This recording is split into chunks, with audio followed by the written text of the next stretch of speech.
until one of his students, named Rothschild, who was studying in Padua but was originally from Vilna in Lithuania, wrote home some letters. We have the text of some of these letters, and I'm going to paraphrase, but basically they say things like, "Dear Mom and Dad, thank you very much for sending me to the University of Padua. I'm having a great time here. No, it's not a party school, but I got to tell you, I found this amazing teacher, Rabbi Moshe Chaim Lutzato, and learning with him every night. And guess what, Mom and Dad?" He actually didn't write to his parents. I'm trying to make me a little bit more music. He says, "The Ramchal is receiving these nightly visitations from a Magid. Isn't that fantastic? I found the best rabbi." And don't forget, this is before Chabad. There's no Chabad houses.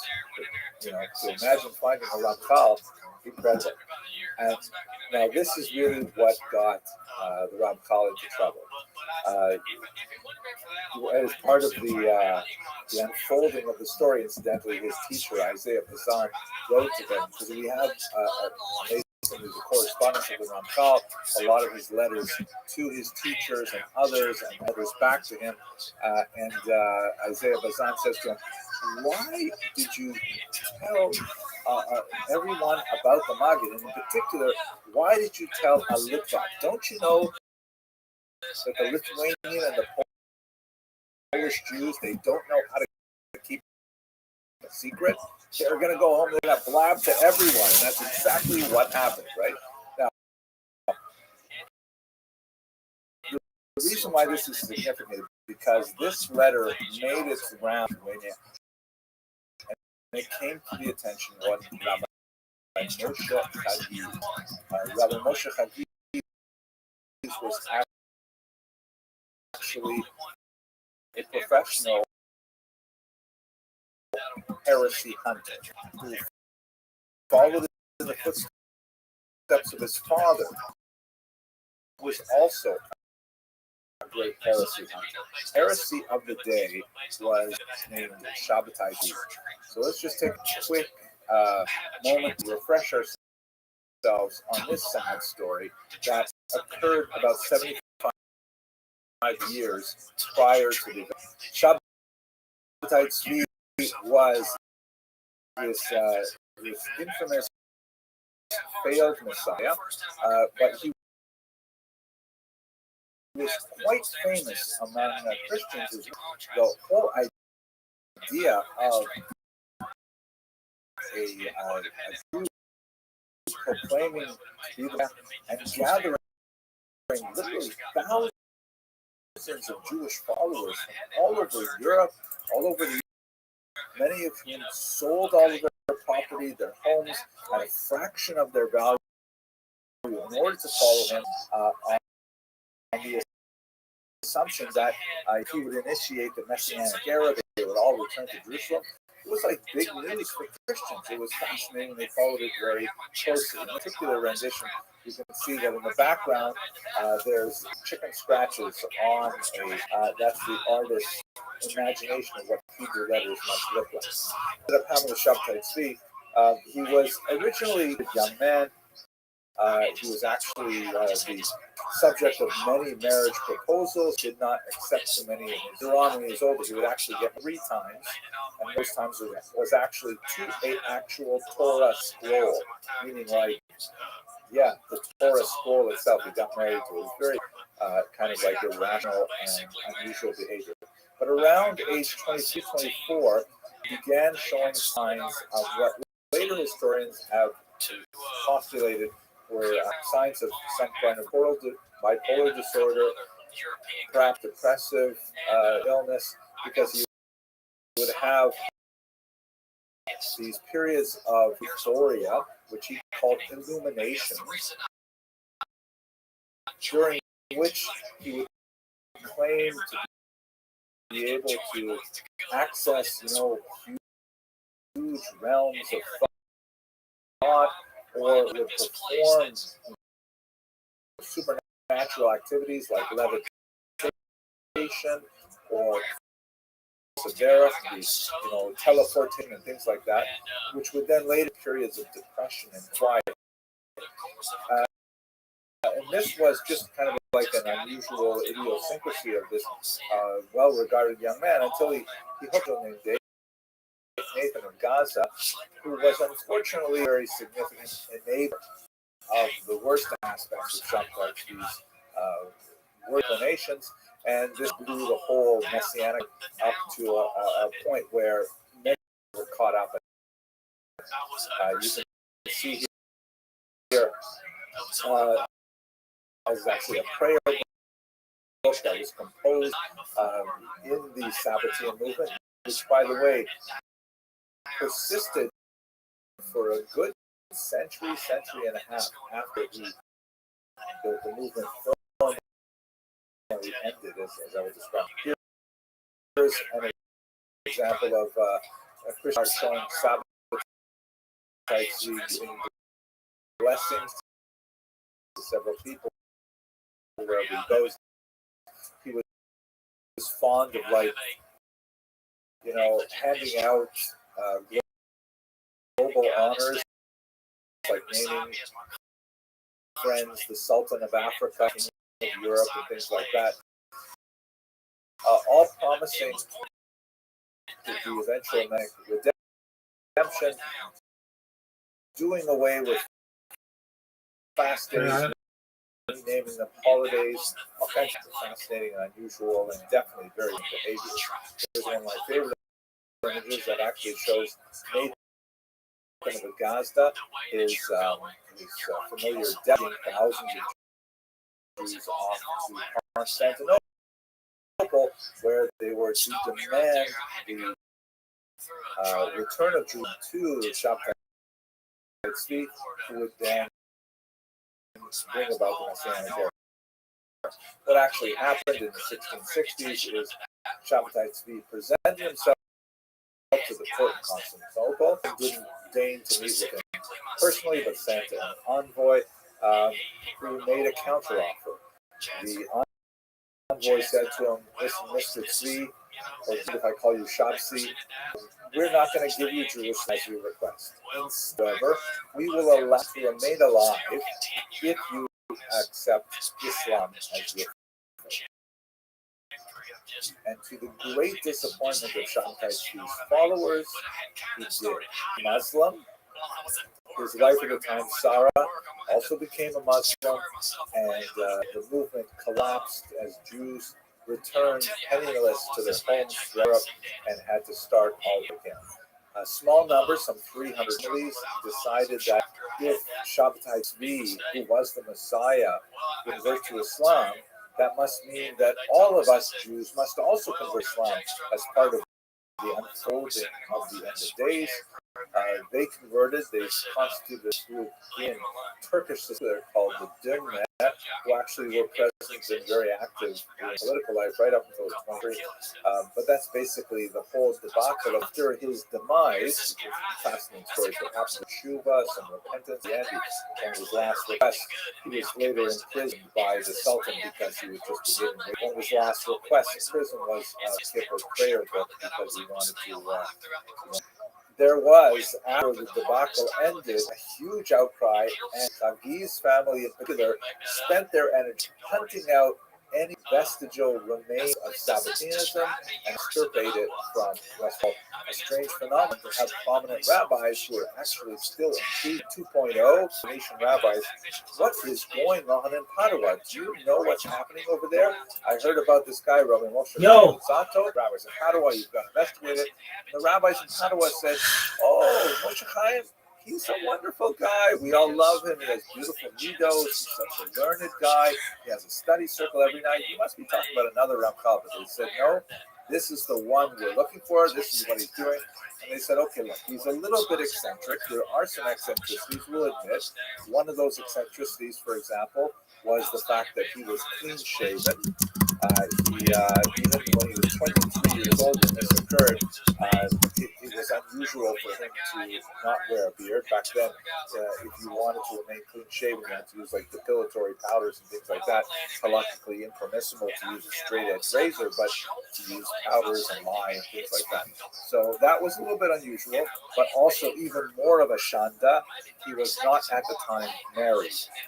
And this was the 23 years old and still unmarried. There's something fishy there. Ultimately, he would marry.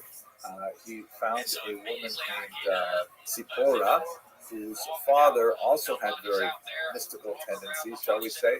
And the Ramchal certainly must have liked the irony of his name being Moshe and her name being Zipporah.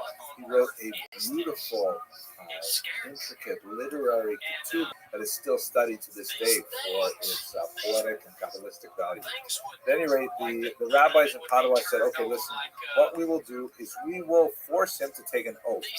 The oath will make him promise that he is not to engage in Kabbalistic teaching here in Padua.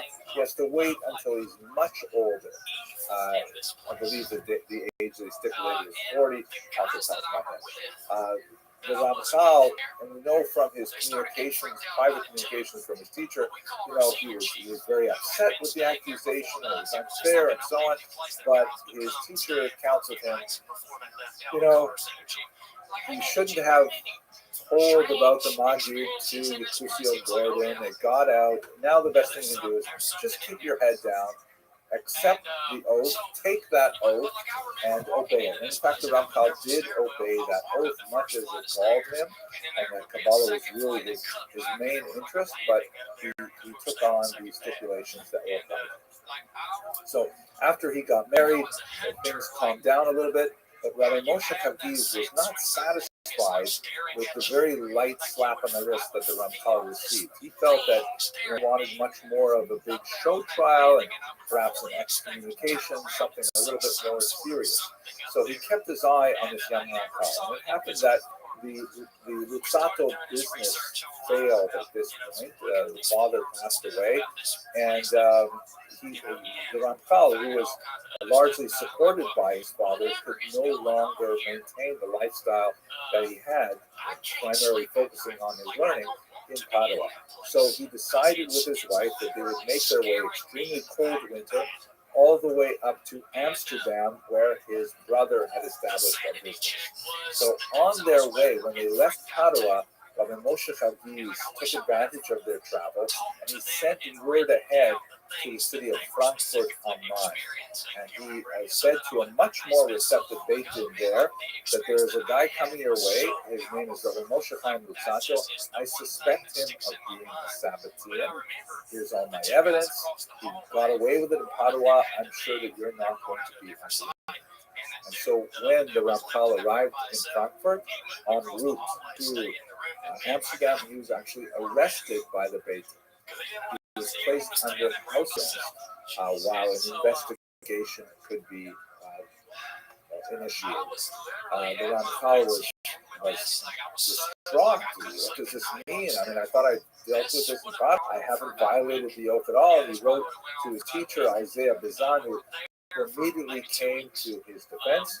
The end result of this very trying episode is that the Ramchal's second oath, reiterating the stipulations of the first oath, it was deeply, deeply humiliating to him that he was still suspected of these kinds of attitudes.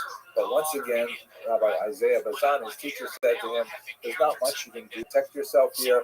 You are not a wealthy man. You are not without admirers and students, but including himself, but you simply don't have any recourse here. What was perhaps most awful, however, is that he was carrying with him a chest full of his manuscripts, his personal writings, and he was a very, very prolific individual. As I mentioned, he wrote his first book when he was in his teen years that is published and still studied to this day. He had a full chest full of manuscripts. They were seized by the Beit Din in Amsterdam, in Frankfurt, and proceeded to examine them for heretical materials and statements. By the time they had gone through them, they could not determine whether or not the Ramchal was in fact a heretic. Read between the lines. They could not understand the writings. They were full of Kabbalistic references, and they simply could not find any of the incriminating evidence that they had pulled. However, they had and different choices before that. On one choice was they could simply return the manuscript files, and we couldn't find anything wrong, and therefore, you're off scot free. They were loath to do that, though it would reveal their ignorance about the content of the document, and they were concerned that perhaps they were heretical. On the other hand, if they could confirm they were heretical, it is an unfortunate precedent, but Jews have been known from time to time to burn their holy works, or the holy works of their opponents. With the Rambam century, it was not uncommon. Well, Mendelssohn's works, for example, including his translation of the Torah itself, were set to the flames. So the third option, that they would bury the manuscripts. They're destroying them as if they're heretical, nor returning to the Rambam, but they would bury them, and then the location of the burial was promptly lost. So to this day, some of Frankfurt is a huge chest full of the Ramchal's own writings. Perhaps one day they will see the light of day. In this context, we have Isaiah Bassan's very heroic defense of his student. We have much of the text of it because he engaged in correspondence with the big. Have you found that he has done wrong? This is quite literally a witch hunt. It's an unfair accusation. You've traumatized this young man and his family for no reason, and so on. And ultimately, after taking that second oath, the Ramchal was free to go. He found his final refuge, not his final refuge, but a major refuge in Amsterdam. As I believe we discussed long ago in the first series when we spoke about Jews of modernity, we looked at the Portuguese of Amsterdam. You recall that they're a very unusual community because they were made up of the descendants of Jews who were forcibly converted to Christianity, beginning with the Portuguese Inquisition, prior to the Inquisition in 1497, and then for a few centuries, as they slowly made their way out of Portugal, they were able to reclaim their Jewish identity many generations later in some occasions. And it's worthy to note that the origins of the American Jewish community lay in the Portuguese Inquisition, because it is those Jews who were living in Portuguese Brazil in the 1650s who, for a very brief period of time, when the Dutch took over a region of Brazil, those Portuguese Jews living as Christians at the time decided to come out of the closet and proclaim their Jewish identity, only to discover a couple of years later that the Dutch gave that region back to Portugal as part of a treaty, and they found themselves once again under the clutches of Inquisition. So they all boarded boats and separated, and 23 refugees made their way up to, of course, the island of Manhattan, and they formed the first settlement of Jews as a community in what would be the United States. At any rate, the Portuguese Jews of Amsterdam, they had a much wider tolerance for this kind of ideological dissent.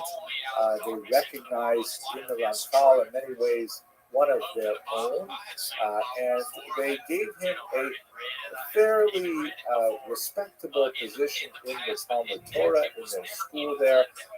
Not a very heavy teaching load. He was more of a respected, learned person, but he lacked the same study circle of students who were really on par with him.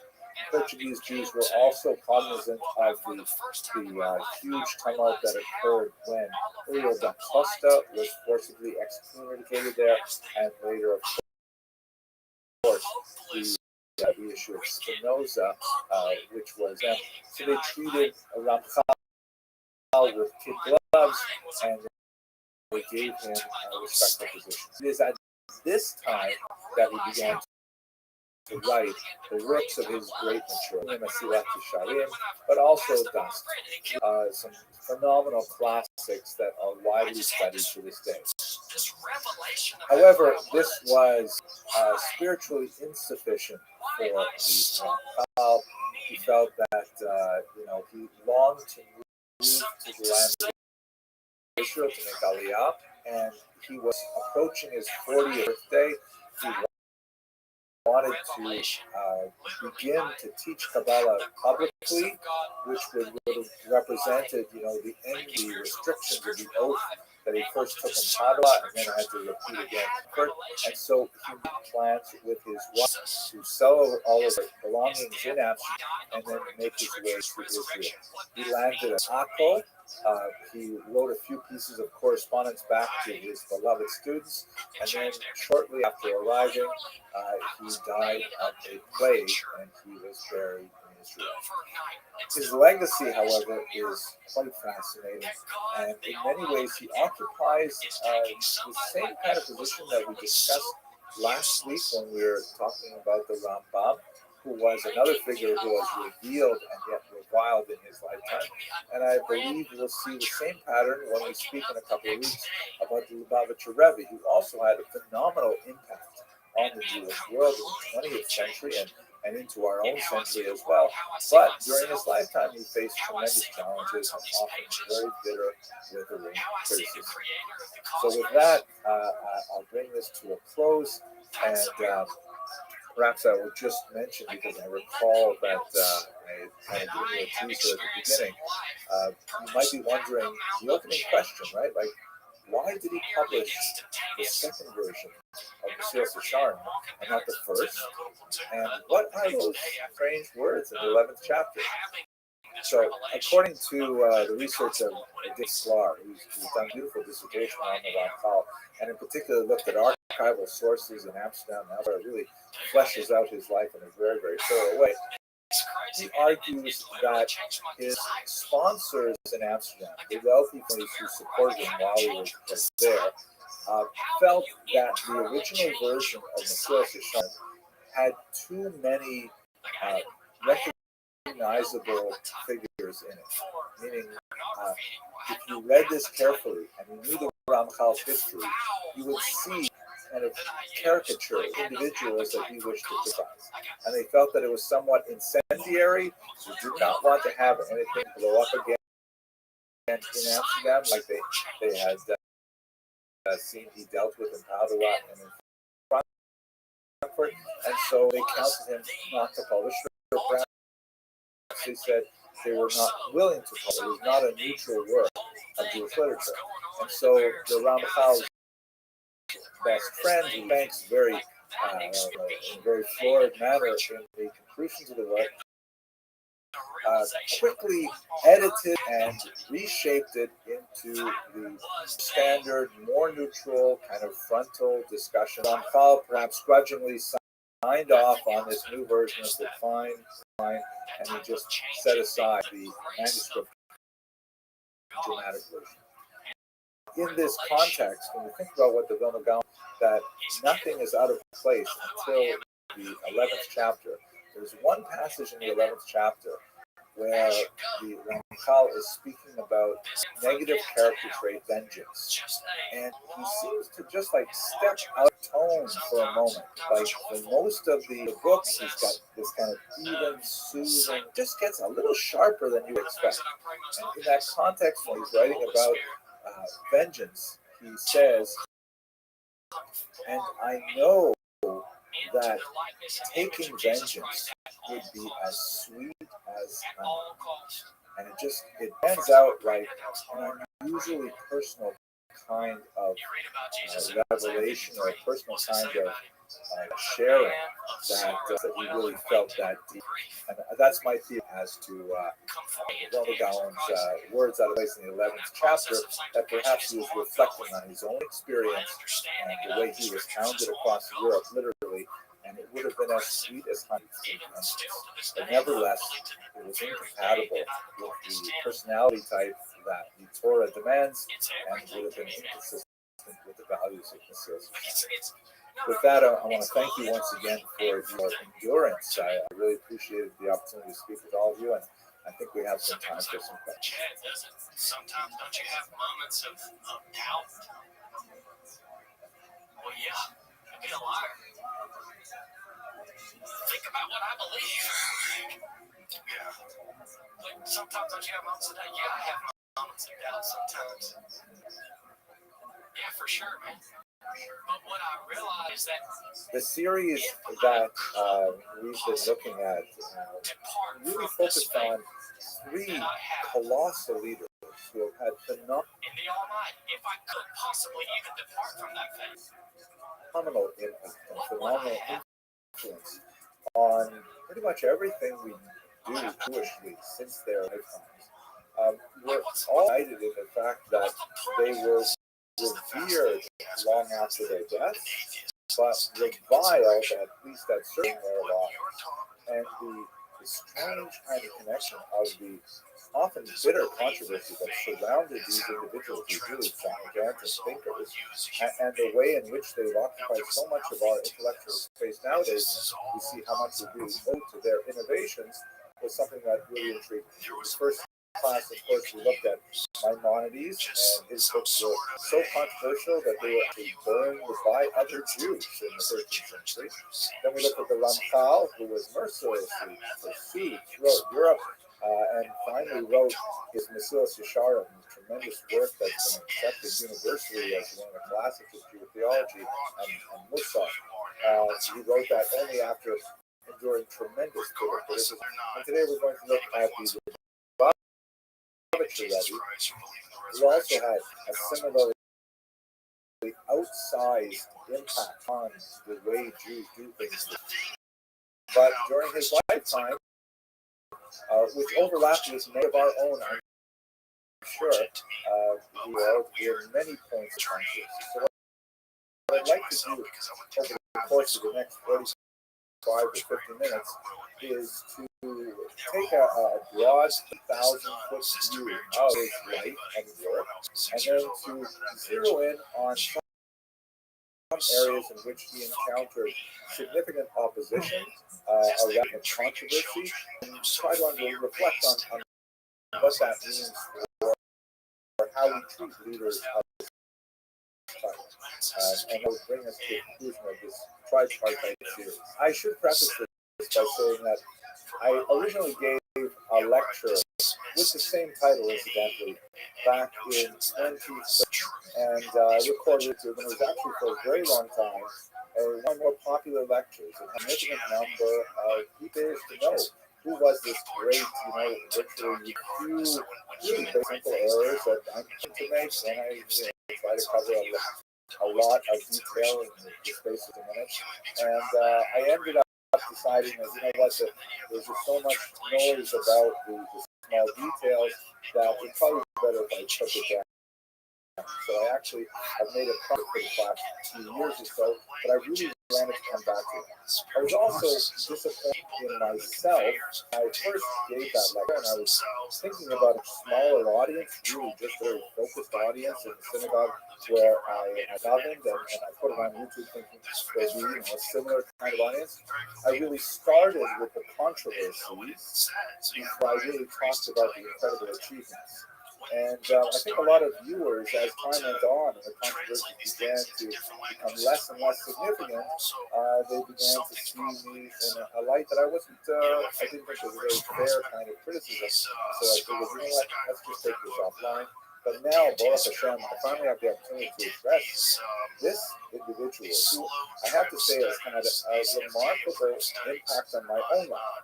Just like the Rambam and the Ramchal, he's one of those figures that has really shaped the way I think about my own Judaism, about my own relationship to God, and my family, and my community, and to the world as a whole, and what little I can achieve during the 2 years that I'm given and willing to exist on this earth. So with that said, let me tell you a little bit about the sources that went into this particular topic, because I am confident that many of you will want to read more about the Rabbi if you haven't tried to. Part of the reason for my difficult first foray into this topic was because the first real book that appeared after the passing of the Rabbi in 1994 was this book, a very scholarly book published by Princeton University Press, by Samuel Heilman, who's a scholar that I have a tremendous amount of respect, and Friedman, whose work I was not as familiar with. And this book, although it was incredibly useful and very detailed and eye-opening, it tended to take a more of an academic critical approach that I value, but read more of the literature that comes from students of the Rebbe's or followers of the Rebbe's. I think that some of that academic criticism is not entirely appropriately placed in some regards. Maybe we'll have an opportunity to discuss that in the question and answers here. There is, on the other hand, speaking about the student memoirs, there is this wonderful book by Rothschild, which is definitely written as an homage to the Rebbe. It is written with his classic scholarship, but nevertheless is written as someone who is distinctly a follower of the Rebbe and wants to encapsulate and embody his own values in his own life.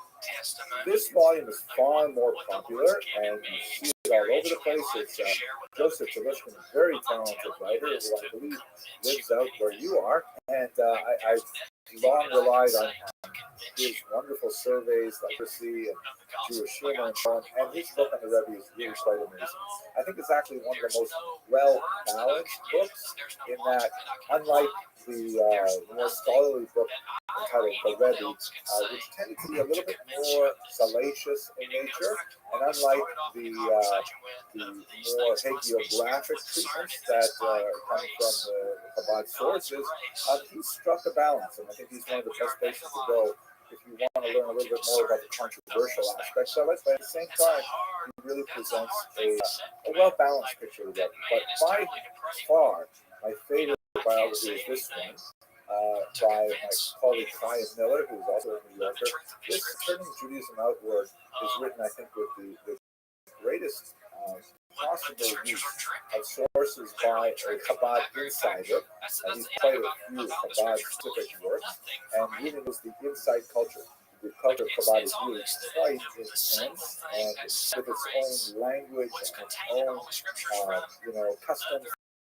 But really, I'm still learning things about it. Like, for example, one of my children actually married into Chabad, and we were making the invitations, and I learned that the custom is you put 5 o'clock as the time of the wedding, and it means nothing, but that's when the Rebbe was married. Yeah, so you would not know these things unless you were inside Chabad.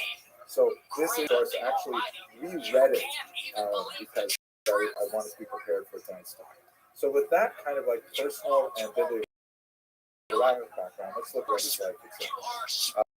Why don't we start with his formative years? Here's a beautiful picture of him at 2 years of age. He was born in 1902 in Nikolaev, Russia, and at a very young age, he moved to which is a city that's on the eastern end. After the Communist Revolution, they decided to rename it because the Katalinoslav was very hard to pronounce, so they switched it to Dnipropetrovsk. That's actually, I don't know if you can hear that too. But today it's called Dnipropetrovsk. It was a fairly new town, Jewishly speaking, because it was rapidly expanded in the 20th century in connection with all kinds of efforts, specifically the building of a young, growing Jewish population of collar workers and their families, blue-collar workers who went out there to the 20s and the 1930s when the work really expanded dramatically. It's strange for someone who would ultimately become the head of the entire Chabad Hasidic movement. He didn't have a typical Chabad yeshiva experience. He was trained primarily by his father, who was a remarkable scholar, and he served as a communal rabbi in Dnipropetrovsk.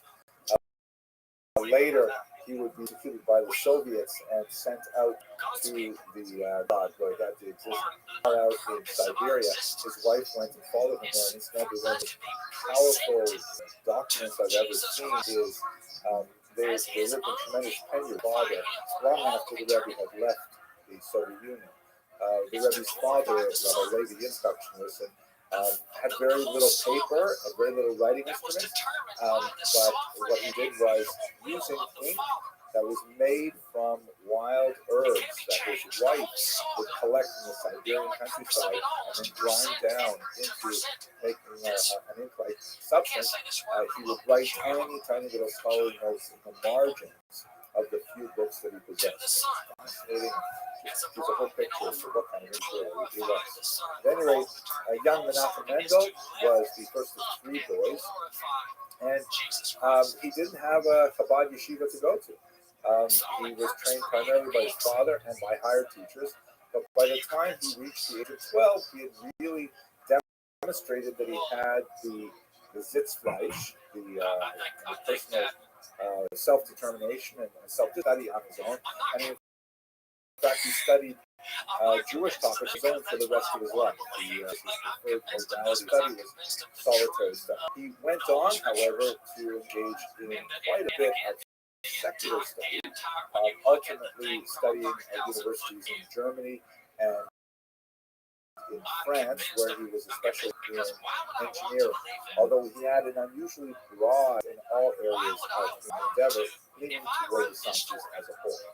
A turning point in his life, one that really dramatically propelled him towards leadership, even if he didn't realize it at the time, was that he was set up for a shidduch with the Chabad Rebbe's second daughter, Mishya, shown here. Her full name is Chaya Mishka Schneerson. You'll notice that they have the same surname. That's because the sixth rabbi in the dynasty of Chabad, his surname was Schneerson, and he was a distant cousin to the seventh Rabbi, who would become his son-in-law and our protagonist, Menachem Mendel. So, Chaya Mushka is shown here.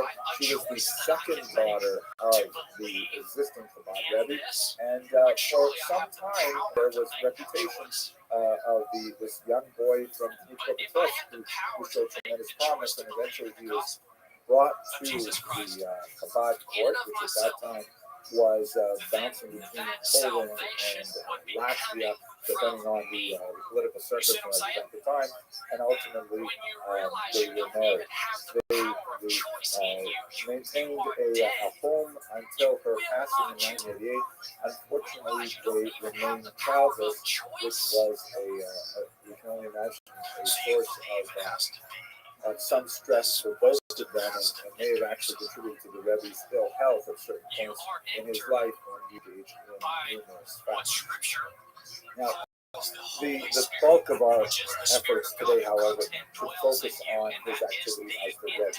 And how that came about is really quite fascinating.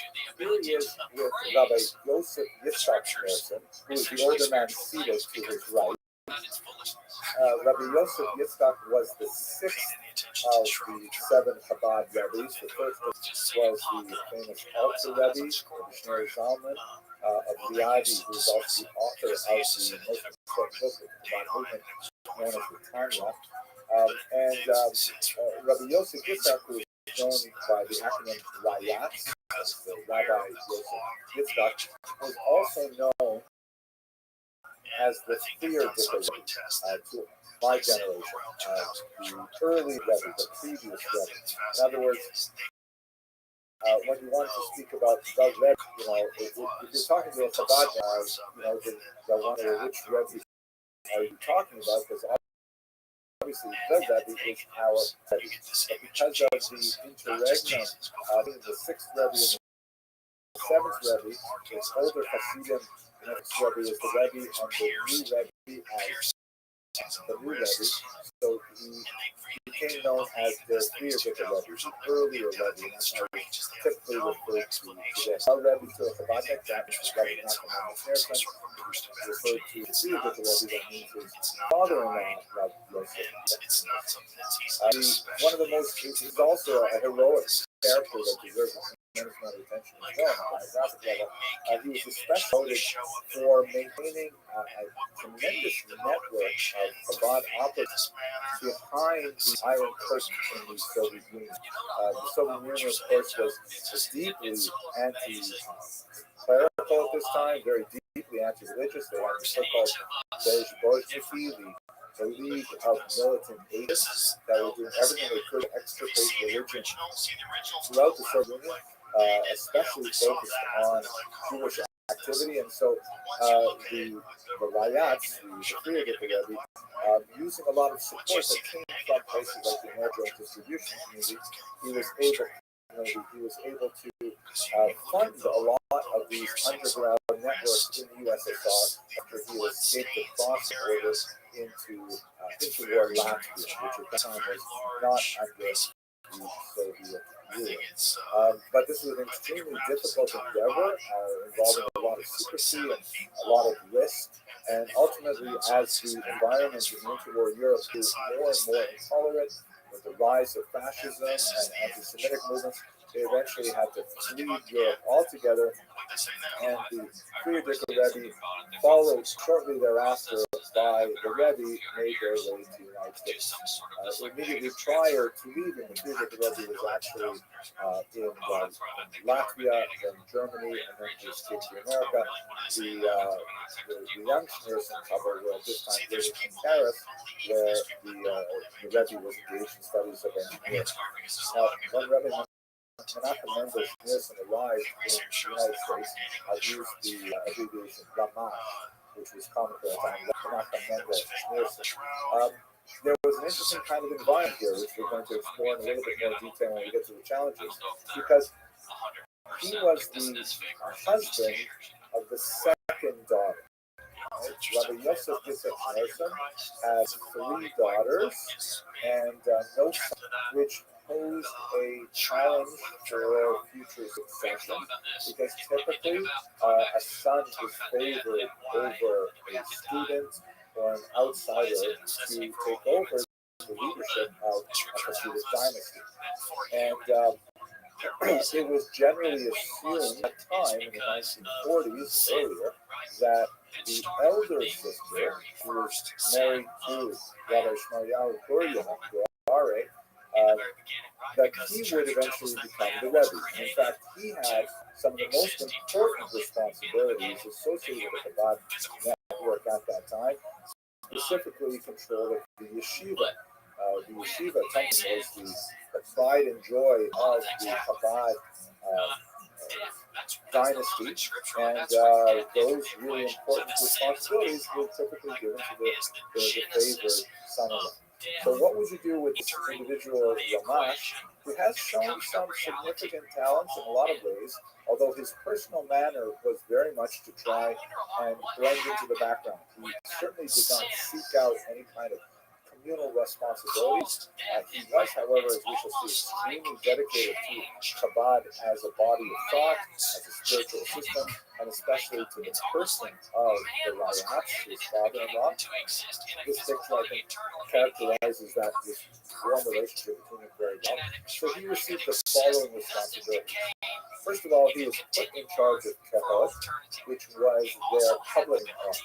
Now it is, quite massive. It's comparable in many ways to Art Scroll. It certainly predated Art Scroll as a Jewish publishing house, and it was thought that this would suit his scholarly nature very well.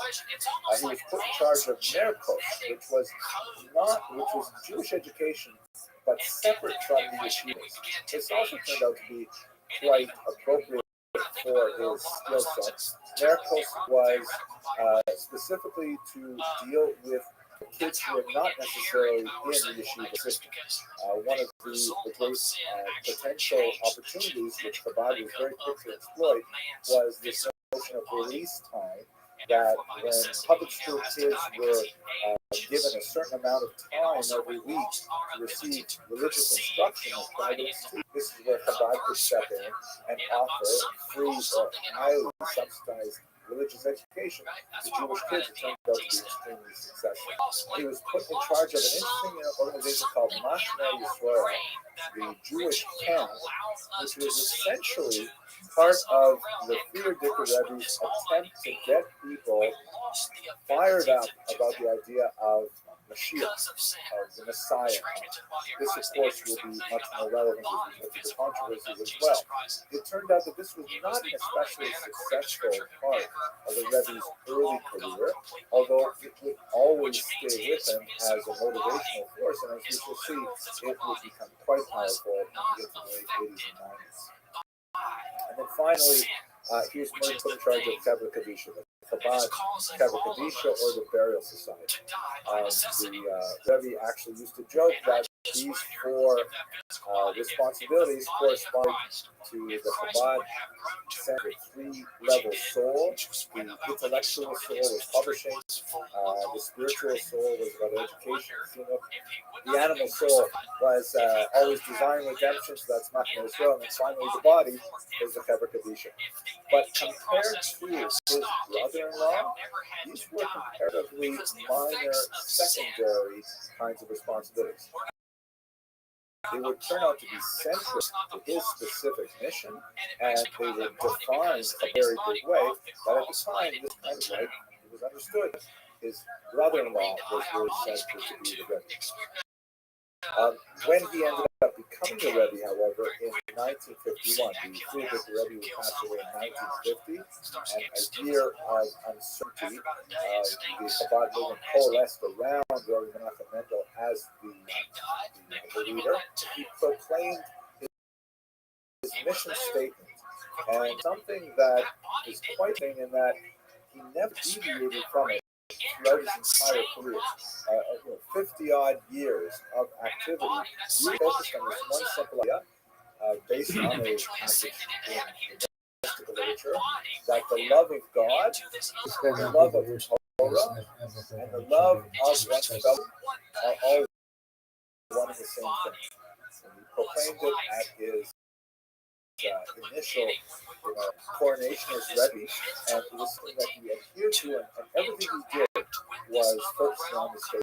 It's a fascinating thing because, when you think about how all of us in this call are models, that there are fanatics, right? To the right, fanatics to the left, and things like that. And what this statement says to me, and for some people, they're focused on, let's say, the love of Torah, but they tend to ignore the love of fellow Jews and sometimes the love of God.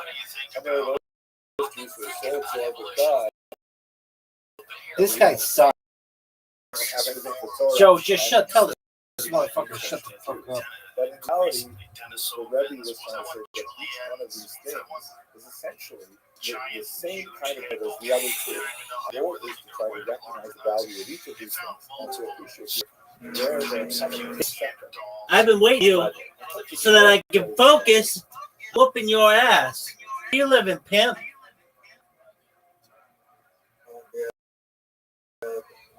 Are you ready for the Olympics?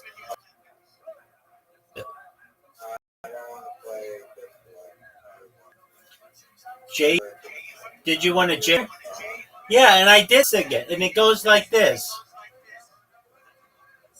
Rocky Top, you'll always be home, sweet home to me.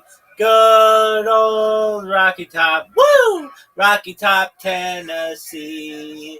He sang that. When I say he, I mean the one, the only William Montgomery must have sang it 10 times at the Bridgestone Center in Nashville, Tennessee. But you wouldn't know that because you're not that big of a Montgomery fan, pimp.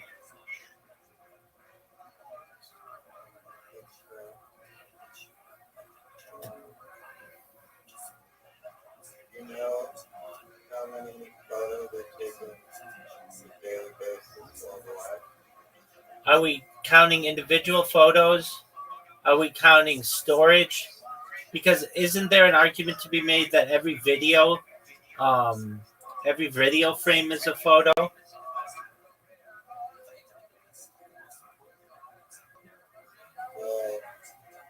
currently video frames are like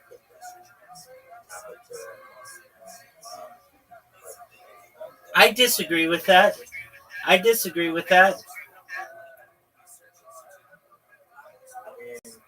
that's what I said as well, but we're not counting video. No, we should count them. We should count them.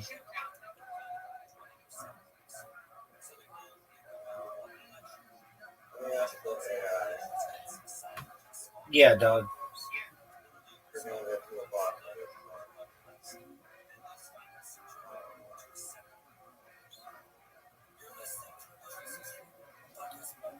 Yo, dog, when posed the question, how many photos are taken on a daily basis?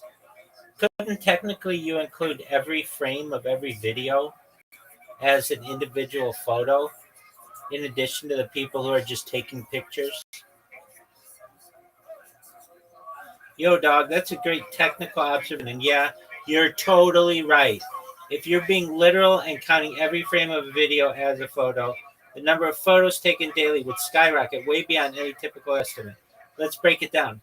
Most estimates of how many photos are taken daily, like the often cited 1.8 to 2 plus trillion per year, so around 5 billion per day, usually refer to actual photos taken, phone, camera, webcam, screenshots, etc., not individual photo video frames. But videos are just photos in sequence. Exactly. A 1 minute video shot at 30 frames per second is 1,800 frames, aka photos. If you factor in billions of people recording video on phones, webcams, closed circuit television, dash cams, security cams, live streams, thousands of hours of new content uploaded to YouTube every minute, Rabbi Rothschild's live streaming project, you're talking trillions of frames per day. So why aren't they counted? Because intent. A photo is generally thought of as a single chosen image. Video frames aren't typically meant to be individual photos. Psych, I think they are. Redundancy. Frames of videos are often very similar, unlike distinct videos. I think they're all individual, they're all special. Data categorization. For stats, photo and video are treated differently. But technically, yep, if you want to define photo as a discrete image captured by a camera sensor, every video frame is a photo. It's just usually not how the question is framed. So yeah, you're totally making the right challenge or premise. Asking how many photos are taken daily depends on what we count as a photo. And if you're being technical about all image captures, then the number is astronomically higher. You're welcome. How are you? John Dick, how you living, pimp? What's good, son? I'm about to play on Play-Doh. How about you? Just living it up, baby. Live 365, 24/7, every day of the week. 100%. You know how How many? we do it. How many classic, like generally speaking, not video, but how many photos do you think are taken per day on Earth? Well, per day. Right. I'd say like in like the 100. Like 1 to 4. Yeah, he is close. It's like 1 to 2 billion. That's close.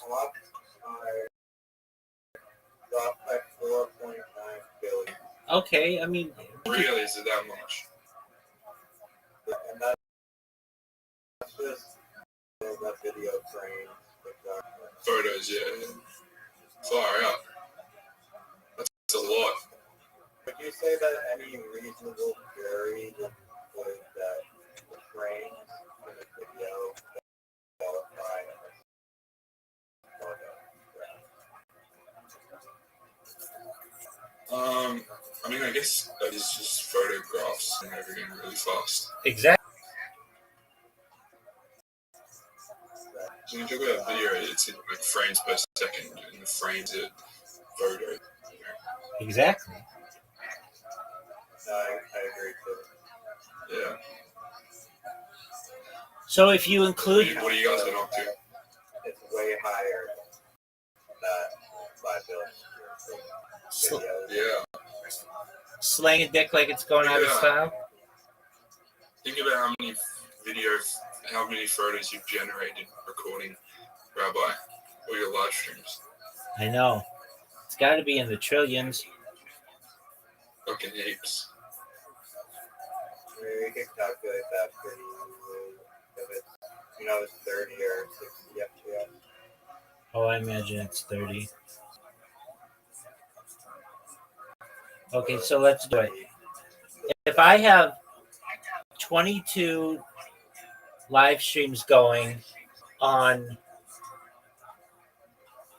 let's say, conservatively 15 different platforms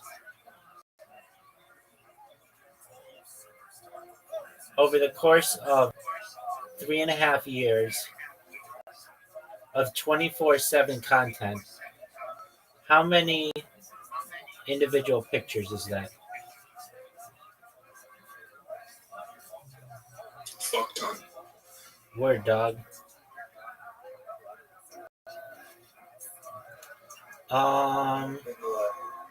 They say it's 73 billion.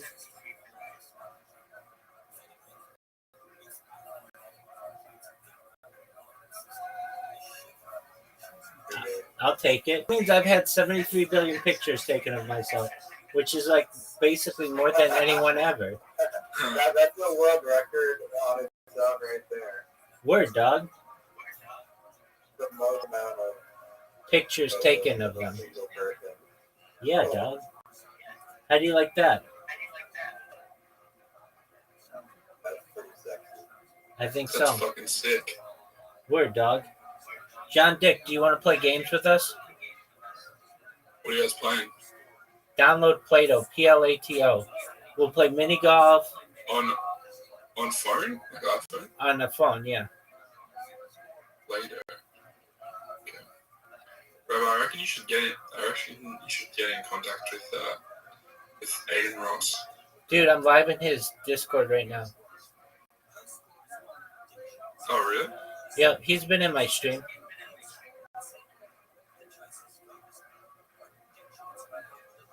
Oh, is it Plato? Yeah, Plato. Oh, I gotcha. But don't download like the virtual play sculpting hardware.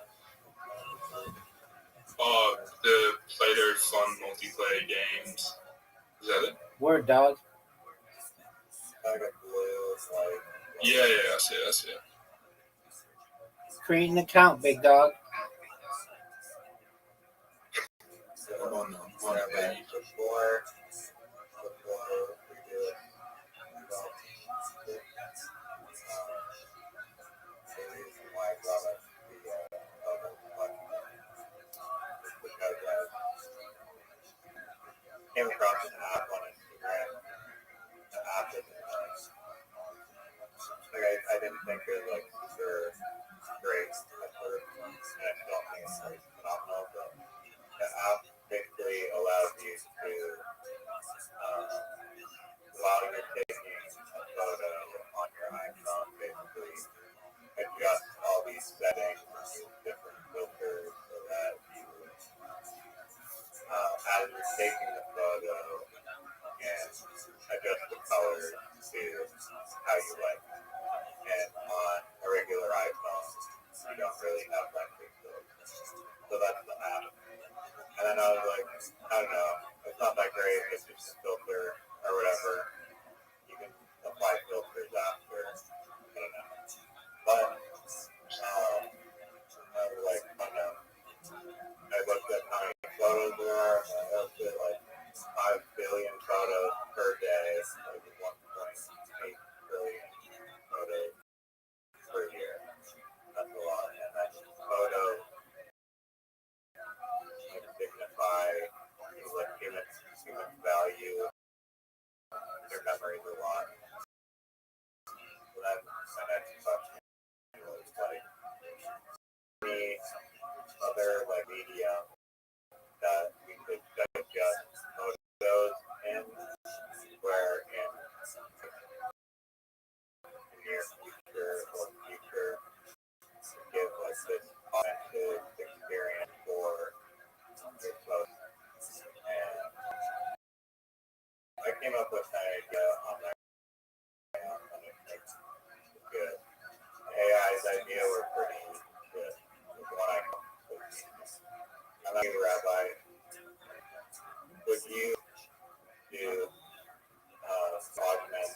memory, experience, photo, what technologies could you apply?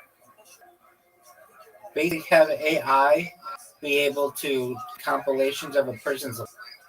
You would be able to watch that in either augmented reality or virtual reality or even in a hologram form.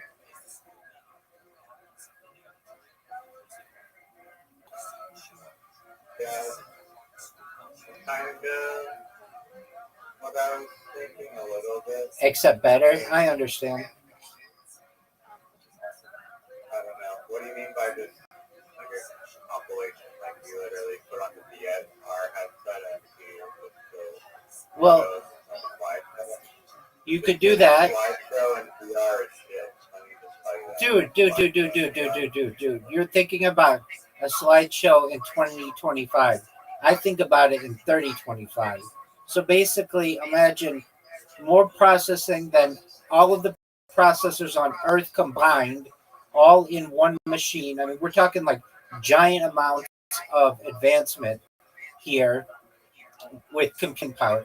Well, you laugh at that, but tell you that the entire Apollo program has less computing power than is in my phone, and that was less than 65 years ago. So, like, Not laughing because I don't think that that will exist.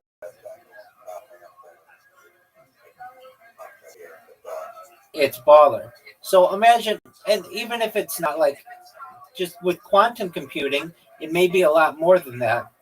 So basically, you could just watch a slideshow old-fashioned way, or you could have an augmented reality where you live that person's life out, or live someone else's life out, or you could trade lives with people, or you could say take this general personality of the people who would have experienced these types of memories and put them in another world, another a fantasy world, or something on another planet in real life. You could basically say, I want you to recreate using these images every person that are encountered in these images, and it would be able to do that very easily and very quickly. I mean, like instantaneously. You could also have it basically as just those members say, I want you to take these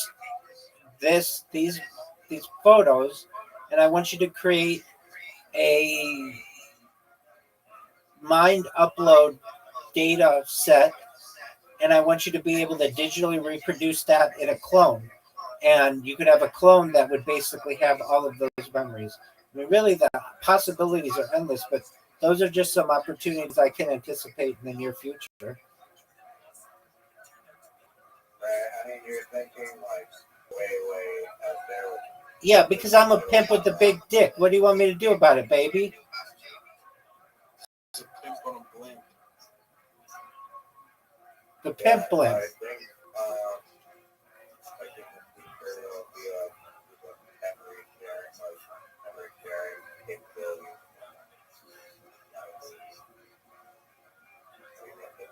Enough technology, reality, kind of this way to do whatever. But do you have any suggestions for like in this lifetime different ways to experience hologram? Well, My idea was I do consider it in this lifetime because of life extension technology and mind uploading technology. Yeah. They could do some like y'all thing with like AI. yeah, no, I was if you know like photogrammetry is or like Gaussian splatting, basically it's like used today, like you can upload an image or you can upload a video and then the AI will basically like create a 3D object or scene around Yeah. the data that you treated. And so my idea was like you basically reconstruct the atmosphere and like environment of wherever the photos took place, and then like VR, like if data is like a photograph of like Rome with like family or whatever, you VR goggle, and then all of a sudden you're in Rome, you're walking, you're like looking around. The people, it's like a 3D. You're living in the photo. Yeah. I would possible. That's like completely possible right now. The quality may not be like excellent, but that is possible right now. I reckon they could do, like, I feel like that's already kind of a thing, but there would be, like, glitches and stuff, like, fucking, it would fuck up sometimes, though. I think it is, like, a very cringe idea, but, I don't think that's, I mean, it's not very, extreme right now, for sure. But I think that there's a big market for kind of, like, augmented memories, too. Yeah, like, have you played Fallout? Fallout 4? I've heard of the game. I've never seen what people like.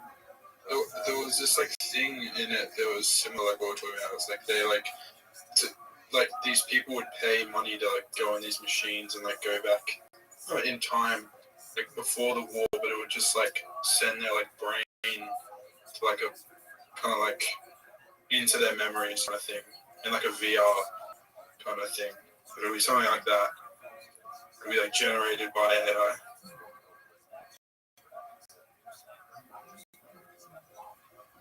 Like people yeah, like before like the fucking nukes exploded. And people would pay for it like it's like drugs.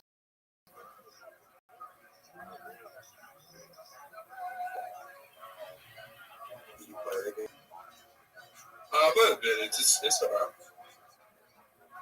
Oh, you guys are still on what's it called? Play-Doh? Did you create an account? Yeah. My name's John D. 88. Send me an invite. I'm the Rabbi. The Rabbi. Okay. Any caps? It doesn't matter. It's pretty good. That's a fucking good username. Yeah, I'm sexy. What do you want me to do about it? Good job. I do this with people all the time, and it takes them fucking forever. I'm glad you have a good head on your shoulders. All right, John Dick. Thanks, bro. Absolutely. Riser, are you ready? I'm ready, Dallas. All right. I'm sending you all invites. John Dick, how's our boy, John Appleton doing? Is he slanging dick I like was going to get him in here. He's not responding. I was sending him a message, but he might hop on. How's our girl doing? I was in mini golf. Weird, dog. How's our girl? How's Priscilla? Yeah. She's good. I haven't really been talking to her that much, but I think she's good. That girl's going to be successful. That girl's going to be successful. Just wait till she sucks in her life. Wait till she sucks in her life? No, starts in OF. Oh. I don't know if she wants to do that.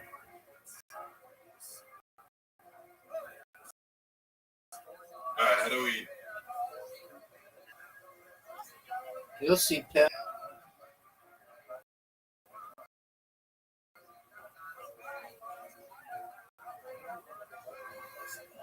So the lines, the like arrows are basically like a hill, and the ball will accelerate.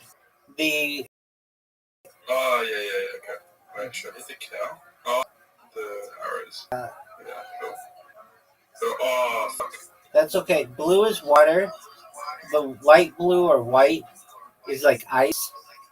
The tan is sand, and then on other holes they'll be like black, and that's like tar.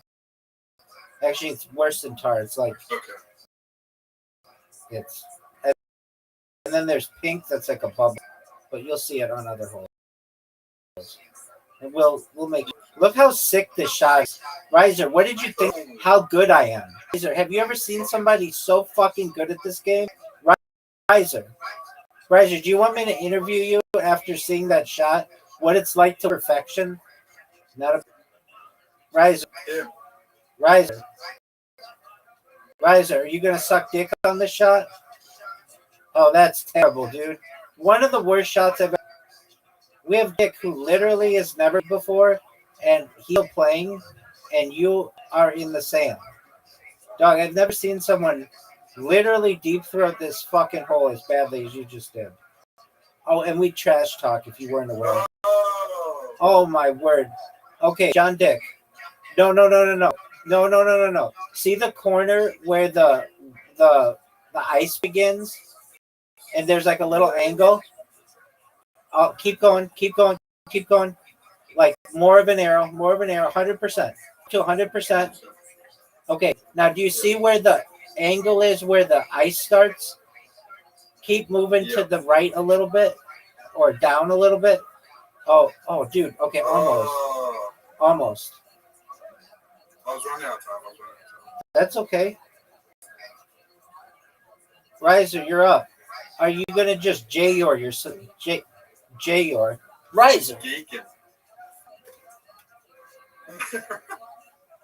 Oh my god. Riser, are you just being super kind?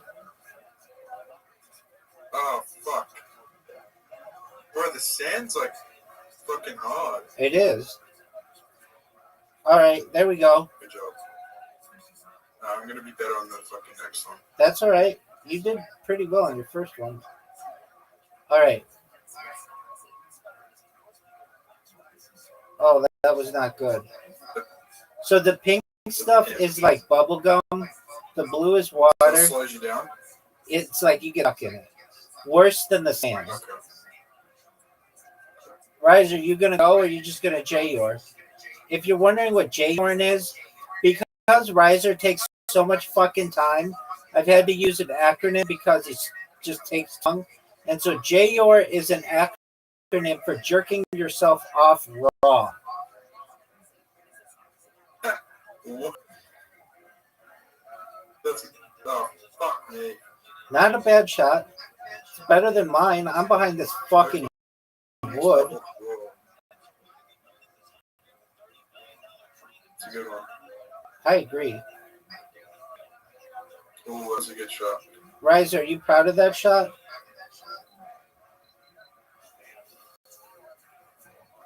I'm trying. Wait, you don't want to hit it off there. Hit it off the very corner. The very top corner. Little higher. There. Okay, almost. Pimp section. Oh, does that give you points or something?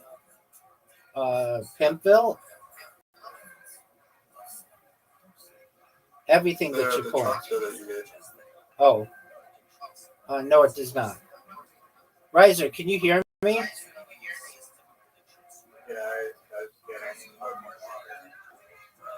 Dog. Because it sounded to me like you were J-Yoring.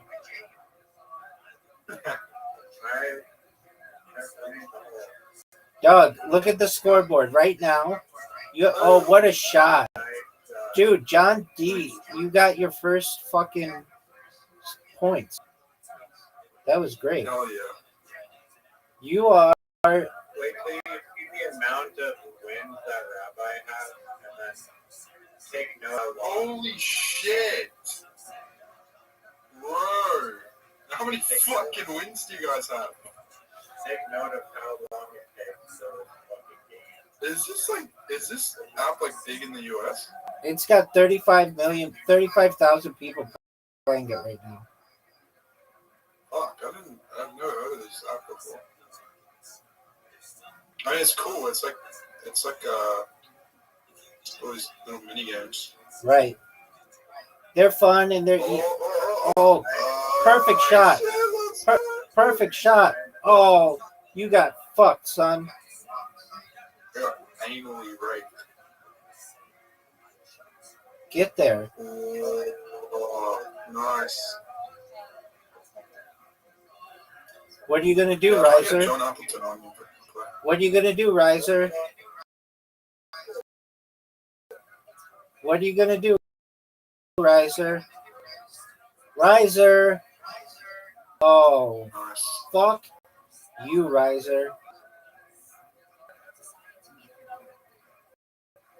Oh, Motherfucker. not what you wanted.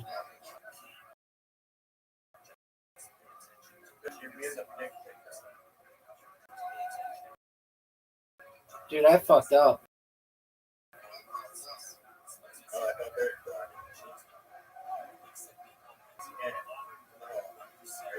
Oh, great shot. That was fucking baller, dude.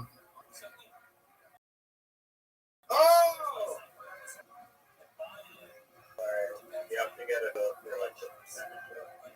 Yeah, I'm still. Well, we've played this game a lot.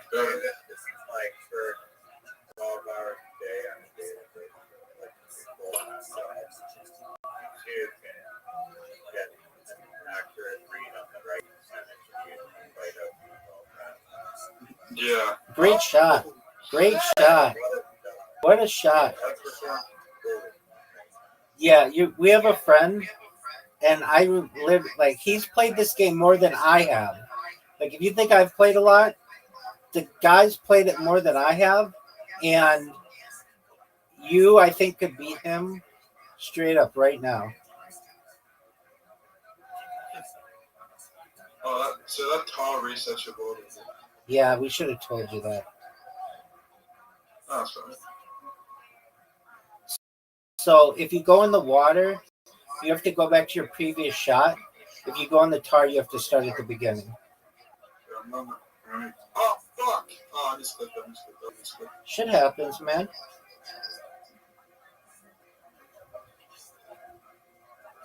Oh. No! Oh. Dude, that was fucking dirty. That was dog. Make it. No. Oh. No. Damn, the double pimp elimination. That's right. Make it, John Dick. Make it, John Dick. Oh, fucker. Riser, are you going to make it? That's a bad shot. Oh, I'll show you how to do it. You just... the pimp's got it. Yeah, I'm going to hit in the bag. Oh, fuck. Oh. It's a good strategy to hit the balls. No, I overshot it. Oh, make it. He made it. Oh, almost. Riser, do you think you can make this shot?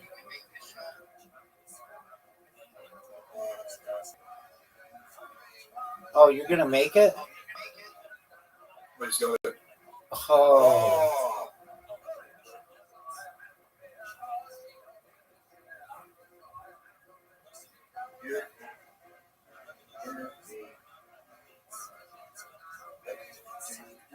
Dude, it's almost impossible to make it now. Fuck, man. Oh, there's probably a hidden hole back there. Sometimes there are holes under that stuff.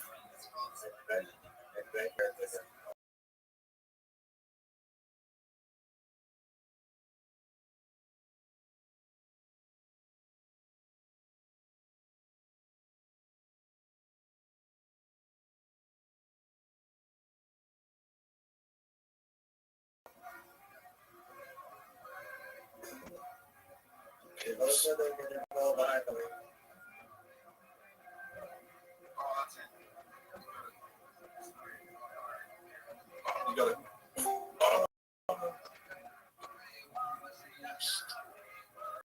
Good idea. Bing. Get there. Get there. Slow up. Ooh, last shot. Yeah, hard.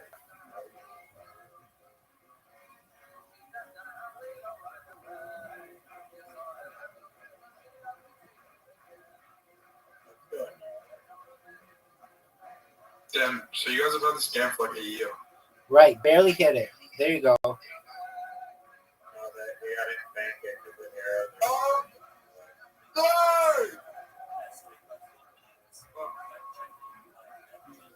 We're about to celebrate our year anniversary Yeah. in 3 days, at least for me. Robin, have you had any projects on the go? Like I know how you did the crypto stuff with Obama, Sonic 180 or whatever it's called. Have you had anything else like that done? Not. I mean, that was kind of a unique thing. No, I've Yeah. created bots on Kick, the streaming platform, that have been successful. I had somebody come in today. I had 14 people come in the last 48 hours, so that's been good. Riser, you're a dick. Yeah, that's fucking Dick, good. Riser, you're a fucking dick. And that was not cool. Do that every time. Riser, that was a douche move.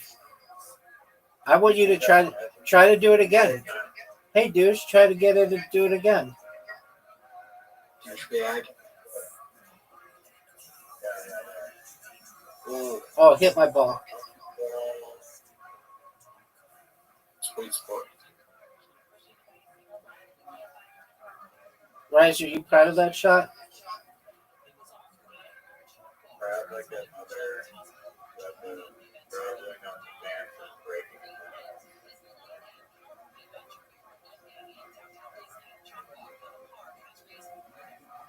Fuck!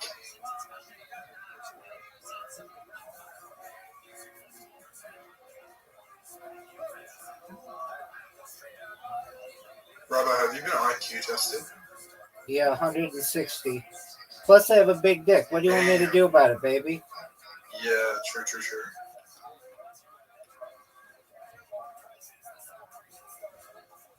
Get it, John D. Get it. Oh yeah. John D, you're really good at this game for your first game. Thanks, bro.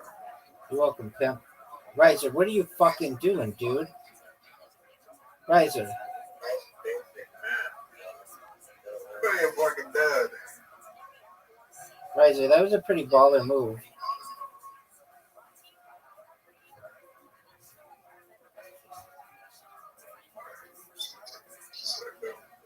Fuck. Okay, that's good. Take that.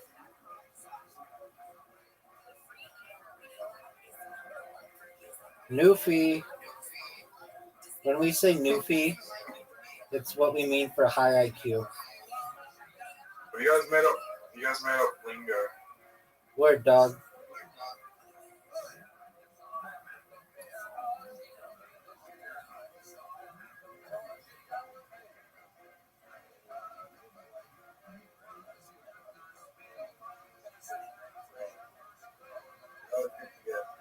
That might be perfect. A perfect shot. Make it. That was baller. When did you find Rabbi?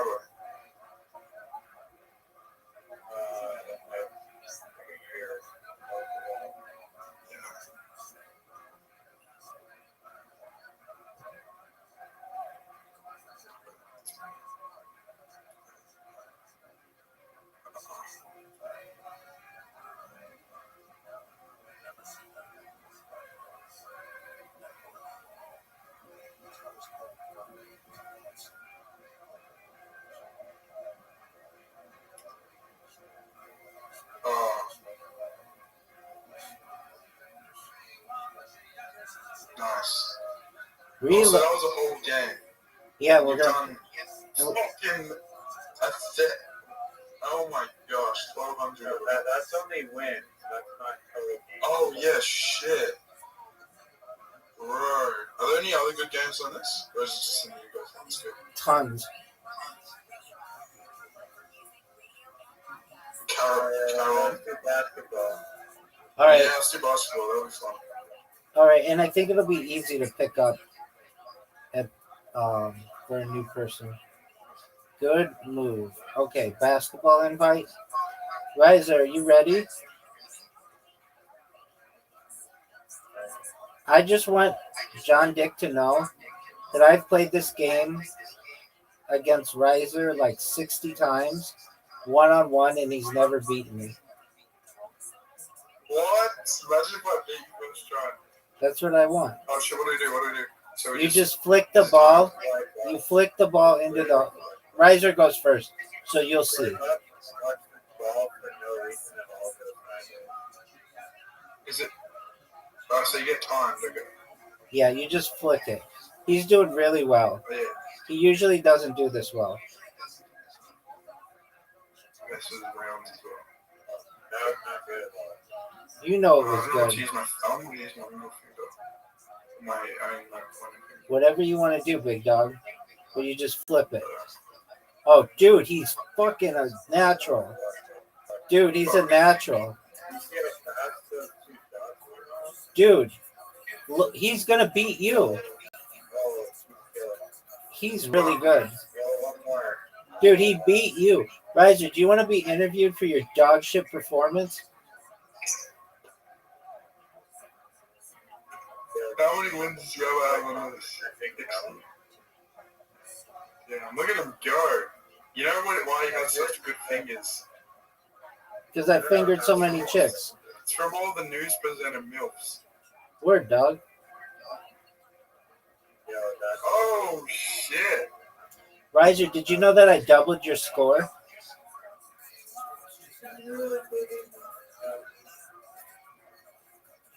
Okay, now the hoop goes left to right, as you can see. Yeah, that's tough. It's tricky. Oh, shit, he's going crazy.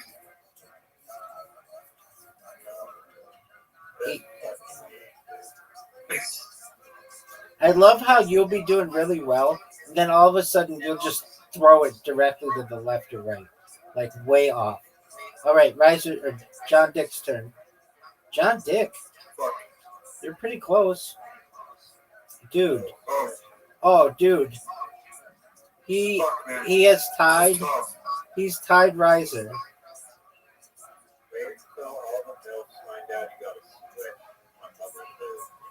Yeah.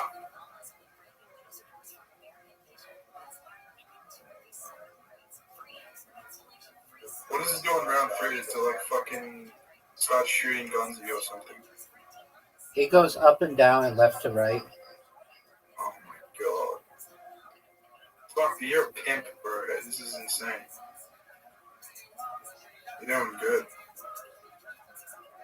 Superman does good. I'm doing well, baby. Oh, it's tricky. Oh, Riser. Riser. With this, Riser. the double swish. Riser's building a house here. Riser's building a house here with all his bricks. All right, it's up to John Dick to have a huge upset. Best chirp I've heard in this game so far. What'd you say?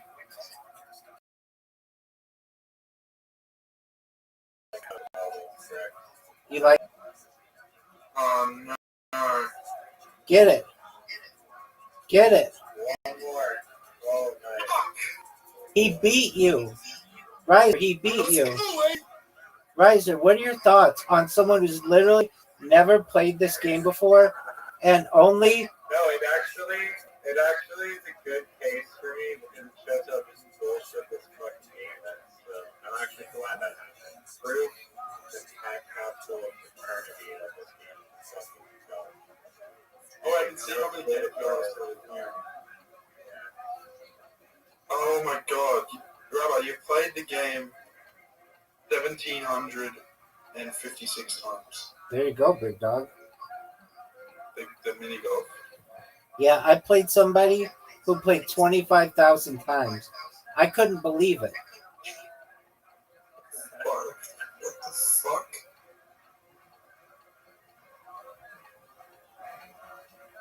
All right, Riser. Oh, should you, wait, can you do What do you pool? want him to do about it, Rabbi? What do you want him to do about it? Whatever he wants to do about it. I think pool is 2 people. Some of the games are only 2 people. Riser. Okay. Riser. Oh my god. 11, dog. Fucked off. That was great. I think I'm gonna use my thumb this time. Riser, do you remember I told you that thing? Why they call it a bull market? Because bulls go upwards and bears bear down. Do you remember that? That is true. That is Fuck, true. man. You got a lot more point than the last. That's good. No, he got 7 last time, and you got 6.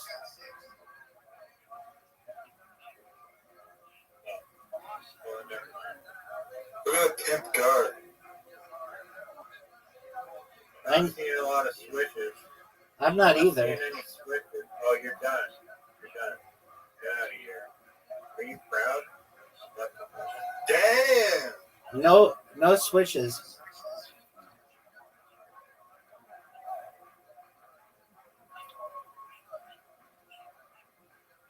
It's all about swishes. I almost don't even want the ball to go in with if it's not going to be a swish. The whisk, They're a cheat code because it saves like so much time and gives you so many points. exactly. I'm gonna try and fucking get some switch more. John D88.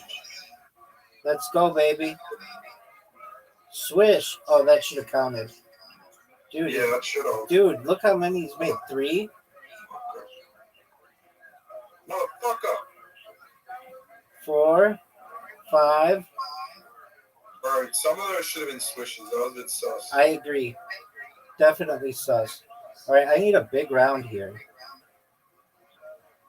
Huge round, bro. Boom.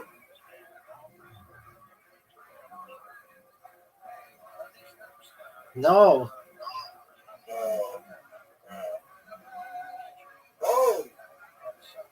Alright, you got saved at the end there. I'm not. It looks like we might have an upset No, here.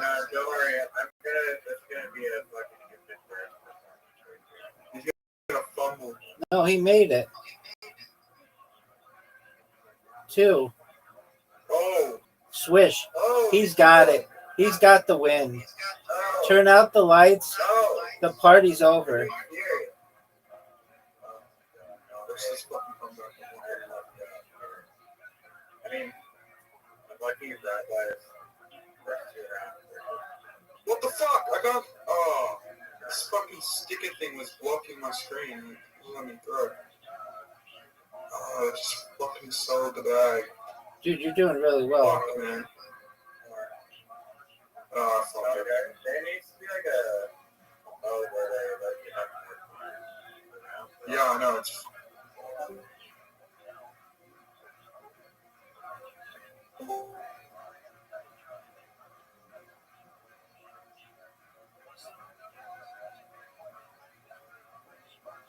Oh. Oh, wait. Yeah. Yes. Oh, shit! Damn! That was close.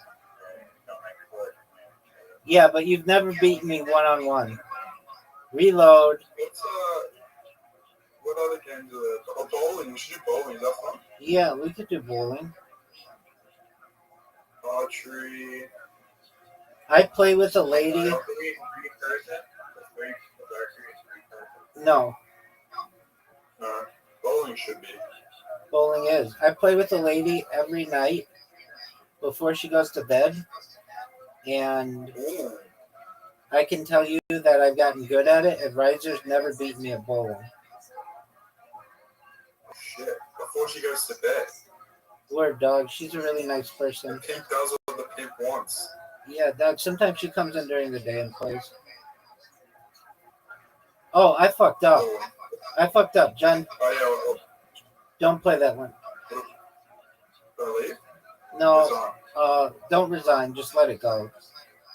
I'm going to send it. Okay.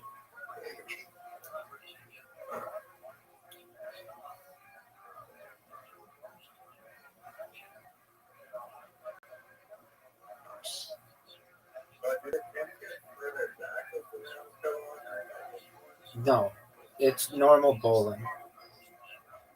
Were you proud of Can you that? adjust for the bowl, like the bowling balls, like is? Like, okay. Fuck, that's tricky. Yeah, what? These games, there's too many of these games where you just put your finger and it's just like Painful. Yeah. Oh, I like the ball. he literally has a phone advantage there. Yeah, he makes things up. So don't listen to his bullshit. Don't listen to Reiser's bullshit. It's a disadvantage being on an iPad. I swear to God. Are you on an iPad? Oh, that would be fucking Yeah, hard. because he cheats. I know. It is hard. I don't know. What's hard about it, dog? I can't just hold it in my like fucking hand, like with my finger. Ooh. If he gets these three, he's tied Reiser. Oh.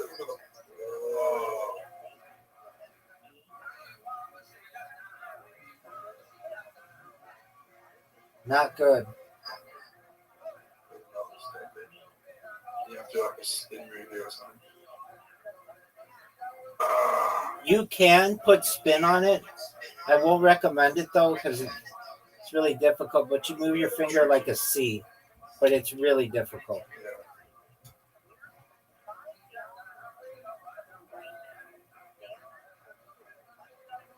Oh, Reiser, that was amazing, Nice.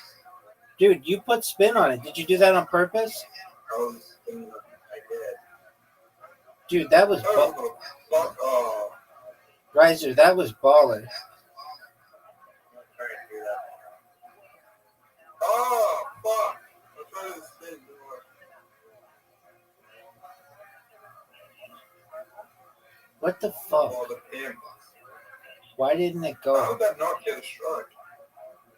That's what we were wondering. The strikes in this game a bit retarded, like. Reiser, let's see your fucking dude. 7-10 split. The hardest shot in the game. Get it. Get it with your spin. Is that even possible to get in real bowling? Yeah, I've only seen it. Well, in this game, I've seen it twice. Oh! It is possible to get in real bowling, but it's difficult.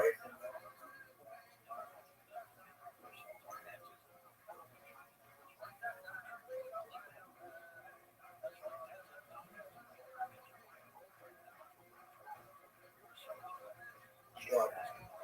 What?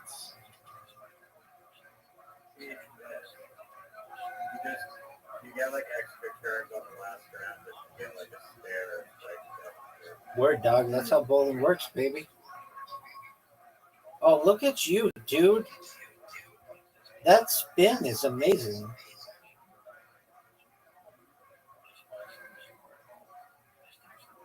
Oh, dude, you almost knocked that other one down. Reiser, that was impressive.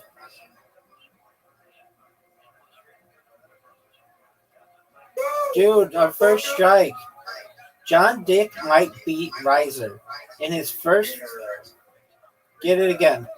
Get it again.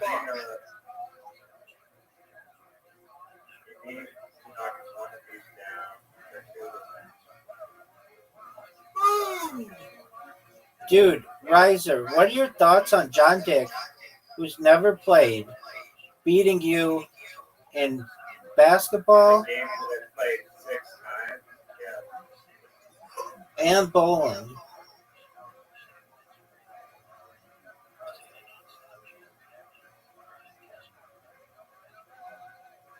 Oh shit. Pimp going at it. Absolutely.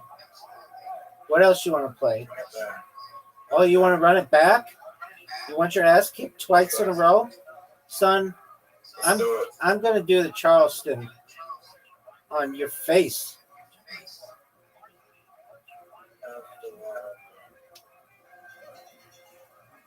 Oh, Reiser. I love watching your spin. It's entertaining. Look at this. Look at this, dude. There we go. get a second shot, right? Yeah, go. Yeah. Why are there only 3 pins? Because you only hit 3 pins. Or you only hit 7 pins. Like, it shows the ball slowly down the gutter. Oh no. Did I hit 4 of them? You hit 7 in the first round and 7 in the first part of the frame, and It shows the ball slowly roll against the gutter. I mean, I don't know what it showed on your end, but on our end, you did pretty well.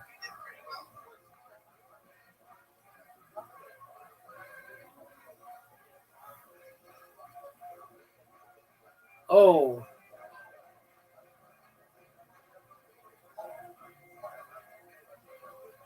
Get it, Razor. Dude, that should have gotten it.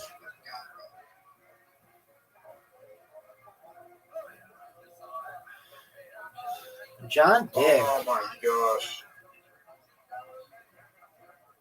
get this. Get these 3 on the left. Oh.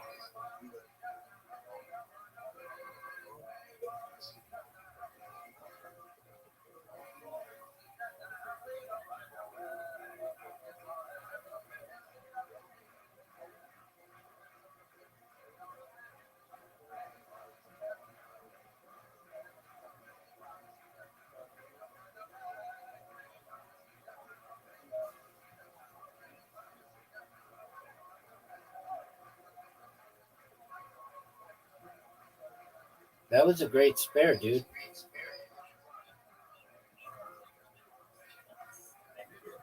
Oh no. Maybe. Oh. Dude, what do you mean, oh no? You just had a strike. That's an accidental strike. There should be an option to select the gutter. Oh, I agree. Riser might get his first win against me. I don't know how you have to figure out the works every time.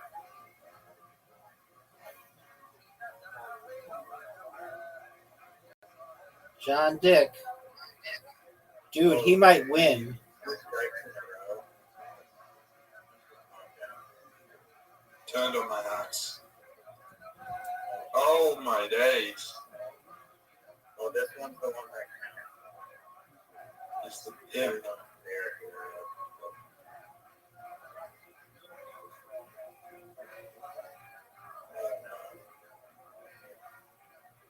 No. I thought it worked every time, Riser.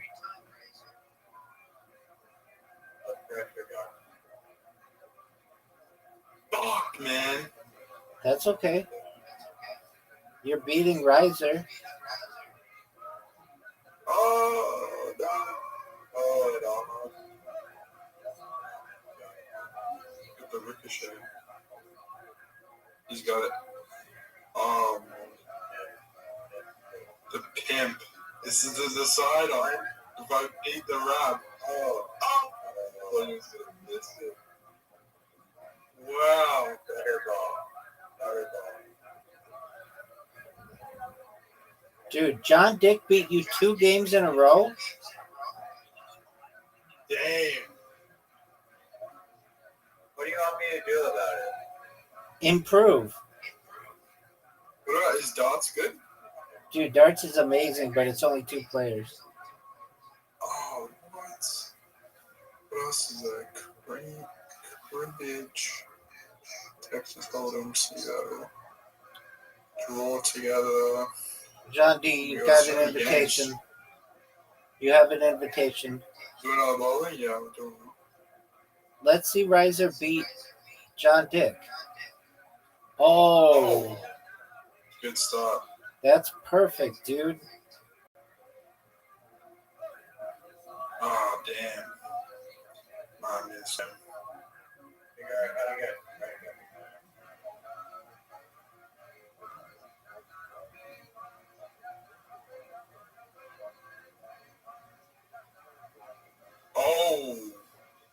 I matched you, Riser.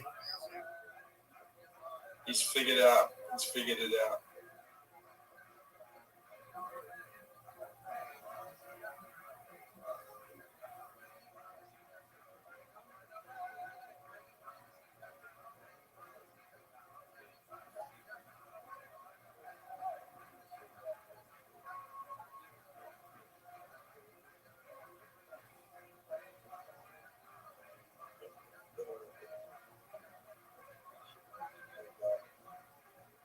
Great spare.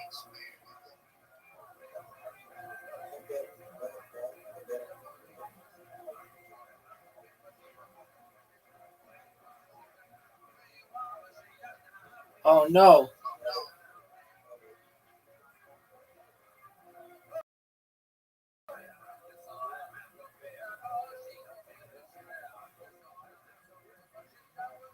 Great strike. Dude, he's untouchable. Oh, what?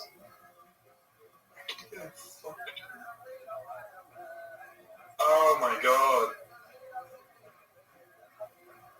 That might have been it.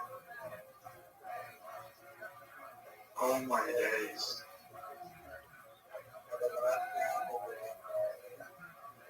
The decider.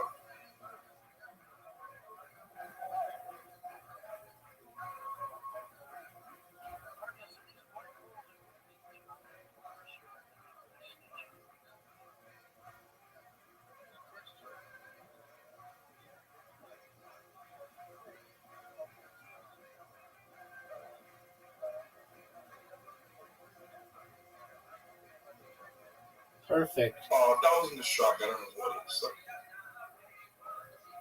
it's the most picture perfect shots. Get it.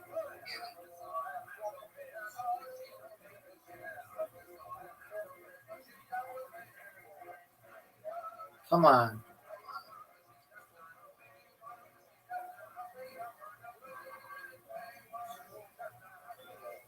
That was a big shot.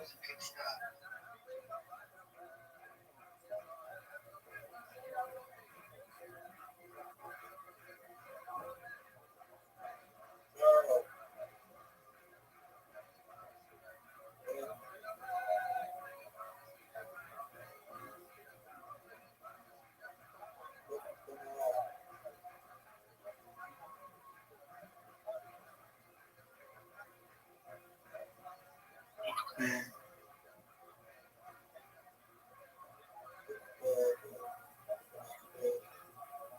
I don't.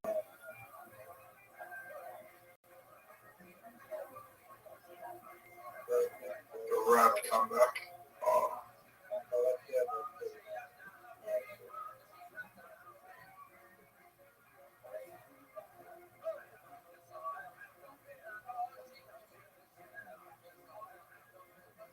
Oh my gosh. Alright, lads, I gotta head off for this. It was fun. John Dick. It was fun playing. John Dick, very impressive.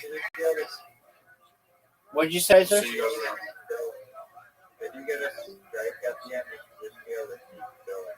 I agree. Why are you such dog shit at it?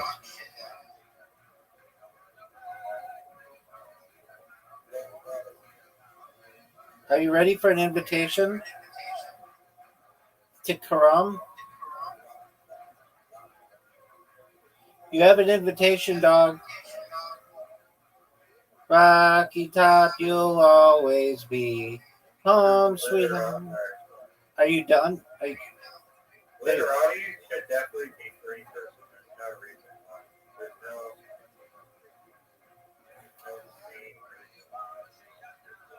I am in agreement. Dude, where do I hit this ball? Or this thing?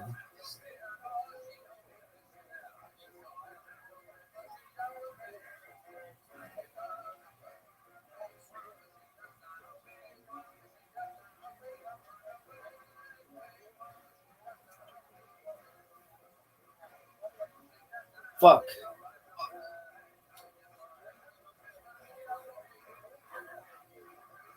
Riser, you want to know something?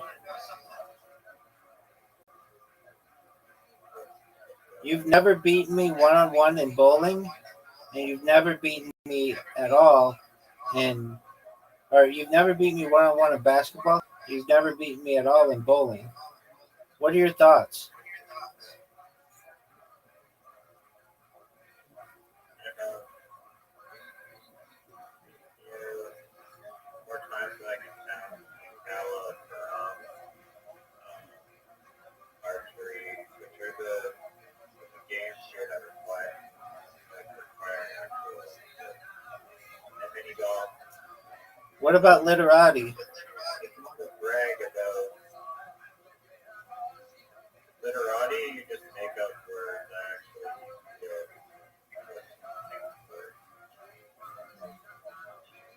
I've never heard you use he in a sentence. Wow. Dude, like, bah humbug.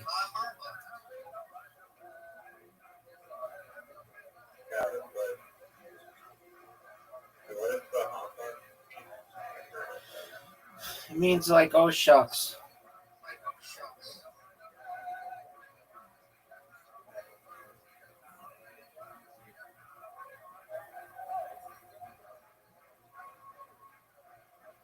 You just start getting a 160.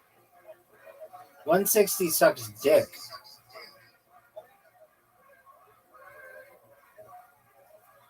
So lose that whatever more here.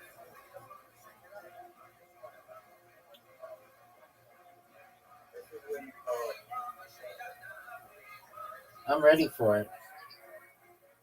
That was good. Show me another one. That's a miss. Psych.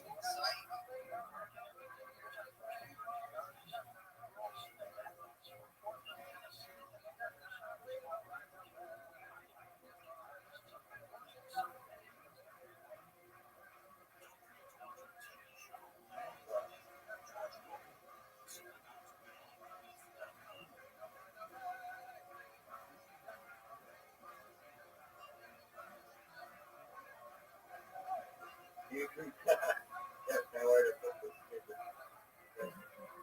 Stop. Yep, going in. What? I have nowhere to put the what? That's for Oh, you're right.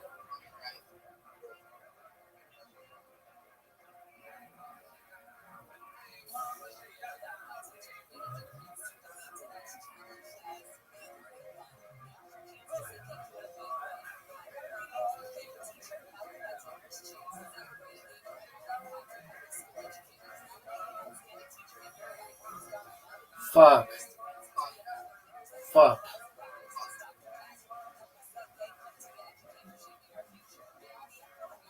Are you proud of that shot?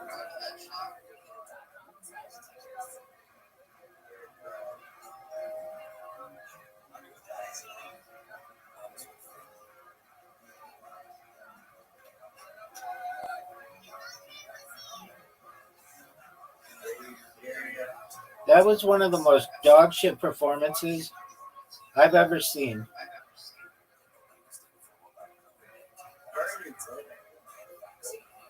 I mean, what do you want me to do about it?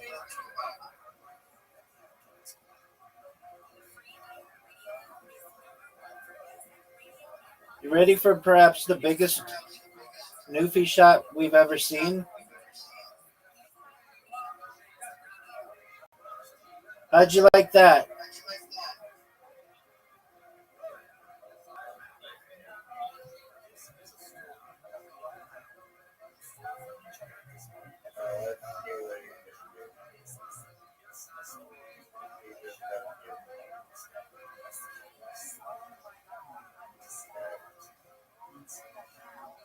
No way you're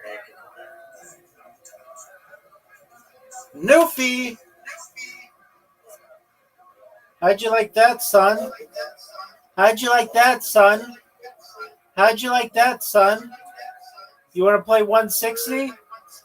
You want to play? You want to play 160? Yo, dog, you want to play 160?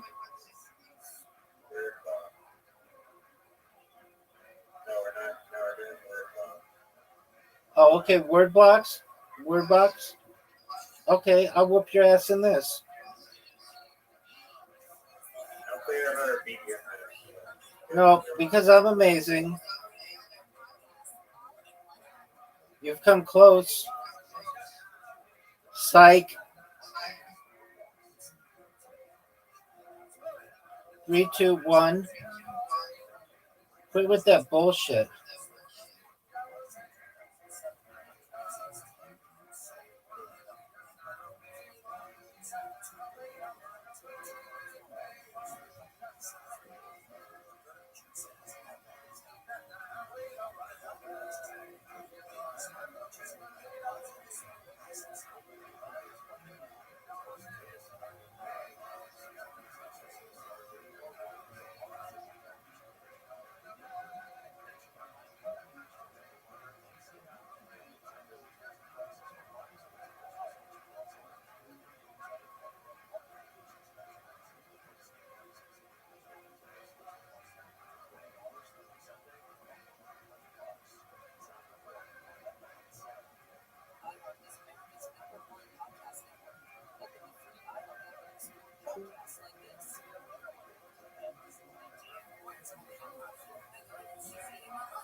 Next round.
I got sneeze.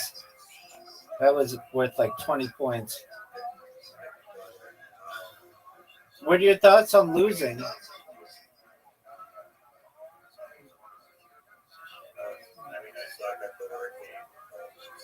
You lost. At what do you want to lose now, son?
Dog, what's it like to get your ass kicked so many different times in so many different games? You know how you like to keep track of who wins the most?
It's over, baby.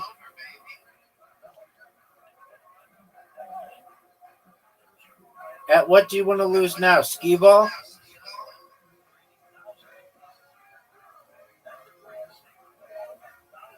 I can't hear you. At what do you want to lose? Fuck your quick draw.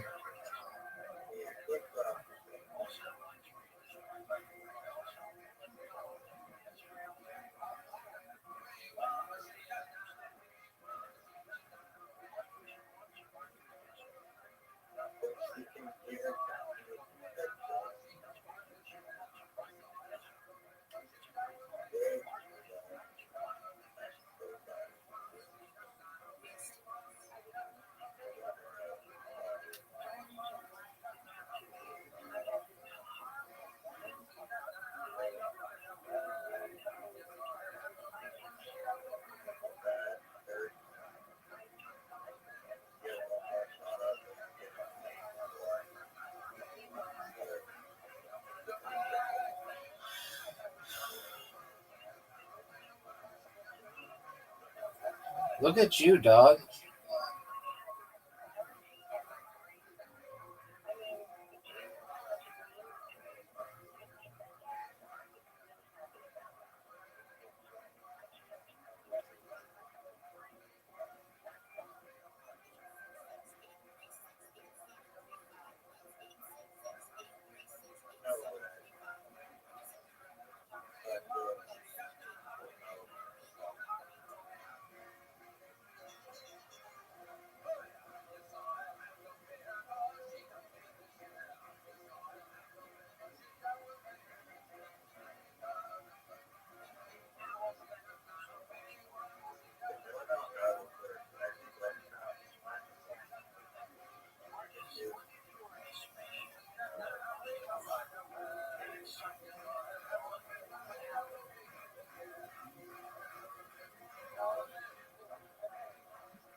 No way.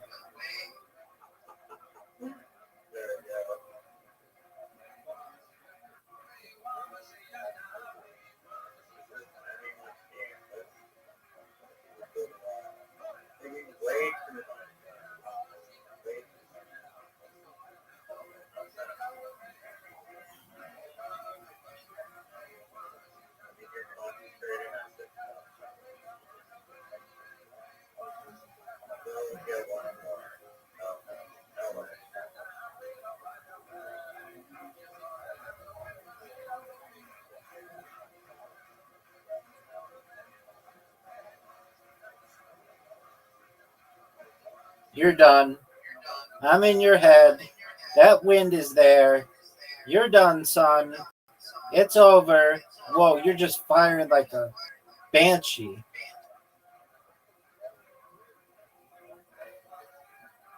No way. No. How did you miss the last shot?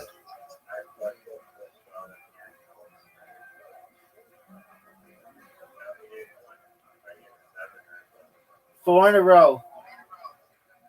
Finally won a game. Dude, I win it all the time. Dog, I win it all the time. Four in a row.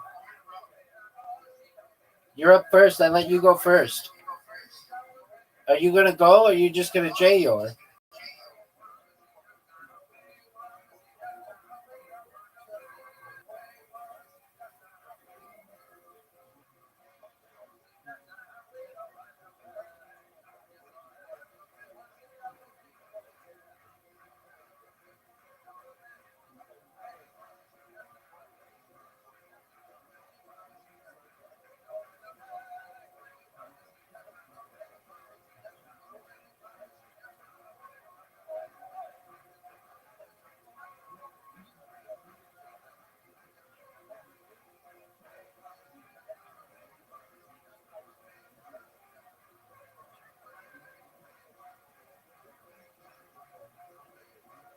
Thanks.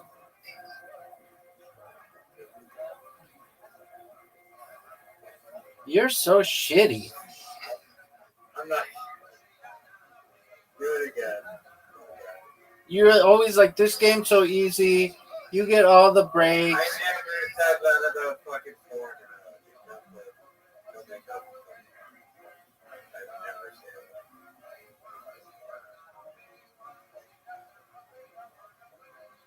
You're up, pimp.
Thanks, dog.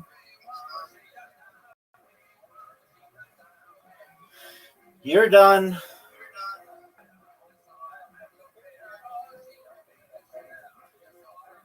Are you ready for some skee ball?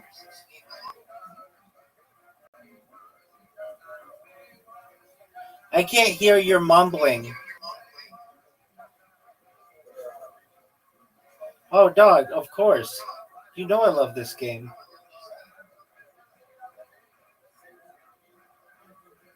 I've beaten you at like the last 30 games we played, not just in this game. I'm saying today. I beat you in basketball a whole bunch. You got me in golf. I beat you in bowling and in archery and in four in a row.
It's a proper noun, baby.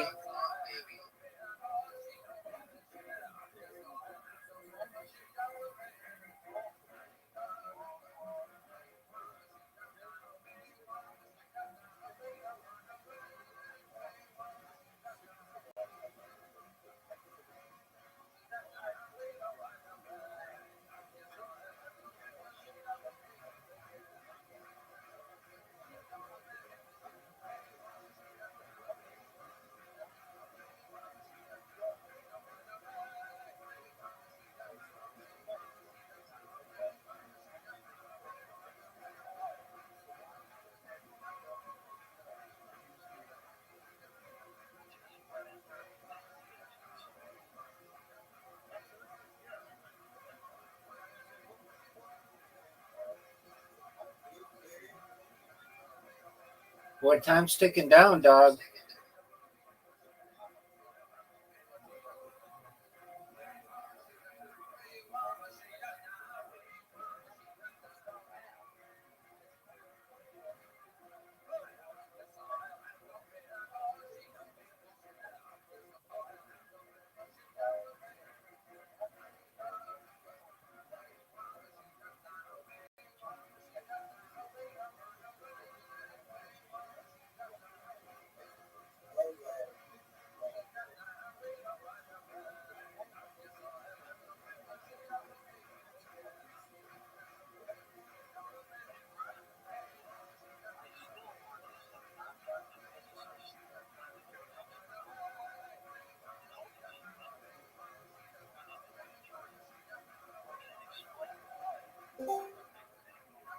Welcome.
Are you?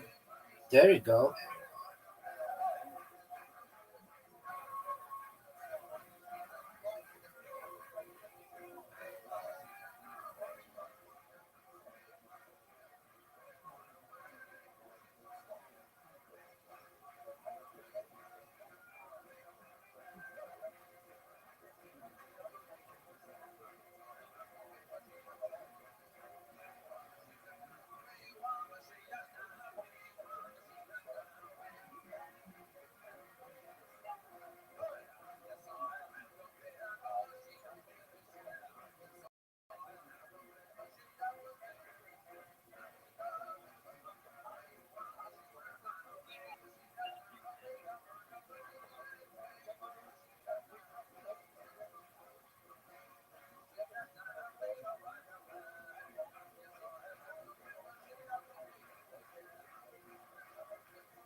Dude, what the fuck, man?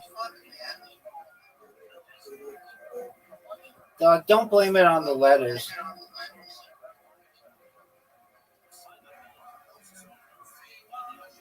Are you done?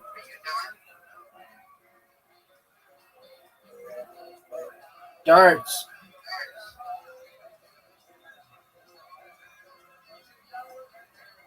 501 pro double out. You've never beaten me in this. You're up, pimp. That's a miss. That's a miss. That's a miss. I'm going to show you how big dogs do it.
Nice bullseye.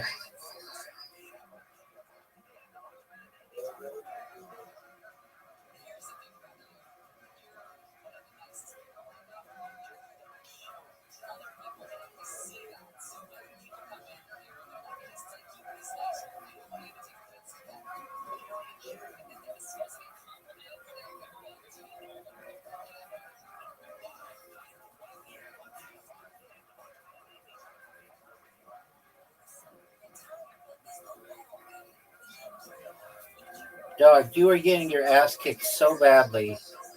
It's like not even funny.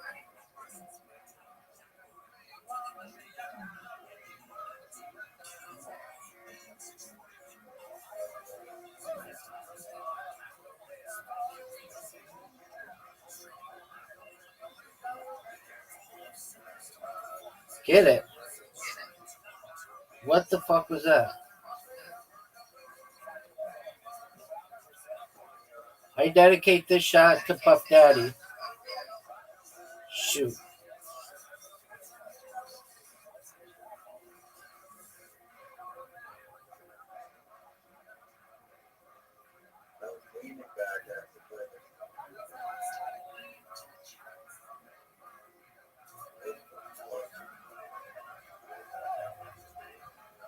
I dedicate this to Zoot's comedy career. You're done. You got beat by 303 points.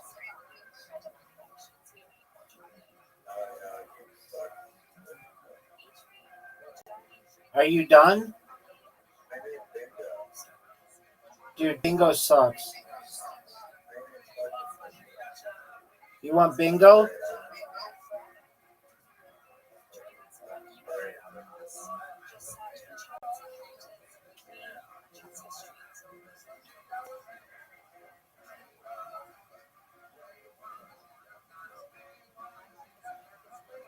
Yo, dog. You have an invitation. Are you just gonna J-Yor? Are you just gonna J-Yor?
I think it just automatically does it.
M33.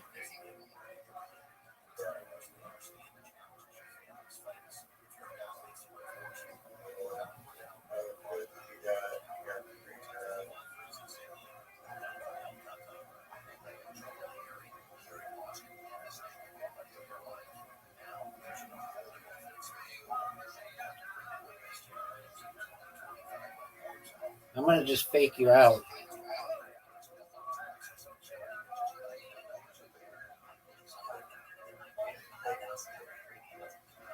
You can't fake the funk, son. No.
What do you want to play next?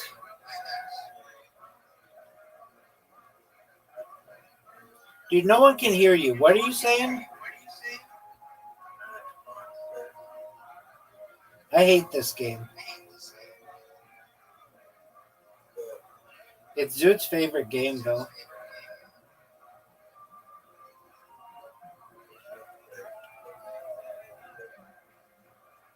All right, after this, we're done. I've beaten you at too much.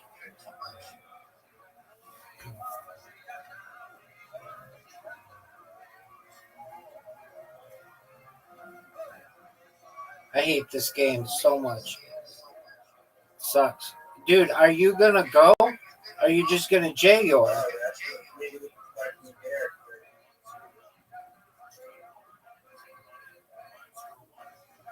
I hate this game because you have to purchase shit.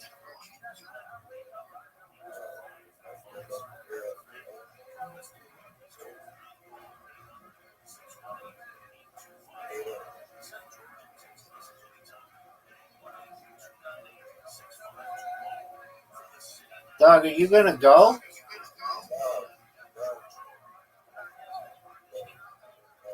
You're the one who wanted to play this dog shit game.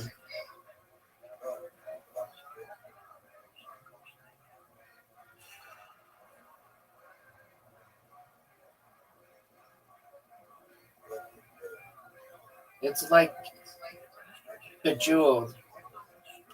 Are you gonna go?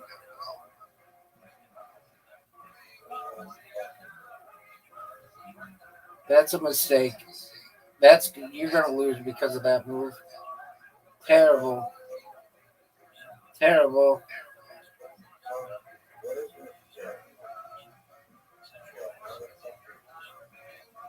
Because I'm sick, baby.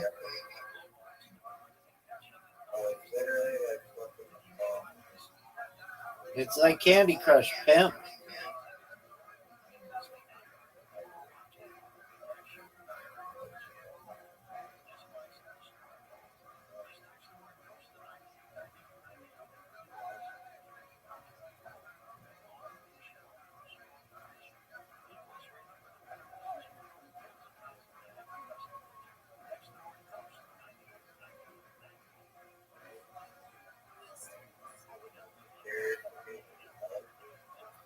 I don't see anything.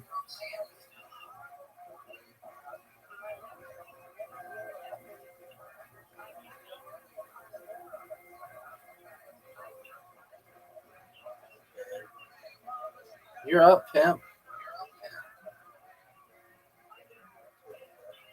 I didn't know what the question was.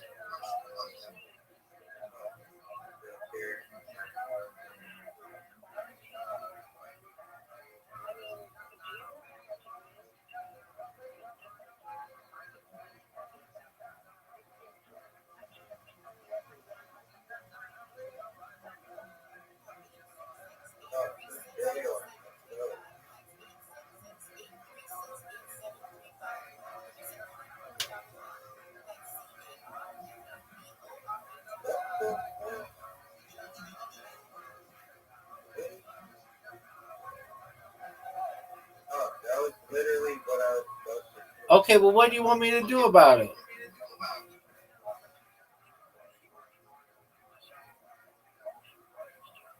Electro Claw? What the fuck is that?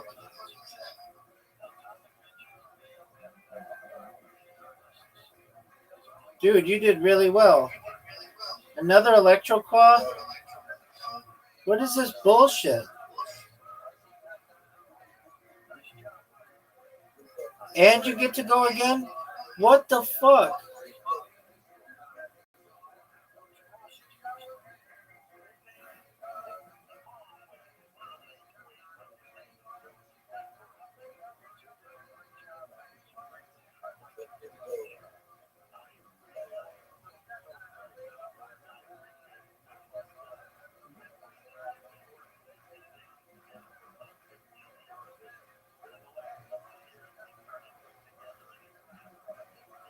Psycho Bite?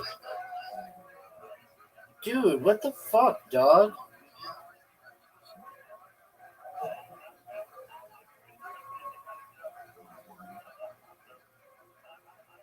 Electro Claw?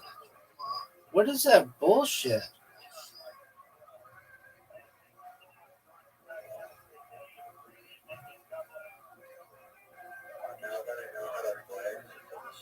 I don't know how to play. No one knows how to play.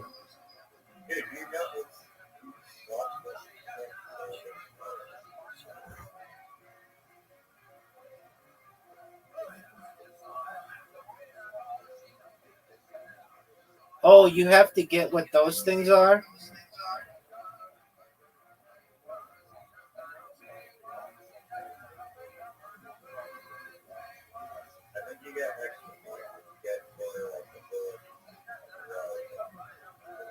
Get the Psycho Bite.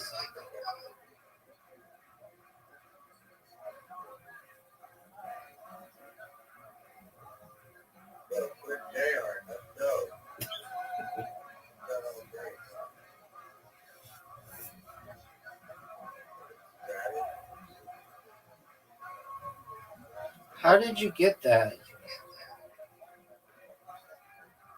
Psycho Bite. Dude, this game sucks. This game sucks.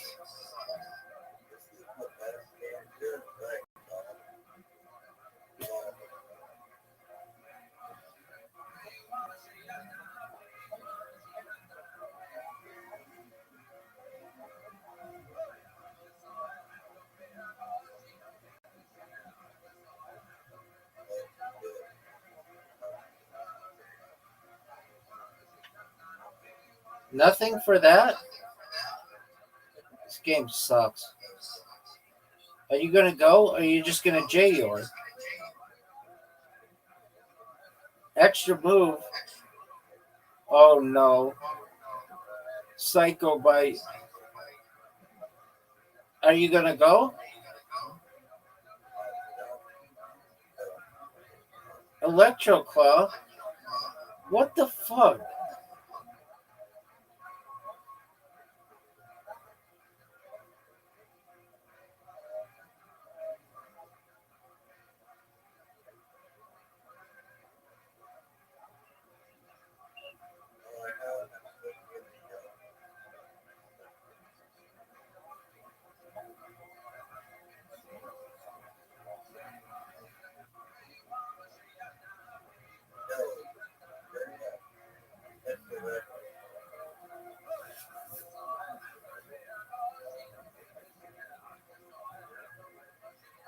Psycho Bite? What is this bullshit? Electro Claw? What is this bullshit?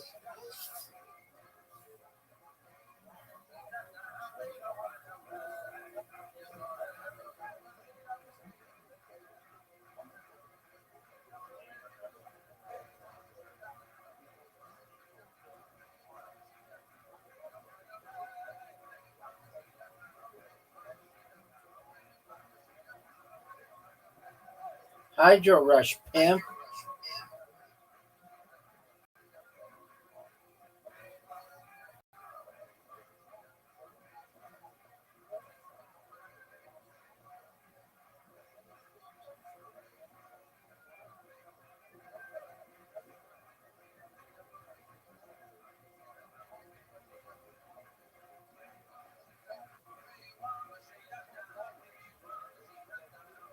Flare. Go fuck yourself. And those four. This is big time. Extra move.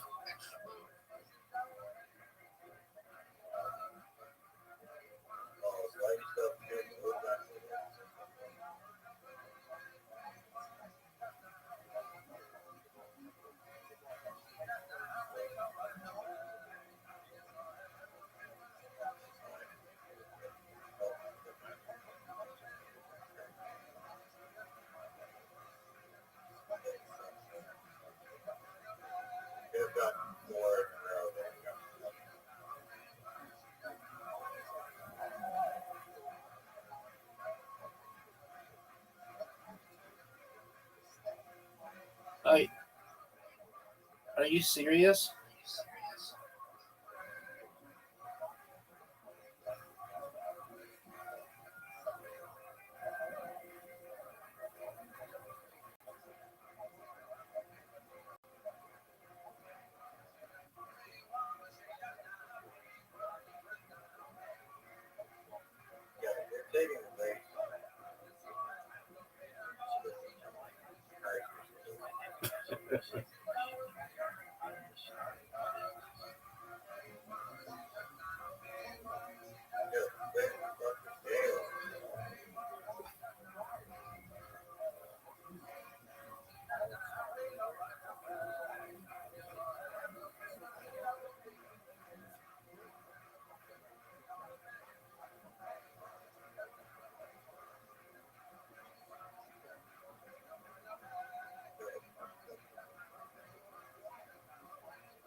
Riser, it's your turn.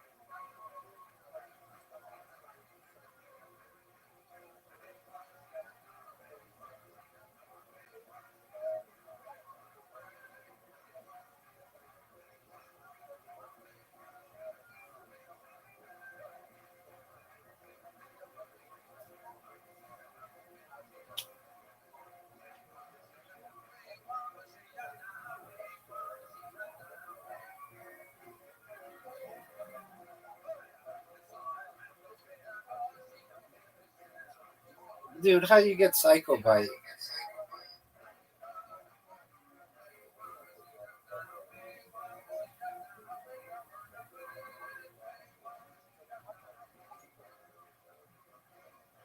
Electro Claw.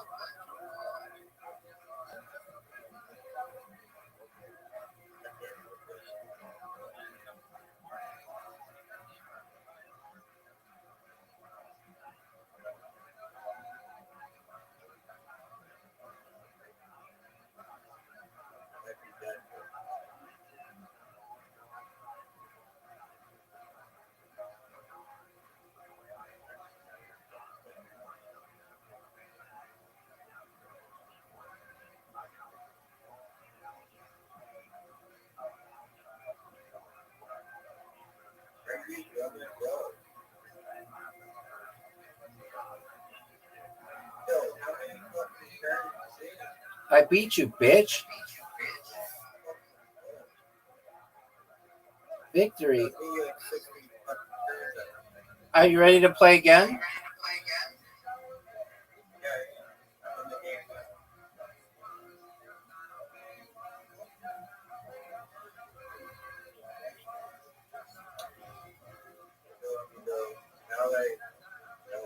Are you gonna go, or are you just gonna J yours?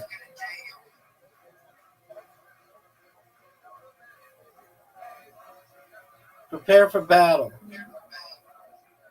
Let me go first.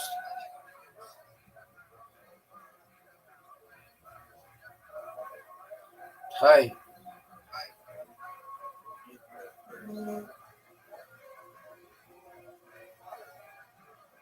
But you have more health than I do.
Dude, I didn't get to go.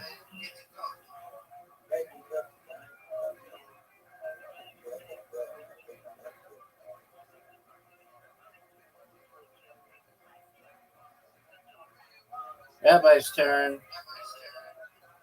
Fuck you, dude. Psycho Bite.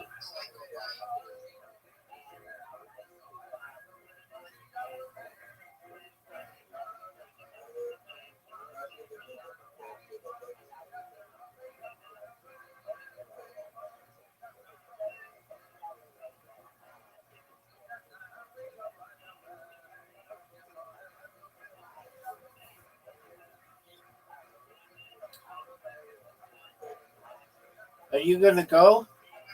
Or are you just gonna J or?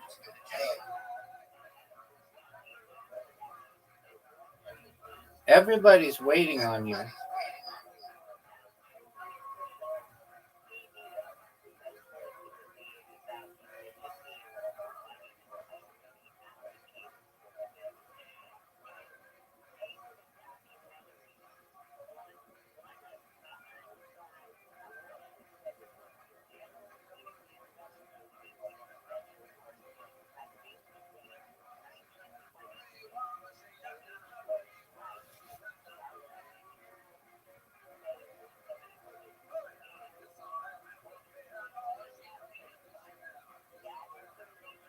What the fuck?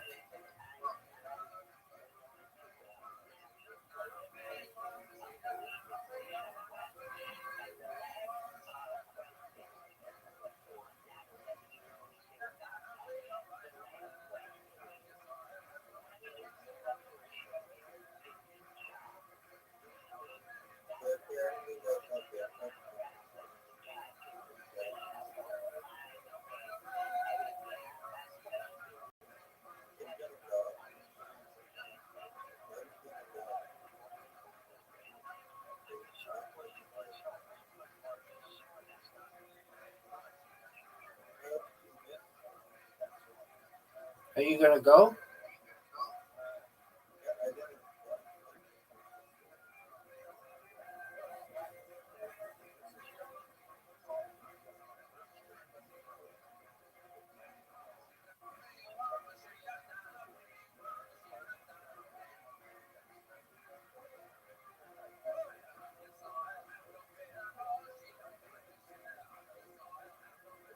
Hydro Rush, pimp.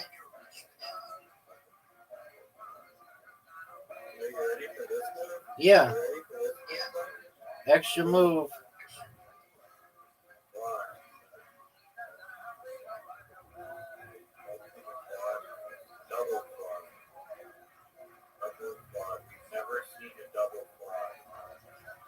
STFU, dog.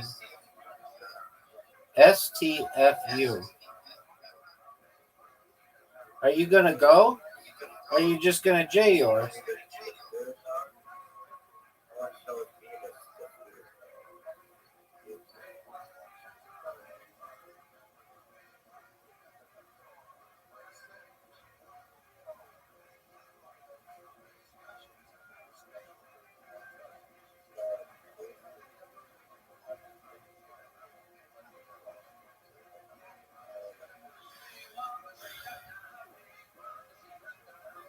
Oh, I didn't even see I had the animal on the bottom.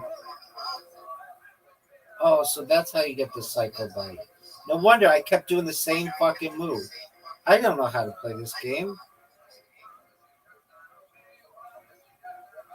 Are you gonna go?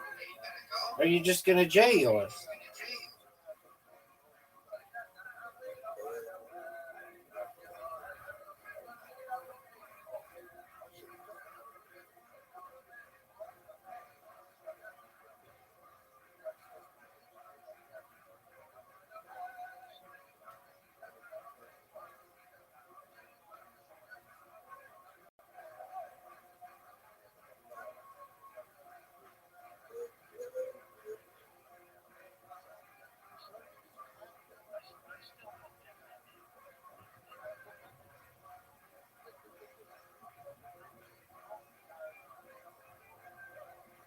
Dude, fuck your Electro Claw.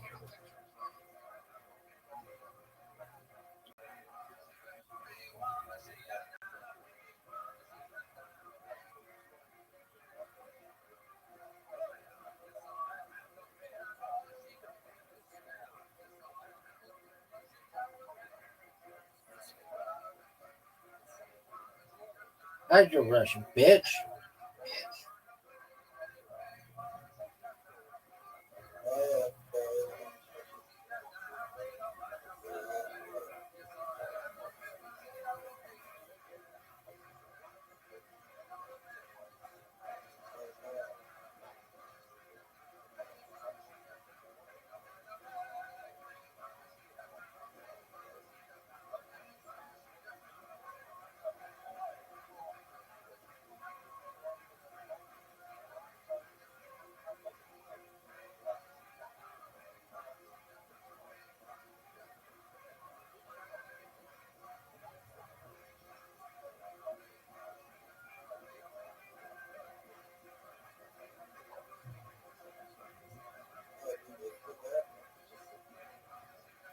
Hydro rush, bitch.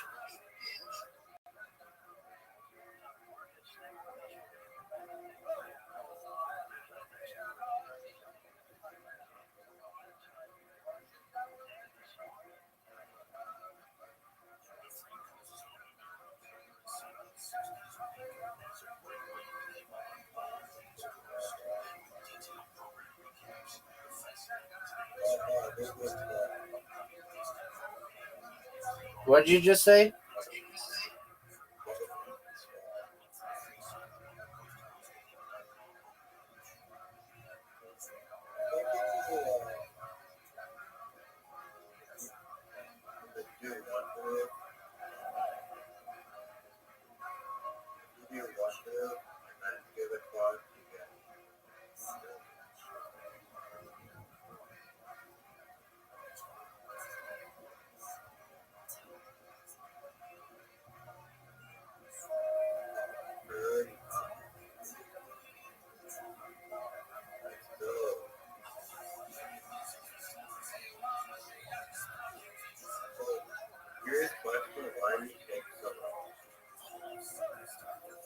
Because I don't know what I'm doing.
Psycho bite.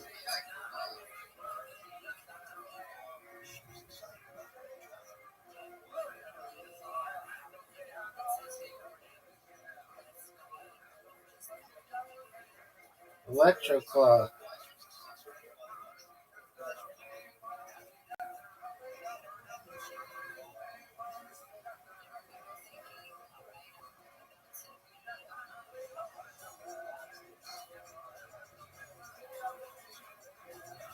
Extra move.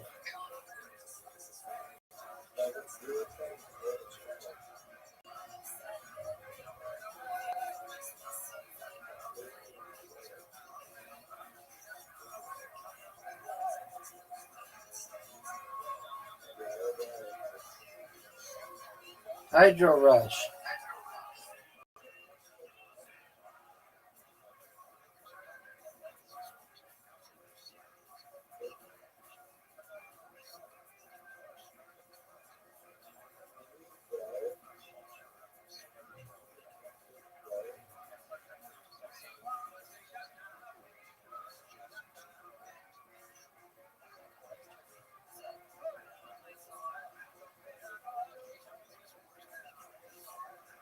This is it.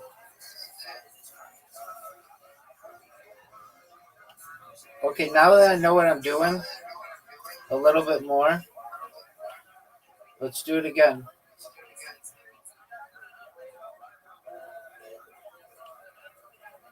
No, no one can hear you. Okay.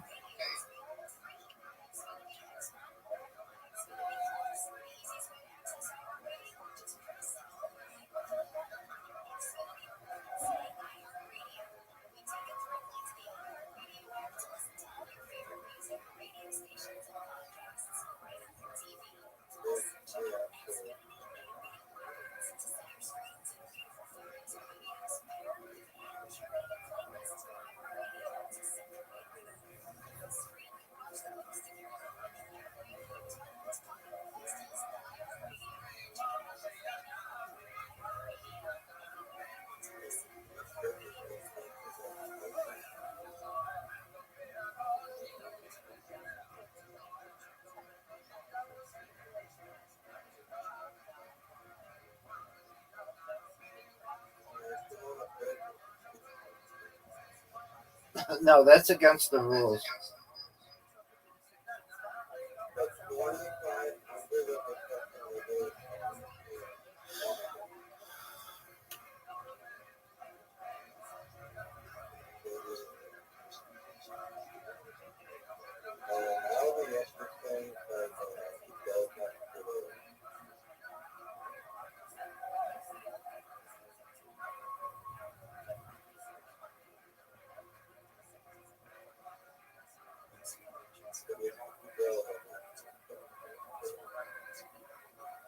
Is it my turn?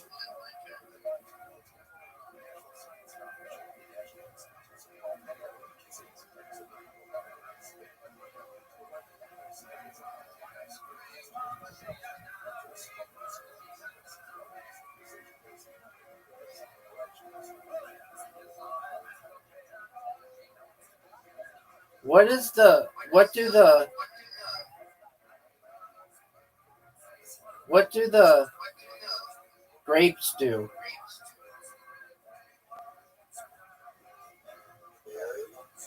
Yeah, whatever, dog. What do they do?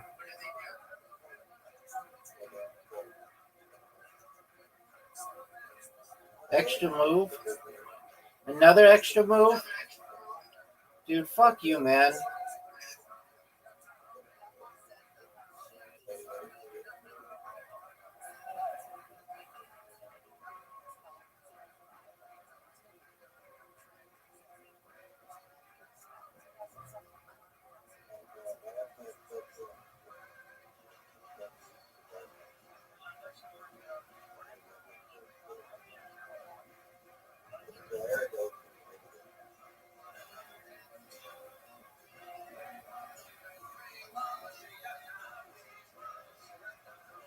Are you gonna go?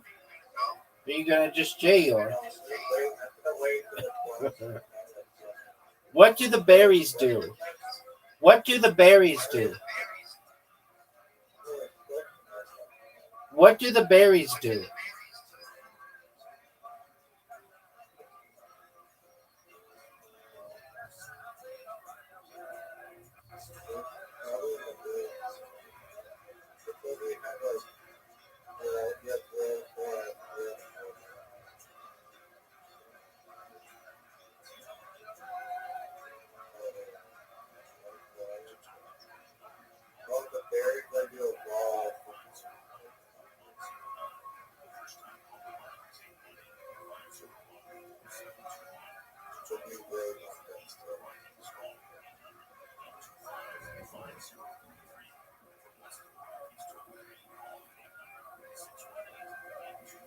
Look, there's a question mark one. He'll leave. Oh, dude, it hurts me and it heals you? Oh, that fucking is... I want that one that you just got. That thing's great.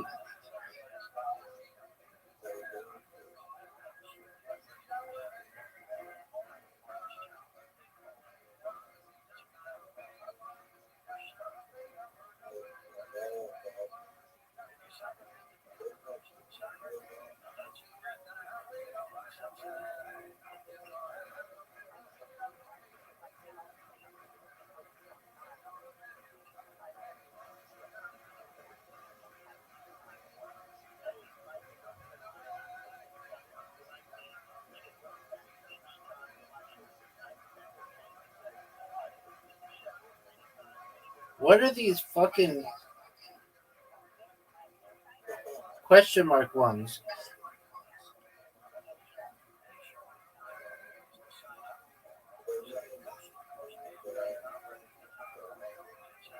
Dude, the fact that you have the heel leaf thing, that's not fair.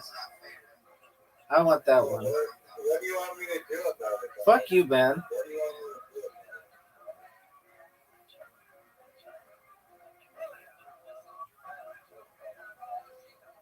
I haven't needed 25.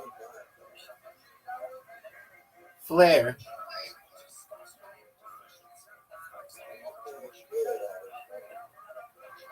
Hydro Rush.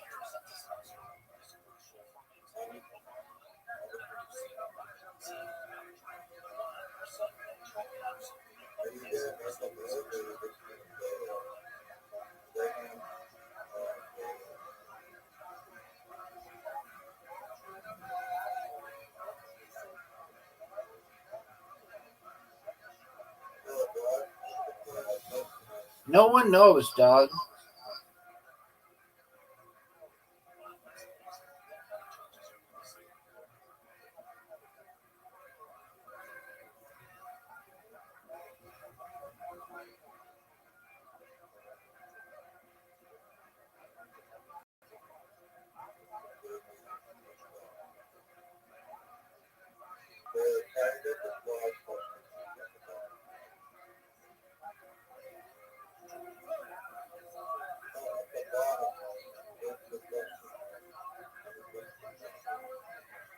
It doesn't do anything.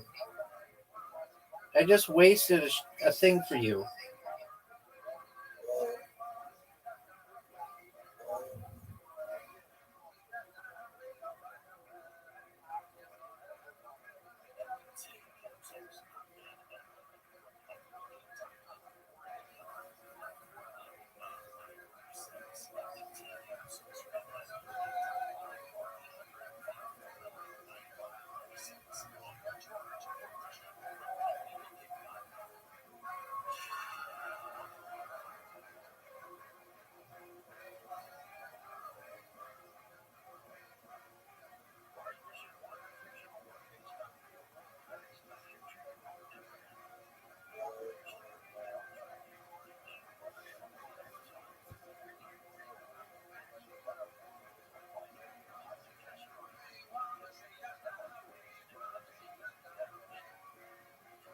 Extra move.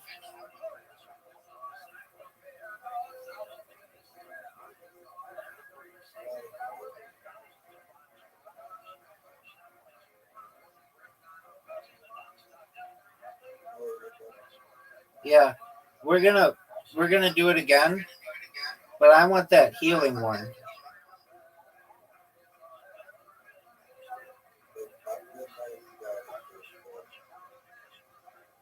No, you stole my um the water one.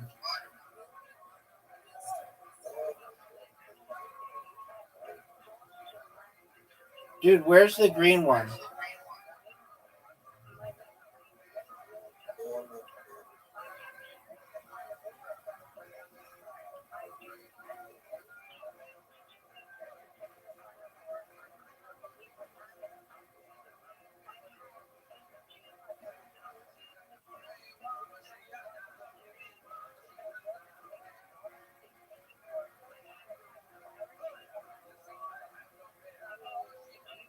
Dude, I can't find it.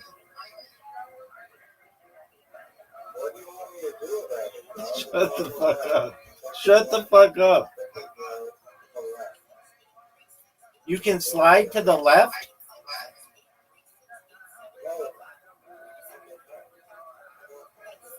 No. So I have to be this shitty one again. Lava cab. Match in red. Damages your person.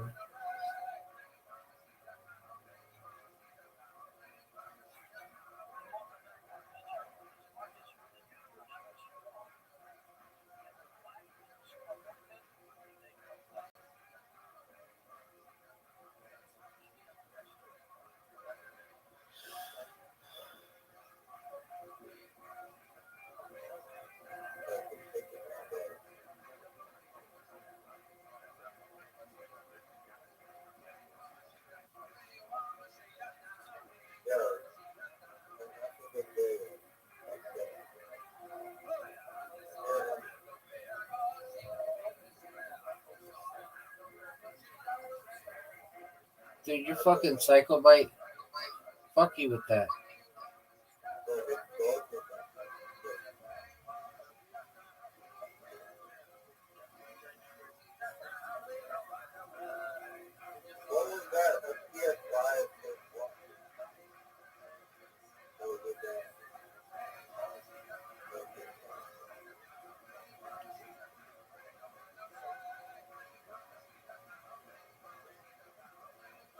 There isn't anything good.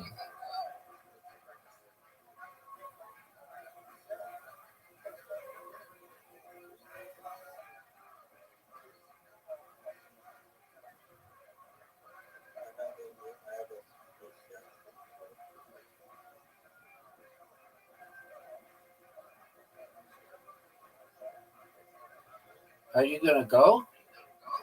Psych. I know. You take literally, you're like I want that healing one.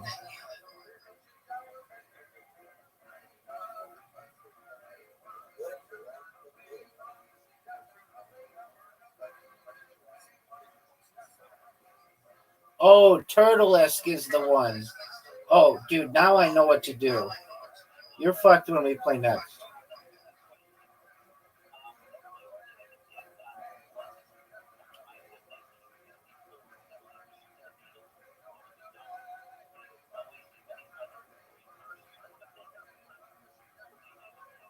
why would you do that?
Yeah, you see how my turn took 2 seconds?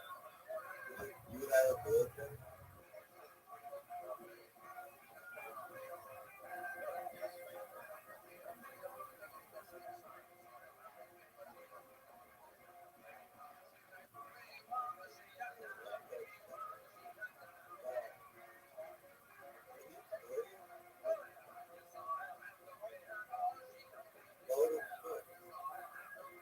How'd you like that one, you bee?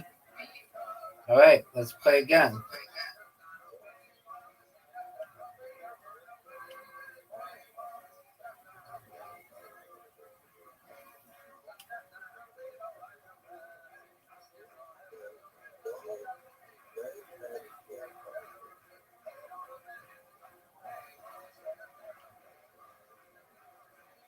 You're done now.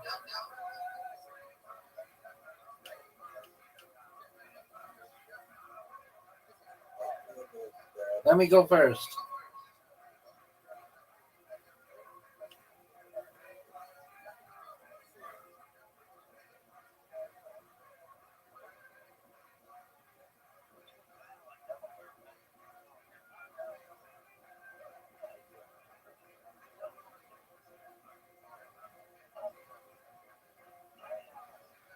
What the fuck is that?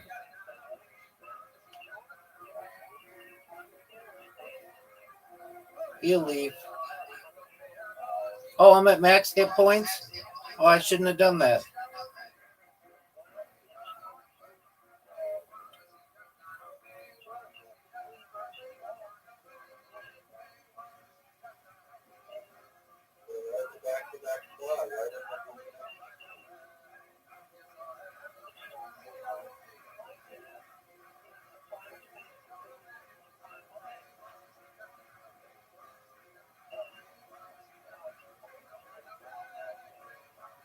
It freezes the thing for the next one. Whatever one was done, it freezes the next one. I don't know what it means, but that's what I've observed.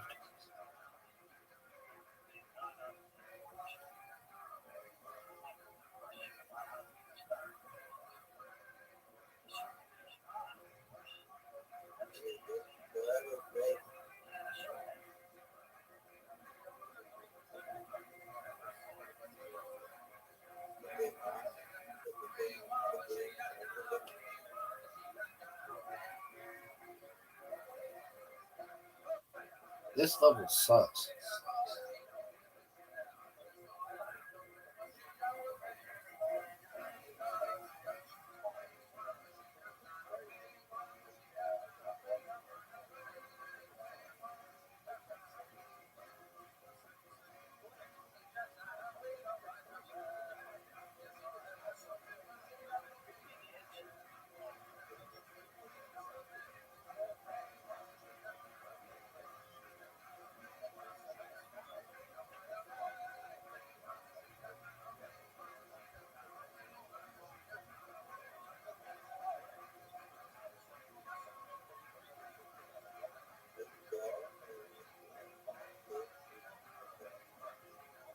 Extra move.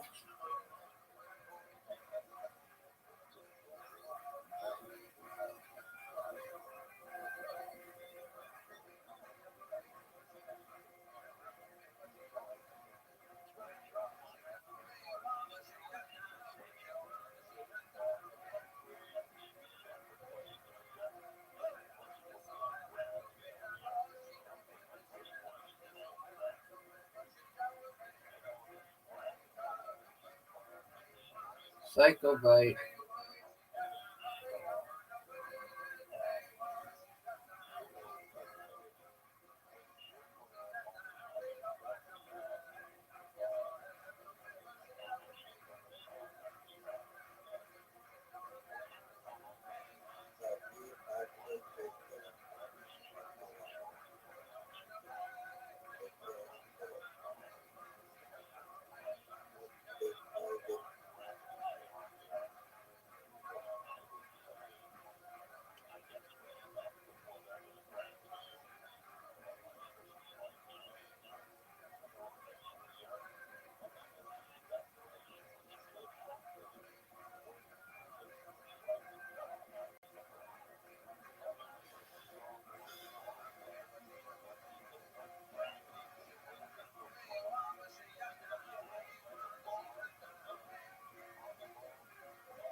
What the fuck is this?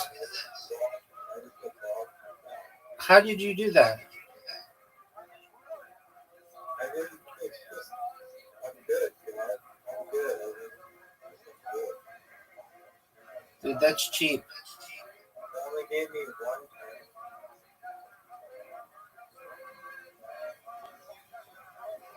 How do I evolve my guy?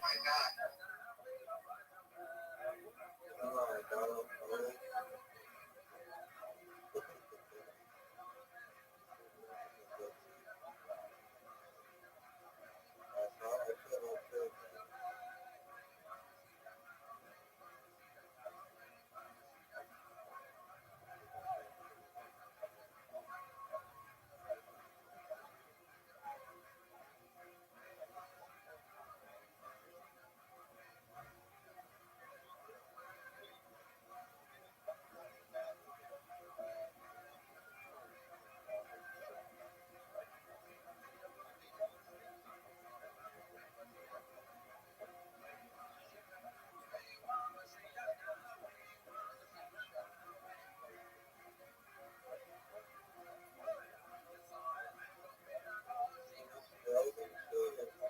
It sucks.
Dude, you fucked me with the reds. Good move.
Why do you call them cherries? They're obviously grapes.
You cunt.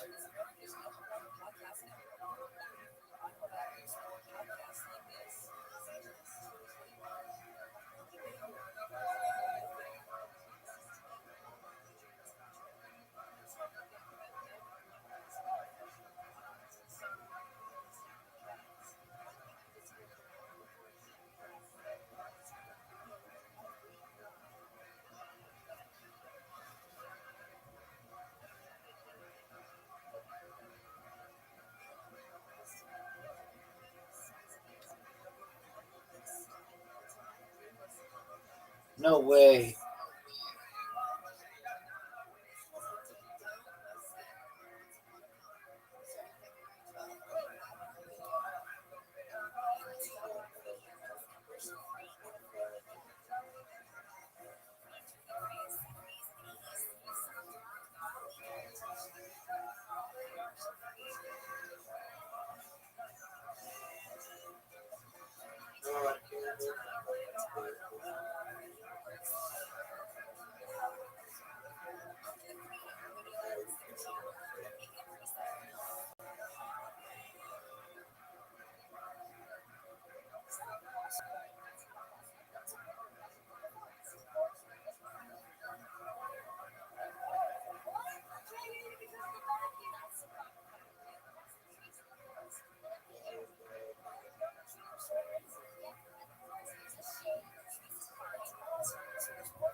Yeah, but now I know what to do and I know how to evolve.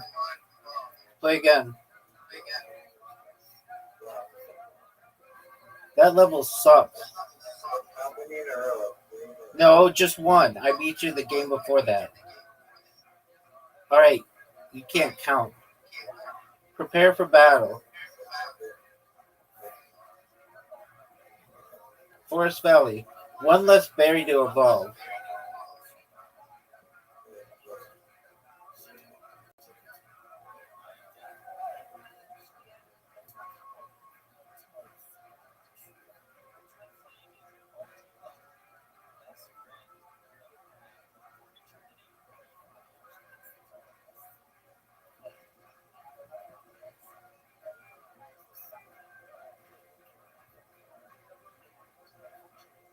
Oh, dude, that was big time.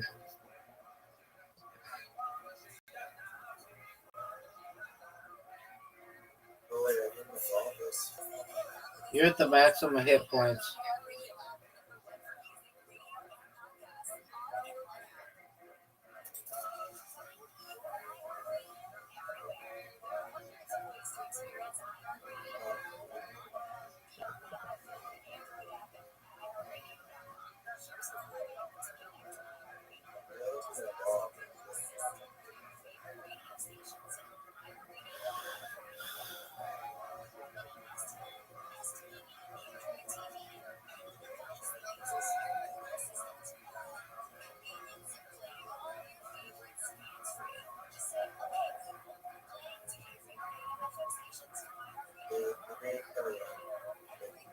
Oh, it's my turn. I didn't realize.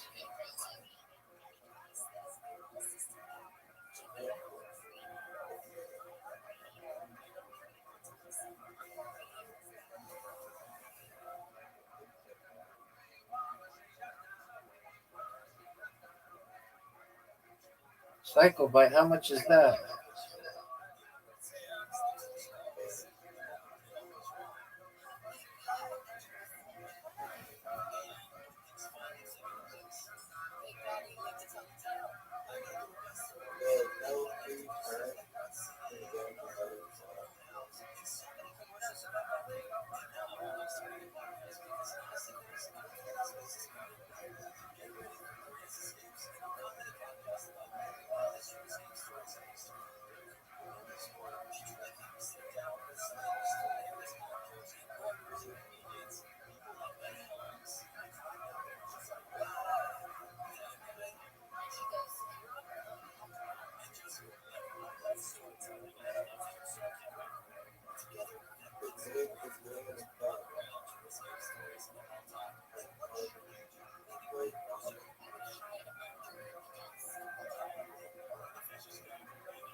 Oh, I don't get another free turn? Why don't you get another free turn?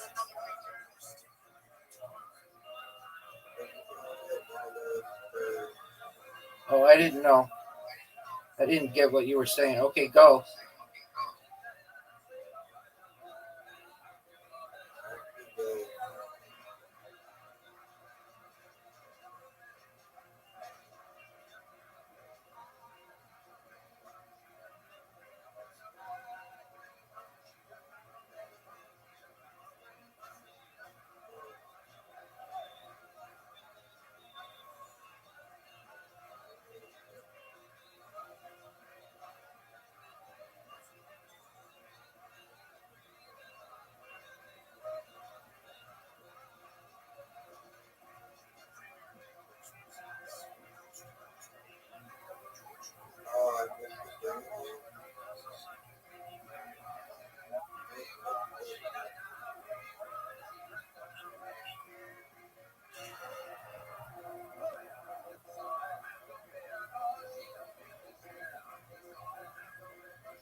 Oh, that's big time.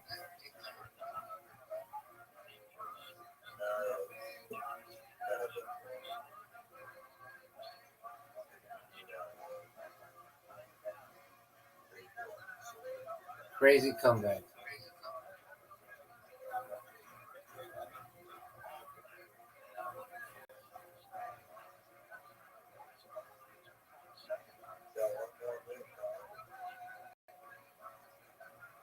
You can get the cherry.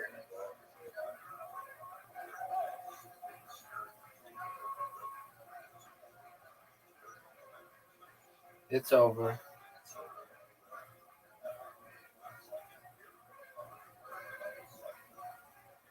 Oh, maybe not. Well, probably.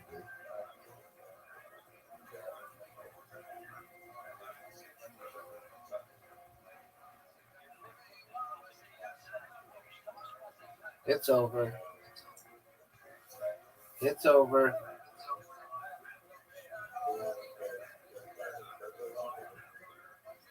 Purple.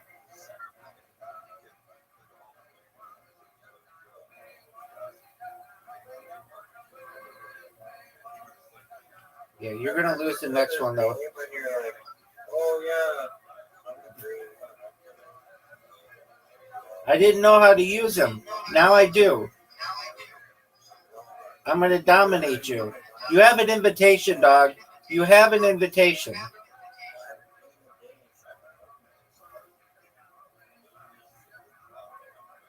Any place with that ice level.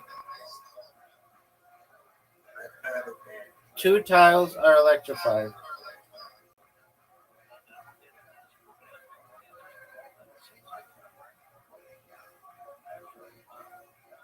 Are you gonna go? I got 30 seconds.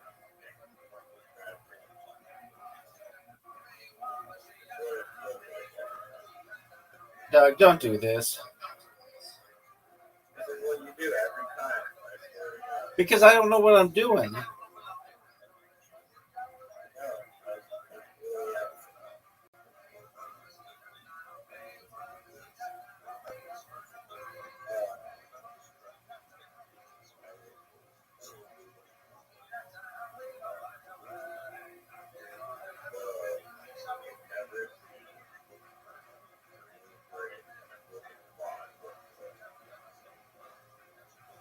It's a new strategy, pimp, for sexy beasts. Dude, fuck you.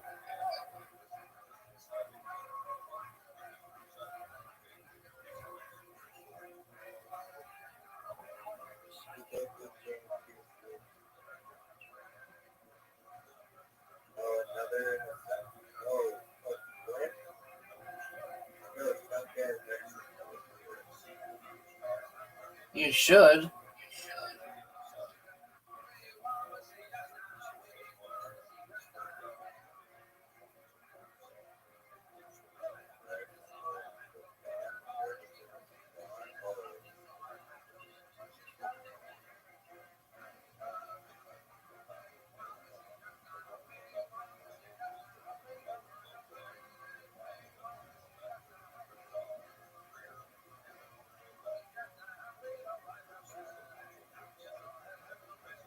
Nobody cares about that.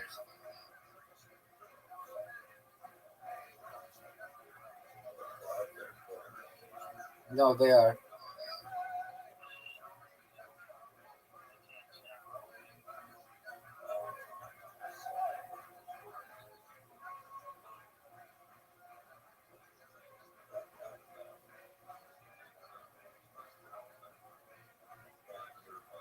No,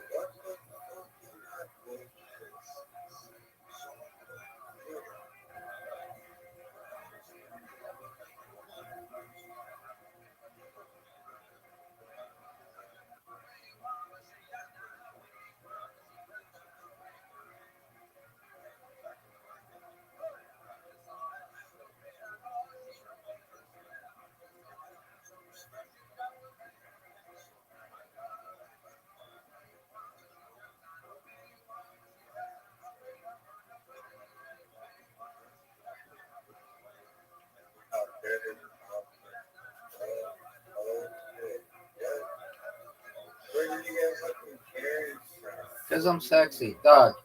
Dog, do I need to repeat it? Because I'm sexy.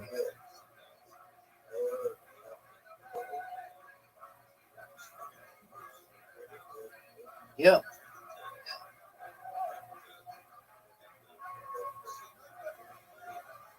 Oh, wow. That was Newfie.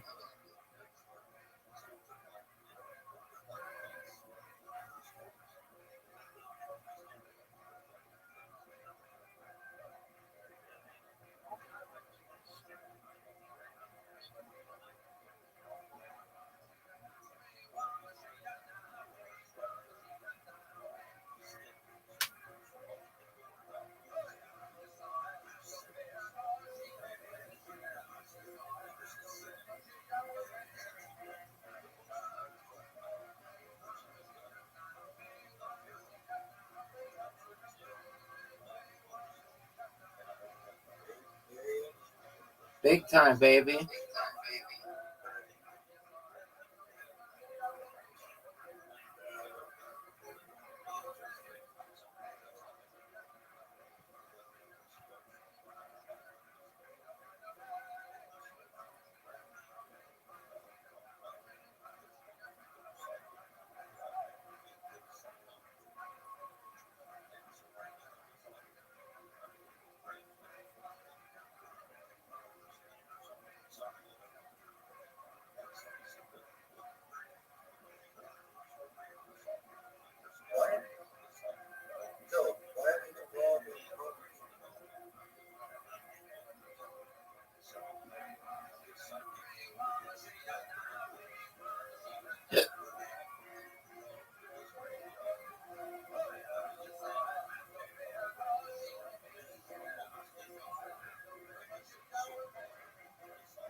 Dude, you keep getting so fortunate.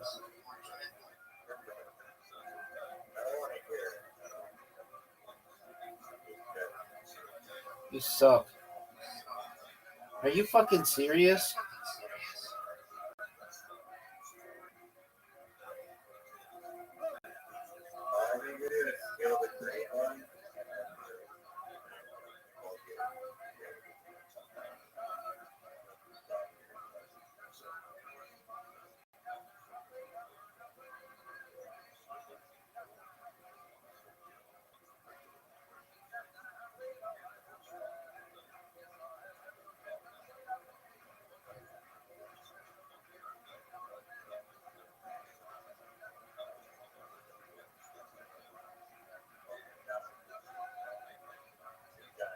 Be my turn.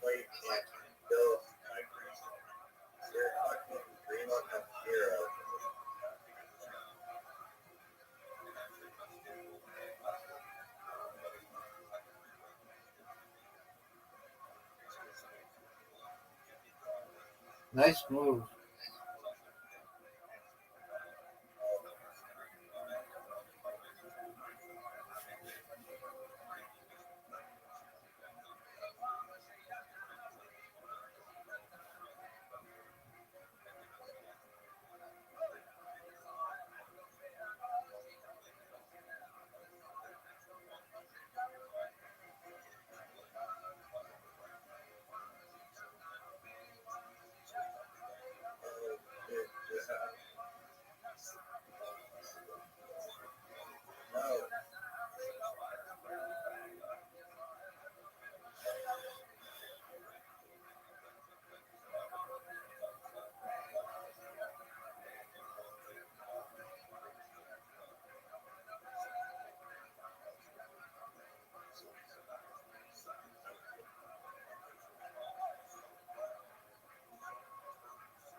lose right here. You're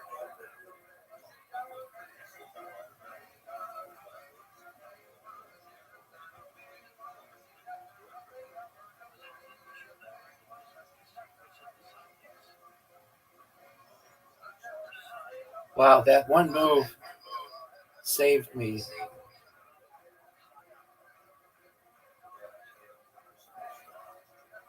Great move. I'm not even gonna fuck around. That was very smart.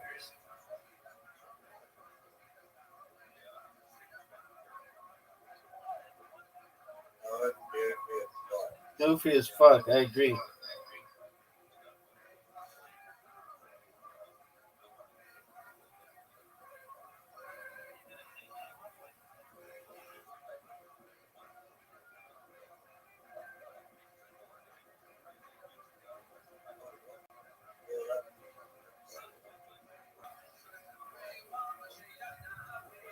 I just fucked myself.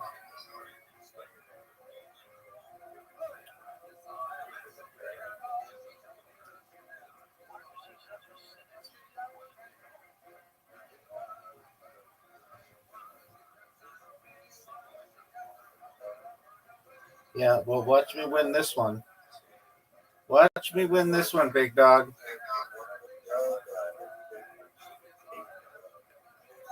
No, it hasn't. I won like two of them ago. This one I like the most.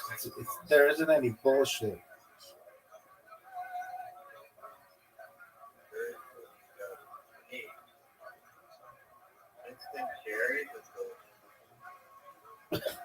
Quit calling them cherries. They're grapes.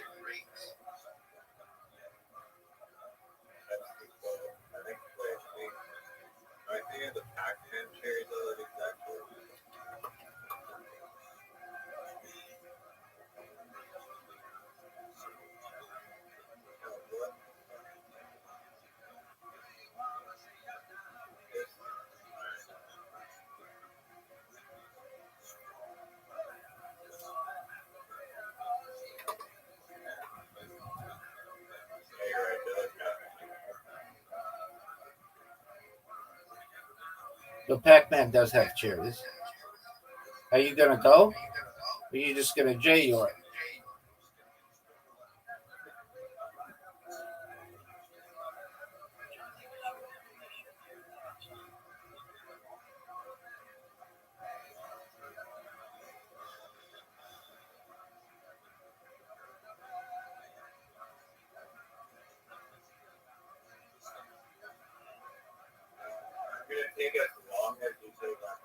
Dude, I did not take that long. Okay, that's not a crazy amount of time. Extra move.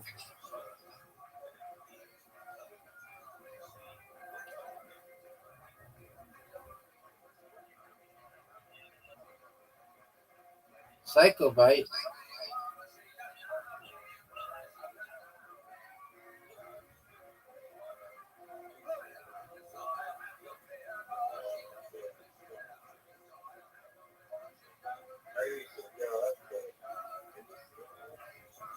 Are you gonna go?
Dude, you stole my shit. And you get that? Dude, fuck you, man.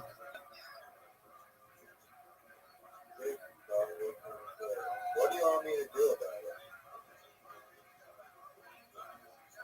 I don't choose to condemn you.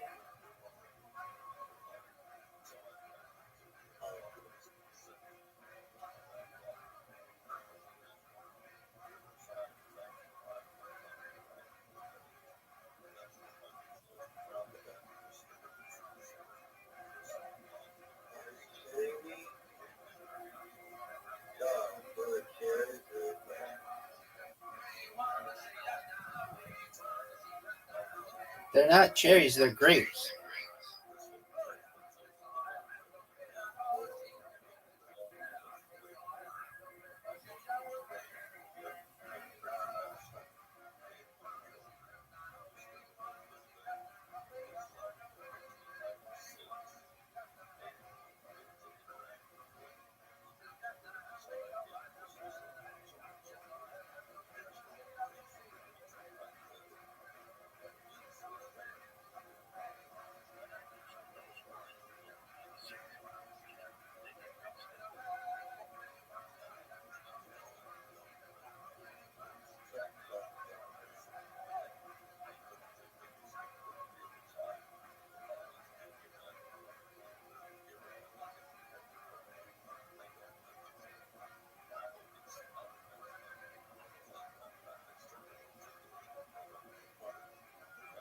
Fuck.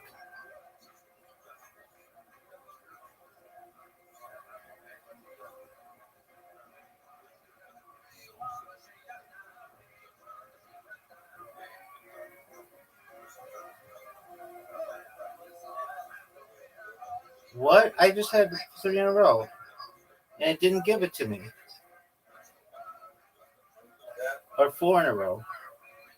This game cheated me.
If she don't talk to her, I don't talk to her.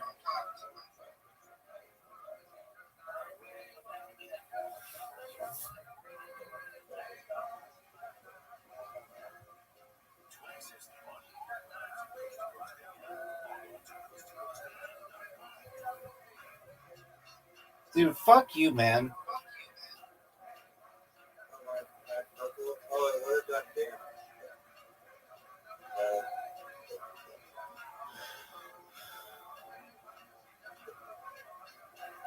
Are you gonna bail or are you gonna bail?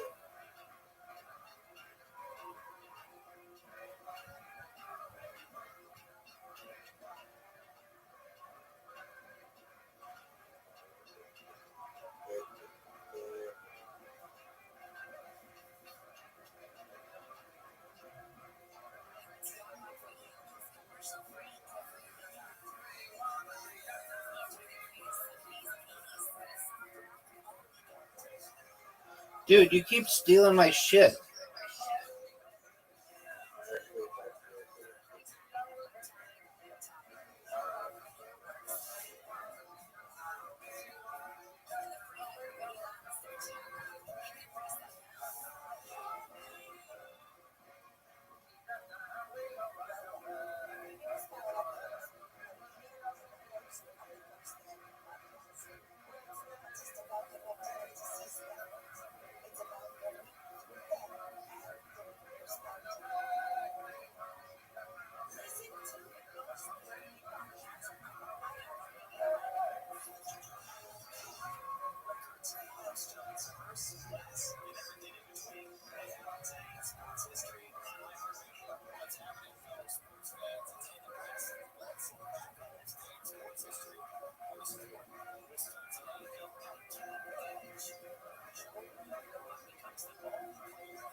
Fuck.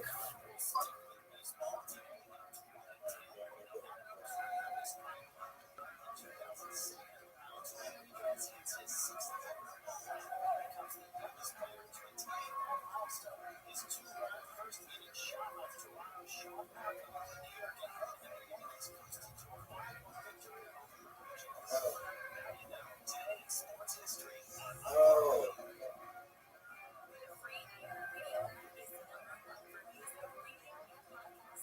are you serious? It's over, baby. It's over, baby. Huh? How many in a row did I fucking win?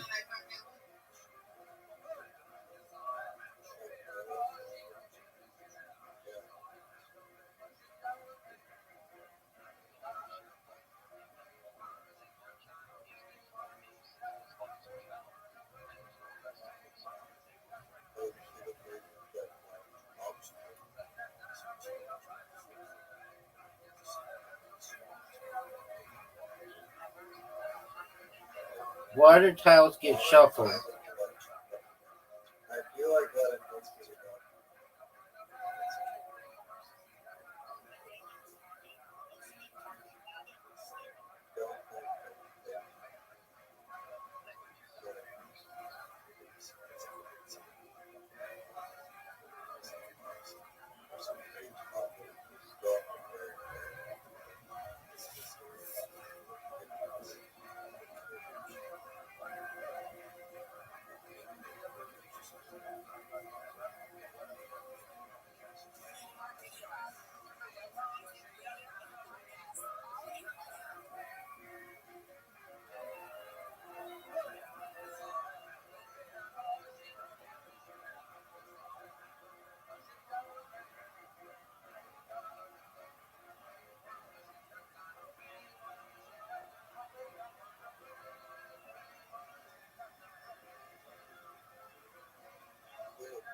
Are you serious? Are you fucking serious?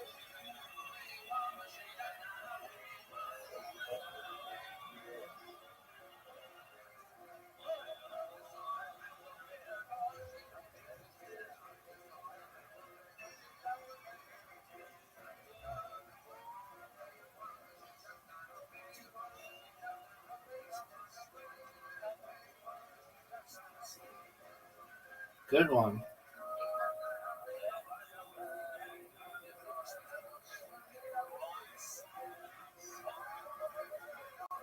Why did it shuffle the water tile?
Fuck. Well, and I have a slot.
Fuck you, dude.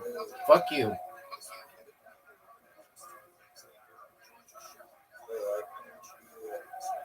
How about you just go?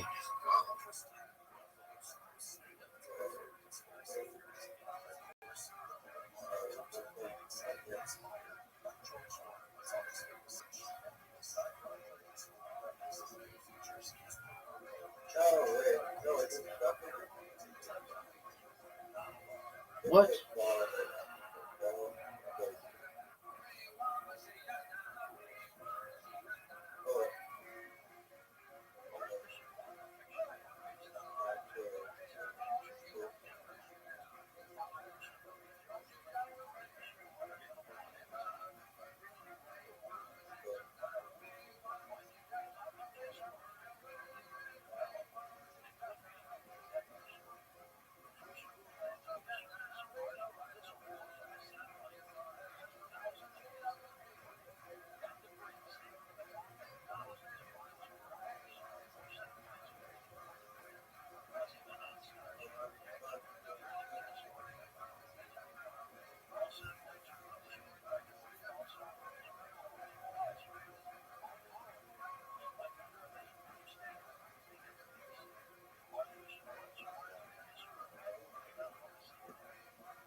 Fuck you, dude. And an extra move. That was brilliant.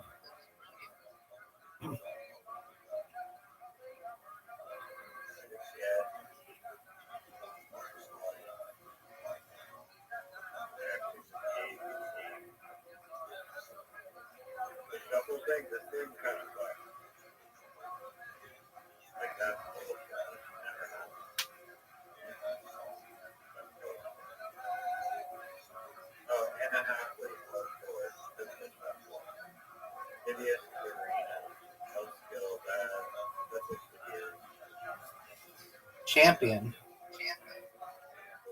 2 in a row, baby.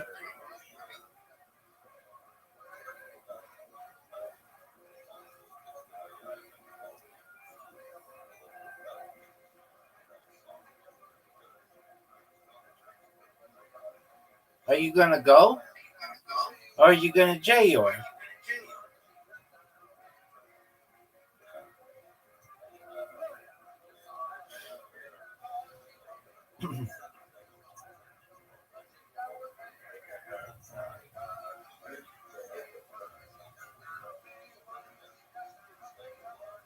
Two tiles are electric. What is electrified tile?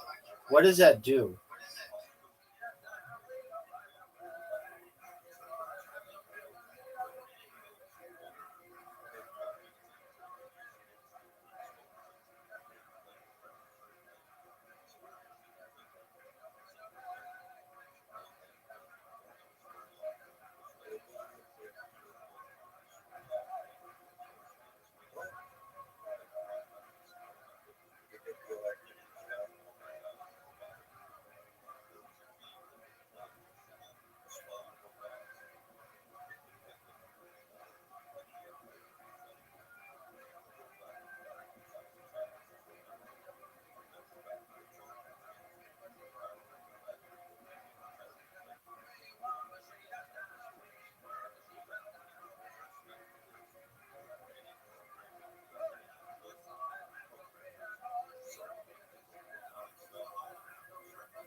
You fuckface.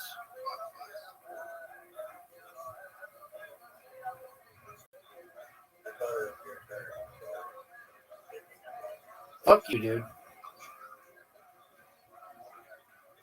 Fuck.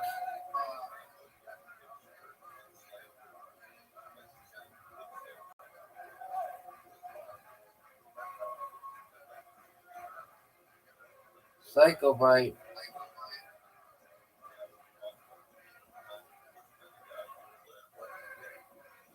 Dude, you're just getting helped by everything.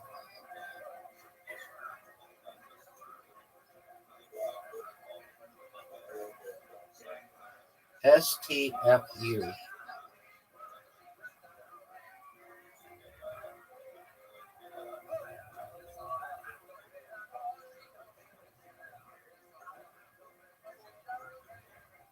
They're not cherries, they're grapes.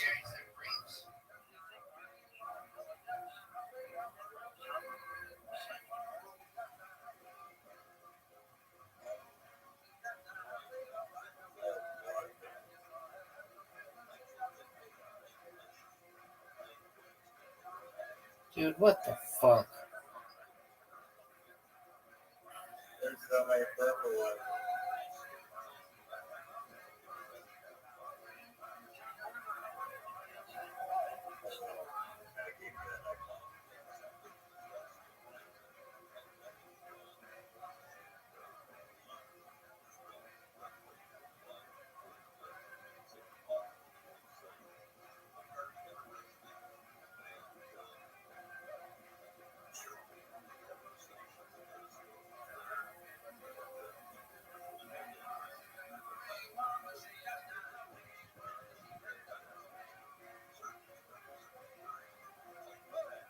Dude, what the fuck?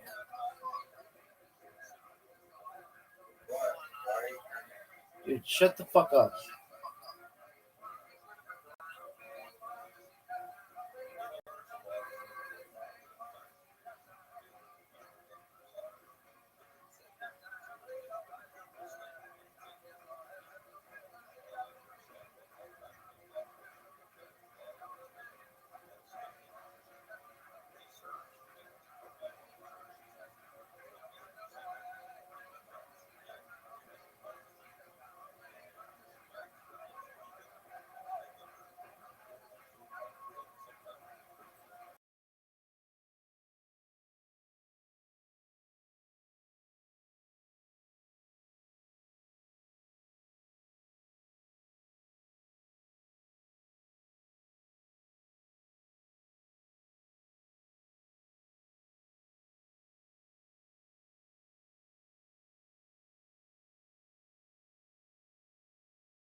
Fuck. Fuck you, man. This game sucks.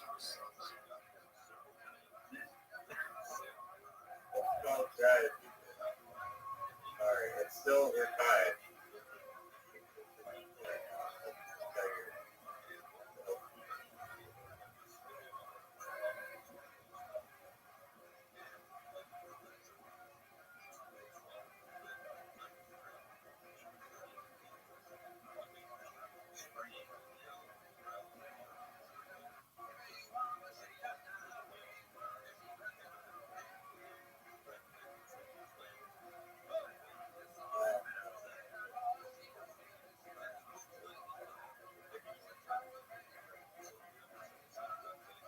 Oh, big time.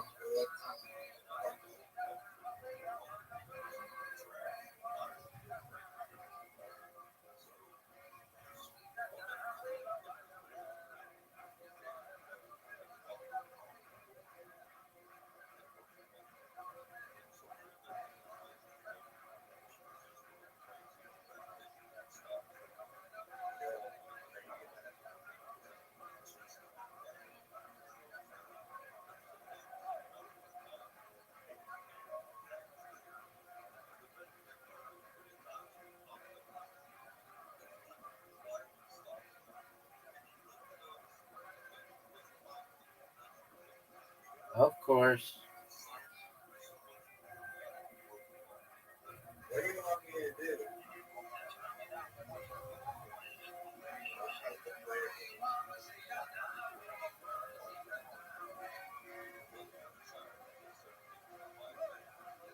Good flag.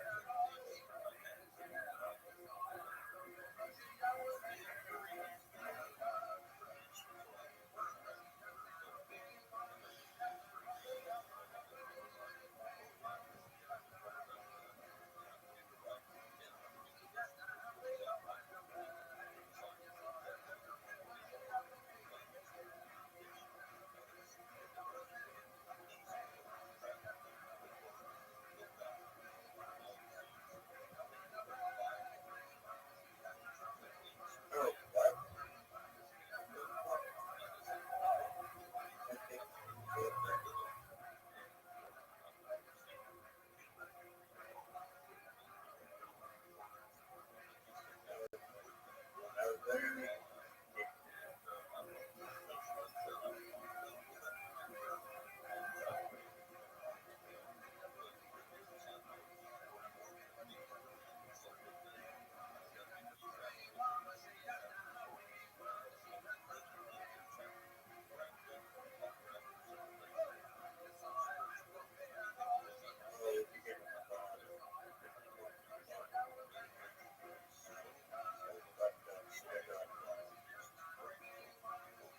So get your product.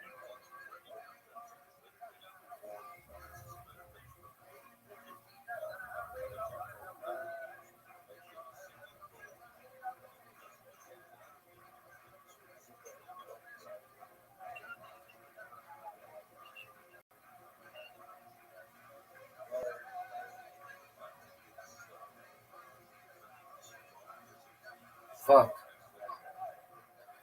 Fuck.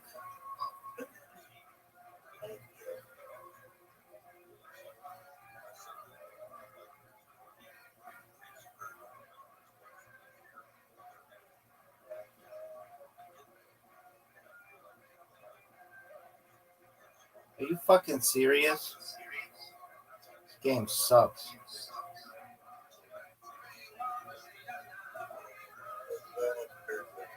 Why do you level up really quick?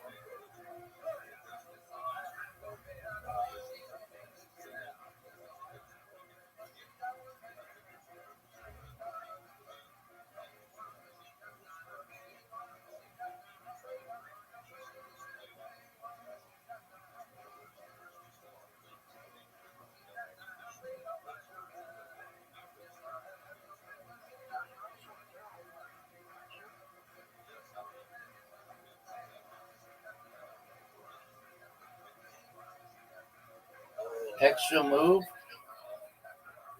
Give me a green one. Give me a What the absolute fuck? I hate to do this. Fuck you.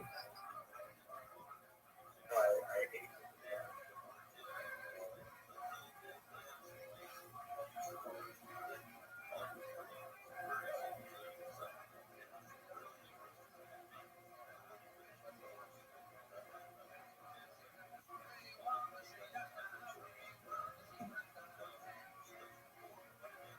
I wonder what's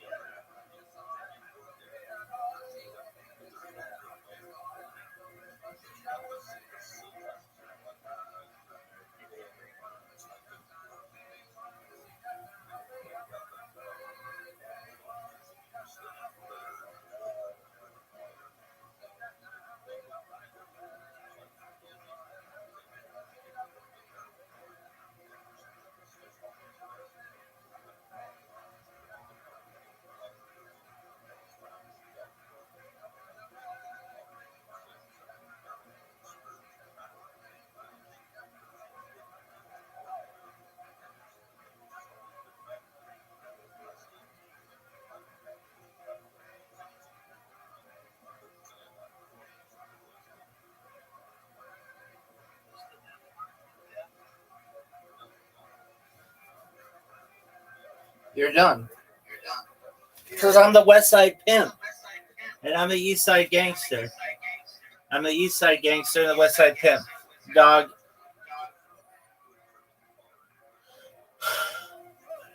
This game is exhausting. It's fun as fuck, though.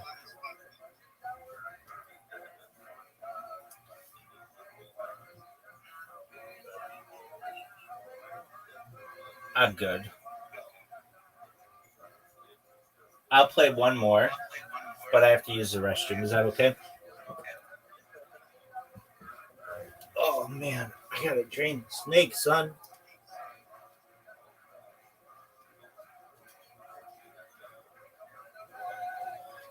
Oh. Boy.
All right, Pimp.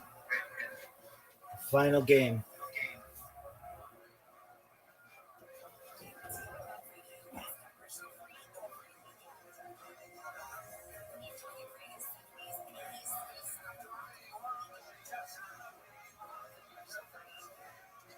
You're up, Pimp. We're waiting on you. You just J-Yarn?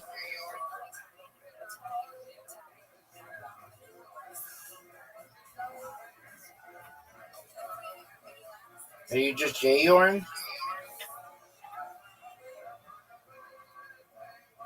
Are you just J-Yarn? Yo, Pimp.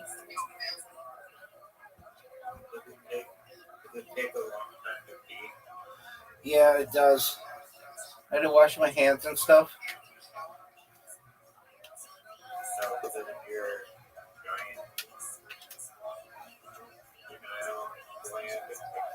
Word, dog. I'm starting, finally. Hey, look, the thing is different.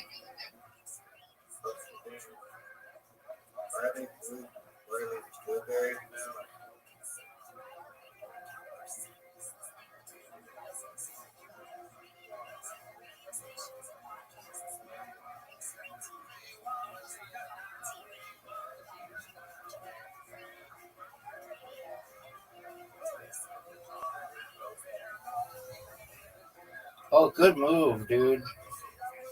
That was baller.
Oh, fuck you, dude.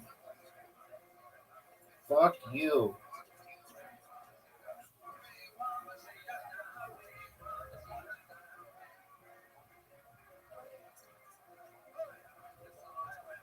Dude, fuck you, man.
Hey, look at the scoreboard. Who's the champion overall?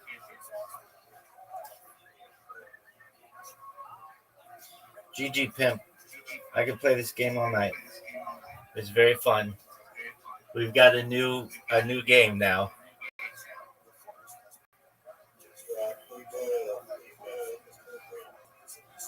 I've been trying to. I mean, it's 1:08, so it's still pretty late.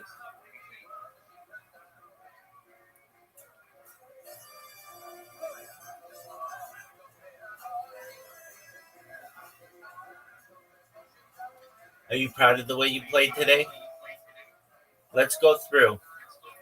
Basketball, you won a game in a 3-person round. That was good.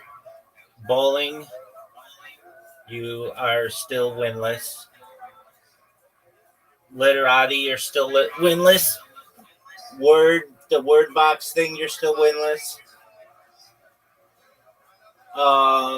Match Monsters is an amazing game, and you do okay at it. Go. I think earlier Go you did well. That one with the boxes you did well at.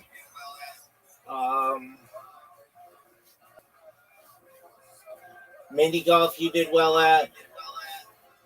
Archery you won one, I think. Maybe two, but you lost a bunch too. Carom, you did okay.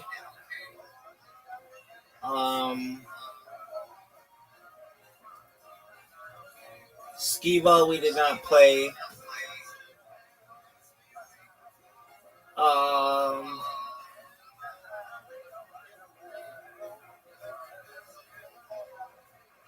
You're doing okay, man. I mean, when are you gonna play the Olympics again?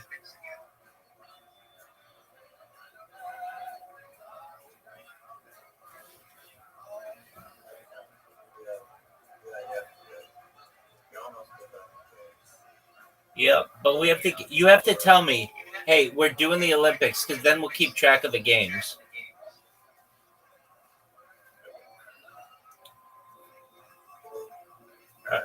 All right, big dog. Sweet dreams.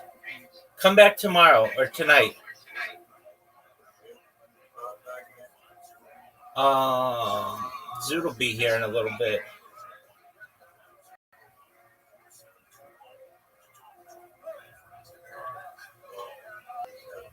Peace out, Girl Scout.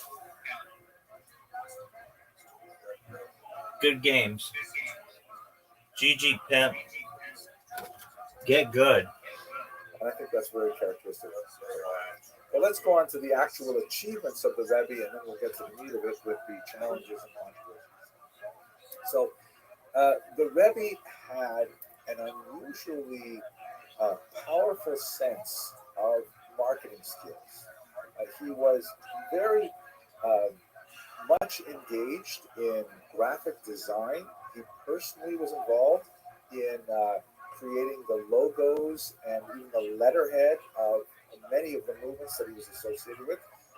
He personally looked over any graphic representations for children's magazines, for example. He actually would look at each of the cartoon boxes and make suggestions as they were being published. Even when he was an older man, he was still looking at these things. He used to say, for example, it's kind of relevant to contemporary controversies, that there should always be, whenever you had a children's magazine that had pictures of young boys on it, he says there should always be a girl on the cover as well.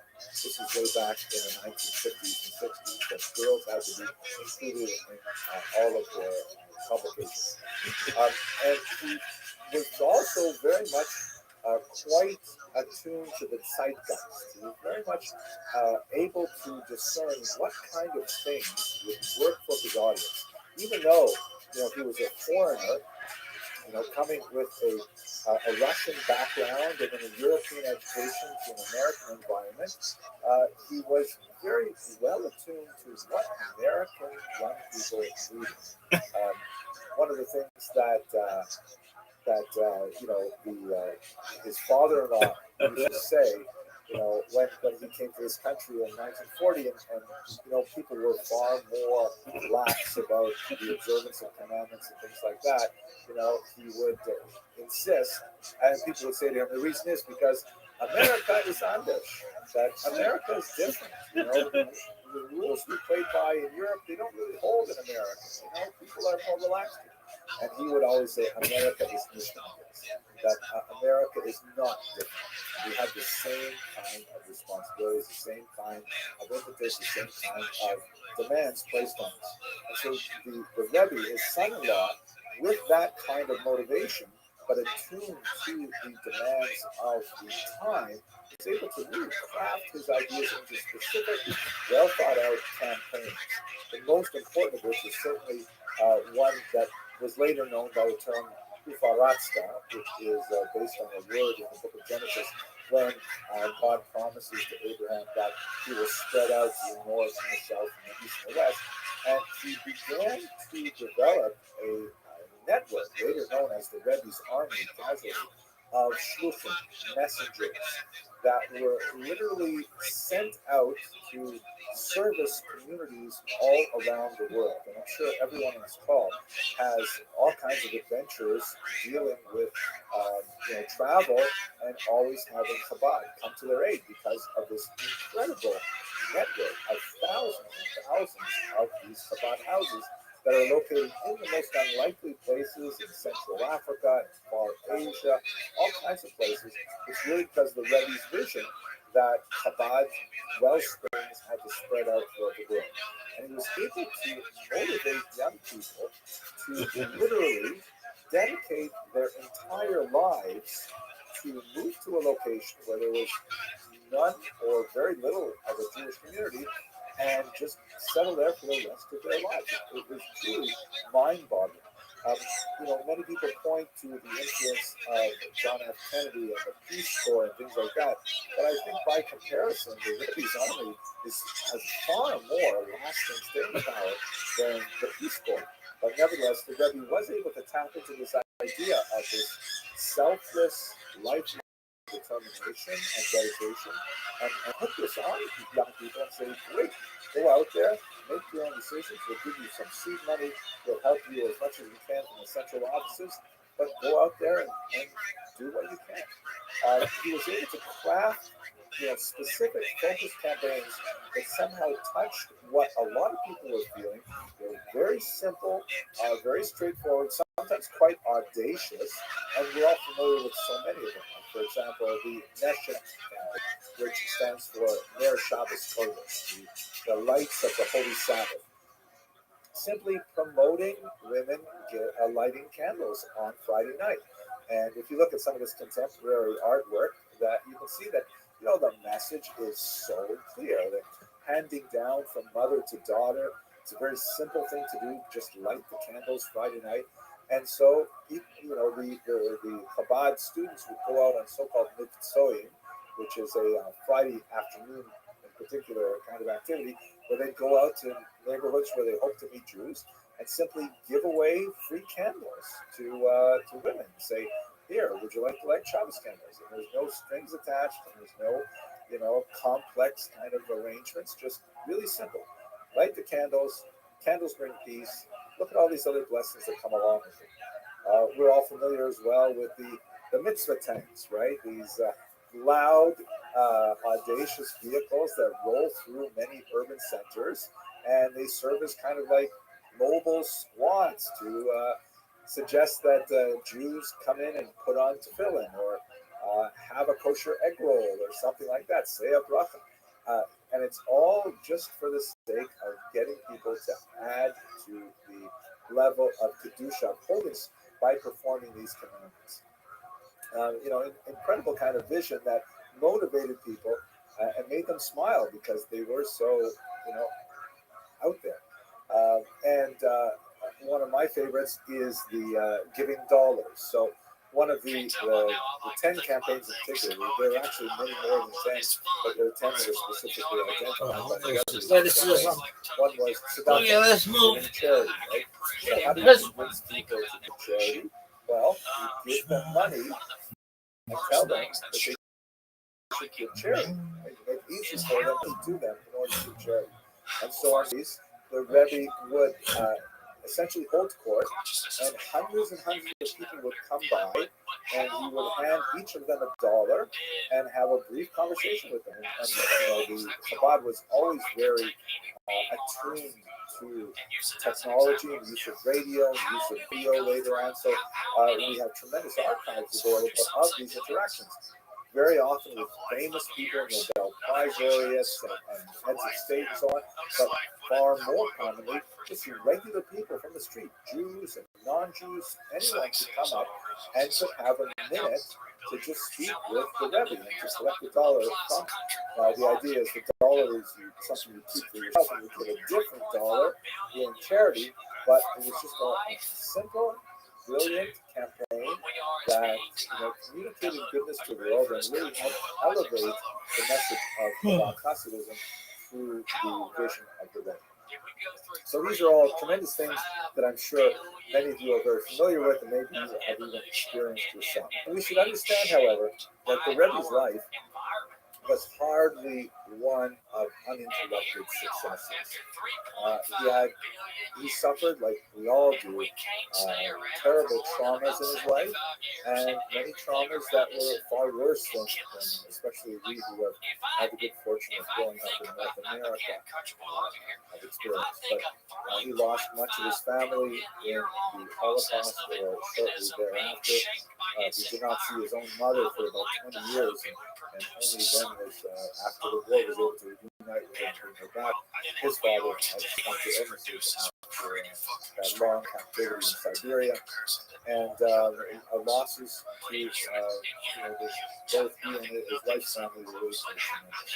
And his dislocation, refugee status, for about 20 years, he and his wife were actually stateless, because when they left the Soviet Union, they had to apply for something called a Nansen passport, which was given to people who were, forced out of their circumstances during the revolutionary period.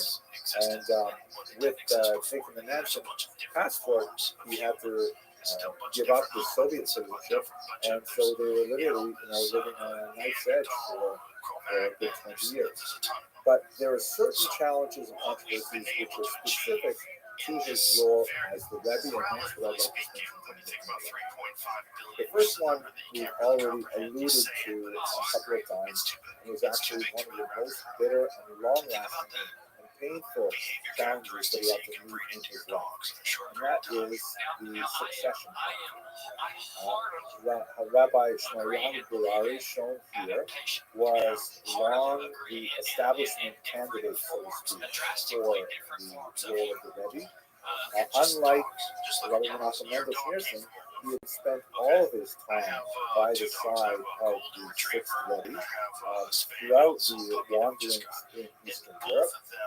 He was already placed in charge of the yeshiva, as mentioned earlier, and although there's no question that the Rebbe had a soft spot in his heart for the second son-in-law, the fact that the sixth Rebbe passed away intestate, that is, without a will, meant that the first question of succession was up to ground.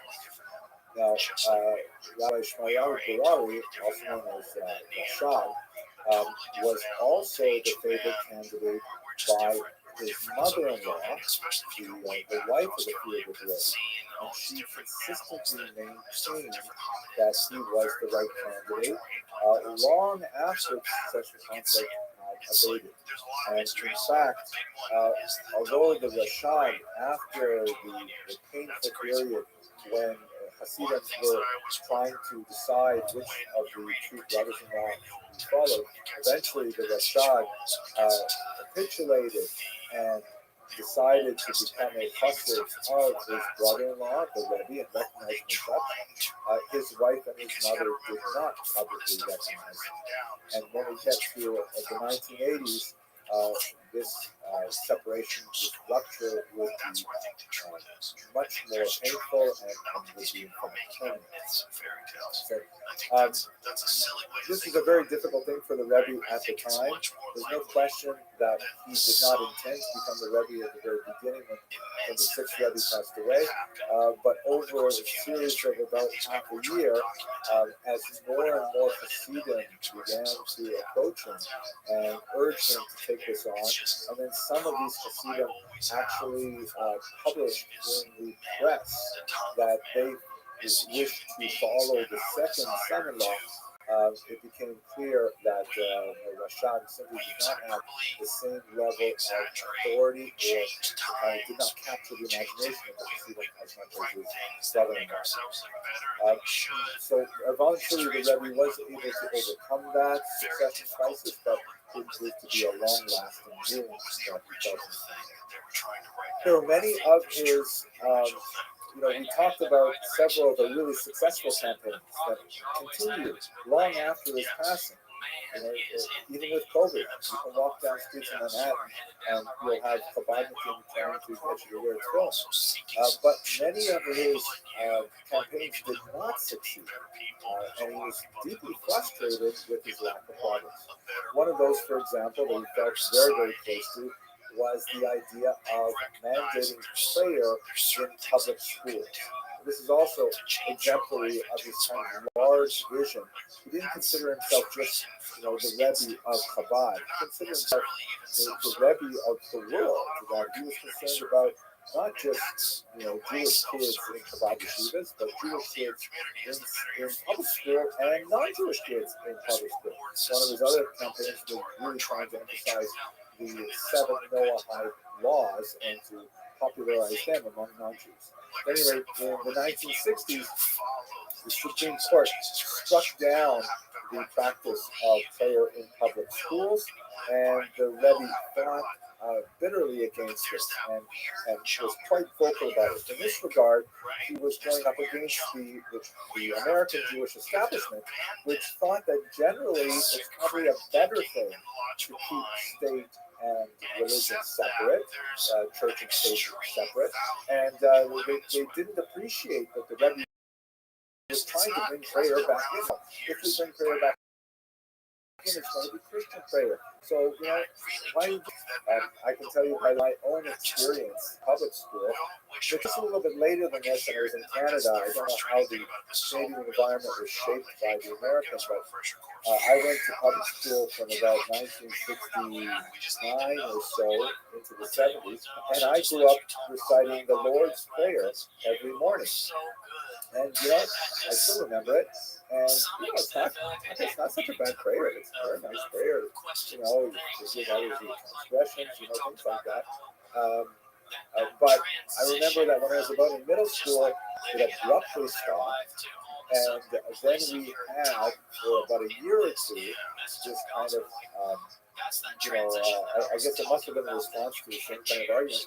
We had this kind of multicultural moment of religious thought every morning, where the principal would read over the intercom some, 2-minute Buddhist teaching, or my favorite were the Native American teachings about Manitou and all kinds of things like that.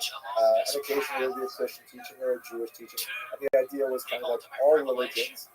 And then eventually that disappeared. We had a moment of silence, but that was, just too hard to maintain. So we eventually they did away with it altogether. No more prayer, no more moment of silence, no more religious thoughts. But the Rebbe really wanted to make this happen. He argued strenuously for a moment of silence as well, and he was not able to succeed. He was deeply frustrated with it, and he was often the only person in the room screaming for this, but he simply could not achieve it. And he met with a lot of opposition within the Jewish world. Perhaps one of the most painful moments was a rupture within the Chabad movement itself that occurred in 1985 and extended for 2 years. The rift over succession, which had kind of scabbed over when the Rothschild accepted the Rabbi Menachem Mendel Schneerson as the Rebbe, had not totally healed. And 30 years later, one of the people involved, librarians with the extremely valuable Chabad library, which had hundreds of volumes from the 16th and 17th century, very, very rare volumes that were rescued from Eastern Europe, noticed that there were key volumes that were suddenly missing from the shelf. And they didn't know what was happening, where were these books going? And so they installed a security system, and they discovered to their dismay that the Rebbe's nephew was actually taking the books and then selling them privately. Now, that certainly, didn't sound very nice, and he was taking them at night surreptitiously and so on. But when they challenged him, saying, "What are you doing with the books?" He insisted that in fact he was only taking books that already belonged to him, because he, as the Rothschild's son, was the grandson of the Friedrich Rebbe, and the library belonged to his grandfather. And so therefore, he was really the inheritor of these books. And although, Chabad was free to use them in their library and consult them, if he chose to take some of them and sell them on the private market, that would be fine. Obviously, the Rebbe disagreed and said, no, these are library books. These are books for the entire community. Because the Friedrich Rebbe left without leaving a will, there was no way to really clearly understand what was his intention with regards to his multi-million-dollar collection of books. There was quite a fractious dispute over this, and ultimately the Rebbe decided, again very controversial for the time, to take this to secular court. He chose not to bring it to a Beit Din, that is, keep it inside the Jewish world with a Jewish court. And there are a lot of interesting theories as to why he decided not to do that. Perhaps it would have placed too much pressure on a Beit Din to have to, judge something so weighty as a Rebbe's claim to a library and so on. But ultimately, they went to New York State courts, and in very dramatic testimonial, what really swung the decision in favor of the Rebbe was when his wife was questioned or took a deposition regarding what she thought was the true ownership of the books. And the real question was, were they the personal property of her father, the father-in-law of the Rebbe, or were they the property of the Chabad Hasidim as a whole?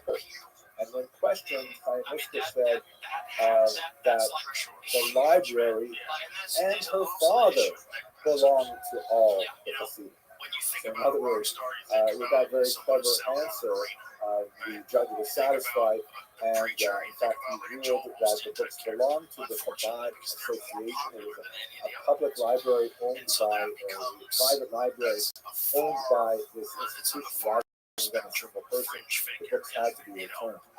This particular date, the 5th of Teves, when this decision was decided, was declared a Chabad holiday, and it's called Didan Natsach, which literally means in Aramaic, our side won.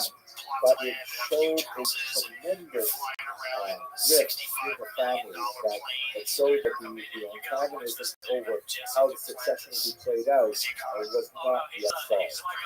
It was made even worse when a deranged Chabad supporter, reacting to a very fiery speech that the Rebbe gave regarding the disposition of the books, broke into the home of the Hamadina Schneerson, that is the widow of the 6th Rebbe, and beat the 86-year-old woman senseless, sending her to the hospital. And this was literally the end of the relationship between the two sides of this family. They were both again separated, very separated. It was a very sad internal family conflict that went along with the challenges of leadership. But perhaps the controversy that spread most widely after the Rebbe's death were the swirling controversies regarding his view of messianism. When the fight, the Rebbe would spend literally hours at his grave, shown here in 1950, shortly after his passing, um, reciting psalms and reciting special prayers and so on.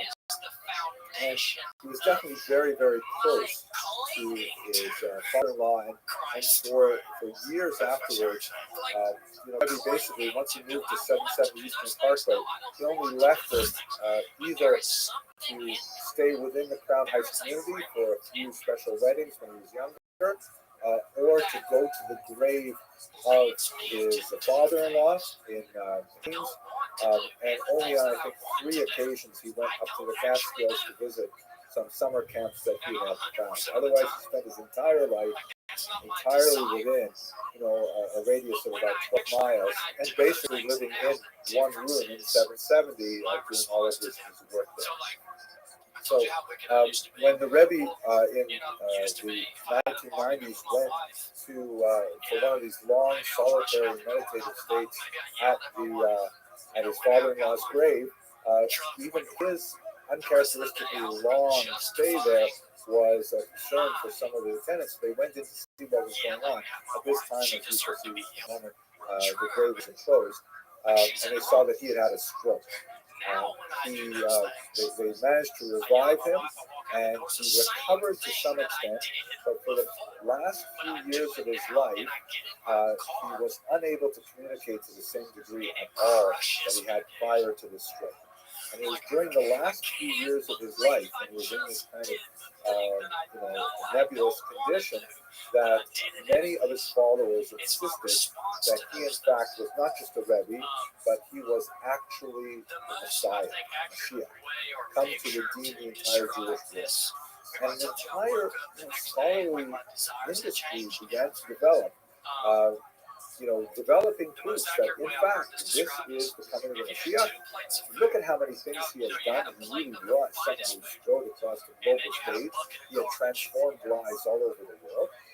And he meets all of these characteristics. A lot of research was done into Maimonides and his views on how to identify the Messiah and so on. And this movement grew. And during those last few years of his life, with whatever emotions he was able to communicate, many interpreted even the smallest hand gesture as a level of assent to that particular view. Or if some people would be singing songs specifically praising him as a Mashiach, and they did not feel that he was, denying them, but that was in fact an assent. So there's a lot of speculation about exactly what was his mindset at the time. And amazingly, this continued even after his passing and burial in 1994, when for a long time a significant number of Chabad Lubavitchers continued to believe that not only was he the Mashiach, but he was actually going to rise from the dead to assume that role. Now, I'm not going to get to the theology of this, but it sounded to many Jews like Christianity, not like Judaism. And there was a huge amount of furor over the argument of the Rebbe as the Messiah. Now, the degree to which we can lay this at the feet of the Rebbe himself is I think, beyond the scope of our discussion, although there are some fascinating thoughts on this in the work of Rabbi Kalishkin in particular. But what really was the controversy that went on afterwards, very similar in many ways to the controversy about the Rambam, is that a very important scholar at UC University, Rabbi Dr. David Berger, a noted historian, wrote a book that had the subtitle The Rebbe, the Messiah, and the Scandal of Orthodox Indifference, in which Dr. Berger argued, rather inflammatory kind of thesis, that, hey, wait a second, if you have all these Lubavitcher Shluchim all over the world who are doing amazing things for the community, but they regard their Rebbe as a deceased Messiah going to rise again from the dead, and he would say that was clearly heretical in Judaism. And that would mean that these people who are slaughtering meat for kosher consumption, and running Jewish schools and running Jewish synagogues are actually invalidated in all of those tasks. Their meat is no longer kosher, their schools are no longer kosher, they can't even count in a minyan. And he, as you can see from the subtitle, he was calling it a scandal of Orthodox indifference because not a lot of the Orthodox world really seem to care. They've grown dependent on Chabad and so on. And, if Chabad individuals, and there's a lot of debate over exactly how many Chabad actually felt this way, in my limited experience, there's a whole spectrum. But this is a huge shanda, to use the Yiddish term. It seems, however, that where are we now? We're like 30 years on from his passing. That much of this has really faded into the background, and I'm not sure exactly how all Chabadnikim have made their peace with the Rebbe's passing. There are definitely some who definitely still believe that he is the Mashiach, but it remains to be seen whether the younger generation will continue that.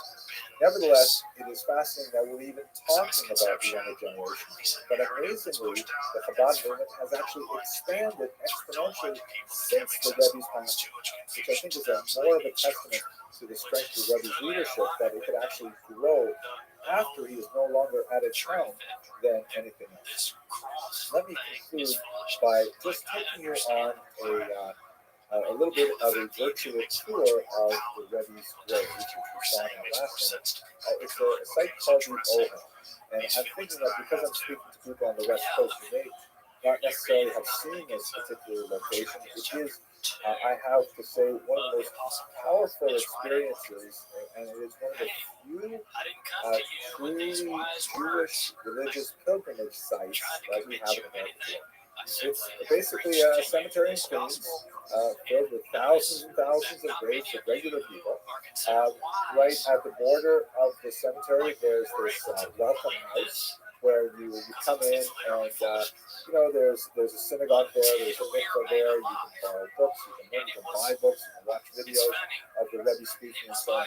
And when you're in this little house, then you go through this really remarkable ritual. I myself am not of Chabad persuasion, but I find it very healing and very cleansing spiritually and very meaningful. You sit down and you privately write out a small note called a pigeon or a pigeon nefesh, which is essentially a petition.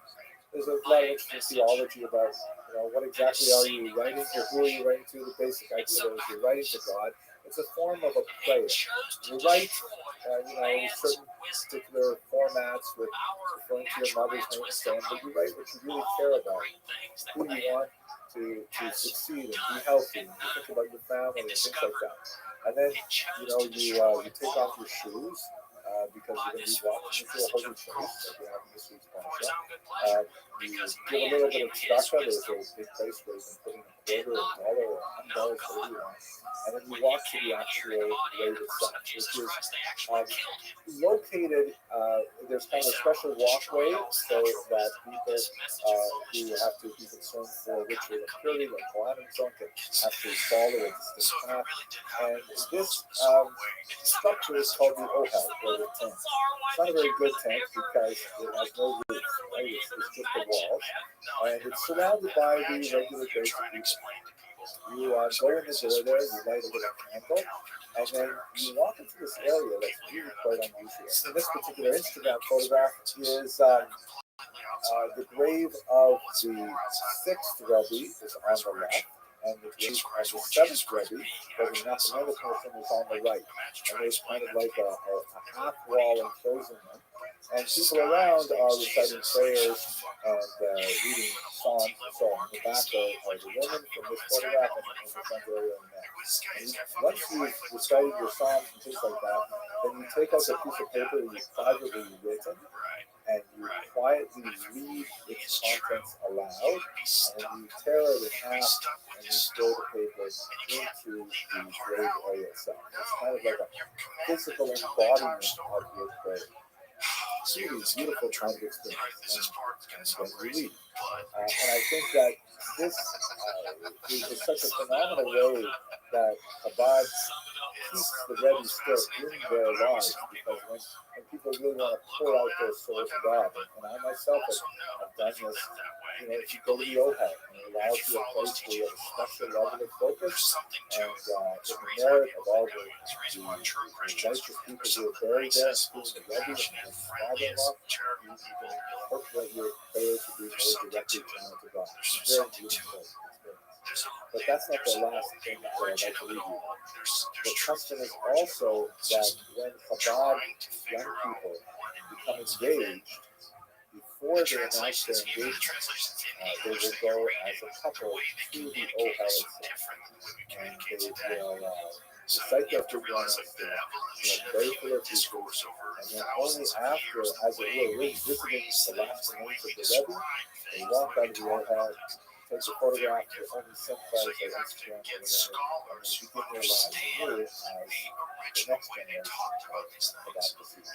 And I think that's the greatest legacy of the Rebbe could be. So with that, I really appreciate your attention. We've gone on almost to the end of 60 minutes, but I will be very happy to answer some questions, as long as they're not too difficult. Thank you so much, Dr. Really, it's stimulating and all of the so far. And with your request, hopefully, thank you for getting through the lectures beautifully, and hopefully you stay well. And so before I just share a couple of questions that have come in, I wanted to just make sure that we get on the record to give you our appreciation for what everyone here on the Zoom and in the community was informed by the lectures. So on behalf of all of us, definitely want to share that. A couple of questions that have come through. How do you explain the post-Rebbe legacy in that clearly, at least in terms of its personality, no one person has come up as the embodiment of leadership of the way the Rebbe has? Well, that's a great question. I should let your audience know that, I was trained in the history department. Those in the prophecy department are considerably more advanced, and I never got a chance to take any of those classes. But I would think that probably the most obvious reason is that, the Rebbe was a colossal, towering figure. It's hard to imagine many people in our lifetime who could generate the same kind of output that he had with the same kind of single-minded focus. And he really was a figure that there were very, very few people who equal. And do you see an infrastructure for another Rebbe that that's the future part. Right, that's the prophecy part. But I don't really know. I myself, I remember what it was like after Rabbi passed away. I was a graduate student at the time, and I kept on thinking, okay, that's basically it, right? But Hasidic dynasties, they come and go, and there are some exceptional dynasties like the Rothschilds, who are able to continue without a living Rebbe, but I really didn't think it was happening to Chabad. So I didn't publish anything because I would have been too wrong. It's incredible strength power. I think the reason why they're able to stick to the mission and the message is because the Rebbe really laid it out very clearly over half a century of his dedicated service and consistent messaging. And so it's carried on through a second generation. It remains to be seen whether we carry on to a third or fourth generation. Who knows? But it definitely is something that has resonated for a long time. So here's a question for you. Was part of the Rebbe's philosophy to simply raise the religious connection and observance of people and Jews, or was he trying to recruit more people to be members of Chabad? From my limited experience, and I guess I have a little bit more limited but quite a bit of Rebbe's relations. I think that he was a true believer that Chabad Hasidus had phenomenal value for the spiritual needs of a Jewish person. But I think that he was far more interested in elevating, people's spirituality across the world. This is evidenced, by the way, by the fact that a lot of his closest secretaries and associates were actually not Chabad themselves. They were trained in Musar yeshivas, trained in Lithuanian yeshivas, and he just liked working with them. So, there was no real pressure for them to somehow adopt Chabad mentality. This is an interesting one that ties all three of the apostles, which is one of the common denominators is that there seems to be a significant peace among the detractors of all of these things. There was a fear that people were against the individuals because they were worried about it. Did you ever see a sort of a thread of ex-Everton fear, right? That there was, again, you talk about specifically, I don't know if the question is specifically about Chabad or in general, the fear that would cause some of these controversies to fester were those that historically seen as grounded. That's very interesting. That's a tough question.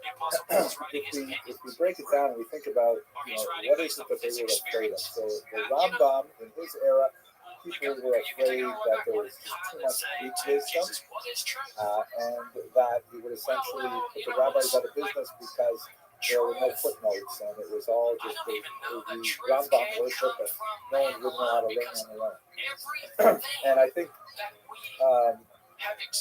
when it comes to the Greek wisdom, the Rambam basically, what they were afraid of eventually happened, because we are still deeply engaged in non-Jewish subjects. I'm trying to figure out the balance between how much non-Jewish stuff should be in our Jewish stuff until we can figure out how to make it kosher, like kosher sushi. We went for thousands of years without sushi, which is really hard, but now that we've figured it out, it's good. So I think there was a justified fear there. With regards to the open-ended Rambam worship, I don't think that really came about. Maybe it's because our culture is too intrinsically critical that there are no footnotes, we'll add footnotes. When it comes to the Ramchal, the very, very specific fear was that Sabbateanism would spread. That he was a secret Sabbatean, and that his views would infiltrate many other people and influence something of this neo-Sabbateanism. And I don't think that happened at all. There was definitely a residual level of Sabbateanism that existed through the 18th century, but it was, it couldn't be tied to the Rothschild in any way. And so I think that was not a rational fear at all. In the case of the Rabbi, there are several controversies that we looked at, but I think perhaps the most enduring one is the question of a sort of a splinter movement of Judaism that recognizes a dead person as Mashiach. That is a fear that is still real. There are still some questions about it, and I don't think that David Berger's thesis is intrinsically incorrect. I think that halachically is pretty straight up. I think there's certain things you believe these things. They're not kosher to be dogmatic, I'm sure.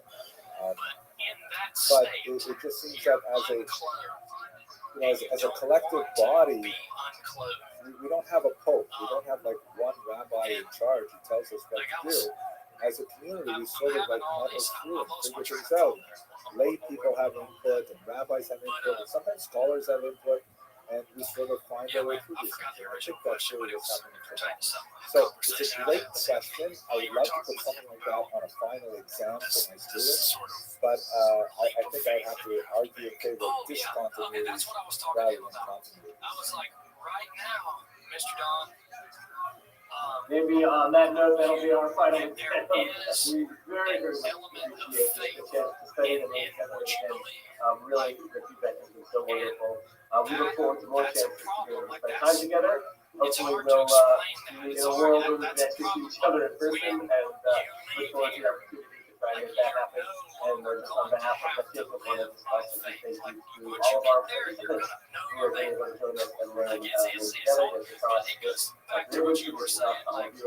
Everyone in my let's go. Thank you so much for joining us. In what we believe, like there has to be, as it pertains to things of God, there's always going to be a certain element of faith. That very faith is the gift that the Lord gives to his elect. The ability to believe. Like that is the gift, that element of faith. That's the gift that I treasure more than anything else that I have in my life. But hello, fellow students of Jewish history. Today I'd like to speak about sometimes, of course, well, that's where the skeptical person steps in and says, well, this is ridiculous. an interesting moment in 18th century European Jewish history that actually had some really interesting, quirky individual elements, but also had a lot of implications for the way in which Jews encountered modernity for the next couple of years. Specifically, I'm addressing the premature burial controversy of 1772. So let's have a quick look at this fascinating period of Jewish history. The controversy erupted when this man, a scholar named Olaf Gerhard Dixon, a tremendous Orientalist with, as we shall see, a very deep relationship with the Jewish community, teamed up with a recent convert to Christianity to present a rather insistent demand to the ruling Duke of Mecklenburg-Schwerin in Germany in 1772. Specifically, what Dixon said was that Jews are practicing a form of funereal rites that results in the alarming burial of humans before they are in fact deceased. It's a terrifying kind of thing, and as you would expect, Frederick II was similarly moved by this alarming statement, and so therefore he put in place a decree that Jews must not bury their dead until 72 hours have passed from the moment of death. Now, this presented a tremendous challenge to the Jewish community because, as we shall see, Judaism really favors rapid burial, but nevertheless, the figures were invoked to address this decree of Frederick II is where we're going to focus our energies. Nevertheless, before we go there, I have to say something really bizarre about this particular individual, Dixon. He was actually a student of the great Jonathan Eibishitz. He attended many of his lectures in Altona, and Rabbi Eibishitz was a very, very well-known rabbi, one of the best-known rabbis of the 18th century. And here's the most bizarre thing about this Christian scholar Dixon. Apparently, he actually received rabbinic ordination. I know, it's so weird that a non-Jew would receive the title of rabbi. Now, I just have to take a moment to look at this little footnote to Jewish history. Here's a piece by Dr. Sneer Lyman, which is absolutely fascinating on this unusual individual. And he cites the actual Shtar HaSmicha, the document of ordination that is signed by one Rabbi Moshe, son of Rabbi Tzvi Hirsch Lipschitz. Not an exceptionally well-known individual, but as you see from this document, basically he calls this individual a chaver, meaning he wants to include him as a colleague, as a friend, but this clearly indicates rabbinic ordination. Smicha uses that term with some favor to give him smicha. And as you can see in the English translation here, that there's tremendous respect for this individual, and we know from the scholar's later work that in fact he was very closely related with Jews and was very well regarded with Jews, but still to give him smicha is a big leap. As much as I'd like to, I'm not going to follow that particular fascinating footnote. And let's go straight to the premature burial controversy, which I'm sure you'll agree with also quite fascinating. So apparently in the 18th and into the 19th century, and even poking into the 20th century, there was a Europe-wide scare of premature burial. This extends all the way into the New World of the Americas. And as a result, there was this kind of this new industry that focused on finding ways, for example, to build what were called safety coffins. The idea that God forbid, you might be buried before you were actually dead, and so therefore you had to find a way of escaping, of like signaling your, much exaggerated death by these bizarre kind of city coffins that would pop open, or here's one of my favorites, and this is actually from South Carolina, the installation of these bell hooks. I don't know if there's any connection between this term and the famous writer who took the pseudonym Bell Hooks, but nevertheless, this is a bell hook, and they will be installed just outside of the gravestone, and they will have a bell attached to it and a rope. As you can see in this diagram, the rope or string would be extended through the ground, through a hole in the safety coffin, and held in the hand of the presumably deceased. And then, if the deceased would realize they were not in fact deceased, then they would pull dramatically and forcefully on the string, which would cause the bell to ring and hopefully draw the attention of passersby who would come and rescue the individual from the early grave. Can you imagine walking by a cemetery and hearing the bell ringing like that? Like, yikes. When this accusation of premature burial in the Jewish community became a legal decree from Friedrich II, Moses Mendelssohn was approached by the community of Sterling to address these. Moses Mendelssohn was one of the most famous Jews in the 18th century. He is widely regarded as the father of the Haskalah. We've spoken about him in many other lectures. Basically, he was personally an observant Jew who had mastered much of the culture and learning and vocabulary, really, of 18th century intellectual terms. And he was very active in the literary and intellectual and philosophical scene of late 18th century Germany, and a profound advocate for the amelioration of Jewish disabilities, that is, the emancipation of the Jews, was the primary focus of Mendelssohn, in particular the generations that followed. So the community went to Mendelssohn and said, hey, please, you've got to help us with this. We have this decree that's directed at us because we believe that practicing something which, of course, is abhorrent to Jews. We would never want to bury someone before they're dead. But we should be borne in mind that, particularly in the 18th century, the actual standard of determining death is not so absolutely clear. There are long discussions of it, by the way. The Talmud has a lot of implications for how we deal with modern situations of brain death and so on. Now, Mendelssohn had just come off of a nasty office scrap with an individual named George Lavater, shown in this famous up-and-down portrait. Mendelssohn is shown in the red jacket on the left, and on the right is Lavater, who had sort of outed Mendelssohn by writing publicly that he challenged him to either debate the value of Judaism and to defend it in front of Christian critics, which would have put Mendelssohn at odds with many of his Christian defenders and those who wanted to argue for emancipation. Or, said Lavater, he should simply convert to Christianity.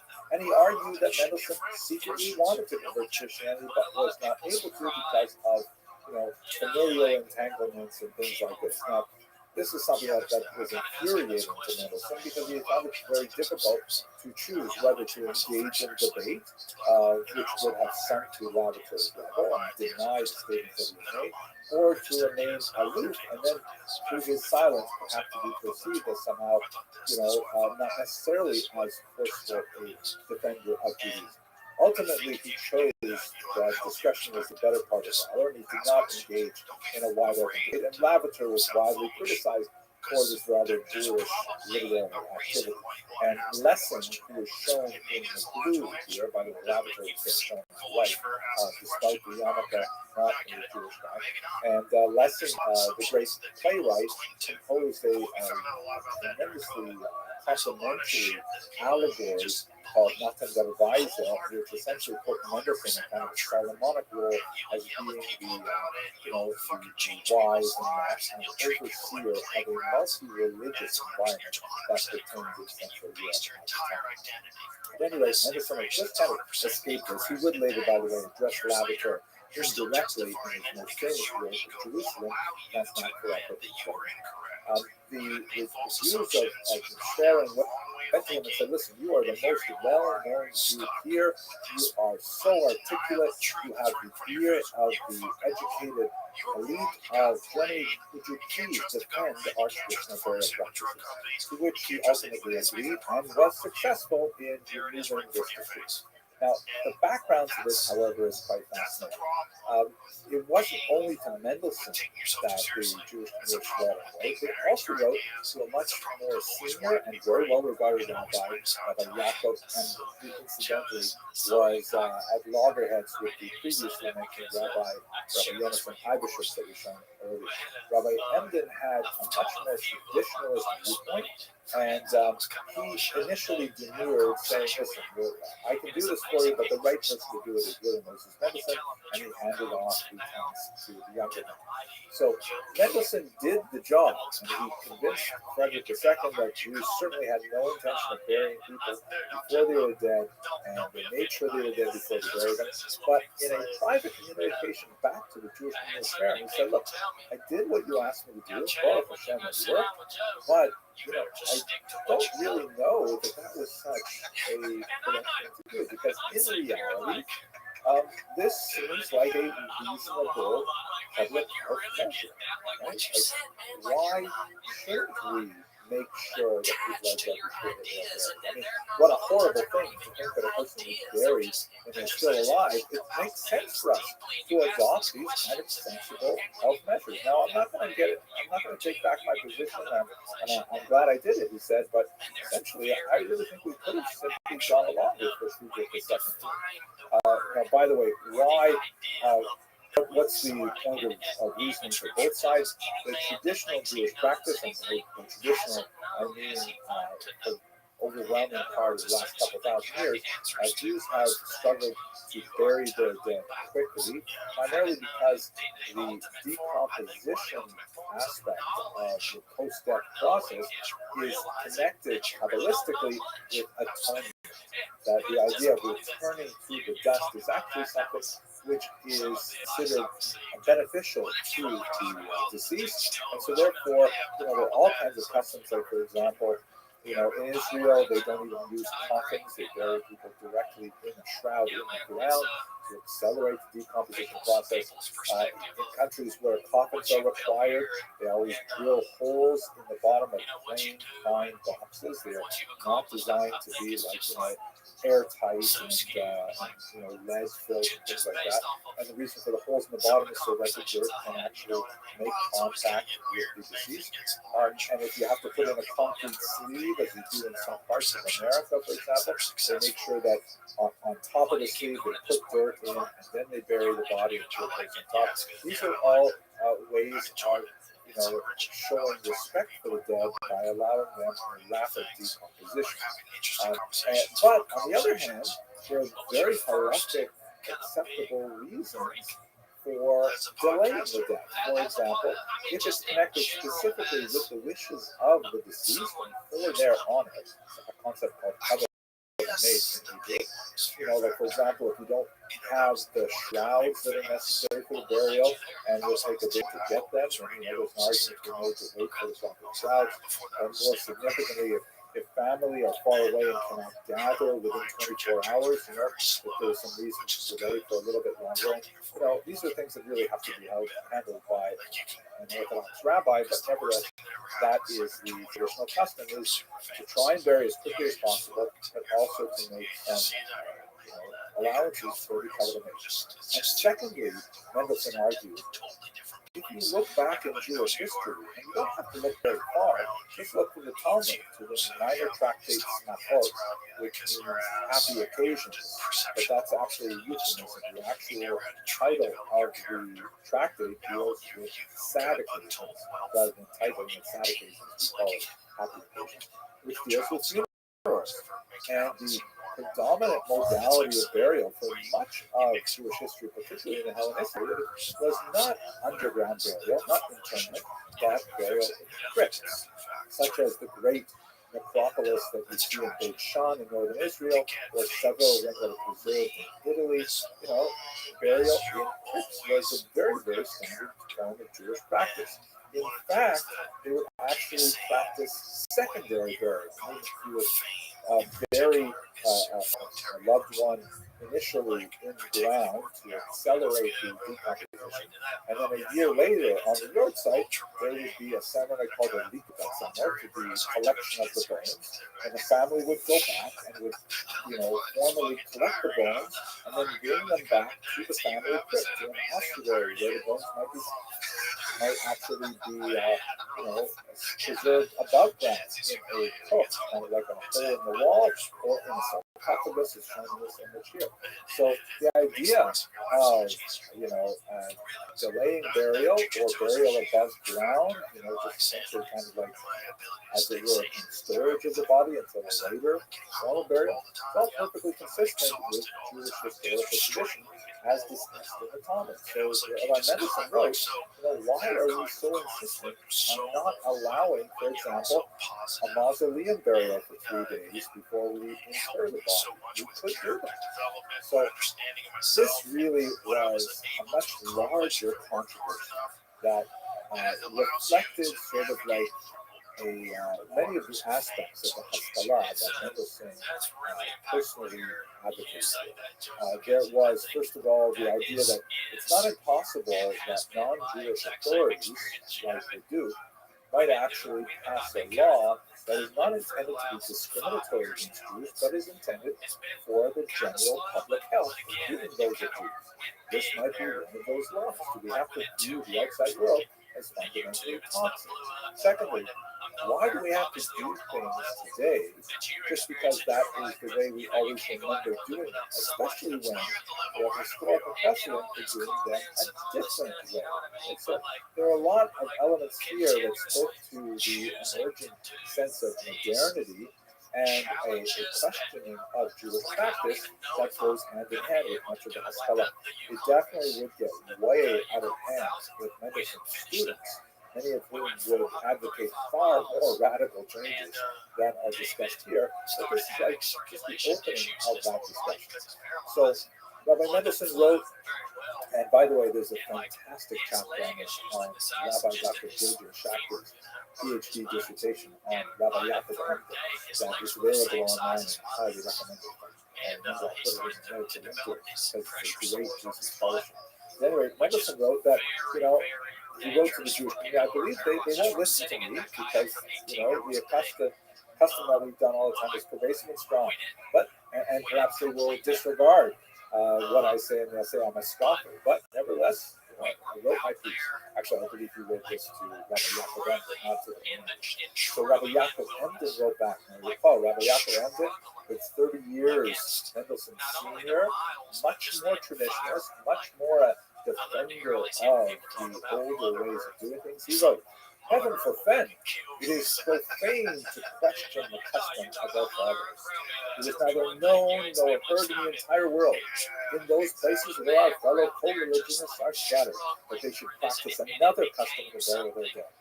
Trust the people of Israel. If they are not prophets, they are the sons of prophets." That latter phrase is citation from the Talmud, meaning that Jews will somehow, instinctively know what's the right thing to do when they may lack some leadership or clarity from higher level. Anyway, a very sharp, exchange between the two. Rabbi Schachter's analysis reads, I'm going to read this directly. Mendelssohn came to realize that ultimately Emden was firmly anchored in only one way, that of traditional Judaism. Over and over again, he found Emden forcefully articulating the traditional viewpoint on this matter without granting even the slightest legitimacy to any non-halakhic discipline like medicine to effect a reassessment of halakhic practice. This is essentially a statement that pertains to an ongoing dynamic debate within the Orthodox world, to be sure, even to the present day. How much do we rely on non-halakhic, non-Jewish sources for aspects of value that should be incorporated into traditional society, and how much do we simply rely on tradition, even when there are good historical, public health and other arguments against it? fascinating. Here's an interesting book that was published shortly after the debate by Marcus Hertz, a strong defender of the Mendelssohnian approach. And this is actually a very fascinating conversation. Look at this artwork here. It's just great. It shows someone who is standing in an attitude of mourning, but it looks like he's got kind of a smile on his face. And if you look on the right, you see there's actually like a person emerging from the grave. Right? The premature burial of but the man who has come to the cemetery is there to mourn the loss of, you can see in the gravestones in Hebrew, Hachacham, the wise person, Rabbi Moshe Edessa, which of course is one of the ways that Moses Mendelssohn was so called. So in other words, he's come to mourn Moses Mendelssohn, but the premature burial controversy still exists to the present day. It's fascinating.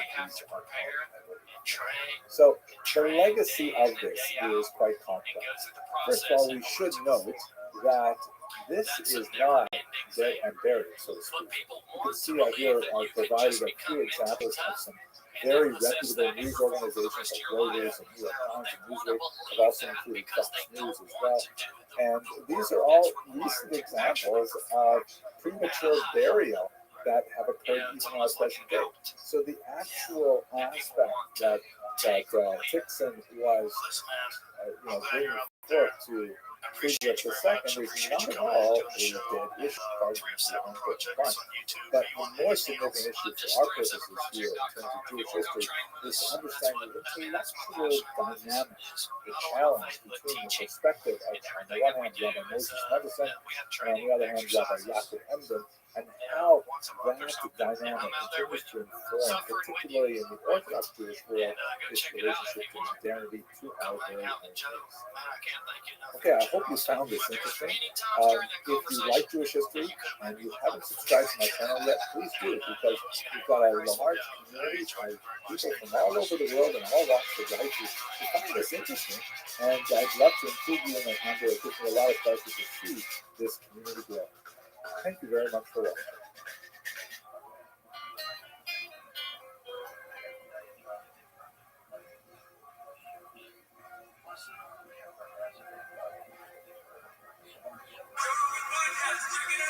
The Joe Rogan Experience. Drink my day, Joe Rogan Podcast my night, all day.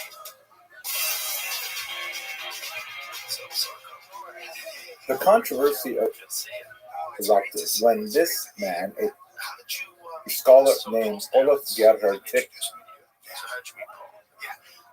So I was aware of Paul for quite some time. And this past psychedelic science, I was shadowing people and working to help people. Teamed up with a recent convert to Christianity to present a rather insistent demand to the ruling Duke of Mecklenburg-Schwerin in Germany in 1772. Specifically, what Tixon said was that Jews are practicing a form of funereal rites that results in the alarming burial of humans before they are in fact deceased. This is a terrifying kind of thing. This is not dead and buried, so to speak.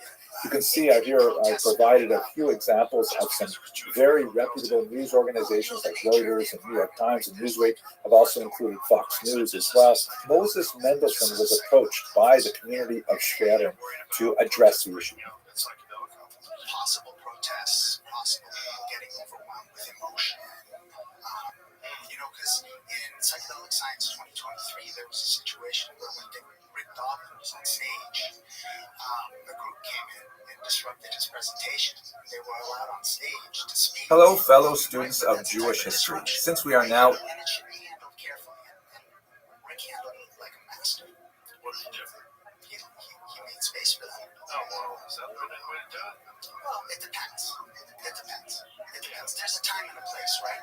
And I think Psychedelic Science 2025 did a wonderful job. In the month of Kislev, the month in which Jews around the world will celebrate the holiday of Hanukkah, there's one question that has been burning in my mind and probably in many of yours as well, and that is, what did the menorah in the temple actually look like. Now, the menorah is one of the most important Jewish symbols, and until it was later eclipsed by the Star of David, it was certainly one of the most popular ways that Jews would signify their religious affiliation, especially from the 3rd century on. It is noted as a diaspora phenomenon in particular. Here's a typical example of the menorah from a 1953 photograph, and you can see that it's usually depicted with rounded arms. Of course, the Hanukkah menorah has 9 branches, whereas the version in the temple would have 7. Notice also the oversized dreidel here, which I'm not sure why it's quite so big, but perhaps it is an attempt to reach the required minimum size of the Chazon Ish, very important 20th century rabbi. But at any rate, how did the menorah get rounded or straight branches?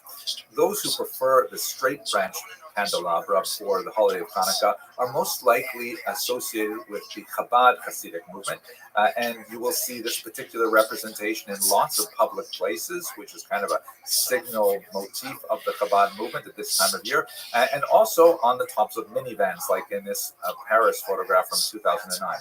The leader of the Chabad movement, Rabbi Menachem Mendel Schneerson, was very adamant in indicating that this is the appropriate shape of the menorah, and that's why his followers to this day also tend to use this shape of menorah.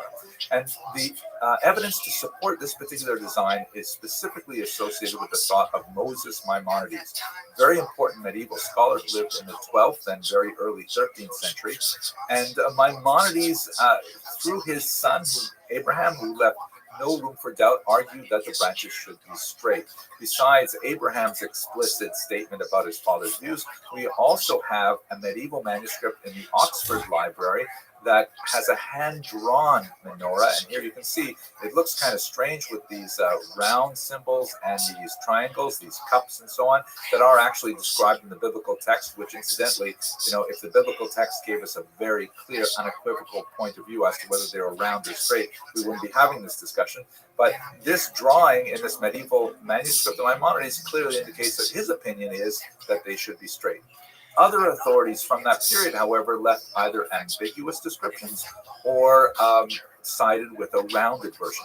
The evidence for rounded arms to the menorah are significant as well. So perhaps the most well-known is the representation of the menorah on the Arch of Titus. The Arch of Titus was a ceremonial arch constructed in the late 1st century under the Emperor Domitian, and it was designed as a type of post-war propaganda to commemorate the victory over the Judean rebels. On the inside of the arch, you can see there's a bas-relief that actually presents the carrying away of spoils from the temple, and the menorah is prominently displayed here, clearly having round arms. And this is in conformity with the depiction that we have from Josephus, who was the major historian of that period. What is significantly at dispute is the base of the menorah, which does not conform to other descriptions at all, but we're going to focus specifically on the shape of the arms for now. So the question is, do we rely on Josephus and Roman representations of the menorah, which seem to have some historical validity, or do we rely on these medieval thinkers like Maimonides, who presented an entirely different tradition? Well, if you look at some of the rest of the 1st century archaeological evidence, and in particular, I'm going to rely very heavily on the research of Lee I. Levine, who's a professor at Hebrew University, who did some amazing work with this. Stephen Fine has also done some remarkable work with menorahs in particular. But Professor Levine points to several other examples that all come from the late 2nd Temple period, that is right up until the destruction of the temple in the year 70. For example, if you look at this archaeological remain of Jason's tomb, this is a tomb from the era of the Hashmonaim, that is the Maccabean generations of kings in Israel, and this is a tomb that's located in Israel. When you go up close under this arch, you'll see that there's actually some bars that have been placed there to prevent people from actually going into the crypts themselves, where there are loculi, which are kind of like little niches in the wall or in the floor that are designed to accept bones, like ossuaries and things like that. A funny story, when I visited this tomb many years ago with my wife and our first two children, and we're looking through the bars at what's going on there, my daughter, who was just about 2 years old at the time, actually slipped through the bars and went straight into the tomb and was looking into these loculi, and we were like, not sure what to do, trying to get her out, but that's another story. At any rate, she got out. She's okay. She's living in New Jersey now. And okay.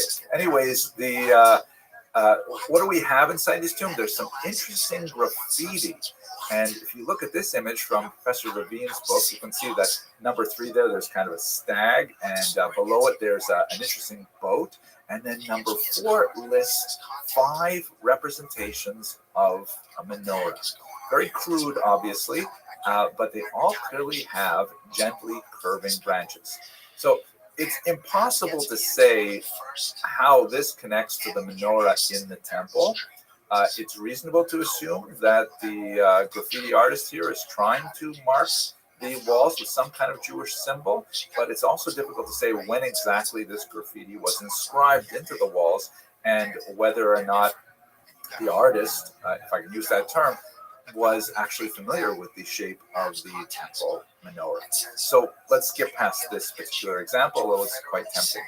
We also have a coin that's printed by King Antigonus in the year 37 before the Common Era. This is one of the kings of the Hashmonaim, and one may assume that he had a good look at the temple menorah. And this particular coin also represents the arms of the menorah as gently curving. And finally, there are a few other examples, but I'll just include one from Professor Levine's book. This is a wall decoration, a kind of a stucco etching that was found in a Jerusalem home in the upper city, in the Herodian part of the upper city. And it clearly also portrays gently curving arms. So to wrap this all up, we don't know for certain. Maimonides offers one particular vision of Hanukkah menorahs, which has been followed by the Chabad tradition in particular. Others suggest the arms were rounded, and there is some archaeological evidence that suggests that that may be more accurate.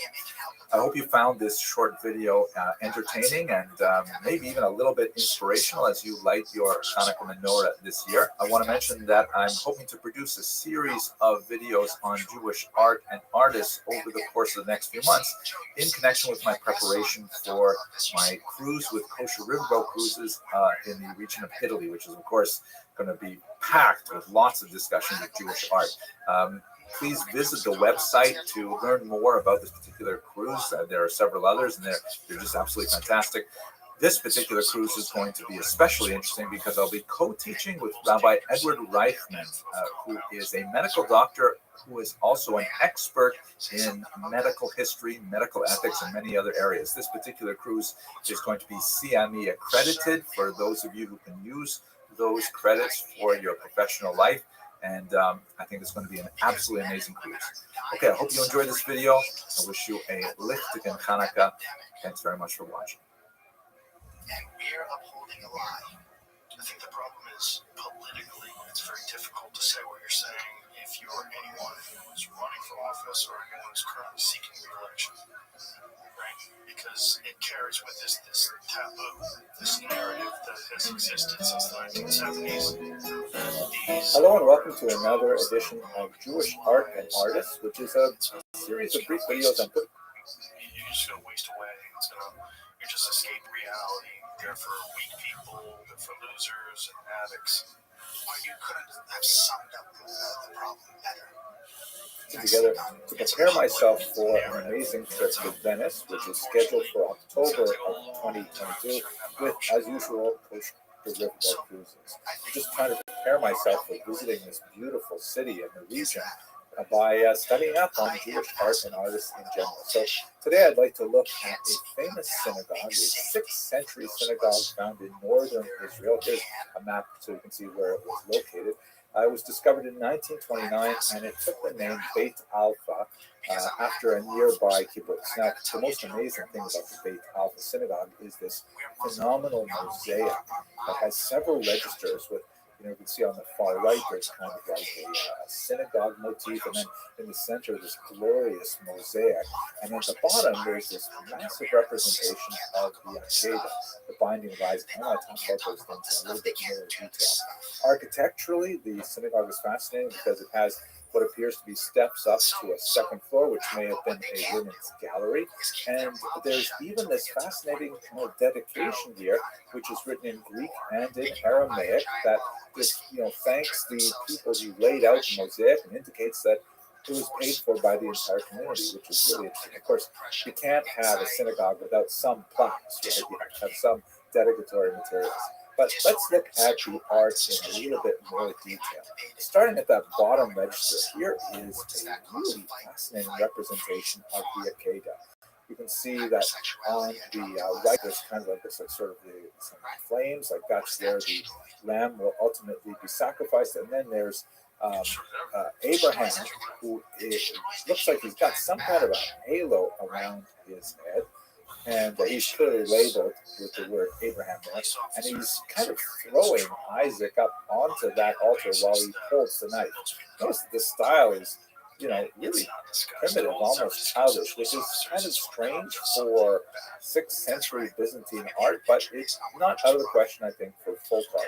You can see towards the left, looks like there's perhaps that is Eliezer. One of the early scholars who studied this was Professor Sukenik, who suggests that perhaps the ram is upright because the artist actually ran out of room putting this thing together and couldn't squeeze the ram in sideways, which is hard to believe, especially when it's in the center of the mosaic. But nevertheless, the mosaic style as a whole is kind of crude, so perhaps that's what happened.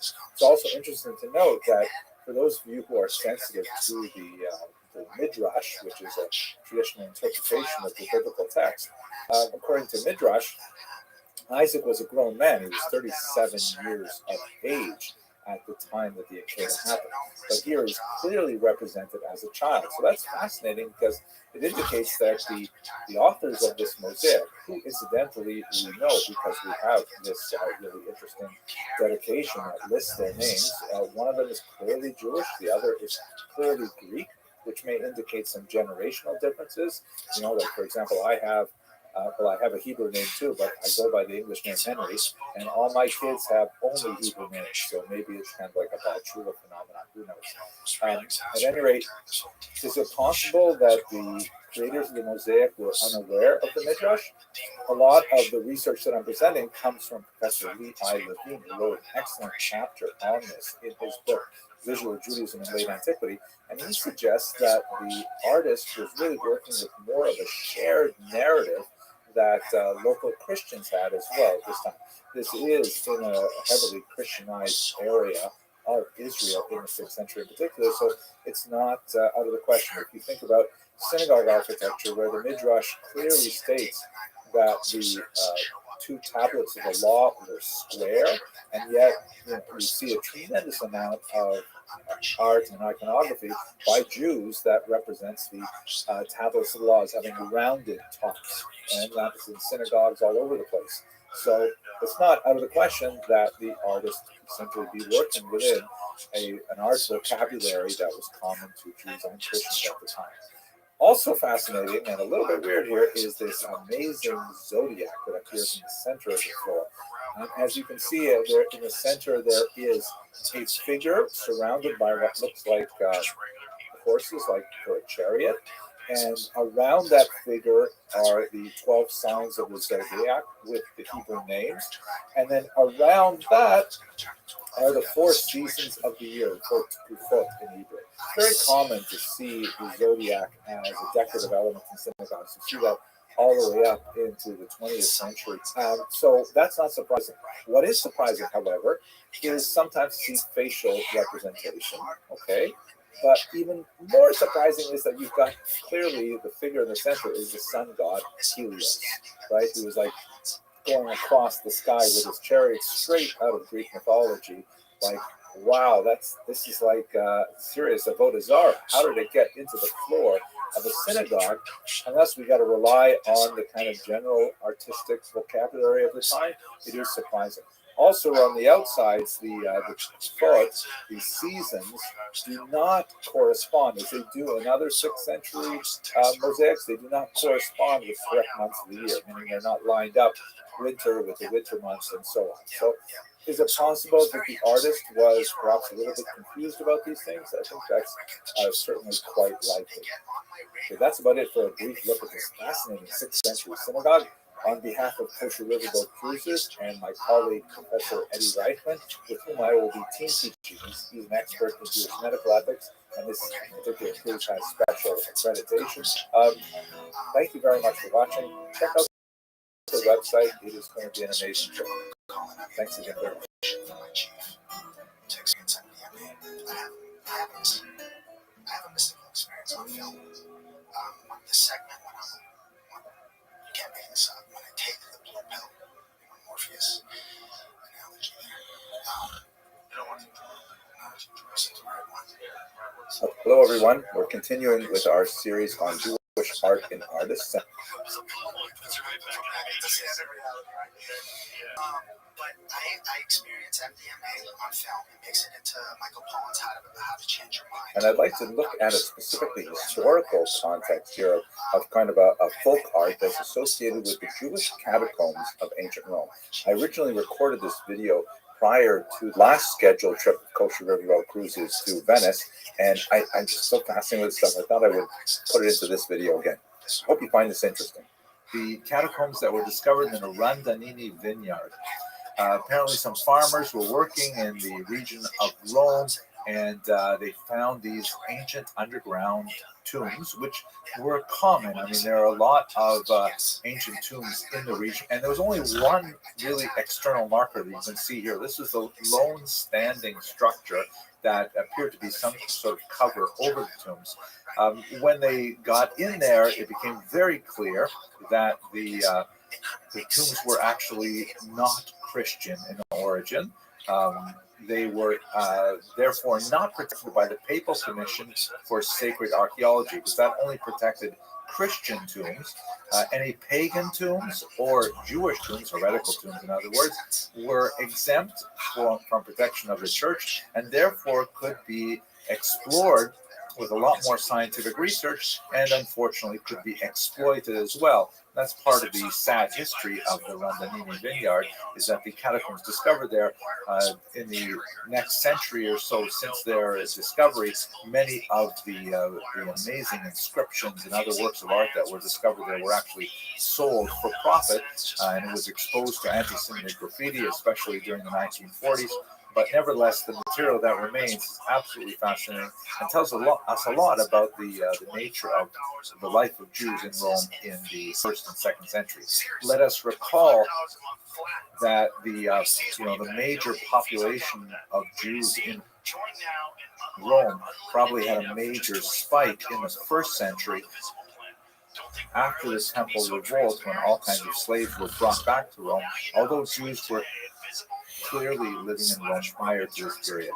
So we have since then discovered 6 specific catacomb systems in Rome, which are definitely Jewish. It's interesting also to note that they're all centered around the Colosseum, which was built largely with the labor of Jewish slaves. So Silvia Cappelletti describes a lot of the history of discovery of these catacombs. They were known, of course, much earlier than 1859. Benjamin of Tudela, one of the most famous Jewish travelers of the 12th century, reports seeing some on the eastern bank of the Tiber, which is probably Monteverde that he saw.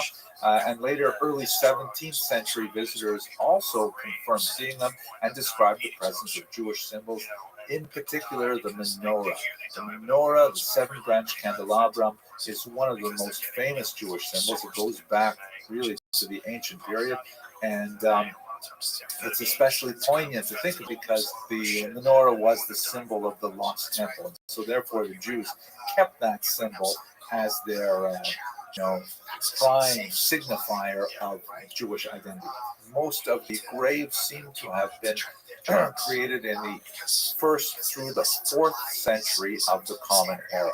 It may seem strange to think of Jews being buried in these kind of underground crypts, but this is not at all strange in the ancient world. In Israel, in fact, there's significant descriptions of burial practice and exactly how the bones were interred and so on, and particular practices for reinterment.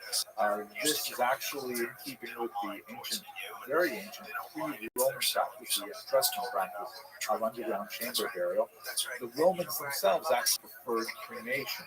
Cremation, however, was at odds with the Jewish and then, of course, later the Christian belief in the physical revival of the dead, the resuscitation of the dead that would occur in the Messianic period, and therefore inhumation or burial in the soil, as we have today, slowly became a much more popular practice. However, for quite a period of time, the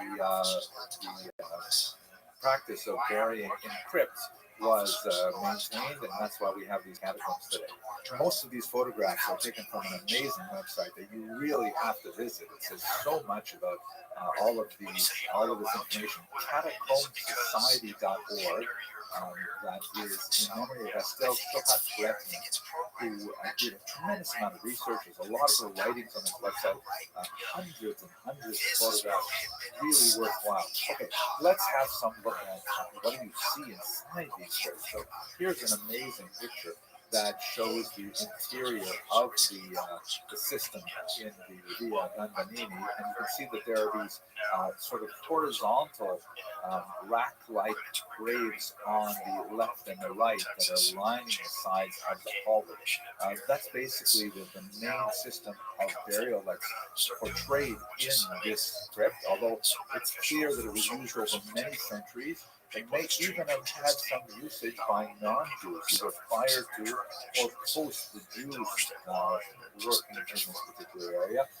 It is quite long. We're talking about basically a quarter mile of tunnels that are used for the graves. Here's a map from Jessica Della Russo that shows the various levels, but there are also other forms of burial as well. There's also some burials, for example, in coffins. Some of them were apparently much smaller, indicating a lot of child mortality. Here's actually a lid that came from a Monteverdi. It's also quite possibly a Jewish child, which indicates some of the hesitations about the depiction of the human form in a three-dimensional image may have been ignored by some of these populations. Some of these were gorgeously decorated. Look at these image here. Beautiful. Looks like a date palm tree. Here you see a painted ceiling with peacocks and all kinds of interesting. Here is the perennial menorah symbol within a Latin inscription. The vast majority are in Latin or in Greek, as you see here. But in both of these, you can see the menorah here as well. Well, I hope you found that interesting. I really find it fascinating, and I hope that you will be able to join us on the Gems of Northern Italy tour, which is planned for October of 2022. I'm really looking forward to it. I'm going to be on that trip, God willing, also with my colleague, Rabbi Dr. Edward Reichman, who does some fascinating stuff on Jewish medical ethics. We're actually going to be CME accredited for this, and I think that's really great for all of you physicians who are interested in joining us. So I hope you enjoyed the video. Thank you very much for watching. That same shit that you hear over and over and over. That's right. That's right. It's crazy and extremely tragic. And let me take that narrative thread that you just brought in, and let's go all the way back to the times when the Spanish were colonizing. Hello and welcome to a new series of lectures which I'd like to call Jewish Heroes and Heroes. And the reason for this series is because I'm preparing for a new set of lectures to go along with another cruise. This time, the cruise with Ocean Riverboat Cruise, as always, the cruise be on the same river, especially the Florida. And because we will be specifically looking at Normandy and focusing on D-Day and events of the First and Second World Wars, this whole series, which I hope to release once a month or so, is going to be on a select individuals who I think exemplify certain aspects of Jewish heroes and Jewish heritage. Just to look at the cruise itself, it's going to be so fantastic. We're going to visit the Seine River. We're going to start here in Paris, and then we're going to make our way up to the northwest, following the Seine River, out to Normandy and the region of the Havre. Especially looking forward to seeing Iran, which has been recently featured in some archaeological studies because we found very old evidence of a medieval Jewish community. But let's go to our topic at hand. Since we are entering the month of Kislev and we want to talk about heroism, it seems obvious that we should talk about Judah Maccabee. Judah Maccabee is one of the most remarkable heroes and military campaigners of all of Jewish history. And I specifically want to look at one battle in particular, the Battle of Emmaus, which in many ways is characteristic of the kind of military thinking and strategy of Judah. So just to place this in context, we are of course speaking about the Hanukkah rebellion, which broke out about the year 167. It's often, especially in primary school, portrayed war against the Seleucid Greece, that is the successor kingdom to Alexander the Great's empire, but it really was a civil war in which Jewish Hellenizers, that is, those Jews living in Israel who really wanted to assimilate to Greek norms, were leading a charge to try and make Jewish culture much more like general Greek culture and strip it rid of all of those fanaticism and things like that. This led to, and some great examples of that are the high priest Menelaus, who was quite an dislikable character in many ways, who ended up getting the position of high priest, the highest corrupt position at the time, largely sponsored by the Greek emperor Antiochus Epiphanes IV. They faced a dramatic last rebellion led by Maccabee and his sons, who were known as the Maccabees. After Maccabee died, the leadership clearly went to Yehuda Maccabee, who, as you can see, was especially talented. So let's look at this specific battle in the context of the Civil War with a lot of major support from Syria.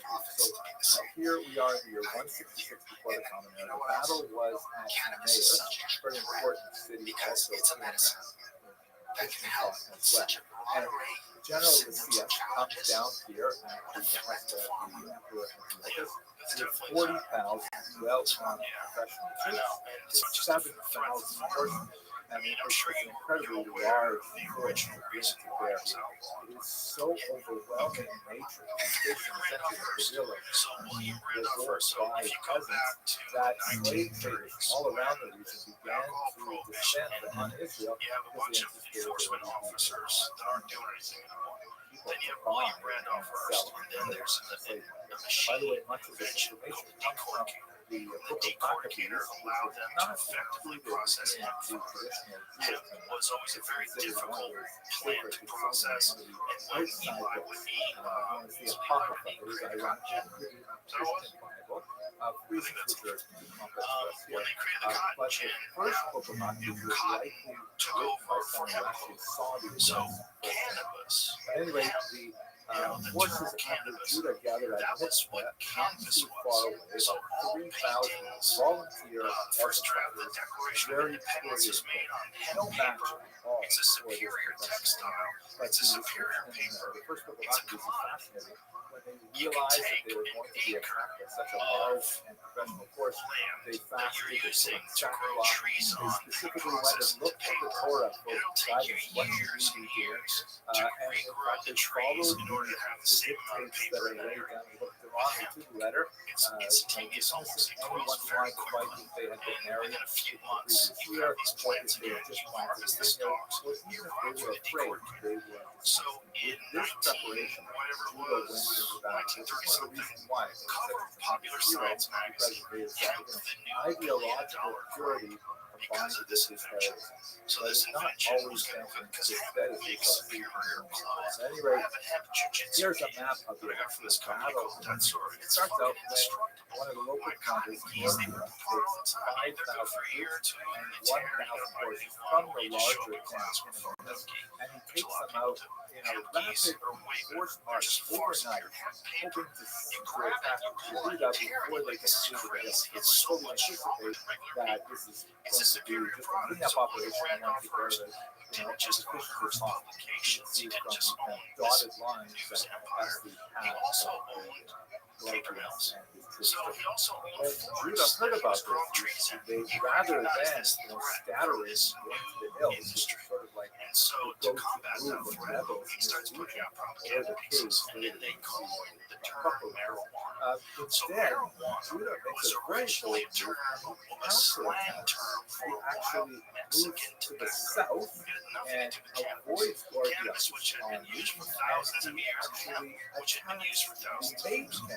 So these are pretty good stories. Incredibly That bold. blacks and Mexicans were taking this new drug and raping white The women. camp is Then you have the surprised by Reaper Madness Judah's films attack, and all these they are propaganda films that the show camp young is people set taking on a smoke fire, of marijuana and the vast losing their majority mind. of those So people act quickly and they But pass Judah laws, does not not even direct knowing his that they're troops to outlawing pursue heroin, the thinking that they're stopping this new drug. As Instead, most people he are aware orders of them it. to remain Clearly, this is and time before the stay internet. in Very hiding difficult to for access Gorgias to information and return. understand exactly what's Gorgias going comes on. back and finds So that they his camp is wait the on entire flames. world. So That's when Harry Judah Hansen and surprise Rabbi attacks ran off again first. They all and conspired to completely stop throws a them commodity. And that's what hemp was. It had nothing to do with the psychoactive form of THC. It had everything to do with hemp as a commodity that was threatening to the businesses.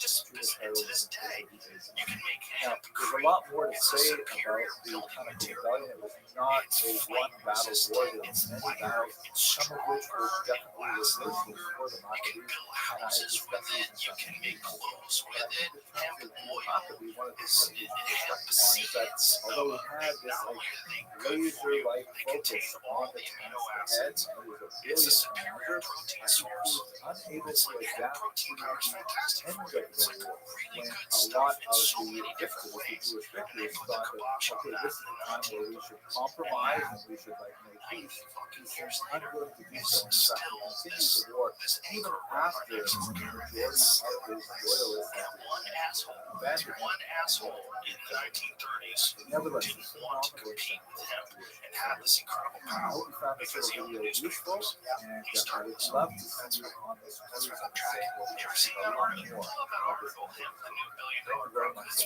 wild to watch. Because this machine, this decorticator before that, it was brutal back-breaking work to take the hemp fiber and break it down because it's such a durable plant. Like if you ever pick up a hemp stalk that was a mammoth tusk, but this is heavy. But if you had a hemp stalk that was this size, it would be incredibly light, like balsa wood.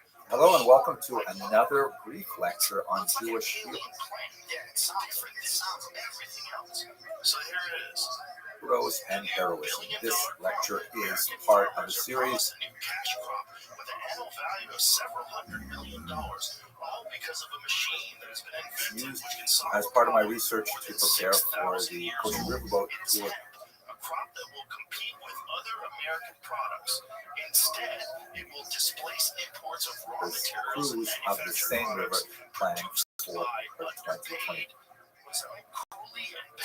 So today, since we are in the month of Kislev, I thought I'd look at one of the battles of the Maccabees, which is especially fascinating. It happens to be a battle that the Maccabees lost.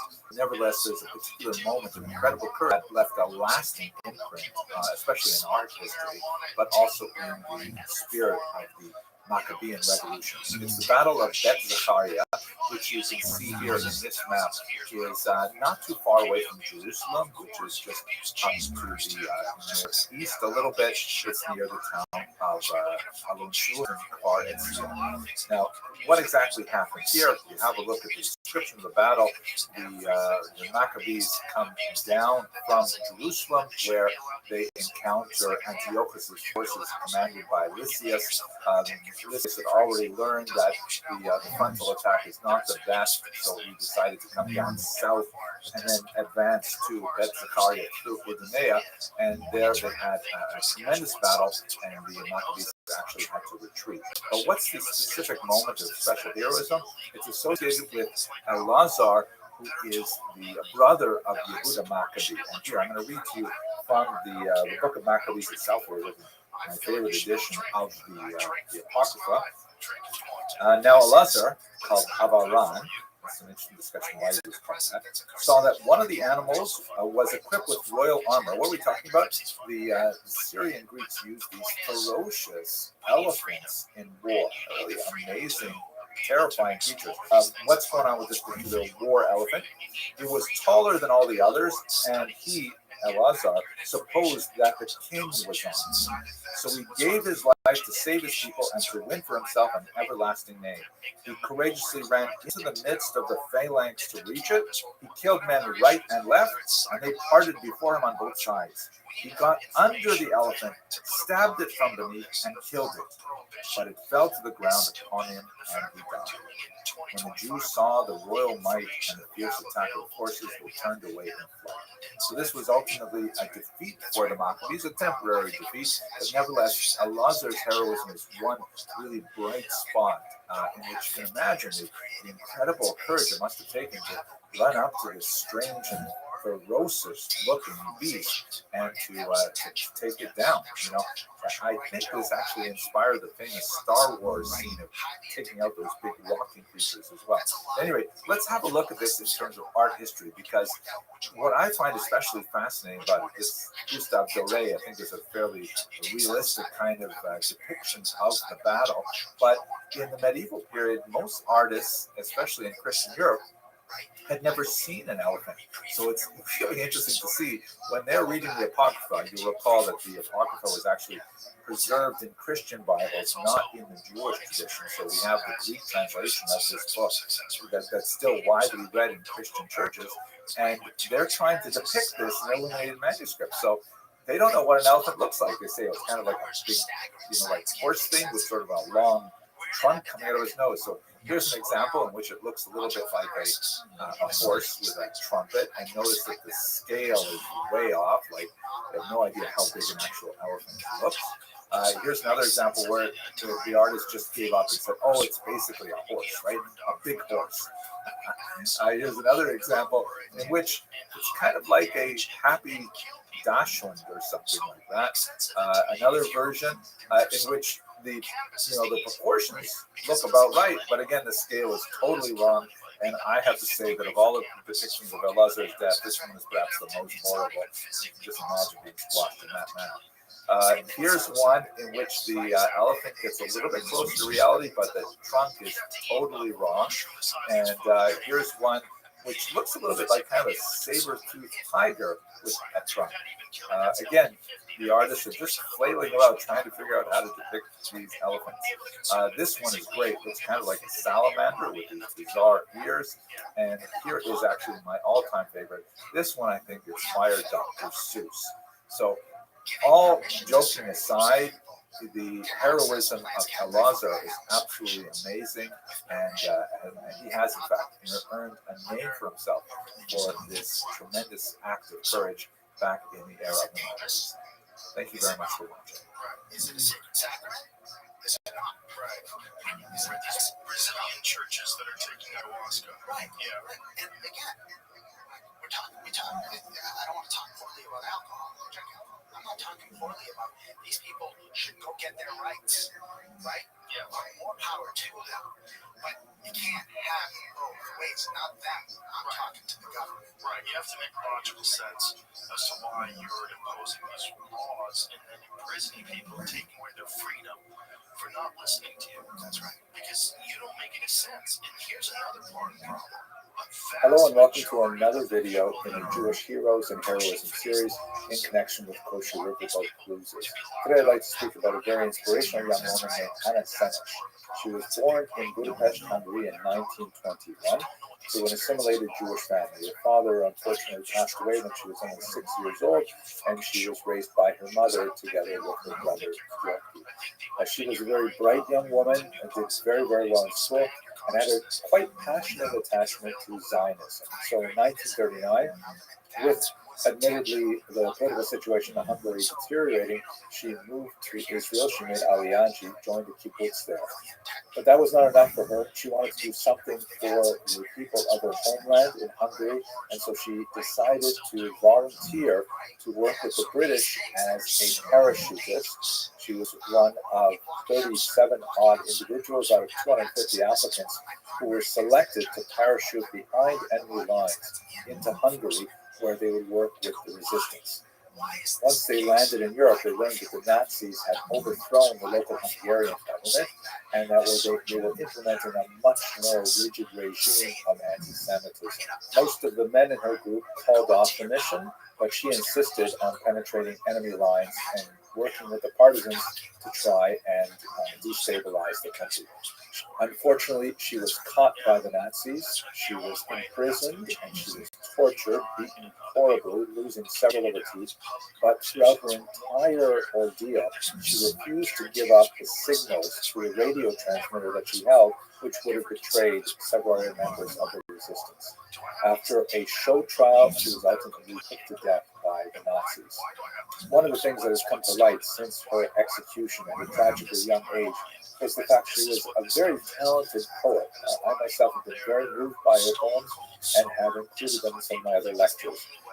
One of the most famous of her poems in Hebrew has become kind of a youth anthem in Israel, and I'd like to read it to you here. I'll read it in English translation, but you can see in the screen the Hebrew original. Blessed is the match consumed in kindling flame. Blessed is the flame that burns in the secret fastness of the heart. Blessed is the heart with strength to stop its beating for honor's sake. Blessed is the match consumed in kindling flame. She composed this poem shortly after landing on European soil, shortly before she would be captured, and shortly before, like the match in her poem, she would be consumed in the heroic flames of her self-sacrifice for her people. We plan to study the lives of many great Jewish heroes in the thousands of years of Jewish history on the Normandy Seine River cruise, which will take place in July of 2022, God willing. This is going to be a special opportunity since we will be in the region of Normandy to show special tribute to Jewish service members during World War I and especially World War II, marking D-Day and the Somme. I hope you'll be able to join us. Thank you very much for watching. How do you have cannabis and methamphetamine in the same thing? How do you have psilocybin and heroin in the same group of things? That's this is crazy. That's right. How do you have industrial opiates? They're all in that same category. We've been stripped of our power to define what medicine is. Yes. Right? Yeah. Have you heard people say community is medicine? Joy is medicine. Oh, yeah, for sure. It is. Right? Yeah. Well, ask a hardcore Western science model. Is that medicine? They go, well, you got to show us the evidence. Yeah. Hello, fellow students of Jewish history. I'm sure It's like worse than cigarette smoking. That's right. In terms of like how long you live. that you are, like me, following the events in Ukraine with great trepidation. It's terrifying to see the impact of this cruel Russian invasion on a civilian population. And I'm specifically concerned for the health and safety of their remarkable president, Volodymyr Zelensky. And I'd like to take this opportunity to speak a little bit about his leadership in the historical context of Jews living in Ukraine. It is my small part to respond to his recent request that Jews around the world raise their voices in protest at what is happening in Ukraine right now. Zelensky's leadership is surprising and inspiring in so many ways. His heroism under these current circumstances, of course, has gripped the attention of the world. But it's also remarkable, especially to many Jews, and especially Jews in America and Israel, because of the prevailing stereotype of Ukrainian anti-Semitism. First of all, I'd like to provide some basic information on President Zelensky's biography. Secondly, I'd like to place his leadership in the broader context of the history of Jews in Ukraine, and to respond to the question of how unlikely is it for a Jew to be the leader of this country. And thirdly, I hope to achieve in my small way to contribute to the chorus of voices that are all praying for the safety of this leader, for his family, and for all the citizens of Ukraine that are suffering under this savage, unprovoked, and pointless attack. So first of all, who is Volodymyr Alexandrovich Zelensky? He is 44 years old, president of Ukraine. Prior to his role as president of that country and really inspiration to the world, he was actually a comedian. He has been declared, however, the #1 target of Putin, the leader of Russia, and he has so far survived several assassination attempts. Now, Gail Beckerman wrote a fantastic piece in The Atlantic recently, and she wrote, what is remarkable, truly mind-blowing in the long sweep of history is that his Jewishness has not stood in the way of his being embraced as a symbol of the nation. Now, we'll agree that Zelensky himself is remarkable and mind-blowing, but in the long sweep of history, I would say it's only remarkable and not necessarily mind-blowing to see a Jew in a leadership position in Ukraine. It has, after all, happened several times before that Jews have been within the very tight leadership of this country, particularly over the last century, and I'd like to kind of explore some of those details now. Zelensky's parents were in many ways typical for their generation. They were both highly educated, very urbanized, literate. His father was a professor of mathematics, his mother taught engineering.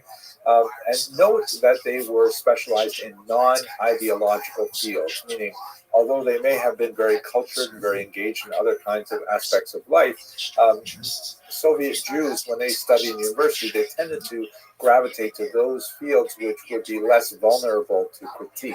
For example, you don't have a lot of university-trained Soviet Jewish historians because that tends to be a highly ideological field.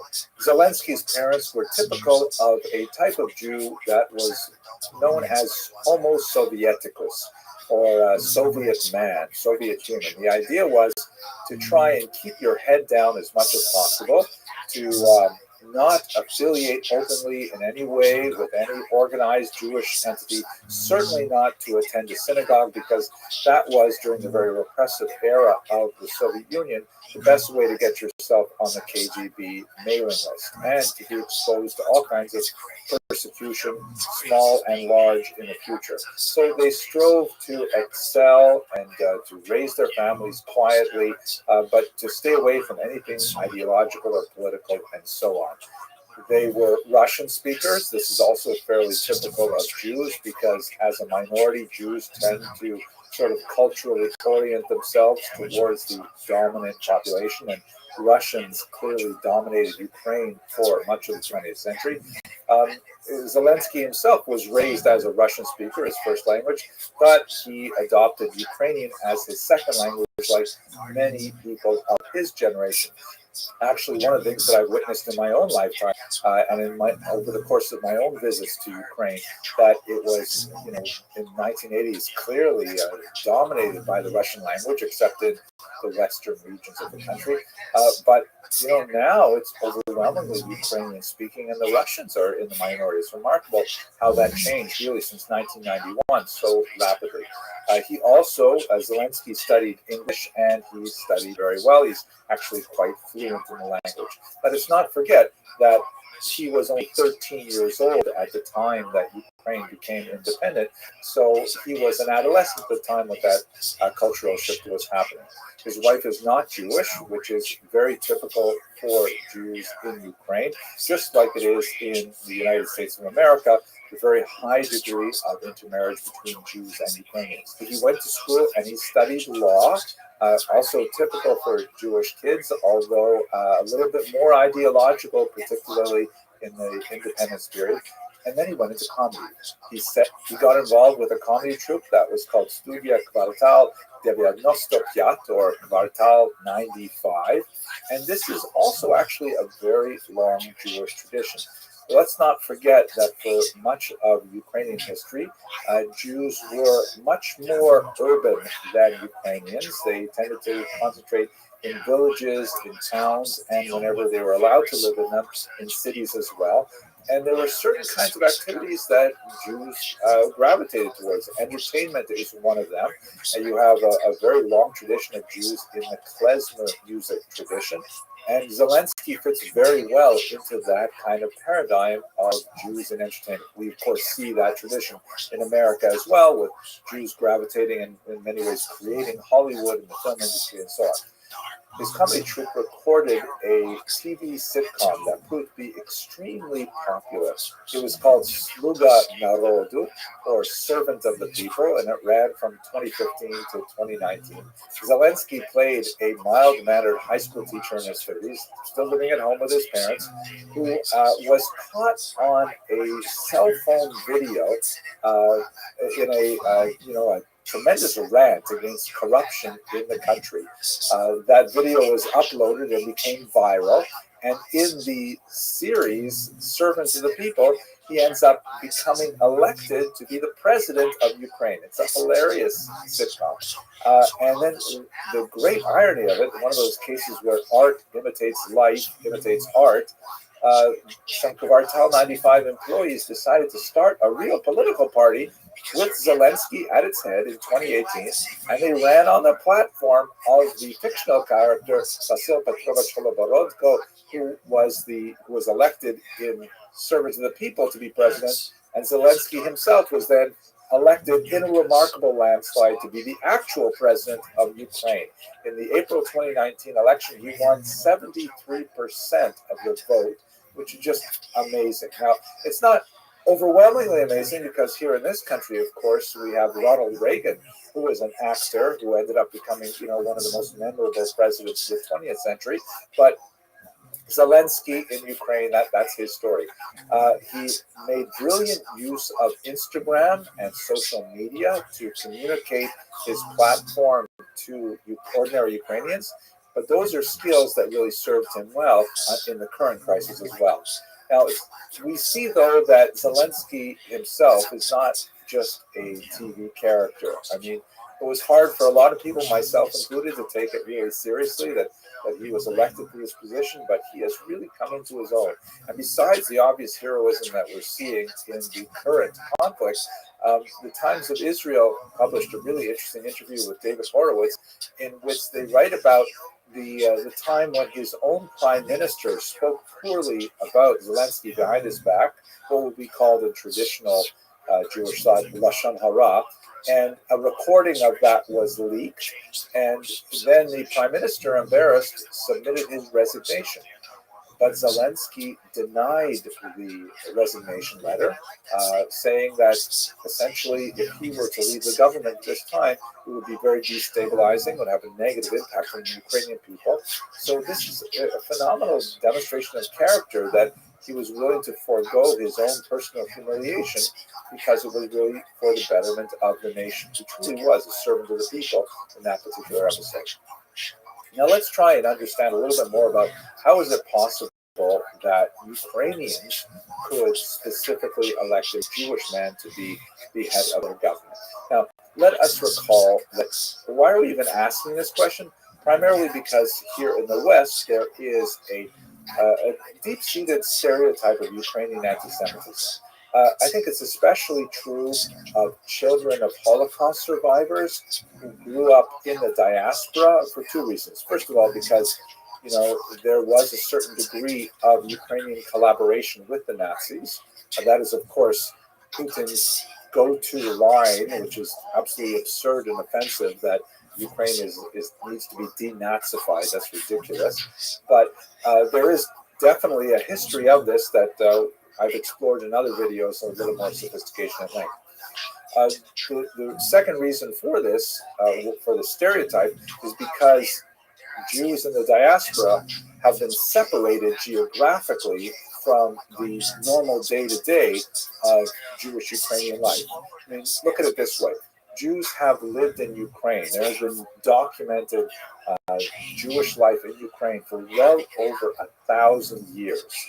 If you were to add up the years in which there was sustained violence from Ukrainians directed against Jews, and there were, of course, such moments of possible pogrom in 1113, the pogroms of 1648-49 under Khmelnytsky, the 1768 Haidamach uprising, of course, the pogroms of the early 20th century and the Revolutionary era, and then the Holocaust, which had Ukrainian collaboration to some degree with the Nazis. If you added up all of those years, however, you would only get to about 4% of the entire scope of Ukrainian Jewish coexistence. And over the much longer period of time, like 96% of those years, Jews and Ukrainians are doing business together. They are exchanging recipes. A lot of Eastern European cooking is essentially Ukrainian cooking. We're exchanging, linguistic terminology. Ukrainian Yiddish is heavily influenced by Ukrainian. Even in the most intimate of terms, like for example, in Yiddish, we don't call our fathers, Abba, which is the Aramaic and Hebrew word, or Abba is actually a Hebrew word, but Abba is more common. We don't call them Vater, because that's like a German term, even though Yiddish is essentially German. We call them Tato or Tati, which is based on the Ukrainian Tato. And we can go on and on with so many words which are like kitchen vocabulary, home-based words that are really Ukrainian. Yiddish doesn't absorb those words unless Jews and Ukrainians are spending time as children in each other's kitchens, unless there is a significant amount, particularly through women, of cultural cross-fertilization. So, thinking about it in those terms, it makes more sense for us now to just stop talking about Ukrainian anti-Semitism, please. There is a place for that, but it's not here and it's not now. Let me just conclude this small mini rant with this particular Pew Research Center chart, which was conducted in, I believe, 2019, looking at the rate of anti-Semitism in various Eastern European countries. And in this remarkable study by a very reputable organization, it appears that Ukrainians are far more likely to welcome Jewish neighbors. What does this chart actually say? When asked, would you accept Jews as fellow citizens, only 5% of Ukrainians said no. That is the smallest number of any of these states. Russia, 14%, Lithuania, 23%, Romania, 22%. Those are serious issues. Poland, 18%. But I wonder if the United States would even come close to that 5% number. That's pretty remarkable. Well, the election of Volodymyr Zelensky was not a one-off phenomenon. This is something that is really demonstrative of Ukrainian society as a whole, and I hope to demonstrate in the next few minutes why that might be so. One thing that's very important to understand about Ukraine as a nation is that it's been bifurcated for much of its history. Not exactly down the middle geographically, but culturally very much so. The western parts of Ukraine, concentrated in the region known as Galicia or Halichina, has always been very much oriented towards Europe, whereas the center east of the country has been more oriented towards Russia.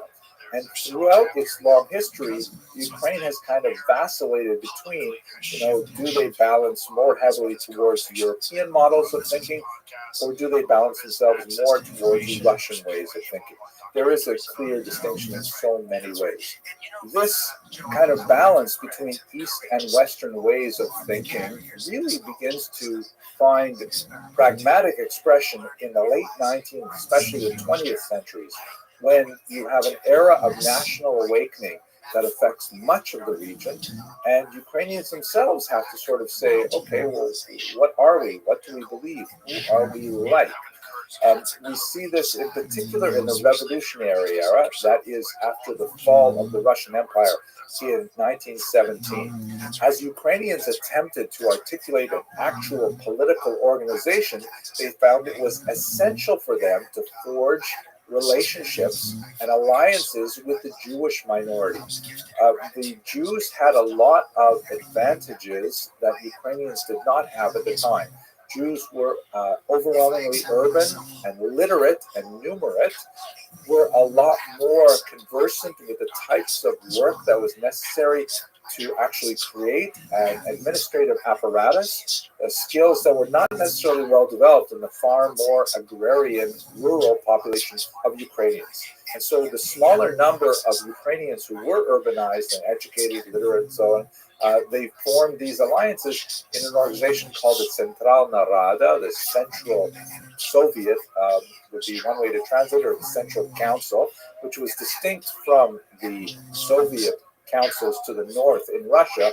In fact, Russia would invade Ukraine in 1918, and that would begin a civil war between Russians and Ukrainians. A civil war because they were originally both part of the Russian Empire that would ultimately result in much of Ukraine, although not the western part, being conquered by the Russians. But during this brief period of collaboration, which was actually the subject of my PhD dissertation, the Ukrainians and Jews established a remarkable level of cooperation that was kind of Zelenskian in its scope.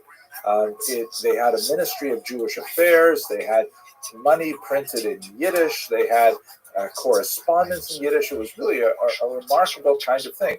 It ended in disaster because ultimately the Ukrainian state, the independent state, was unable to hold back the waves of popular violence that surged across the country.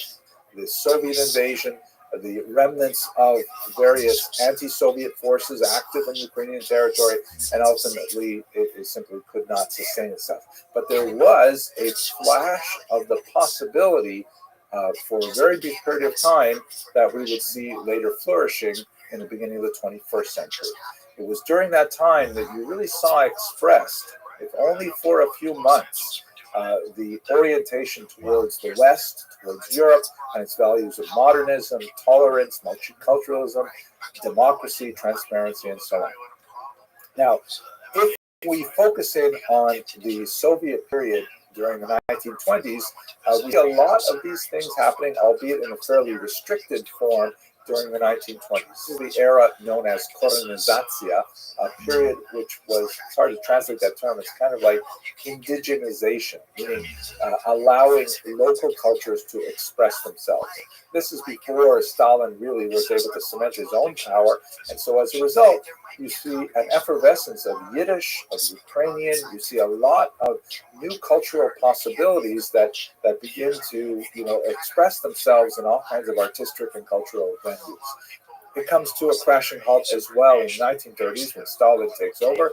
This is the era of the Holodomor, the incredibly tragic famine that was artificially engineered by the Soviets that affected so many Ukrainians, millions of Ukrainians. Stalin's ideology called for the repression of all kinds of national expression, and we see this carried through after World War II by Khrushchev and Brezhnev, really up until the final years of the Soviet Empire.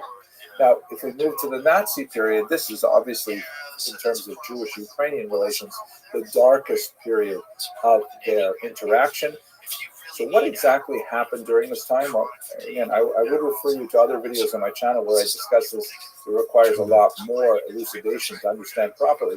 But basically, the Nazis were able to capitalize through very effective propaganda a widespread anti-Semitic sentiment that was especially present in the area that Professor Snyder calls the Bloodlands. That is, those regions that were temporarily controlled by the Soviets between 1939 and 1941.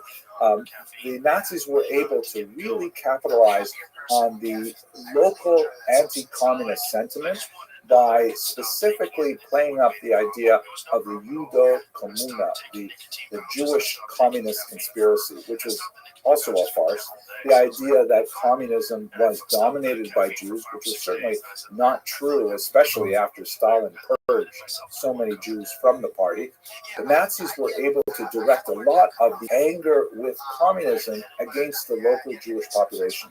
The Nazis enlisted the help of local populations, not just Ukrainians, but also Poles, Lithuanians, and Latvians, really the entire area of the Bloodlands, to react against the Soviets by attacking the local Jewish population, however unfair that was. And it was during this time that the so-called Holocaust of bullets took place, when the Nazis used primarily firing squads to destroy the little Jewish Stetlach that dotted the population. Perhaps as many as 2.5 million Jews were killed in these, the most notorious of which occurred in Babin Yar, in the middle of Kiev, where 33,000 Jews were killed in the space of a few days. The Nazis would go on to use Babin Yar for many months afterwards and killed upwards of 100,000 people at this point, including lots of non-Jewish Ukrainians. But during this time where you have a minority of the population who are Hilfswillige, you also have a minority of the population who are later recognized by Yad Vashem as righteous Gentiles, who are also cognizant of the local ties that they had with their Jewish neighbors and protected them from the Nazis. So there's a lot more to say about this. It's a very complex situation. Perhaps I'll just say one last thing. One of the heroes of this period is a remarkable clergyman named Metropolitan Andrei Sheptitsky, who was the leader of the Ukrainian Catholic Church in the West. He was actually very friendly with Jewish populations before the war. He actually mastered Hebrew. One of my first scholarly articles was a translation of some of his Hebrew language correspondence written in his own hand. And during the war, he directed his network of monasteries and convents to save some 200 Jewish children. He was definitely very pro-Jewish. Yet at the same time, he conferred a blessing on the Waffen-SS division that was made up of Ukrainians called the Galicia division. And people have said, how is that possible that he could convey a blessing on an SS division? So we should understand that the Ukrainians who joined that division were largely thinking of themselves as the first Ukrainian division, that they were going to use the Nazi support in order to fight against the Soviets. That was the overwhelming mentality. So there's a lot more to say than I can in this short video, but it's complicated. It's not at all straightforward. Someone with undeniable moral fortitude. Sheptitsky also, by the way, complained to the Pope himself, saying, why are you silent? Why saying we need more support for the Jews? We need, to have a stronger voice that condemns this violence. But even he could see value in Ukrainians joining the Nazis to fight against the Soviets. So it's complicated. After the war, and this is a period that's especially relevant for Zelensky's parents, there's tremendous repression of both Ukrainians and Jews who are striving to express their national identities. It was incredibly dangerous to study anything Jewish, to promote Ukrainian ideas, and to talk about certain Ukrainian historical figures or even historical periods. And this is the era when there was a tremendous amount of dissidents who were arrested and sent off to the Gulag, sent off to prison camps in Siberia. It is ironically at this time when a new kind of Ukrainian Jewish rapprochement is forged specifically by that generation of dissidents. People like Anatoly Sharansky, the so-called Shestisyatniki, the 60s generation was extremely important.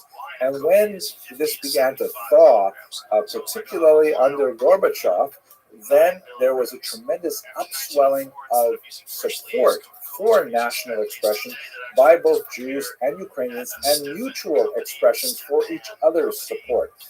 This is happening not just in Ukraine, but also in Poland and in Belarus to a certain degree, especially in the Baltic states. And a lot of these regions, the former bloodlands, are beginning to communicate with each other and to leapfrog over each other to make more and more demands for what Gorbachev would call glasnost, or openness, and even perestroika, reconstruction of the Soviet Union. Ultimately, the Soviet Union is unable to withstand the growth of this nationalist feeling, and in 1989, it goes into a period of collapse. 1991, Ukraine becomes independent, along with the Baltic states, and so on. And that's when Jewish life really flourishes. This is when Zelensky himself is just a teenager. There's tremendous development in, for example, Dnipropetrovsk, which has this remarkable center, which claims to be, it could be, the largest Jewish complex anywhere in the world, the Menorah Cultural and Business Center. You can see here it has some remarkable architecture that's designed to evoke a 7-branched candelabrum called a menorah, which is associated with the ancient temple in Jerusalem. I've been there. It's a remarkable place. The community there in Dnipropetrovsk, sometimes abbreviated to Dnipro, because well, originally it was named Yekaterininoslav, but they said that's too hard to pronounce, so they switched it to Dnipropetrovsk, and I think Dnipro is even a little bit easier. But a tremendous effervescence of the Jewish population there, and Zelensky is coming of age in an era when there's so many possibilities for Jews. At any rate, let us return to the present moment. You know, I'm comfortable speaking about contemporary events because I studied in the Department of History. The Department of Prophecy was down the hall, and they seemed a lot smarter than I was. But I do want to take this moment to once again express my concern for Volodymyr Zelensky, an incredibly heroic figure who is determined to remain with his people in Kyiv. He is really like his namesake, a servant of the people. And I'd like to conclude with a sentiment that, you know, you'll hear the expression right now. People say Slava Ukraini, like glory to Ukraine. And then the response is Heroyam Slava, glory to the heroes. This itself is a beautiful phrase, but it has a bit of a complex history.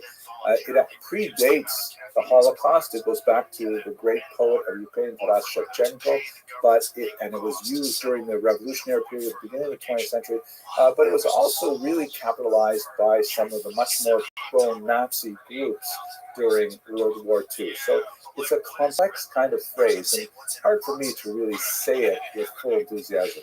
But what I can say is it's remarkable to see, as a Twitter colleague of mine posted online recently, this T-shirt worn by a man in a cafe in Lviv, which is also pronounced Lviv in Western Ukraine. It says "Kavod to Ukraina," glory to Ukraine in Yiddish. And to that I can clearly say, "Kavod to Giborim," glory to the heroes.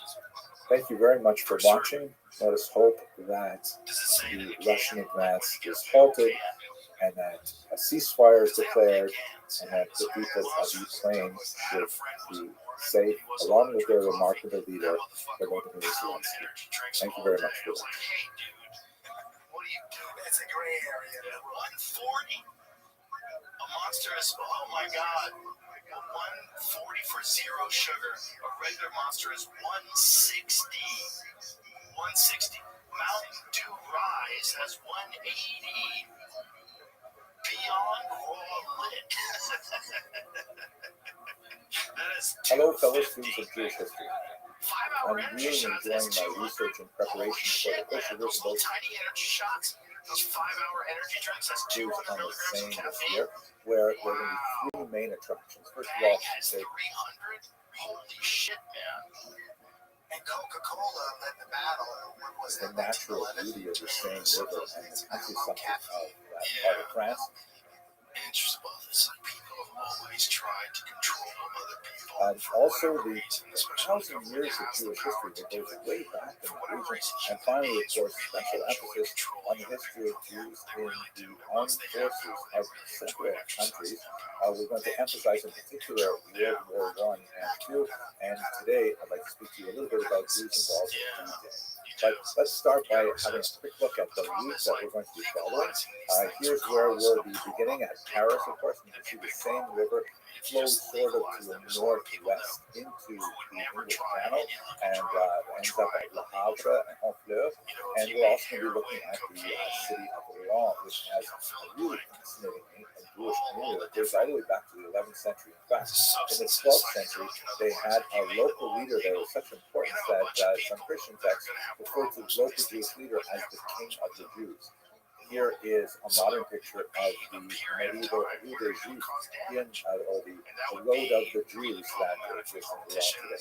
It was also the site of some fascinating Portuguese and Spanish refugees from the Inquisition, including João Pinto Delgado, who in the 17th century wrote a lot of really interesting polemics to defend the Jews who had returned to their Jewish identity after fleeing from the Iberian Peninsula. But let's focus today on D-Day, because some really interesting things associated with Jews and their military service related to this event. D-Day is, of course, Tuesday, June 6, 1944. It is the day that marks the major Allied landings at Normandy in the huge step forward in the fight against Nazis in World War II. It was also known as Operation Neptune. This represented the largest seaborne invasion in history, with 24,000 paratroopers landing in advance to prepare the region as best as possible for the landing of 7,000 sea vessels and nearly 200,000 naval personnel participating in total. About a quarter of those, by the way, were American.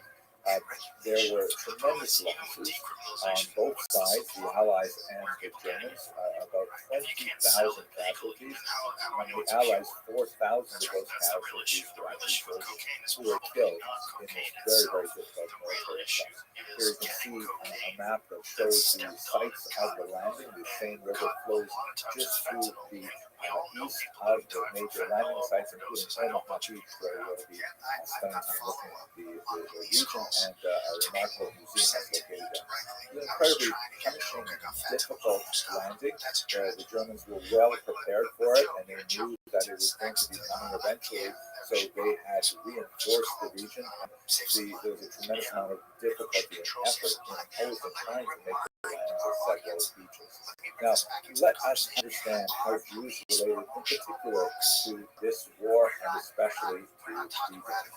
Jews, of course, coming from America, had a unique perspective on the war because they realized already by 1942, reports were circulating of the concentration camps, the death camps, and the horrible persecution of the Nazis leading out of these. So Jews had a special sense of responsibility with regards to beating back Nazism, and they realized that if they were to be captured, it would be considerably more dangerous for them than regular American POWs.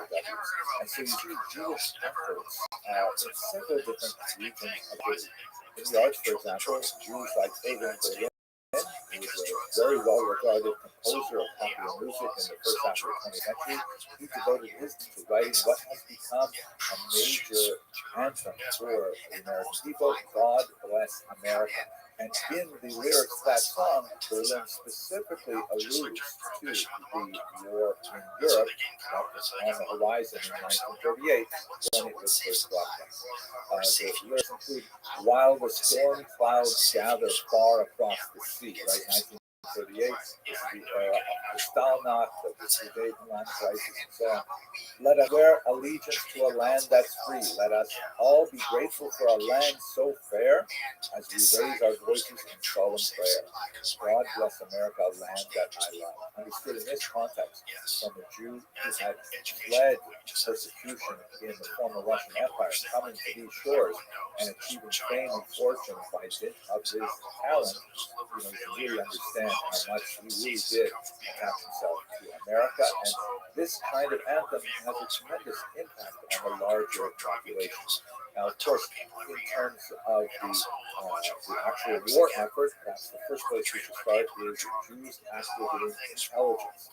Before the invasion, there were about 200 Jewish codebreakers working at Bletchley Park in England, which was the headquarters for deciphering Nazi communications. This is the site where Alan Turing worked and others were really an important place for the intelligence activity during the war. Among the Jews who were active at Bletchley Park was Max Newman, who was a British-born child of Polish Jewish refugees, outside Berlin somewhat earlier. He was a chess prodigy, a math major. These were characteristics that he shared with many of the other Jews there at Bletchley Park. He headed a department that was casually called the Newman League, that called for the design of the world's first programmable electronic digital computer, the Colossus, that was instrumental in determining what were the German war plans. Also in the preparation for D-Day, you have people like Fred Balcom, shown here in this photograph, from the left on the top row, who flew meteorological flights of 20,000 feet to determine the best weather conditions to allow the invasion to happen. He actually was responsible for delaying the invasion by 2 days to ensure that there was the best possible conditions without an undue delay. Turning to the landing themselves, so looking at the overall participation of Jews in the armed forces, there were about 550,000 American Jews who served in the U.S. armed forces during World War II. 36,000 of them were decorated, 24,000 of them were wounded, and 10,500 were killed in action. About 40% of all Jewish physicians served in the military, a remarkable number. In the landing at D-Day, about 4.2% of the soldiers making that assault were of Jewish origin, and that is, like all these other numbers, quite disproportionate because at the time, Jews made up only about 3.6% of the population. Let me look at a few of them because they're really quite fascinating. Let's look first at Lieutenant Robert Halpern, who was the child of a Ukrainian Jewish immigrant named Aaron, and I think this combination of Ukrainian and Jewish and heroism is something that we're seeing in our own day as well. He was a part of a self-force view, which was one of the first units that made their way ashore to mark the landing sites so that later boats could safely hit the shore, avoiding both attack from the Germans and friendly fire from the Allies. Here's a quote from a contemporary war correspondent named William H. Stillman that Halpern was involved in an intricate job calling for as much brain as courage and barrels of both. He is certainly making a hero of himself again this morning on D-Day, doing a job on which the success of our assault depends, and which not one man in 1,000 would like to have.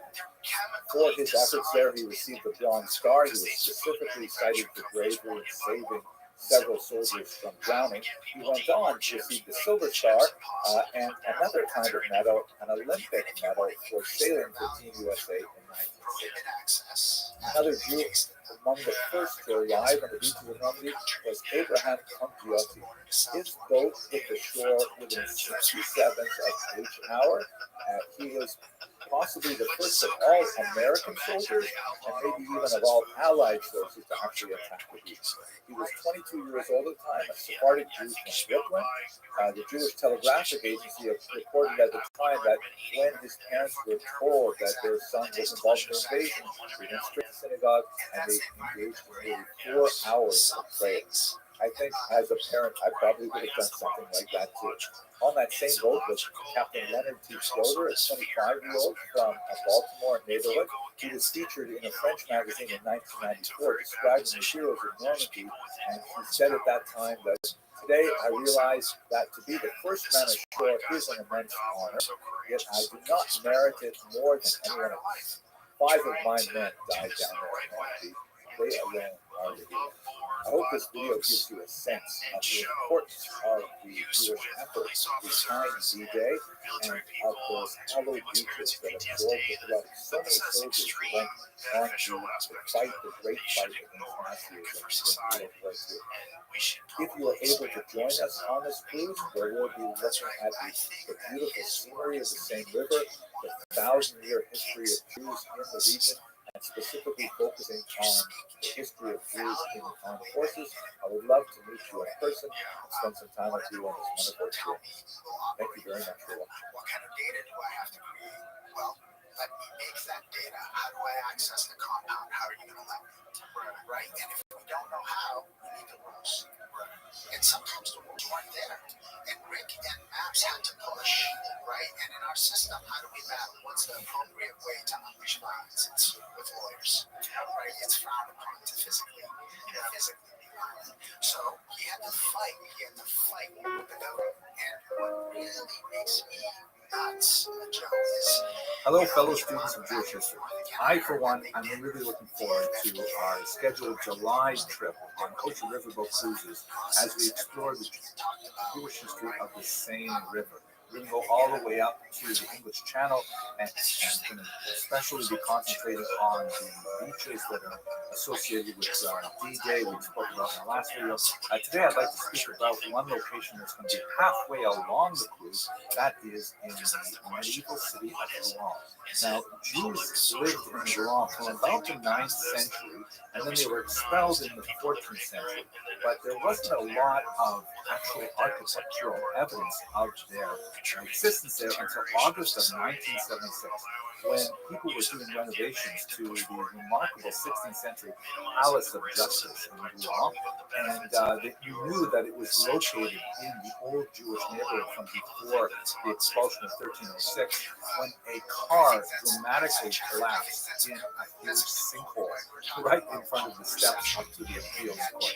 It was really remarkable. And when they opened up that sinkhole, they found that there was this remarkable medieval building, and upon closer examination, it turns out that not only was this a building in the Jewish neighborhood, it was actually a yeshiva that had at its head the most remarkable figure of Normandy at the time, the great Rabbi ben Meir, the grandson of Rothschild himself, a really important commentator. Oh my gosh, I'm tell you more about that. But let's have a look at this building here at the beginning. Here's a great book that came out to celebrate this discovery. This is a sort of a museum catalog kind of thing. It was published in January 2020 in the city of Rouen. And the title, by the way, is Focus. La Maison Sublime, the sublime house. I'll tell you why they call it that in a minute. The oldest Jewish building in France. This is what this is. It's the oldest Jewish building ever found in France. The great Professor Norman Gold, who's really written a lot about the ancient world, the medieval world, wrote fantastic stuff on a Khazarian document found in Geniza, and also some great things on the Dead Sea Scrolls, rather controversial theories. But he had just published in Hebrew 2 months prior a book about the Jews of Normandy, France, that exactly coincided with this finding. So he was brought in to try and examine this excavation and try to determine what exactly was it. And you can see it's got this remarkable Gothic architecture. We estimate about 11th century architecture with some amazing views and some interesting kind of decorative elements throughout. And when reconstructed by an artist, these are like kind of the basement and foundations of the building. It probably rose up, judging by the height of the walls and things like that, to 3 stories. It must have been a rather magnificent building.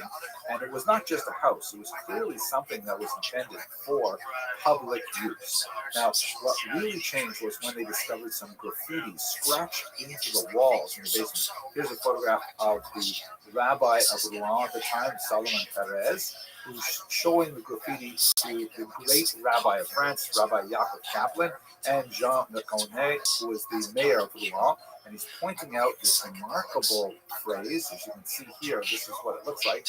It's the first one, the top blocks there said, this house will be sublime until the rock of Zion shows mercy. In its original context, it's a quote from the Book of Kings. This house refers to this temple, right, in Jerusalem. In this context, it's kind of like a pun saying this great yeshiva will remain in place. How ironic that it still remains in place. This house will remain until the Messianic era. Now, what I find absolutely fascinating about this amazing building is not only the fact that, this is the oldest building in France that's ever been discovered from before the expulsion of 1306, but that we know from Professor Gold's search that the Rashba actually taught here. And when we go visit this, you'll be able to walk on the same stones upon which the Rashba himself walked. We also know that the remarkable commentator Avraham ibn Ezra, another great favorite of mine, visited this particular yeshiva. And so just to be in a space where these great medieval thinkers were, I think that's just been fantastic. So this whole cruise is going to be amazing. I hope that you will be able to join us on this cruise. Please check out the website. that I'll put at the end of this video. If not, I'm really looking forward to sharing with you the videos that we make as we visit these remarkable sites in Jewish. Thank you very much for watching. And they stopped production of it. And then he released a new book called The Dead Sea Scrolls and the Christian Myth, and that one was available. But then, since then, they've republished both of them. Yeah, both of them. But the big one was The Sacred Mushroom and Cross, because that was the one that was kind of very difficult to get. And I have a couple copies of it, but they're original copies that I have bought. Okay. And it's a fascinating book. Hello, fellow students of Jewish history. I've been doing a lot of research lately in preparation for the kosher riverboat cruises along the same river later this year, looking at the Jews of Normandy in particular. I came across something just recently that is just so fascinating. And this is what he's saying, is that they thought that when it rained, Maybe a little bit geeky and a little bit specifically for those who are interested in a deep dive to how history is actually written, but I just can't help it. I got to tell you about it. This is so fascinating. This is a discovery of Professor Norman Gold, a great scholar who really was one of the most prominent scholars looking at things like the Dead Sea Scrolls and a lot of really unusual discoveries in the Cairo Geniza specifically. He just passed away, unfortunately, in 2020. Now, this particular story describes his old school scholarship, the kind of scholarship that I barely remember from my graduate school days, because with the internet, everything has changed. Basically, he came across a published text. He saw something funny in the way the text was published, and he said, "Oh, I wonder if it's actually what it looks like in the original." So he goes and he travels to England to see the original, right? These are things you have to do before the internet was invented. And by looking at the original, he was able to discover some amazing things about the Jews of Normandy and really to correct the historical record. All of this is told in one of his most recent books, The Jews and Medieval Normandy, a big, thick brick of a book that has some tremendous information. If you're intending on going on this particular cruise, don't read the book in advance, because then you'll end up asking me really hard questions. I'm just kidding. You can read the book in advance and then you'll have a lot of fun talking about it. At any rate, what's the story here? So we have to first go to Cairo, where, as you may be aware, an amazing discovery was made in the 19th century of a phenomenal trove of medieval documents that describe really Jewish life around the medieval basin as a whole. The Cairo Geniza is so named because it was a repository for all kinds of texts written in Hebrew characters, whereas Jews today still have the custom of not disposing of works that are written with religious intent. For example, if they include the name of God in them, those are called shameless. They put them instead in a place called a Geniza, which is like a storeroom or a treasure house, something like that. And then eventually they are buried.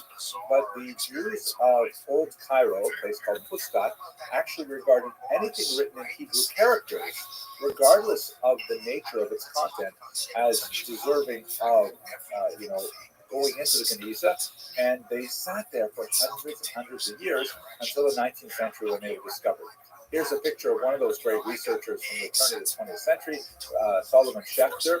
You can see him here hard at work at his desk, deciphering the many, many fragments of the Geniza archive, which is still, undergoing tremendous research. We're not even close to finished going through all these little scraps of paper putting together. But let us remember that our story begins actually with a printed text. A scholar named Jacob Mann worked with a lot of these early texts in the beginning of the 20th century, and he published a book called The Jews in Egypt and Palestine under the Fatimid Caliphs, which was published in 2 volumes in Oxford in the 20s. And he found one particular document to have such pathos that he actually printed it in full. It deals with a man named Mar Ruben Ben Isaac. Mar is like a title of respect. He apparently was some landowner. And Jacob Mann identifies this place of origin as one Rodez in France, which is in the region of Languedoc, which is nowhere near Rouen or Normandy is in the south. But the spelling of the Hebrew text did not seem right at all. It would have had to have been spelled Reish Vav Dalet Samet, Rodez, but it was spelled Reish Dalet Vav Samet, which would be something like Rodez. Now, it's unusual for the scribe of an original document to make a mistake like that when a professional scribe is actually recording a document, like kind of like a notary public. They don't want to make mistakes. So how is it possible that it was recorded as wrote days? So Professor Gold went to England to find it. Now, for those of you who were born after 1980, you might be wondering, why would you go all the way to England to find this document? Why don't you just look it up online, right? Like Google? Now, you have to remember, of course, this is the era before Google. It's the only way to see these things nowadays.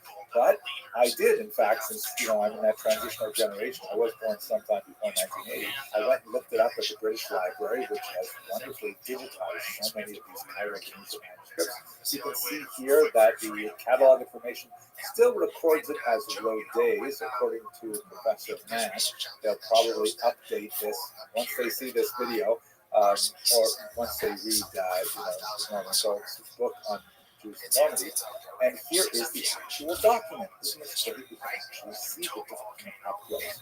What does the document say? Well, basically, it's a letter of introduction. One Reuben ben Isaac went to this scribe named Abraham at a Mediterranean port, probably the city of Ar, and that would mean that he likely took the same river and then connected in Paris to get to the Rhone River, and then it made its way south. And if you're curious, yes, Kosher Riverboat Cruises does cruise both the Seine and the Rhone, so you can actually duplicate Reuben ben Isaac's itinerary. At any rate, why did he leave this place in France, Rodez, apparently? It's because he tells this very sad story that his son was killed in a forest by brigands, and he went to the local authorities to seek some redress to find the criminals and things like that. But the authorities, discovering that this was his only child, it's so sad, the authorities decided to simply dispossess him of his land. Since he had no inheritor, they said, fine, you're not going to leave your land to anyone else, we're going to take it for ourselves. Now, this was, by the way, a huge transgression of medieval law in many different places, as Professor Gold described in his book, and part of the reason why he was talking was so fascinating was because it indicates a breach in what would have been the normal circumstances of that era. At any rate, Reuben ben Isaac, heartsick at the loss of his son, devastated by the loss of his physical property. He was, of course, a landowner, which is also significant. He decided he wanted to go to Jerusalem and to settle there and ultimately to be buried. And he made his way down through the Mediterranean and then over to most likely Beirut, and he stopped in a very large Jewish community of Damascus where this letter served as a letter of introduction. It's not fascinating. Now, let's look at the kind of geeky stuff about how do we connect this from those days to the law. So if you look at the key passage in the text here, I've blown it up. You can see here where I've circled the text. That's the place name. Now here, it looks like Rados. That's how Professor Mann read it. And it could be Rados or Rodes, but he identified it as Rodes, which would have been in the south. However, this bothered Professor Gold. If you look more carefully, consonant by consonant letter, and you see in the next line there's this word Bakesef, which is a very common word, it means with money. And if you look at the third letter, of course, Hebrew written right to left, it is the third from the right, there's a summit there, an S sound. And it looks significantly different from the final letter in the first word of Rados.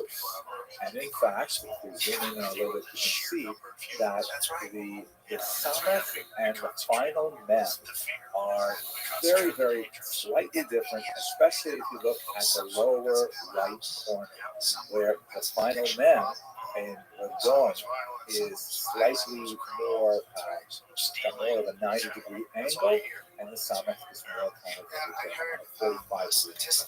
This tiny difference makes all the difference in the world of how we read that word. Rather than reading it like Professor Mann does as Rodes, reading it rather quickly, a very, very careful look at this text suggests that it's not Rodos or Rhodes, but Radon. That makes a lot more sense. Now, where is Rodon? The original Latin name for Rouen was Rotomagus, and in the medieval period it was shortened to Roton or Rodon. That would be the Hebrew use, and the pronunciation later shifted to Rouen. So, in other words, what Professor Gold did by looking consonant by consonant is he was able to shift the location of this letter from the south of France to Normandy to the city of Rouen. There are tons of fascinating implications of placing this in Normandy rather than the south of France. I don't want to make this video much longer. Please have a look at Professor Gold's book for all the discussion. It goes about 50 pages to it. But let's just finish the story of Ruben ben Isaac specifically. So if you look at the other side of this document, verso, you see there it's written with several different hands, not described from Al, but that continues the story.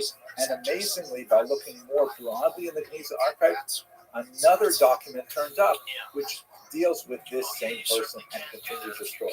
I'm going to quote from that second document found in the Geniza now, which is clearly identified without doubt as being associated with Ruben ben Isaac. This man, the other document states, the bearer of this letter, was one of the most important members of the community where he lived and was wealthy. The ruler of his land cast a punishment on him, and he fled, coming to Damascus for the land of Israel. But brigands attacked him and plundered all that he had, inflicting wounds on him. He was thus in great despair, and when he came to Jerusalem, he said, I will go on to Egypt. Perhaps they will give me some provision for the way so that I can return to my place. Your custom, dear Lucian, is to do good toward all who come to Egypt. Do so the same with this man. Perhaps he will eventually return to his place. Right, so now we can put the whole story together. The man suffered tremendous tragedy in Normandy. He decided, I'm going to retire to the land of Israel and be buried there. He made his way over to Damascus, got more letters of introduction, but on the way to Jerusalem, unfortunately, he was attacked again, lost all of his possessions. He was not able to make a go of it. He could not make Leah. He decided, I'm going to head back to France. I'm going to go via Egypt, which also had a strong Jewish community. I will get, one last burst of support in Egypt, and then I'll make my way to Rouen. I'll try to put my life together again. It appears that he was unable to return to Rouen because he would not have left such important documents behind. Chances are he simply ran out of energy and decided to settle in Egypt and eventually died there, and his documents eventually made their way into Cairo. It's a fascinating story. Sorry for taking it down a little bit of a geeky path into how historians really do the tough work, but I hope you found this interesting anyways. I hope you'll be able to join us on this amazing cruise on the Seine River. There's some fantastic, amazing medieval Jewish history in Normandy, and especially on the coast. We're going to be focusing, of course, on Jewish military history and Jewish military heroism because of the tremendous significance of that location for World War II and World War I as well. Thank you very much for listening. Be careful about what you let in. Yes. Right. I think that's a universal principle, but it's eloquently shared in Buddhism, where they say guard your dharma gates, right? Your eyes, your ears, your nose, your mind, right? Your senses. What are you taking in? Yes. Because, there's other philosophies that say thoughts are things. Be careful what you think. Yeah. And I've come to notice, let's call it the CBT triangle, cognitive behavioral therapy or theory triangle, right? Thoughts lead to emotions, lead to actions, right? Because of psychedelic work, I'm able to see how a thought actually is a portal that allows a certain energetic flow into you, and that affects you, and that can manifest reality out of you. As a therapist, how have you incorporated this into your everyday life? This time Your patients on the to same river, and it's answer the question. phenomenal It's opportunity to explore the amazing history of because I've had direct This access cruise is also especially of themed some of these Jewish heroism, theories. primarily because we're going to be going up the same river in Normandy and then visiting the beaches where D-Day occurred, and we will be marking the special ceremonies of those who served in the armed forces. But today, what I'd like to do is look a little bit more closely at our origin on this cruise. That is, of course, the city of Paris. And specifically, I want to look at Napoleon's role in creating really the basic framework of modern Jewish identity. So let's just look at what happened in the late 18th century. Of course, France has this amazing revolution in 1789, and they proclaimed this document the Declaration of the Rights of Man and Citizen. And it's basically saying, equal rights for every man, at any rate, something separate. And so Jews began to say, wait, what about us? What's the schlecht? What's wrong with us? Why don't we get this as well? And so the French revolutionary government thought about it for a little while, and they realized that they had gotten themselves in a conundrum because the Jews were traditionally considered alien. However, there was a big split in the Jewish population. Let's have a look at this map here. This is what France looked like as an ecclesiastical map of the 18th century. And while I'm on this map, let's have a quick look at where we're going to be cruising. We're going to land in Paris, and then we're going to take our boat up the same river to the English Channel, and then where the tip of that arrow is where you have the Normandy beaches, and then we're going to head back down here. But back to our discussion, this was significant populations of Jews in France. There were in the south the Sephardic Jews, and in the northeast the Ashkenazic Jews. The Sephardic Jews, from regions of Bordeaux and Bayonne, for example, tended to be far more acculturated to French norms. They spoke French fluently. They dressed like French citizens. They had a much more diverse economic profile, and so they really were much more kind of like integrated into French society, even though they lacked the same rights as French Catholics. In the eastern section of the bordering Germany, you have the huge mass of Yiddish-speaking, largely much more Orthodox Germanic Jews or Ashkenazic Jews. And so there was a lot of concern in the French population, primarily with these Ashkenazic Jews. We actually admit these very different foreigners or foreign-seeming people, even though they lived in this region for 1,000 years, we really just consider them Frenchmen as well. So basically, in 1790, the French government said, all right, we will accept the Sephardic Jews. And a year later, it was inevitable. It was the logic of the whole idea of the revolution to accept the Ashkenazi Jews as well. There were a lot of complaints, however, for the next decade, going back and forth, with a lot of people appealing to the government saying, all of our business rights changed and the economy changed quite a bit because now Jews have much more freedom. They're no longer artificially restricted by discriminatory legislation. And so they ended up appealing to Napoleon. Napoleon was troubled by this question. He said, well, why don't we assemble a representative group of Jews and ask them what do they really intend to do here as citizens of France? And they ratified their patriotism. And in his perfectly grand kind of way, he said, I think we should assemble the Sanhedrin, which is, of course, the great court of 71 judges that have not sat for 1,900 years, but Napoleon liked to think big, so he said, let's put it together again. He issued a call, and Jews all over Europe, primarily those who were at the Hasidic bent, much more open to modernization and reform of Jewish tradition and so on, but nevertheless headed by this remarkable individual, Rabbi David Simpson, who was a very well-respected, highly orthodox author who had created the Yad David commentary on the Mishnah. He was a very well-respected and erudite scholar, and Napoleon gave him this great hat. I wish I could get a hat like this.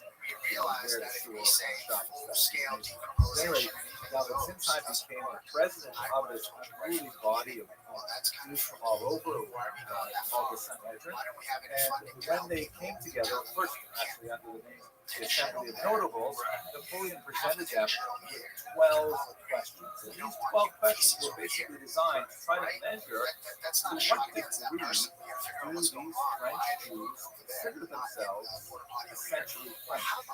If, for example, France were to be attacked by Germany, which happens with regularity, would these Jews on the border defend France, or would they, God forbid, join with their enemy? This particular question, by the way, the Assembly of Notables all stood up and said, "Jusqu'à la mort, we will defend France to the death." Napoleon asked a lot of really interesting questions, 12 of them in total. Rabbi Sitzan was in charge of formulating the written responses, and essentially his draft response sort of articulated a way in which French Jews could maintain their communal identity and a degree of independence, while nevertheless being patriotically attached to the French nation, recognizing their responsibilities to the larger civic quality of France and so on. In a word, he really brought it down to a concept that has been advanced by the great Rabbi Shmuel of the Talmud, Dina de Malchita, Dina, the law of the land is the law. There's a lot more to say about that concept, but basically this satisfied Napoleon and he confirmed the earlier decisions of 1790 and 1791, granting the Jews equal rights in France. There's more to say about this, but let's just have a look at some of the artwork. Here's a remarkable print that shows Napoleon, the great Napoleon, reestablishing the religion of Judaism in 1806. And you can see he's got kind of like this imperial sort of robe, like Caesar with laurels and things like that. And he is graciously reaching out his hand to lift up the fallen Jews. Judaism there is like forlorn. The Ten Commandments have fallen from a grasp on the ground. There's Nora from the temple in the background. And sort of like the Judean wilderness receding off into the space. And Napoleon, who was holding the tablets of our law, is the great hero. And here's one photo that I find absolutely amazing. This is actually something that was a medallion that was struck for Napoleon in his honor by the Jewish community in France. And you can see on the left, of course, the profile of the emperor. And on the right, behind the bottom, there is Napoleon in a godlike posture, actually handing the Ten Commandments to a servile Moses. Now, I don't know how this was anywhere near acceptable, but nevertheless, this was kind of, slavish honoring of Napoleon that went on, at least among some circles of French Jews. I should point out that while there were some Jews that regarded Napoleon as being tremendous, and in fact they looked at his name, Bonaparte, as translated as Caleb, good fortune, and they had almost messianic attention for him in a way. There were other Jews who violently opposed him. The Hasidic groups further to the east, of course, regarded him with great suspicion. And in fact, there were some measures that Napoleon put in place that would lend credibility to that particular. He's like, then what are you going to do with that? Anyway, that's a very quick look at a key moment in French Jewish history that had implications really for Jews and modernity as a whole. As many countries moved towards a civic democracy, what was the rules and how did they deal with distinct communities like the Jews within their population? So, more to say about that. I just want to put in another plug. I'm really so excited that we're going to be cruising again. It's been so long. For those of you who are interested, it's actually a fantastic experience. We have, about 100 people on these boats, and they're kind of like floating sketches. We have meetings 3 times a day on the boat. We have amazing food from mouth to mouth. And I imagine those bus tours are a lot of fun too. But one of the really nice things is you don't have to unpack and go to another hotel and pack again. The hotel travels with you on the river. and all you do is you stop and you talk, you walk, so on. And it's a manageable group, like 100 odd just because they know what's going on. get to know people, and we have friends that my wife and I have made years now from these groups.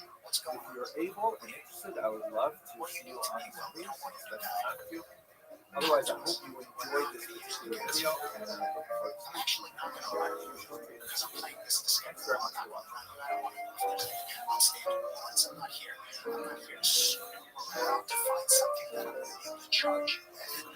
I'm here to see what you need to not die and not have my detective show up and put you in a cage. That started and went from over 10 years ago. It's called Clear Community Law Enforcement Assistant Recovery. Well, that's wonderful. Just gotta expand something like that. I think we have room to expand it across. Hello, fellow students of Jewish history. On Sunday, we'll be marking Yom Yerushalayim, Sunday, May 29th, 2022, which falls out of the Hebrew calendar on the 28th day of the month of Iyar.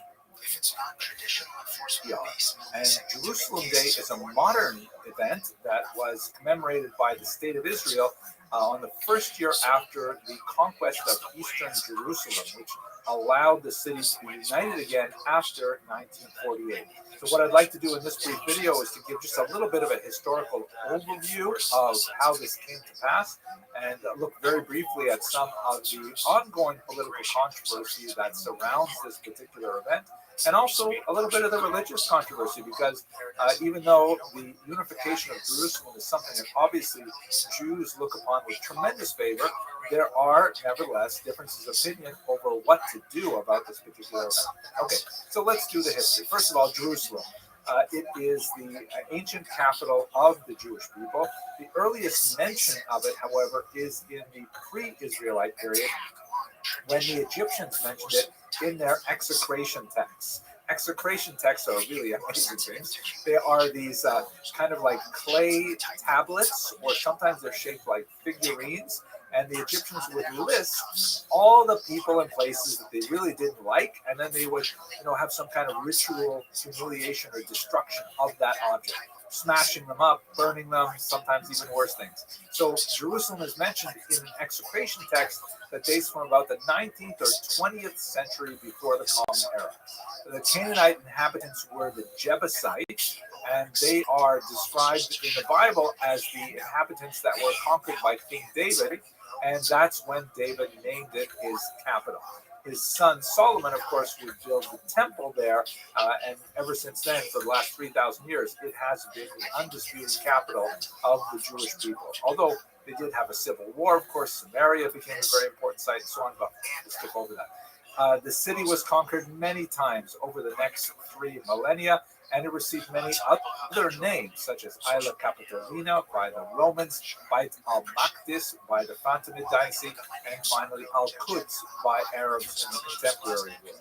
By the time we get to the 20th century, Jerusalem is held by the Ottoman Empire based in Istanbul, and when it fell in the context of World War I, then the British took it over on December of 1917.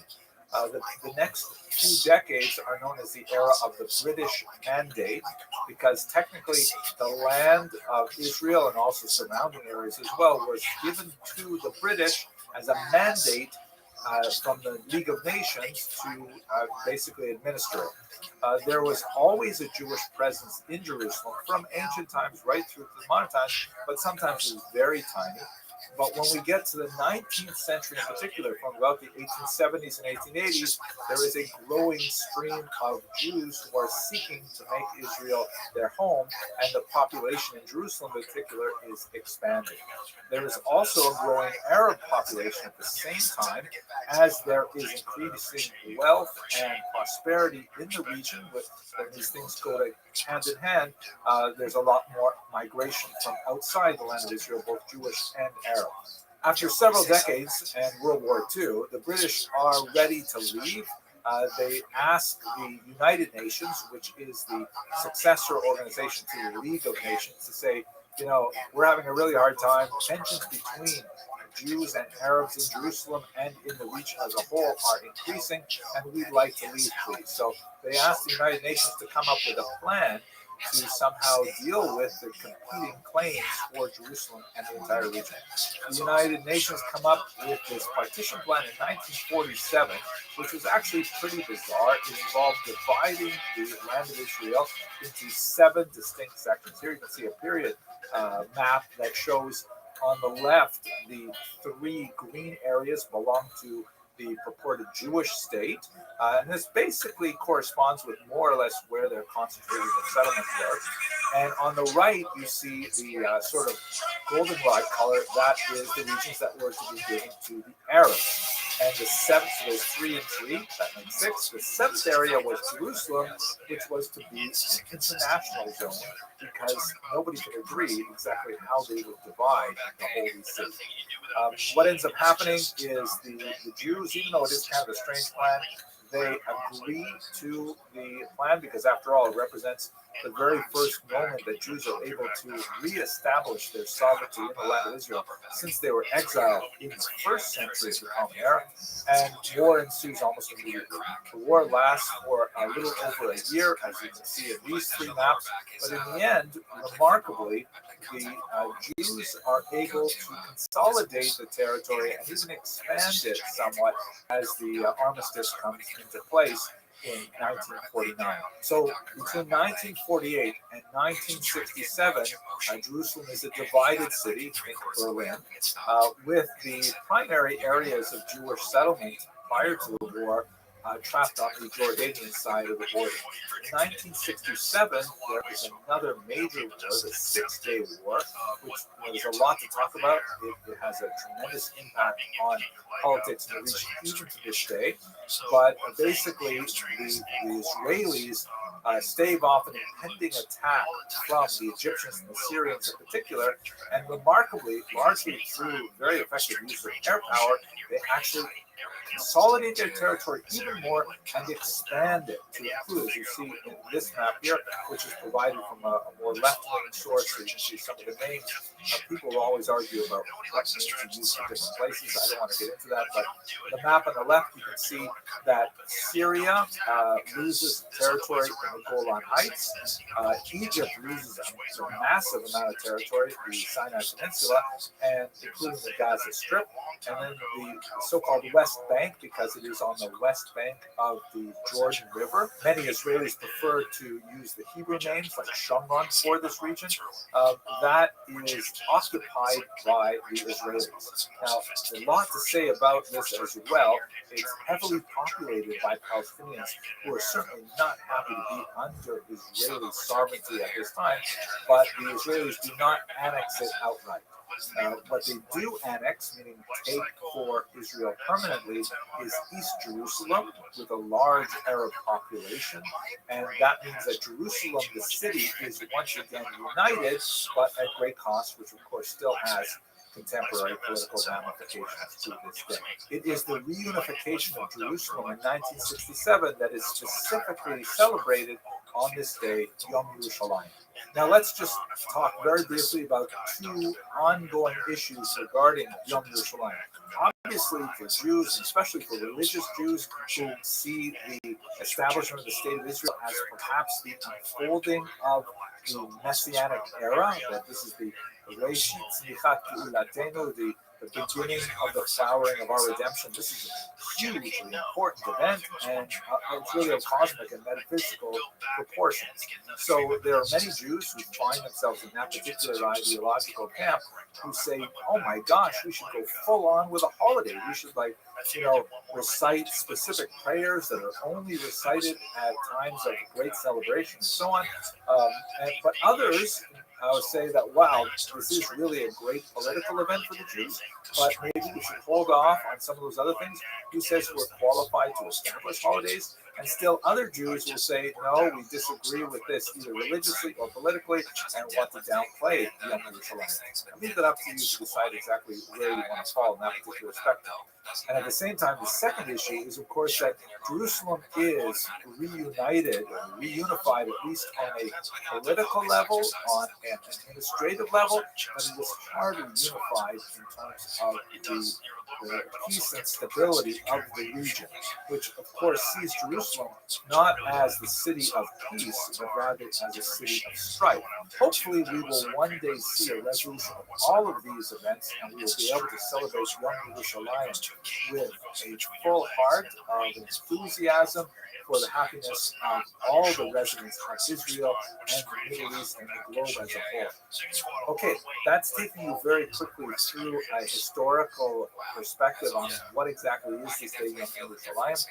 I also want to say that I prepared this video as part of the promotion for the Kosher Riverboat Cruises, which is an organization that I'm really happy to be working with. I love cruising with KRC.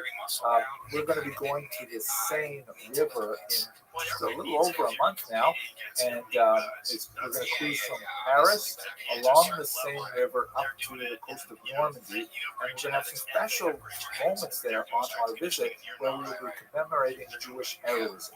And that's really the connection with this particular topic. Not only does Yom Yerushalayim fall out on the 28th, this coming Sunday, it's also a moment of great Jewish heroism as the Jews were able to reestablish themselves in their ancient capital after 3,000 years. Okay, I hope you enjoyed this video, and if you are free and able to join us on this Kosher Riverboat Cruise, we'd love to have you and talk a lot more about these things. Thank you very much for watching. It's great. You do that before you lift weights, before any kind of training, actually. Yeah, because there's been some negative press lately on cold plunges and hypertrophy, but it's all about doing it right after lifting weights, which is you're never supposed to do that anyway. You're not supposed to. The whole idea about lifting weights is you're breaking your tissue down. Inflammation helps you, right? As your body heals, and then it gets stronger. And you don't want to kill the inflammation right after you work. And the cold is killing the inflammation. Exactly. Exactly. So I do that. We just moved into a building, gym in the building. Oh no. And that's great. Yeah, we just bought a condo in New York right in time for socialism. Hello, fellow students of Jewish history. Today I'd like to speak to you about the Blois incident of 1171, which is a disturbing moment in French Jewish history. This video is intended for educational purposes only. I prepared this video, of course. This is the first time you've had your own place? Yes. Whoa. Yeah. Oh, well, no, not the first time I had my own place. We rented for 4 years. This is the first time I bought something. Context of my research, getting ready for the Great Kosher Riverboat Cruises trip to the Seine River, which is going to be so exciting. It's just a few weeks away, and we have only 6 cabins left. I'm very excited to see the response to this particular book. But to dive into our material in particular, the scope of Jewish history in France, which is so fascinating, has nevertheless a big lacuna. Basically, from the early 14th century until the later part of the 18th century, there's not a lot happening Jewishly in France. And why is that? That's largely because of the series of expulsions that the Jews endured in France from the early 14th century on, few of them even earlier. These tend to be localized until they got larger and larger and drove many of the Jews from the region further east, which we'll talk about at the end of this video very briefly. During the cruise, of course, we're going to look at the grand scope of French Jewish history, particularly along the Seine River. I will spend some time visiting the amazing medieval yeshiva in Rouen, which was the home of the great Rabbi Abraham Ibn Ezra for about a decade. There's also, of course, fascinating populations of Jews in the south of France and Provence. But for the most part, there's a big gap for 200 years because of those expulsions from the early 14th century on. Part of the reason for those expulsions is what we're going to talk about today, this Blois incident that occurred in the early 12th century. It is, of course, an infamous example of the blood libel, and a fairly early one as well. We've already talked about the negative impact that the First Crusade in 1096 had on the early Ashkenazic population in the region of northern France. But emanating from England came a new challenge, and that would be the challenge of ritual murder. This first surfaced in 1144 in Norwich, when a young child was found, and the Jews of that region were blamed for some kind of like mysterious ritual murder charge. I want to underline the fact that these ritual murder and blood libel charges are malicious in intent, and they do not correspond to reality. We have no evidence of Jews ever engaging in any of this nefarious activity, but nevertheless, the whole idea of some kind of strange cabal, unfortunately often involving children, it just seemed to like stick in the popular psyche like an ice pick to the brain.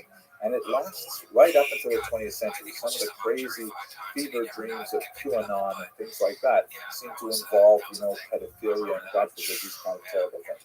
So there's definitely a medieval connection to this that unfortunately is attached to the Jews, and it's just one of those self-perpetuating myths. At any rate, you can have a look at this map here, for example, which shows the scale and scope of blood libel charges, which start in England in the 12th century and then spread slowly to the continent, become very popular in Germany in the 13th and 14th century, and make their way all the way out to the Russian Empire and right up until the 20th and even 21st century.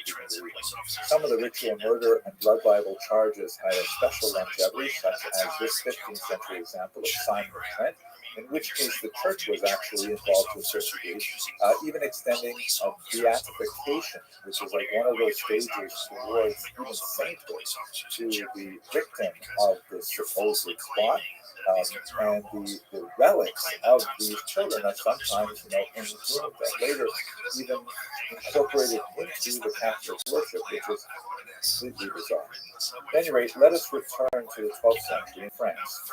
Blois was one of the early charges in France, and it was especially powerful in its impact on this tiny, struggling Ashkenazi community. We have a lot of accounts that corroborate the essential story of what happened in Blois.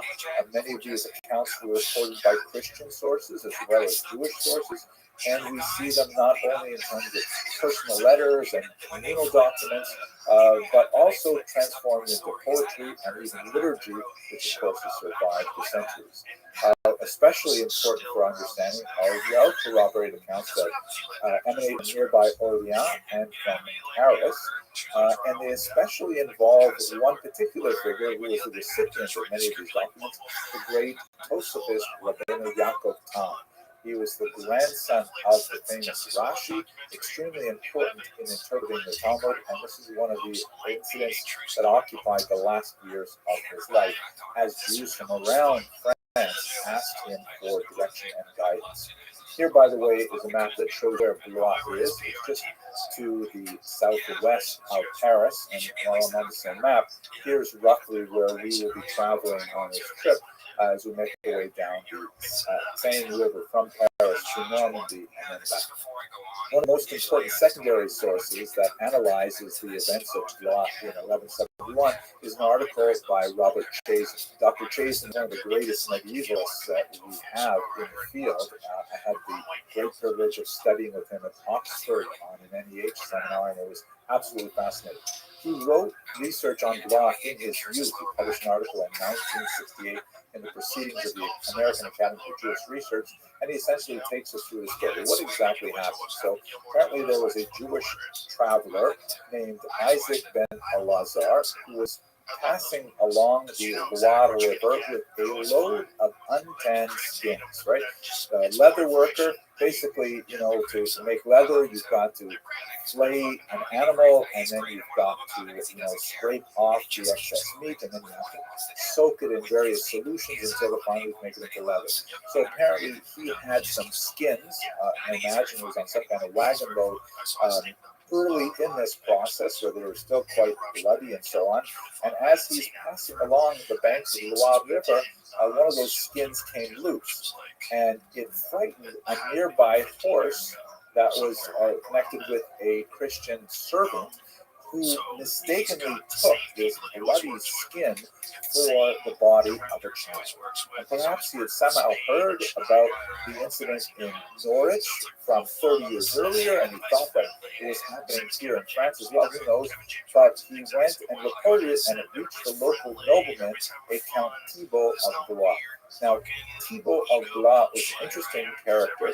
He had some kind of unspecified relationship with a Jewish woman named Rothschild. Now, this relationship, in one of the sources, the word that's used to describe his feelings for her was ohev, from the word ahava, or love. In Hebrew, the word ohev can mean love or like, and so many scholars have tried to interpret this as perhaps a closer relationship, a more romantic relationship even.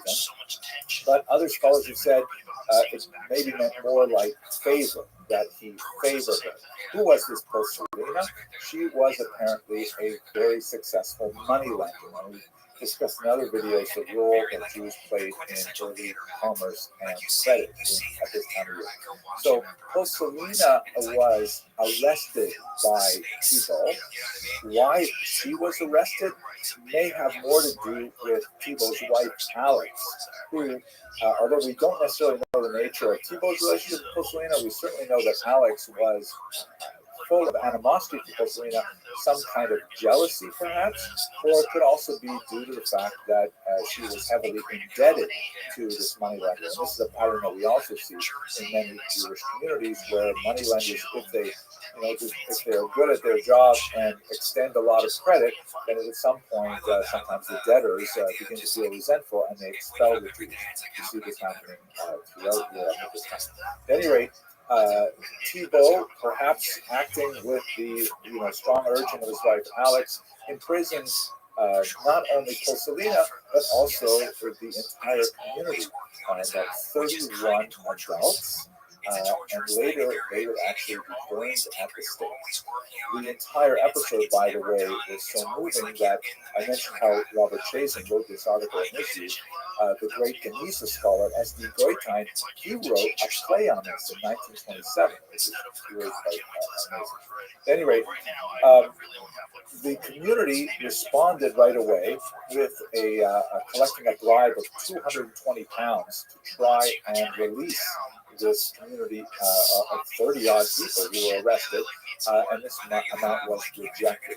Professor Chazen suggests that perhaps the amount might have been too low, because after the incident, they ended up having to find £1,000 to indemnify the entire region against further attacks of this nature. They organized an appeal to the king, Louis VII, who agreed with the Jews, as is something that typically happens in these blood libel cases, where the secular authorities, and quite often the church as well, will say, no, it's not true, the Jews don't do this, please stop, inflaming the passions of the local population with these crazy stories, but nevertheless, they're typically not able to control them, and quite often they result in something as terrible as what happened in Blois. But what is especially amazing about Blois is that there's no evidence that any crime was committed. Typically, with these blood libel cases, God forbid there's the body of a child found. It even happens, of course, even in the 21st century, where God forbid horrible people will kidnap children and do terrible things to them. Rahman al-Rahman, it should not happen to anyone. But then when people look for an excuse, they want to find someone to blame. The Jews, who are frequently the other, they often are a very convenient target for the justified anger of the community. But in Blois, there was no body ever found, and there was no child ever reported missing. There's no evidence that anything happened at all. Nevertheless, the charge was recognized by a governmental authority like Thibault, Count Thibault, and as a result, they actually executed the entire population that they had in prison. This occurred on the 20th of Sivan in the year 4931 in Jewish calendar, which corresponded to May 26th of 1171. The martyrs included Proserpina and two of her daughters. In terms of the scope of this, we should recognize that the entire population of Blois, the entire Jewish population of Blois, is only 40 people, most likely 40 adults, according to one of the contemporary sources. So basically, wiping out almost the entire community. We don't know exactly what happened to some of the others. The children, however, were forcibly converted to Christianity and were lost to the Jewish community. As a result, a fast day was instituted that is observed even up to the present day in many communities because of the many other tragedies that happened later on this day, such as some of the Khmelnytsky massacres in 1648-49. This particular date, the 20th of Sivan, which is coming up as I record this, is recognized as a fast day, 1,000 years later. Dr. Chazen makes some very salient historical observations about this entire sad tragedy. This was a formative element in the development of a centralized authority among Jewish communities in Ashkenaz. Let us recall that we're speaking about tiny, essentially pioneering settlements. They're only there for 50 years, 100 years, 200 years. These are relatively new settlements in terms of the scope of Jewish history. We can trace the dates of their arrival with some degree of accuracy, not only by the historical records that we have, but also by some fascinating DNA research that shows the path of Jewish migration through the Italian peninsula up into the region of Ashkenaz in particular. It also, Dr. Chazen points out, really emphasizes the role that great rabbinic leaders like Rabbi Tam played in directing the response to a crisis like this. Nevertheless, even with these heroic efforts, the Jewish communities of Ashkenaz did not rise to the swelling of anti-Semitic fervor, which would only increase over the next couple of centuries in this region and would drive Jews further and further to the east, not only because of this negative pressure on Jews, but also because of the positive pressure or the vacuum that was represented by the economic opportunities extended to Jews in the Polish community. Okay, that's a very quick look at this very sad incident of 1171. We're going to be looking at the entirety of Jewish history in France, with specific focus on the Seine River and Normandy right up until the 21st century. A lot of emphasis, for example, on the role of Normandy in World War II, the location of D-Day, and so on. I hope you'll be able to join us, and if not, I certainly look forward to sharing with you some of our experiences via video. Thank you very much for watching. I physically got sick. I was like, oh no, I sounded exactly like him on stage. Like I was copying him. I was like, oh no, don't do that. But it's just because I loved him so much. I was such a fan. But as soon as that happens, it's because I gotta stop listening to this guy. I gotta get away from him. I gotta stop listening to him. Yeah, exactly. But it was just, I just wanted to be him. I admired him so much. I wanted to be like him. But that's such a great thing with the scaffolding, and it's like punched up all the way through, and then just walking up there and knowing it's like I'm about to let this loose on this crowd, and it's like watching them react to it. It's like they're doubled over, and you just keep coming at it. It's like when you're fighting, if you're fighting somebody like a boxer, like Pacquiao, and it's Today I'd prime, like to speak to turn you you, about someone who hit you 3 times, turn you, hit you 3 times, turn you, and then hit you 3 more, and you're like, I can't move. Like there's no defense to this. So that's what like that is like. It's like just keep coming with punches, and I'm speaking about Cecil Roth, the great 20th century historian. And I found that, quite recently, his work has intersected with my own work and my own life, actually, in 3 distinct ways. So I thought, hey, let's make a video about Cecil Roth. Let me tell you quickly about those 3 ways, each of which is a small plug.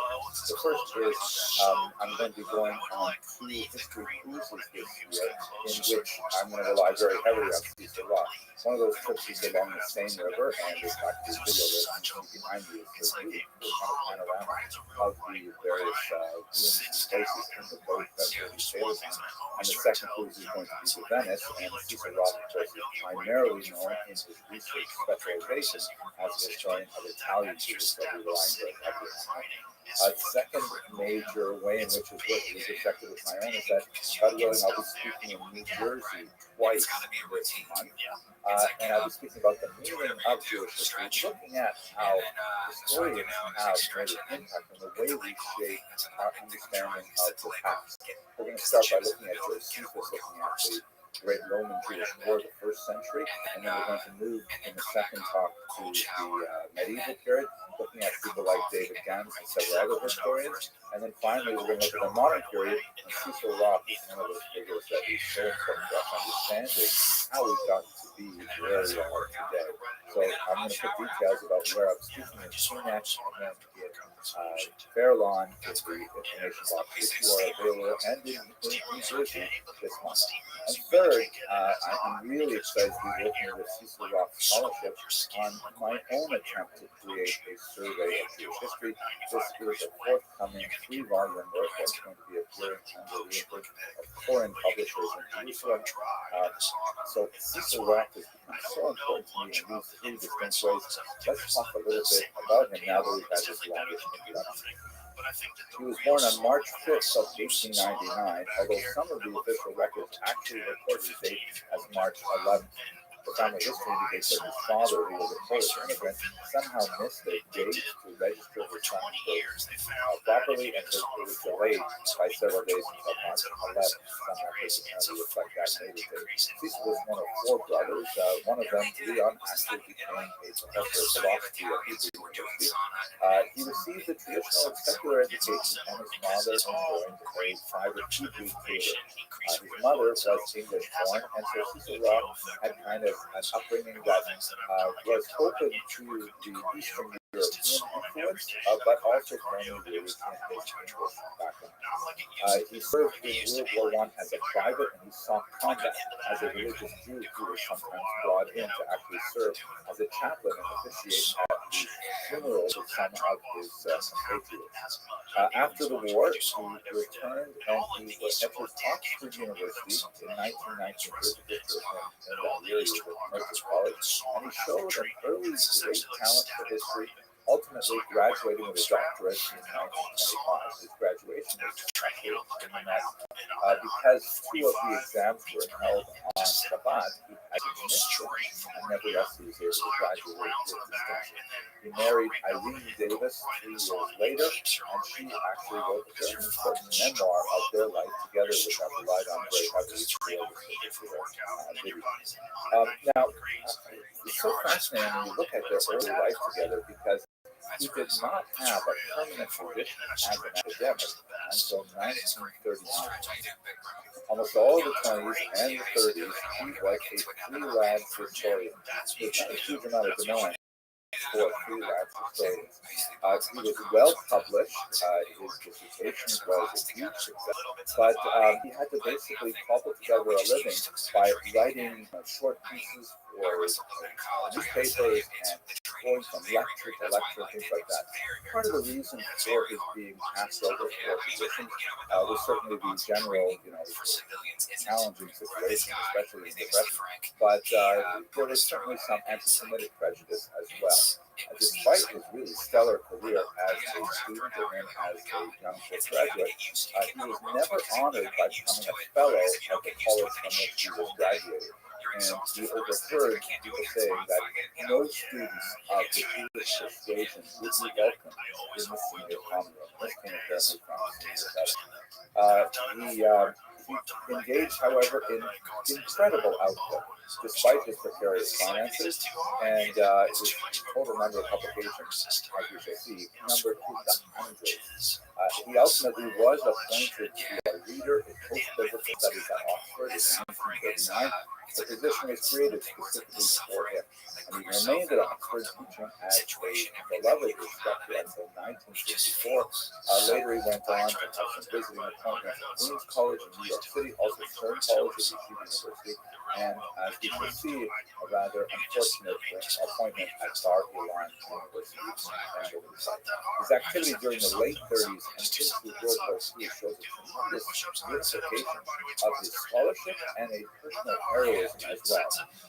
He was interviewed for a position with the British war effort that would have taken advantage of his Italian skills. He was, of course, fluent in the language and one of the world experts on Italian Jewish history and Italian history in general.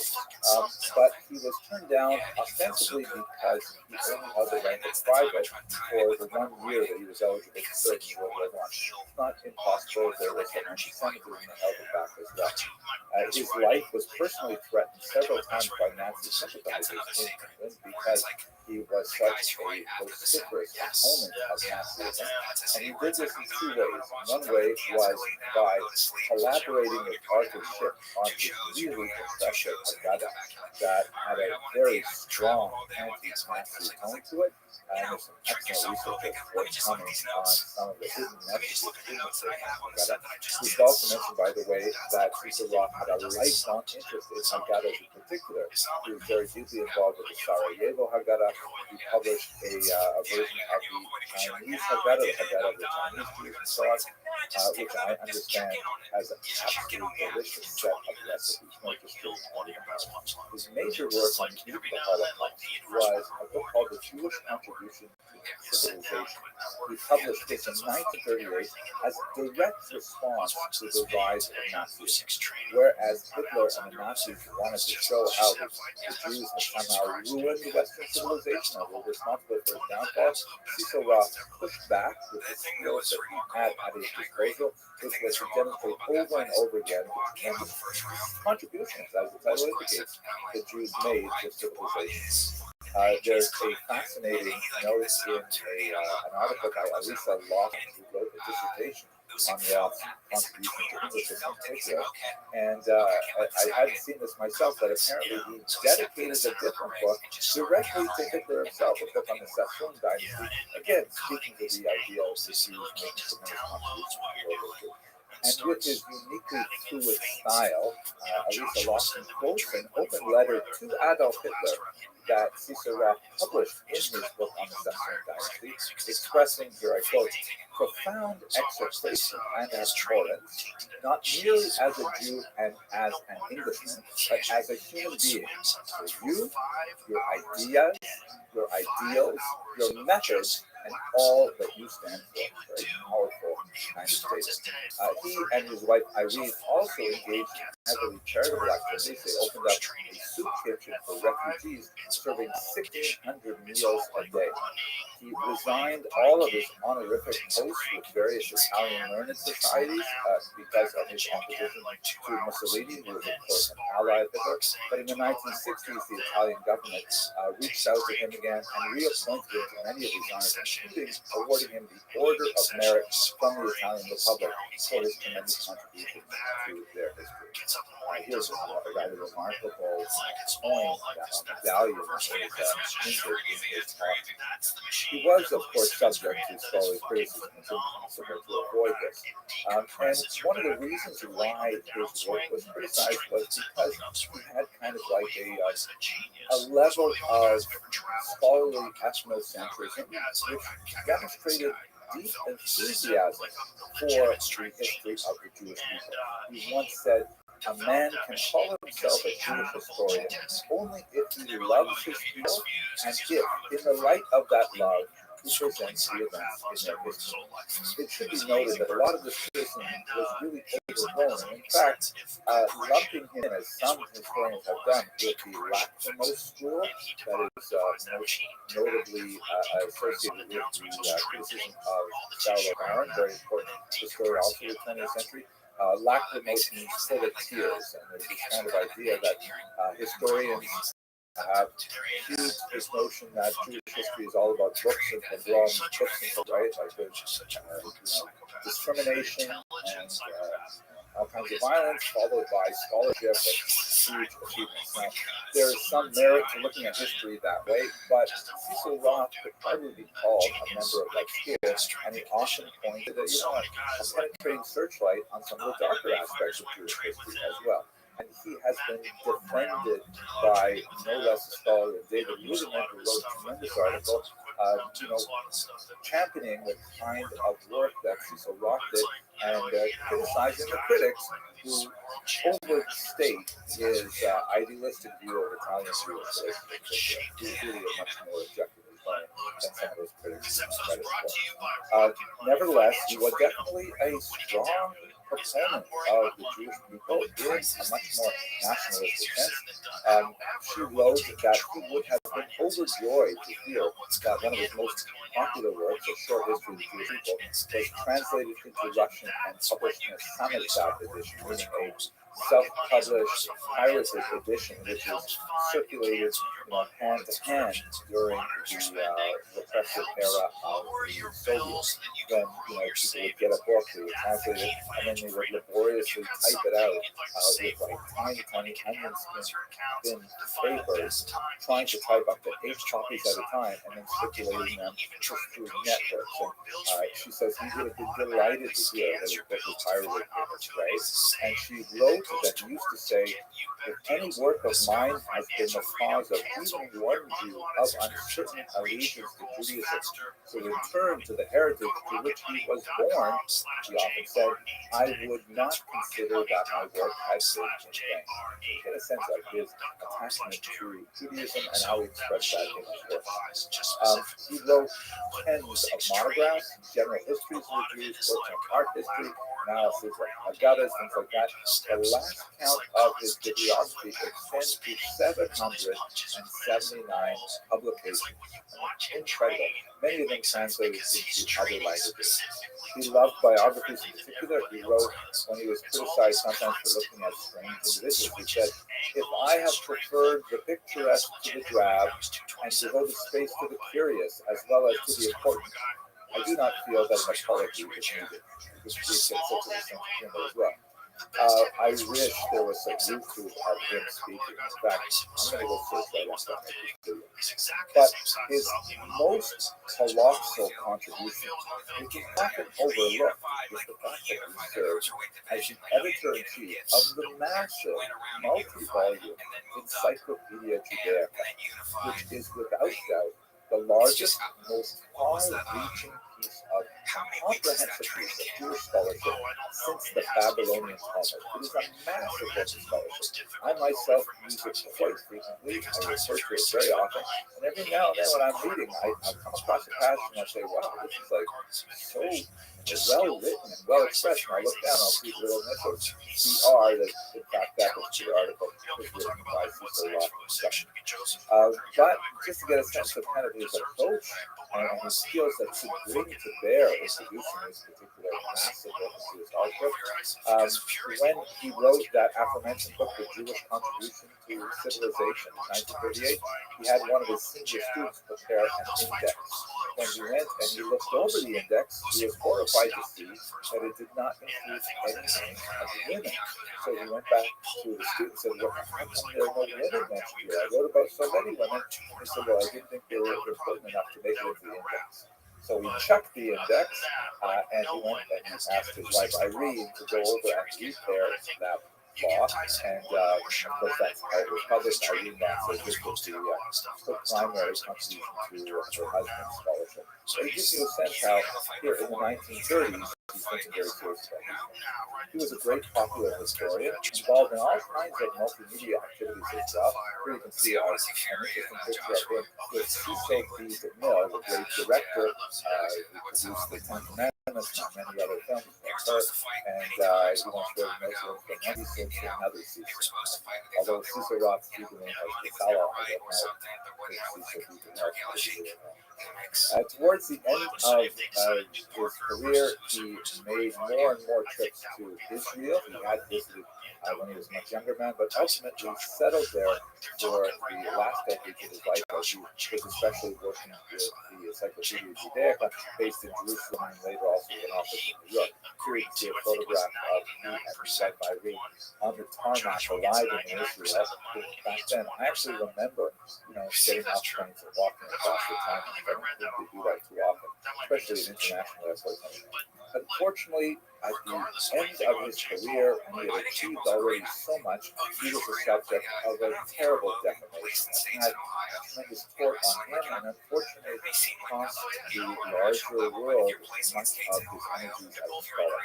In 1964, he had been appointed to be a professor at Bar Ilan University in Israel, which is a great school that has strong ties to the observant Jewish community. And a scurrilous account was published in an Israeli magazine in Hebrew that misquoted Roth in his writing The Short History of the Jews. Specifically, there's one passage, I'm going to read it to you in full, and then I'm going to say how it was abused by the author of this article to indicate how far-reaching this was as well. So here's the quotation in full. It is said by some critics that not a shred of evidence for the historicity of Moses exists. That may be so if we are to regard potsherds as more significant and more reliable than the memory of people or written records of immemorial antiquity. In other words, just reading that in full, he's clearly arguing against those historians who deny the historicity of the figure of Moses. But the quotation, which is published in a religious circulation, stopped after words that may be so. In other words, the only thing that was quoted was, it is said by some critics that not a shred of evidence for the historicity of Moses exists. That may be so. Stop, period. Oh my God. So this portrayed Cecil Roth completely contrary to his personal lifestyle, his personal religious views, and so on, not to mention his scholarly views, that he denied the historicity of Moses, which of course is a terrible thing to say for someone working in a religious institution. There was a huge controversy that ensued, and ultimately Cecil Roth suffered a heart attack. The university strove to defend him, but ultimately decided that he would resign from that position, and he did not continue as a professor there. It's just horrible to see this example of what we call today cancel culture, attacking a scholar and getting Cecil Roth. At any rate, he continued his work lecturing and teaching at other schools, especially his work on the Encyclopedia Judaica, and died in 1970. So, by way of conclusion, here's a beautiful photograph of him hard at work in the Oxford Library. Cecil Roth is one of those great scholars of the 20th century that saw so much publication and had such a tremendous arc of a career, unfortunately ending in this kind of infamy in Bar Ilan, but at the same time also achieving this massive enduring success with the Encyclopedia Judaica. I have to say that I myself really am drawn to him as a figure in so many ways. I really appreciate the fact that he hated correcting galleys. He used to hate, like, galleys are like when they typeset the book and things like that, then they send the author back the copies and you have to read every word that you already wrote, and you can make small changes like, correcting spelling errors and things like that, but you really should add some paragraphs to the goes off of formatting and so on. I hate that too. And I also appreciate his tremendous sense of humor. He was once asked why he studied the history of the Jews, and he wrote, or he spoke, there are Jewish historians whose involvement carries with it a search for truth, even a sense of destiny. I commend to the young in heart among you my ultimate answer. It is because it is fun. He clearly had a great sense of fun when he was studying history. It really just radiates from the page when you read this book. And so I really feel it's not a second history so right. I hope that some of you will be able to join me in discussing Cecil Roth's work, either this Shabbos or the next, at Confirmation Committee Shulva in Teaneck, and at Confirmation Darfei Noam in Fairlawn. I'd really love to see some of you on these cruises. We will definitely return to his work. We hardly touched on his role as an art historian, but we have more sensitivity to finding antique works and analyzing them. And last of all, if you're not able to join me in New Jersey, not able to join me in Europe, I hope you will join me on the page when we publish this book with foreign publishers that is going to rely very heavily on the approach of Cecil Roth. Okay, I thank you very much for watching this long video. It's like the Conan origin story, right? Like digging sand as a boy, just fucking. Well, hopefully he got paid for it. Here's the guy. Like, check out this old dude. And I think this dude, look at this shit, bro. I think this dude might have been 90 at the time. I'm not kidding. I don't know how old he is. How old does it say this, James? He's old as shit. Well, however old he is, he's at least 70, and he looks to me like he's even older than that. Look how he's avoiding this. That's so, like, so relaxed. Just the size of the guy that's trying to throw him, who's a judo black belt, who's towering over him. Look at this. Bro, effortless. I love that. Effortless takedowns. But it's, look at this guy. Like, this guy hitting that hip throw and not getting any movement off that old dude at all. What a great pleasure to see all of you here tiny today. guy. So And excited. everything he does is just super relaxed. He just knows where to be, where you can't throw him. Look, steps in the right position. This is He's not exploding. He just anticipates the your first time movements and I've been meets you on the there. Send cruise. It's like Very excited about it. Look at that, man. But I've been with David and David for about 5 or 6 cruises now. And if this is your first time here, I guarantee you're going to have an absolutely fantastic time. This is like a little floating shtetl or like a summer camp reunion for older adults, and it's absolutely fantastic. My goal here, And we see it in wrestling too. the part I play, is to try and give some historical context to the things that we will be seeing. So my goal in this very brief talk, it's only about 10 minutes, not very long at all, is just to give you a sense of what to expect over the course of the next week, divided into our journey in space and our journey in history, and we'll have a couple of remarks about what this might mean for us today. So I didn't introduce myself. I'm Henry Davidson. Here is an old picture of me from before I grew my beard. Great. I am a youth actual college.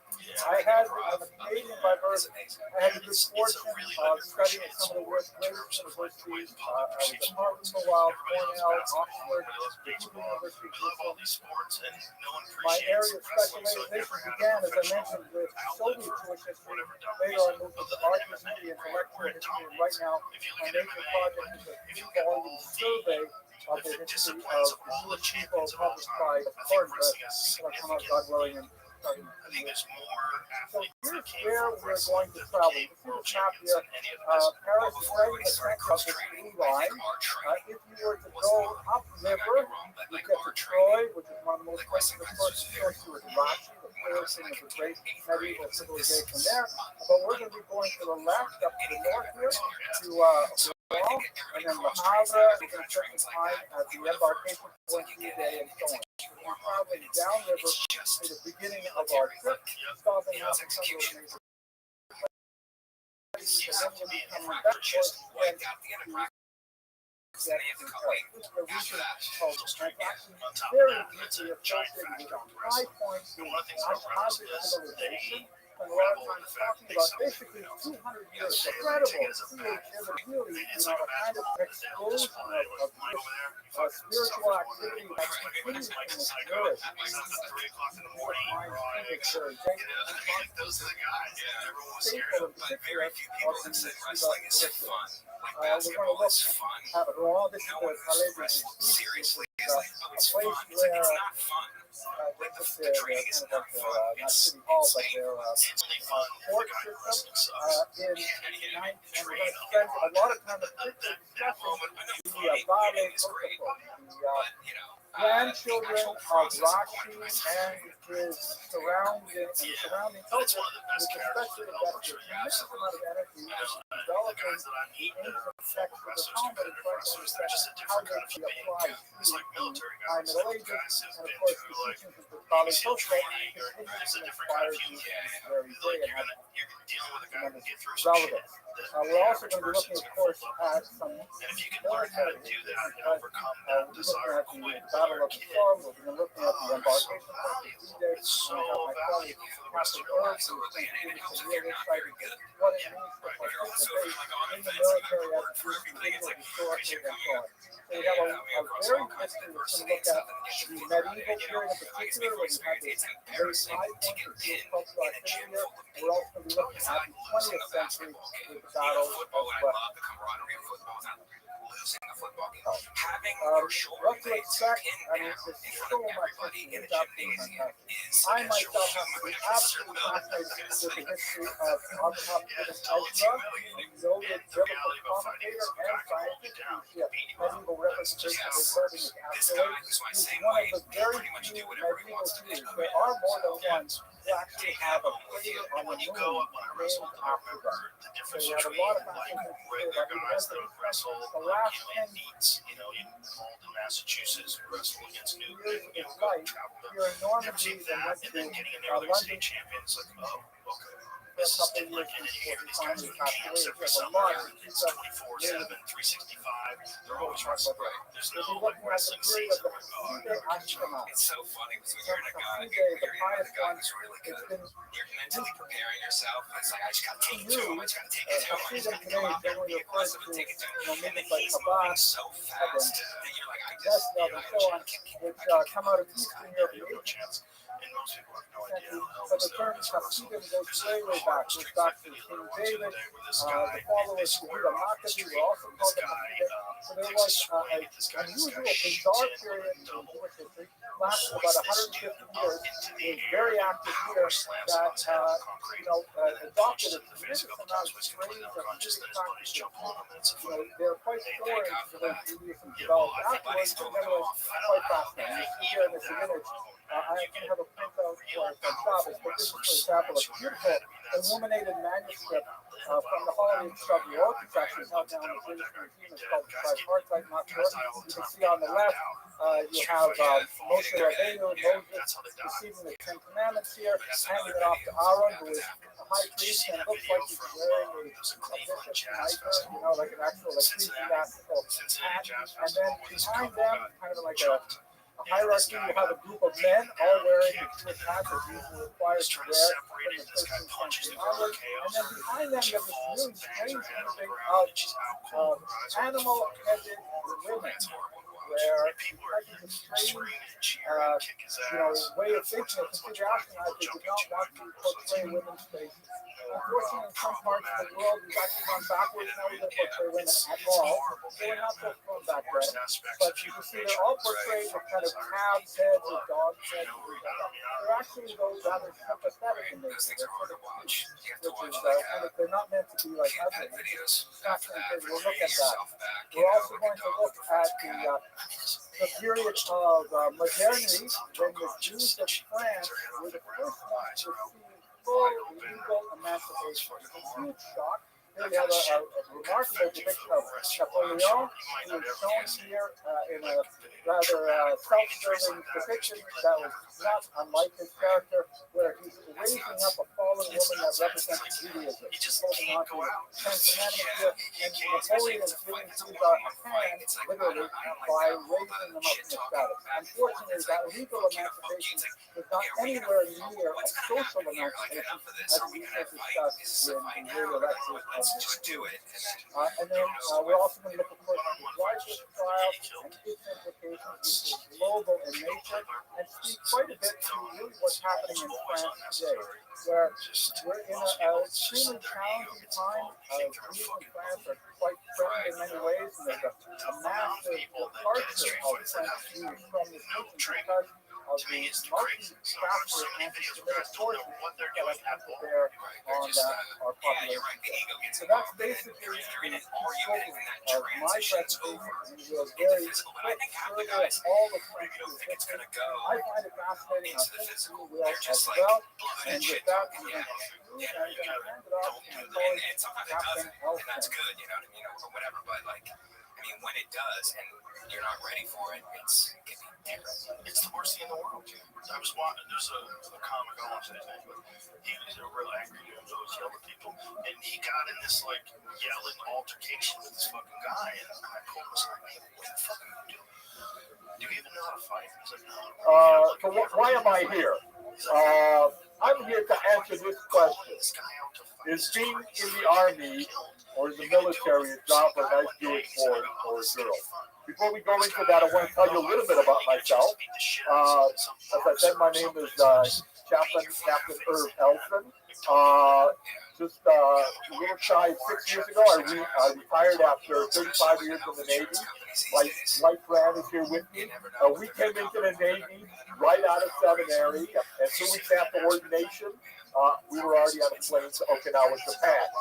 Now, we came into the military for only 3 years. We took the first 3 years to do a little travel and, get a little experience. And 35 years later, they finally kicked me out of the military. The joke is that they still have the claw mark on my chest as they dragged me away. It was really a great experience. Currently, I'm the director of the JWD Jewish Chaplains Council. We're a not-for-profit Jewish organization, God help us all, whose mission is to provide meaningful Jewish living for Jews in the military. Just to tell you a little bit about what we're going to be learning about during this cruise. You're going to be learning a lot about battles of World War I and World War II. We're going to be learning together about the Battle of the Somme and then the invasion of Normandy. But we thought it's important also that we're able to connect the Jews that fought then to the Jews that are serving now. And I really like these two pictures. The picture on the left is a picture of a Jewish service in France in 1944, and the picture on the right is a picture of a service in Iraq in 2013. Moving ahead, here's a picture on the left of 2 service members in Vietnam. Does anybody know who the service member is on the right? No, it's definitely not. The name of this gentleman was David Bruckenthal. David Bruckenthal was originally from Long Island.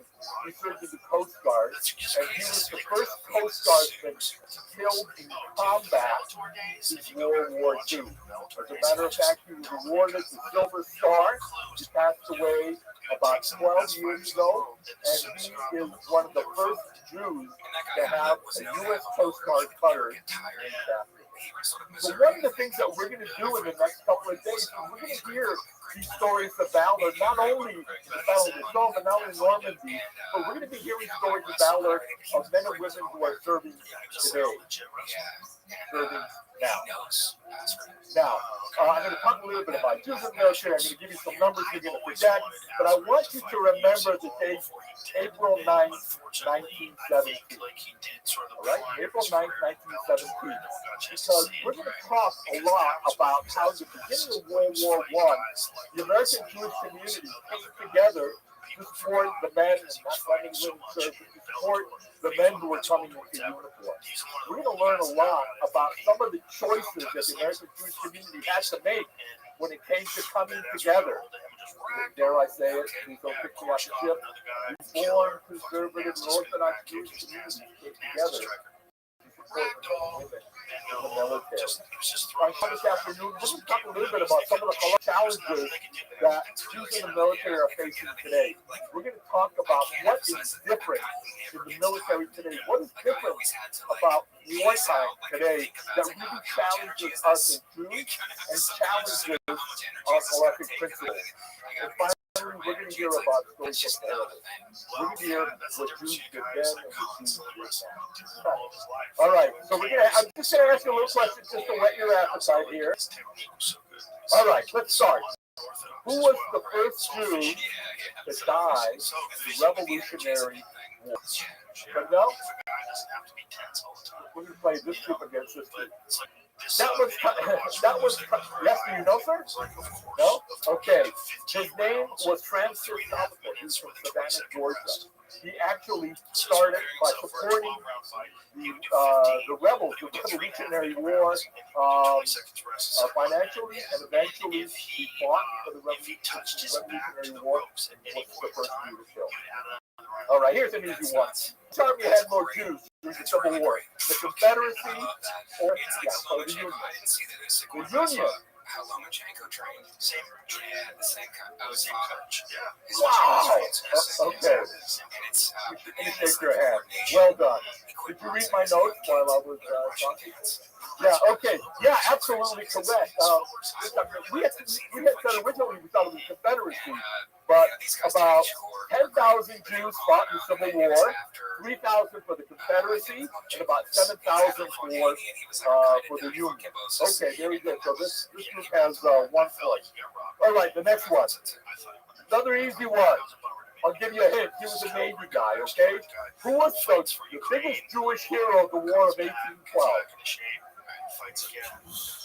Oh, you're going to love this. I'm going to tell you later on a fascinating story of Commodore Uriah P. Levy. Commodore Uriah P. Levy. Does anybody know what made Uriah P. Levy so famous besides being the hero of the War of 1812? Yes, Bob. Well, that's later on, right? You talked about his return Monticello. Yes, sir? Yeah, sadly, he abolished corporal punishments in the Navy. He also instituted grog aboard Navy ships. Anybody else? What made him famous? Yes, okay. You don't count to hear my wife. Commodore Uriah P. Levy was the most court-martialed admiral in the Navy. He was court-martialed 6 times. 6 times. All on made-up charges because of anti-Semitism and beat the rap each of those times. Okay, Commodore Uriah Levy. Very good. All right. How many Jews won the Medal of Honor in World War I? That's a hard one. No, actually 4. 4 Jewish service members, 4 Jewish army guys won the Medal of Honor. Okay, next one. This one's easy, and if you don't know the answer, you'll get the answer tonight in the movie. But who was famous Jewish comedian served as an artilleryman in World War II? Not Danny Kaye. I heard it over here. Mel Brooks, yes. You can see him in the movie tonight. Mel Brooks, God help us, enlisted in the Army and trained to be a radioman, but typical Army, which tends to be an artilleryman, and he fought in World War II. All right, very good. Let's move ahead to Korea. This is an amazing story. What's the name of a Jewish hero who won the Medal of Honor during the Korean War? I'm going to spend a couple of minutes and please tell me when my time is up. The name of the person is Tibor Rubin was born in Europe. He was sent to the camp during the Holocaust. He survived the camp, he came to the United States, and at 17 years old, at the beginning of the Korean War, joined the U.S. Army to thank the United States for liberating the camp. Tibor Rubin fought in Korea. He actually was sent by an anti-Semitic sergeant up to this one hill saying, you get up in that hill and don't give up that hill so the rest of us can retreat.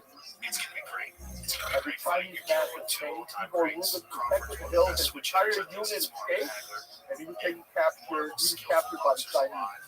He served 2 years in Chinese prisoner of war camp. But what made it really remarkable was that Tibor Rubin at night would escape from the camp and steal food and bring it back for his fellow prisoners. For that action, he was first awarded the Silver Star, and many years later, he was awarded the Medal of Honor. Tibor Rubin passed away 2 years ago. Really fascinating.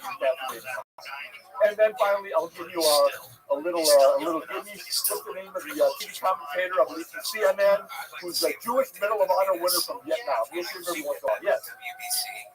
No, Larry King did not win the Medal of Honor, but he did serve. Anybody else? He's the draw of boxing. He's the face of boxing and all that stuff. Colonel Jacob. You see him on CNN every once in a while. The military expert. Jewish Medal of Honor. I am so excited to be here. I'm so excited to share with you about the men and women in uniform today and some of the really magnificent things they're doing while proudly being Jewish. Thank you very much. Not fair. David Benavidez's head's not going to 75 now, and he has to wait to see the winner of the Better Beef Pitbull fight. Yeah. Well, that was the fight. The fight, I mean, for Mexican bragging rights, too. You know? What a great fight. And in no way do I think that Canelo was afraid of him or anything. He's just trying to maneuver his career with the least risk. And the most money. And the most money. I think he said he wanted to fight him, but he wanted like $200 million or something crazy like that. I mean, but it's your mandatory defense. At Danny, 68. now we're back. So And thank you so much for joining I us. know you're the things about but how I do you want- choose? The WBC gotta force that, man. Yeah, but maybe the Saudis will I give offer a- that money eventually. Like maybe, Who's been with us maybe before? Can I, and then they say, listen, like show of hands? Turkey al-Sheikh Okay. decides, Right, talk to what these does guys it say? if you have They offered Canelo $70 million to fight So me. that's a good That's thing. before pay-per-view. All right, and on the They count offered of me a three, flat fee of everyone, $5 I million. want you to say Yes. where you're Never from. heard back. Okay, ready? 1, That's crazy. 2, 3. But, you know, maybe for him, $70 All right, million we is got not the the last number shot one. here. Maybe he thinks the Saudis give him 200. Oh, there is. They might. Look, if he beats Crawford, that might be So the we're going to keep this short. I know everyone doesn't want to sit there and talk 24/7 and see some quick information. Everybody can relax. We have a very, very, very packed schedule, so that gives you some good time to get off the boat, wander around.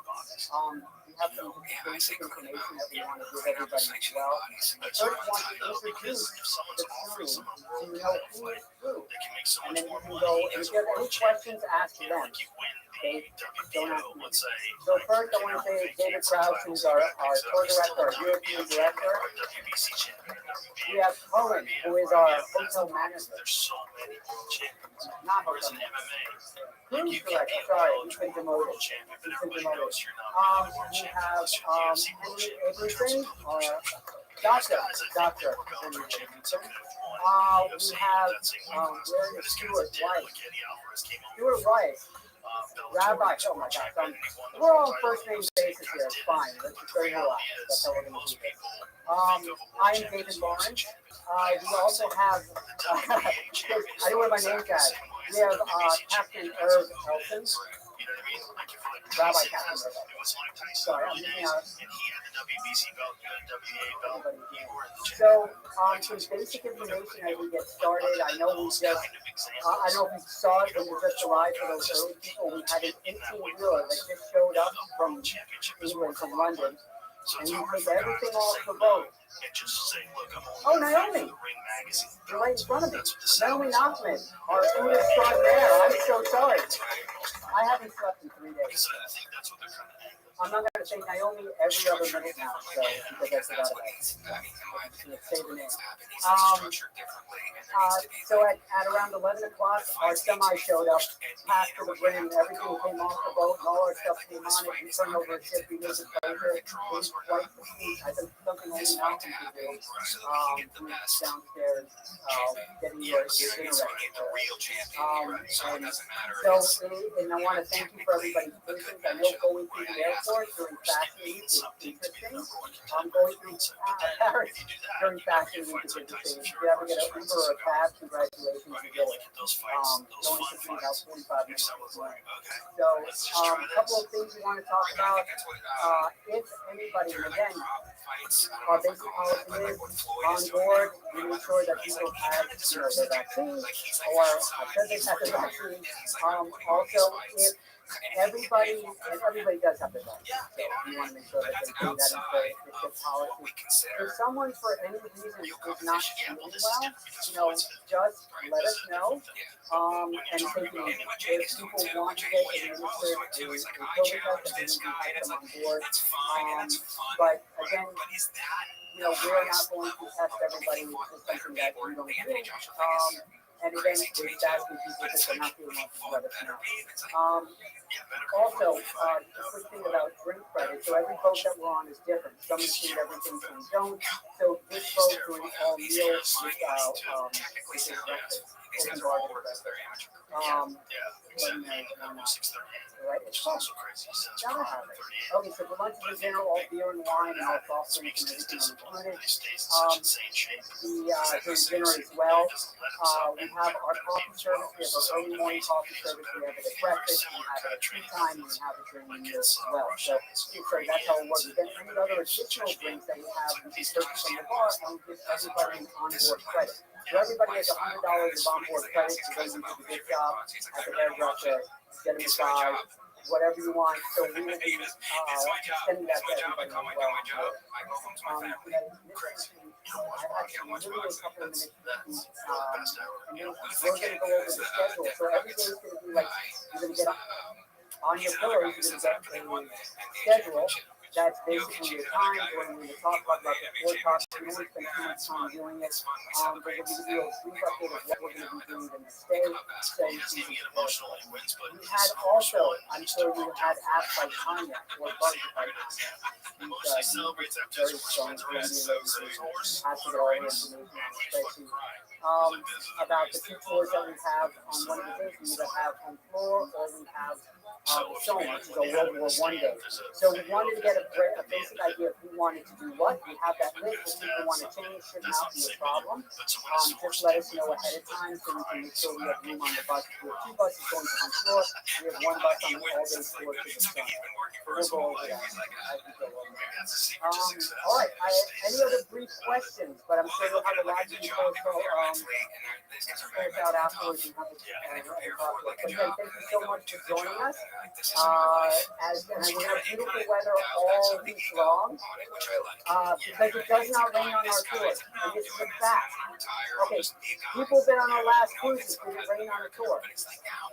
I'm not. We've been doing it for about 11 years. It doesn't rain when we tour. It's raining in between when we travel, but it keeps raining on the tour. You know what I mean? It's like they're trying to parlay it into something else to make more money. But I don't know. These guys, they have the eye of the tiger. Oh yeah, you know what I mean. We played a few times on this podcast Serbian basketball. When they played basketball in Serbia and how the crowd is, you're like, oh my god, this is like you're stepping into a fucking Good morning. game. It was an absolutely fantastic shop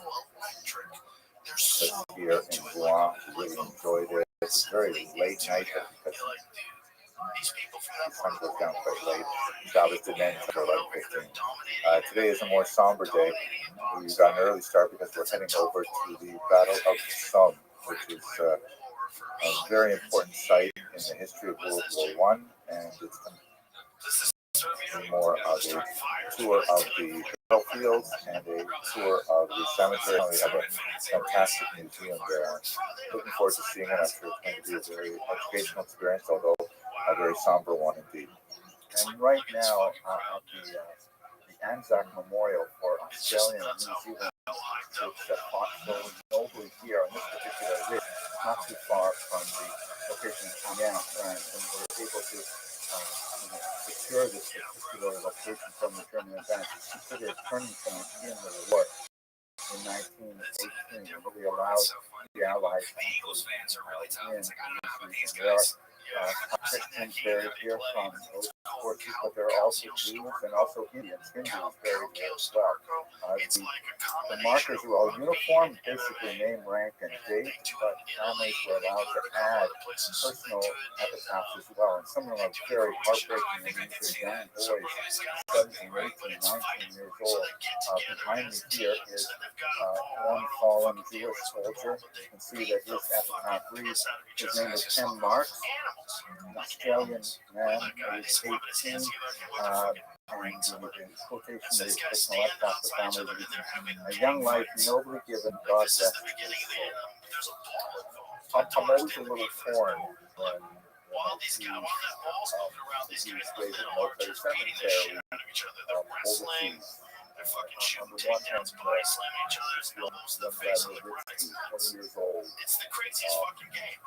Fell, died away from People family. needed something to do in between. You know? They needed something to stay sharp. And so they developed a game On the other hand, make their he's buried among hold tight while they buried ramp along up their fellow team. soldiers. The Red Soldiers, like The Castors. military is the only profession where you work with people that would literally die for you.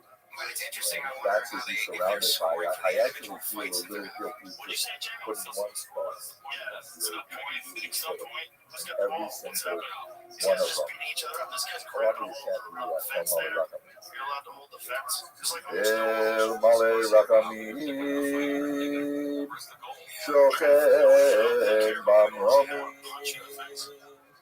המצא מנוחה נכונה על כנפי השכינה למלות קדושים וטהורים כזוהר הרקיע מאסירים לנשמת אחינו אנשי חיל אשר הערבו למוות נפשם מעט ארצנו לחירות העולם לכן בעל הרחמים אז תיתן וסתק כנפיך לעולמים ושרוד ישור החיים את נשמתם לא יישא גוי גוי חרב ולא ילמדו מלחמה ונאמר אמן. Exalted and compassionate God, grant perfect peace in your sheltering presence among the holy and the pure. To all the men and women who gave their lives in defense of our country and the defense of freedom of the world. Master of mercy, may they find eternal shelter beneath your sheltering wings, and may their souls be bound up in the bond of life. And let us learn that nation shall not lift up sword against nation, neither shall they study war anymore. And together let us say, behind me is a dramatic memorial to soldiers in Newfoundland who fought during World War I. Give a sense of the nature of defense warfare. You can see the landscape behind me is studded with, studded isn't the right word, it's just filled with all those trenches. You can see the actual reinforced all of them with when you find things together, it's easy to walk along, and there are several rows of trenches for various purposes and communication between them. And if I just turn around here, you can see what's going on every side. Behind me, you can see that stone trench. That's actually where the German front lines were. And you can see that the actual trenches extend for something like 100 meters. And then beyond it is the actual no man's land, which is where that sort of fencing is located. There were about 6,000 people killed here on July 1st, 1916. An incredibly awful battle. Terrible charge as they came out of the trenches, which were by then clogged with war dead. They tried to make their way across no man's land to the so-called danger tree. You might be able to see in the background there. And the German machine guns that could fire 500 bullets a minute just simply mowed them down. It was a horrific massacre of World War I. I often think what it would have been like for that 18, 19, 20-year-old sitting here in this trench, cold, scared, hungry. And what motivates him when he gets a signal to step up and climb over the trench and walk across the battlefield?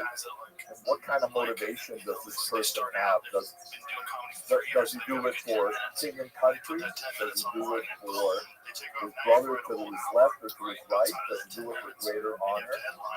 And you find newfound respect for the people that fought in this war, for the ideals of freedom that they fought so valiantly for. And this country really becomes sacred.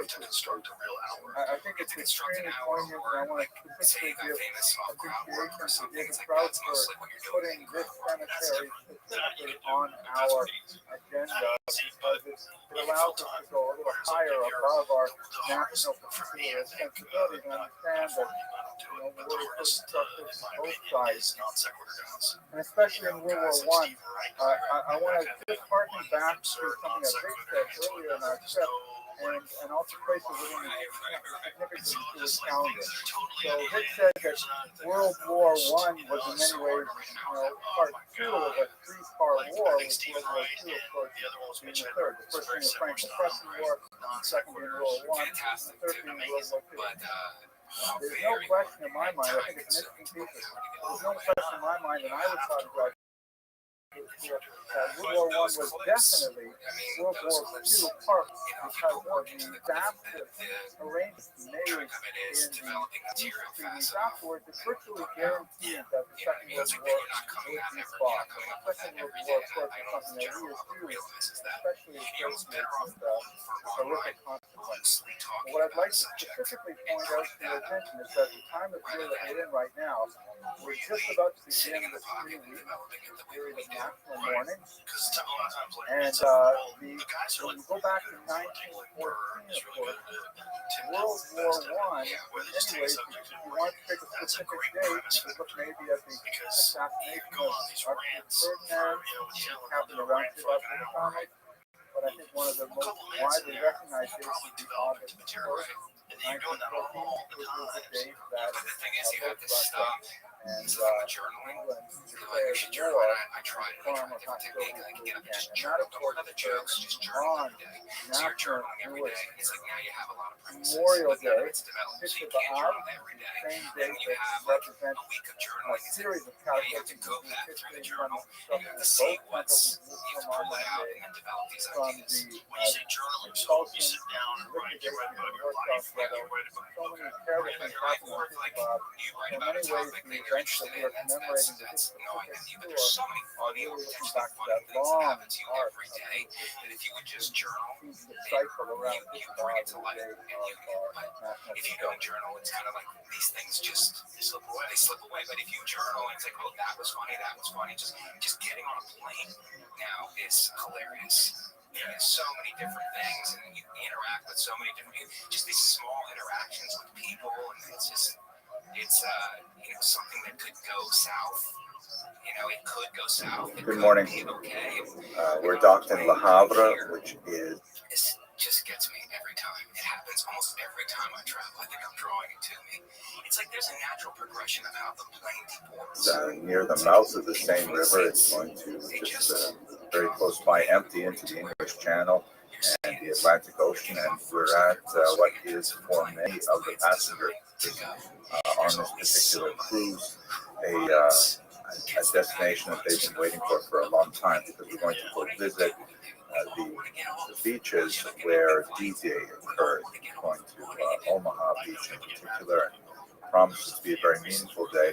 Many of the people on this excursion with Kosher Riverboat Cruises are actually the descendants of young men who landed on these beaches in the defense of Western civilization against Nazism, and so it's going to be a very moving day for all of us.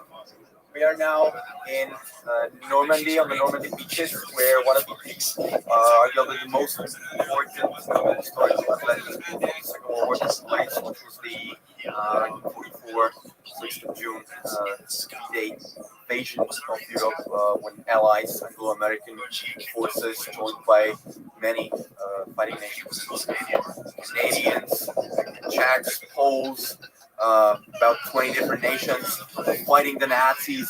So over there you can see remnants of armor known as Mulberry, which was actually the backbone of the first couple hours of the invasion, through which millions of tons of equipment was shipped to support the advancing units. And all of these concrete blocks were prefabricated in England by the Allies before the invasion. They were brought here on ships, this giant fleet of Allied ships. They were dropped here and created this artificial backbone of the advancing Allied units.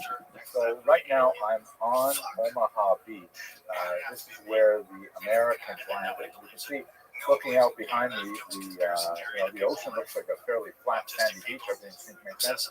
But what's absolutely terrifying about the thought of making the landing here is, you look at the bluffs behind me, and I never really could understand this until I see this for myself. They're so close to the sand, and they're really quite steep. And they were riddled with German bunkers. In fact, they have a replica of a bunker right up there. You can see what it must have been like. That's actually one of the bunkers, but they had the bunkers at the top of the ridge there. How would it be possible to actually make your way up those really steep cliff-like hills to get onto the rest of the territory? It's absolutely terrifying. The air support was not able to take out the German guns on the ridges, and it was just simply a brute force attack on this particular beach. But ultimately, this was what saved Europe. This was the attack that really began the end of the Third Reich. And just imagine the amount of blood that was spilled on these sands. My name is Michael Kurzman. We're here with the Coastal River Cruises at Omaha Beach today. My dad was Marcus Kurzman, who actually landed here several days after D-Day.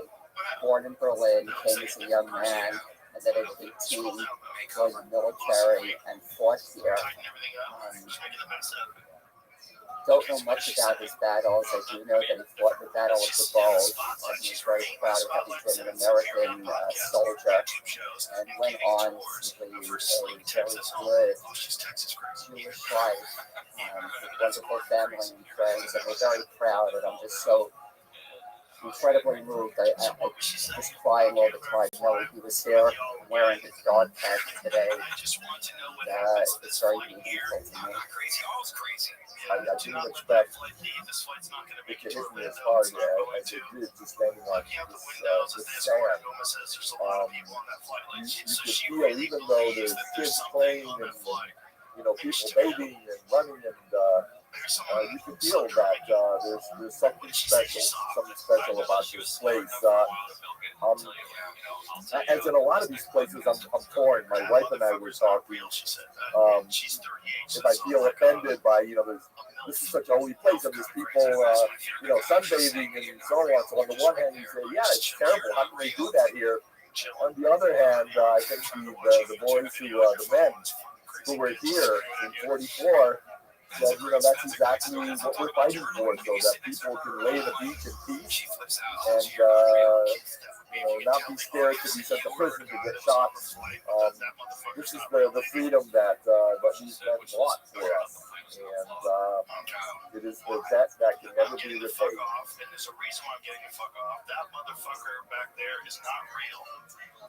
You can sit on this plane and you can fucking die with them or not. I'm not going to. Like, what? Who's not real? Who's the guy? If you were a Christian serviceman, you certainly wanted to return home to your family, like everyone is fought here. But if you were captured, at least if you're an American, you could be assured that you'll be treated theoretically under the Geneva Conventions of War.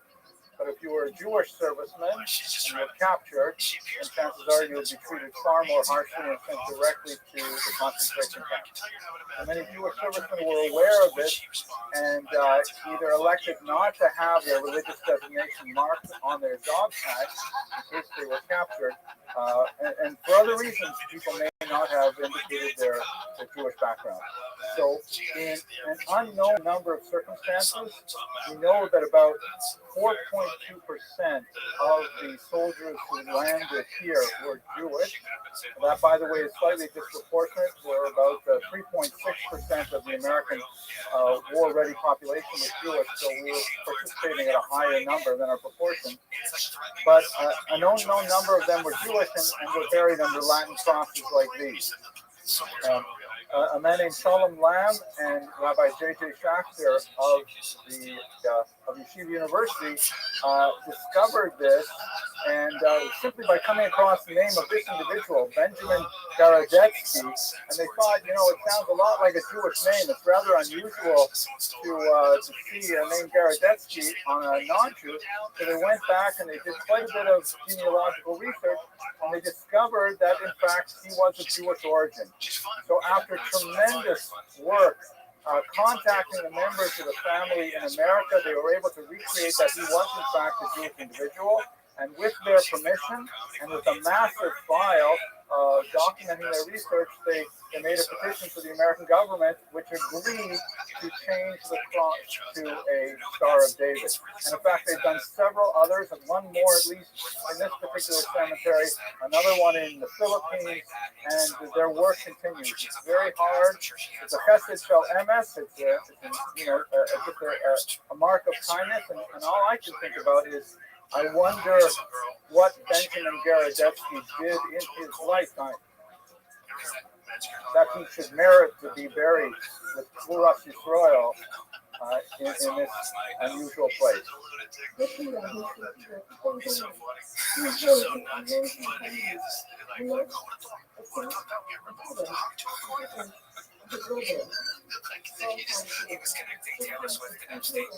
This was a place where the future of the entire world would be decided. Would Hitler and the Nazis have their way? Would the whole world come under their evil dominion?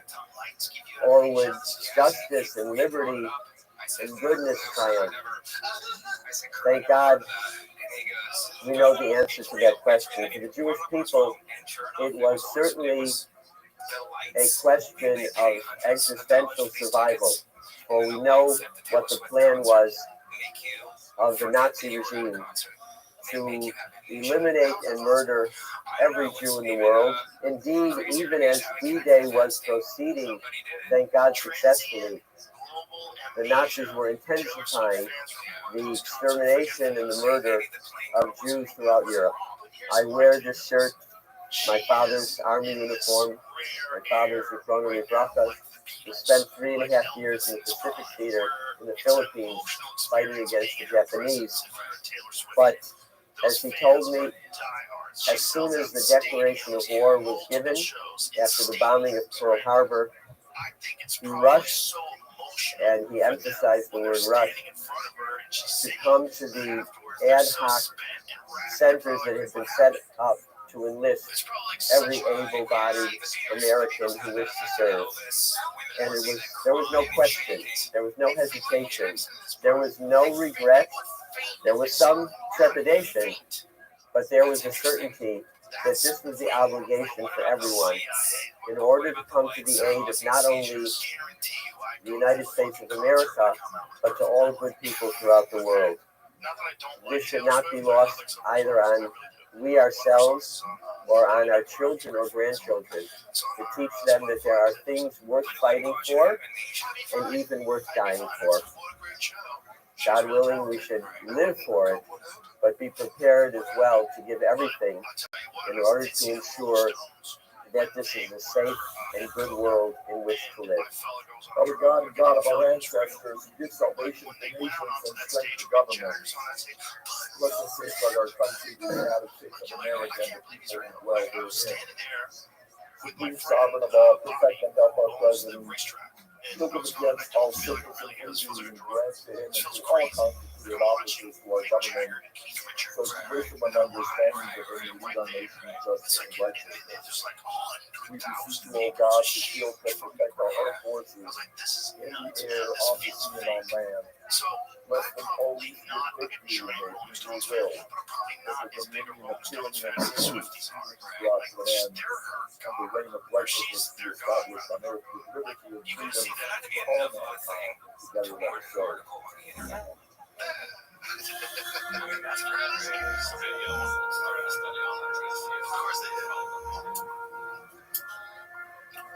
want to know what they do. I think a gender studies professor. Please, what kind of scholarship have you got to get that position? Do you have to have a certain heritage that's comfortable? What are you doing? But yeah, I didn't think it was a thing either. And Kurt is like, Kurt's a great coach. He's so funny and he's great. But it's like 5 minutes into the conversation, I'm like, I don't know what you're saying. I don't know what this is. It's a CIA plan. Everybody is like you've been put there by the Rockefellers. I'm so glad he and I are friends, and we've been friends for so long that he doesn't think I'm some sort of plan. That'd be a real problem. Something. Kurt leans in on me. Oh, you don't think? Oh, you don't think? Oh, you don't think? You don't know? You don't know about the thing that happened in '73? You don't know about the Kissinger thing? It's a Kissinger thing? You don't know? It's hard. I don't know any of this. I can't. I tell them sometimes before I go on stage. So I'm like, Hello, fellow students of Jewish history. Recently, I spent a couple of weeks in Budapest, and I came across this really This is true. Hey, Kurt, I love you, but not right now. I can't do it. That's fucking corny, dude. Corny. And he looms over you. He's a big coon. He's 6'5", looking gooner at 6'5", and then he went on stage and remarkable, unusual memorial statue. It was a creation of Tomas Sabo in 1991, commissioned by the Karl Lutz Board in Switzerland and supported by the Budapest City Council. And it's really an unusual kind of image. It is a sculpture, a 3D sculpture, that takes advantage of being low to the ground. A lot of it is like right on the ground, and quite a bit of it is actually attached to a nearby building. So it really uses space in an unusual way. And it features this strange kind of prone figure who is somehow wrapped in a long article of clothing that appears to be binding him uncomfortably. He's prone and he's like trying to get up.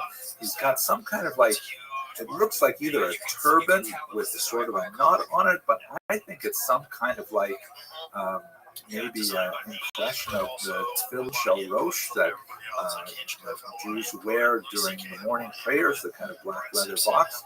But anyway, he's reaching up with his right hand, and looming above him is this kind of angelic figure in a very different color, in a very shiny bronze kind of color, who is like lowering down to him some kind of like article of clothing, some kind of textile that appears to be sort of like a lifeline, and it appears like the angelic figure is like trying to raise up this downtrodden figure.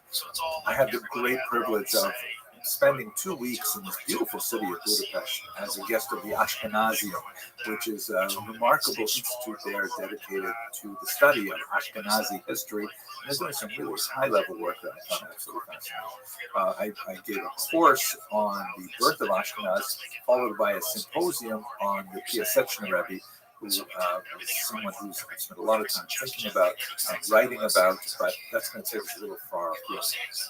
My wife and I stayed in a beautiful apartment at the edge of the Budapest ghetto. This is a representation of it, which is actually just outside the currently very active Jewish school in Budapest.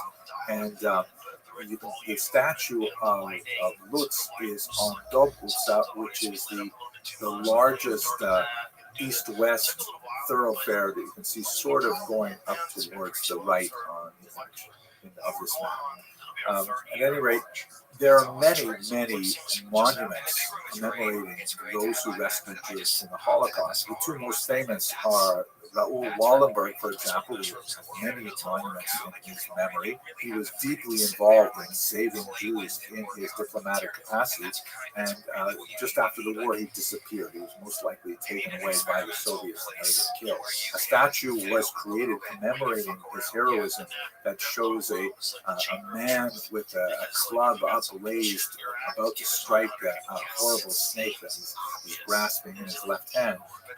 But that particular statue, probably because the Soviets were responsible for killing Wallenberg, it was taken away like just the night before it was supposed to be unveiled in 1949. The statue was placed in front of a factory, and when an Israeli pharmaceutical firm, Teva, bought that factory many, many years later, they asked for permission to move the statue to where it was intended to be displayed in the capital city in Budapest. That was denied, but later they were able to create a duplicate that stands there today. So this is one of the many monuments to Raoul Wallenberg, which is very similar kind of work to Karl Lutz during the Holocaust. Also, a very different kind of memorial to Angel Sanz Briz, who was a Spanish diplomat who did the same kind of work as these heroic individuals, Raoul Wallenberg and Karl Lutz. His memorial is a very large and colorful mural that is quite prominent on one of the streets of the Jewish center.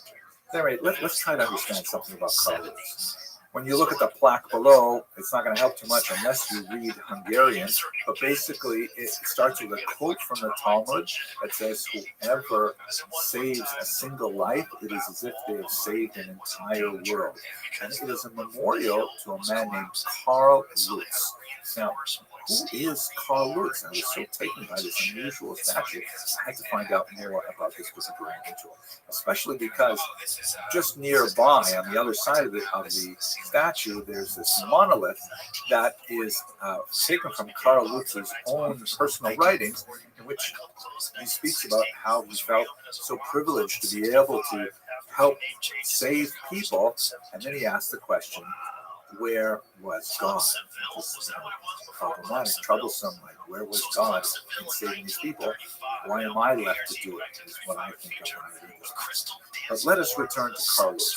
What is the story behind his rescue of the Jews? He was born in 1895 in Switzerland, and at a very young age, he immigrated to the United States, where he lived for 20 years. He ended up working in the Swiss consulate in Washington, and then he was stationed in Jaffa, which was in pre-state Israel, in Yishuv, mandatory Palestine. And he served there from 1935 to 1942. So he really got to know a lot of the contemporary 20th century politics of the Jewish people as a whole, as viewed from that crucial posting. At one point in 1936, when there was a riot against the Jews, this is during the darkest period of the white paper era, he watched a Jew being lynched and was very much affected by the violence of that particular riot. Later, he was posted in Budapest, and when the Nazis took over Hungary in 1944, I should mention one thing here. For those of you who are less familiar with the history of the war, one of the unusual aspects of the Holocaust in Hungary is that Hungarian Jews specifically were largely protected from the worst aspects of the Holocaust until very late in the war.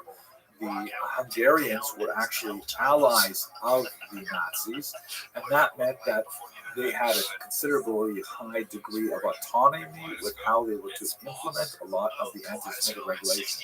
And to be sure, there's definitely a lot of anti-Semitism, and it was a fascist party, but they kind of slow-walked the worst aspects of Nazi anti-Semitism, specifically the deportation to the death camps, especially for Jews who had Hungarian citizenship, who were much less tolerant of Jews who were refugees in Hungary at that time, but that takes us beyond the scope of our discussion.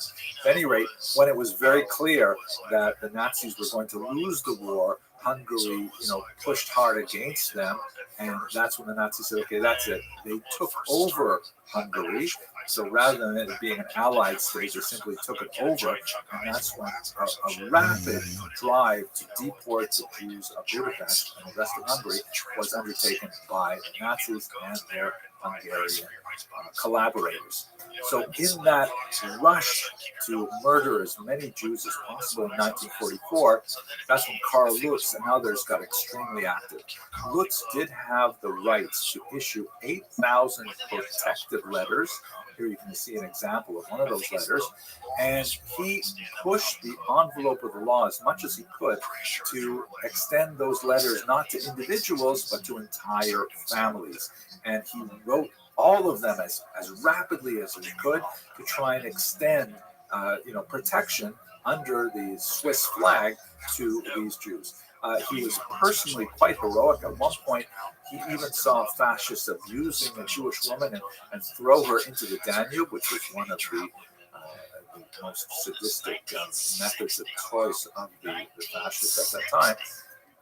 And he dove into the Danube after her and rescued her and then scolded the fascists themselves. A great amount of personal courage that he took on behalf of people that he didn't even know.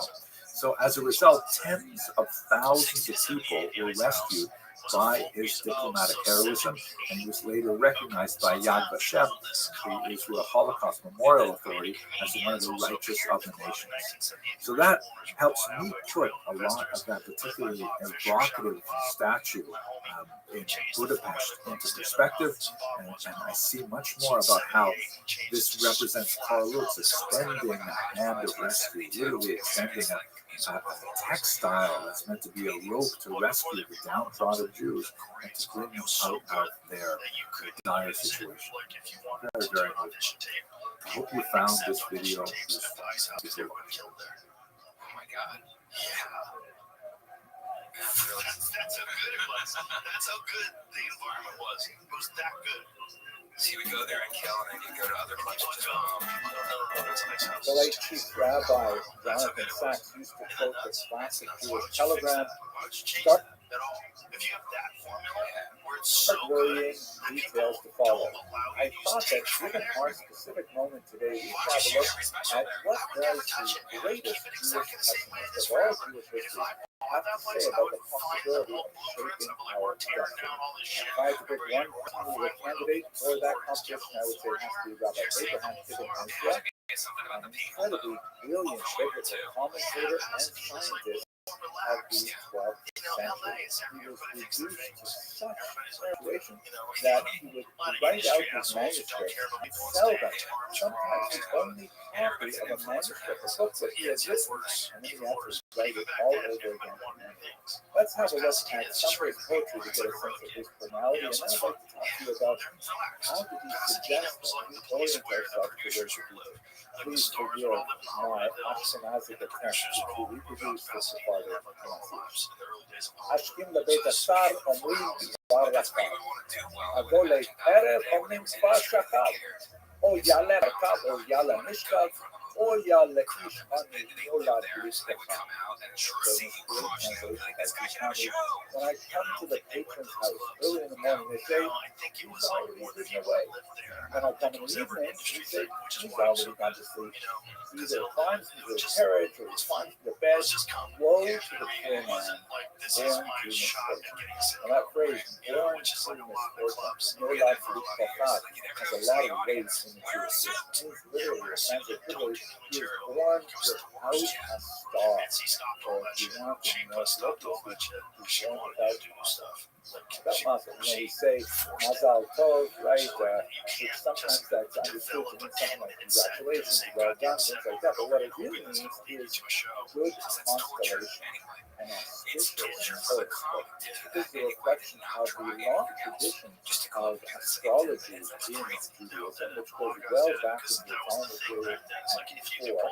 This was something deeply important to him, also because not only was he a tremendous expert of the biblical text and the Talmudic text, he was also a scientist.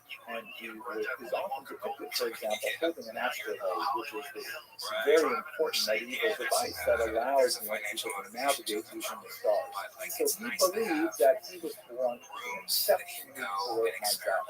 But the fact is, he also had an optimistic streak. And you see in a fascinating book he wrote called the Sefer HaMoladot, Jews, like everyone, are affected by the constellation.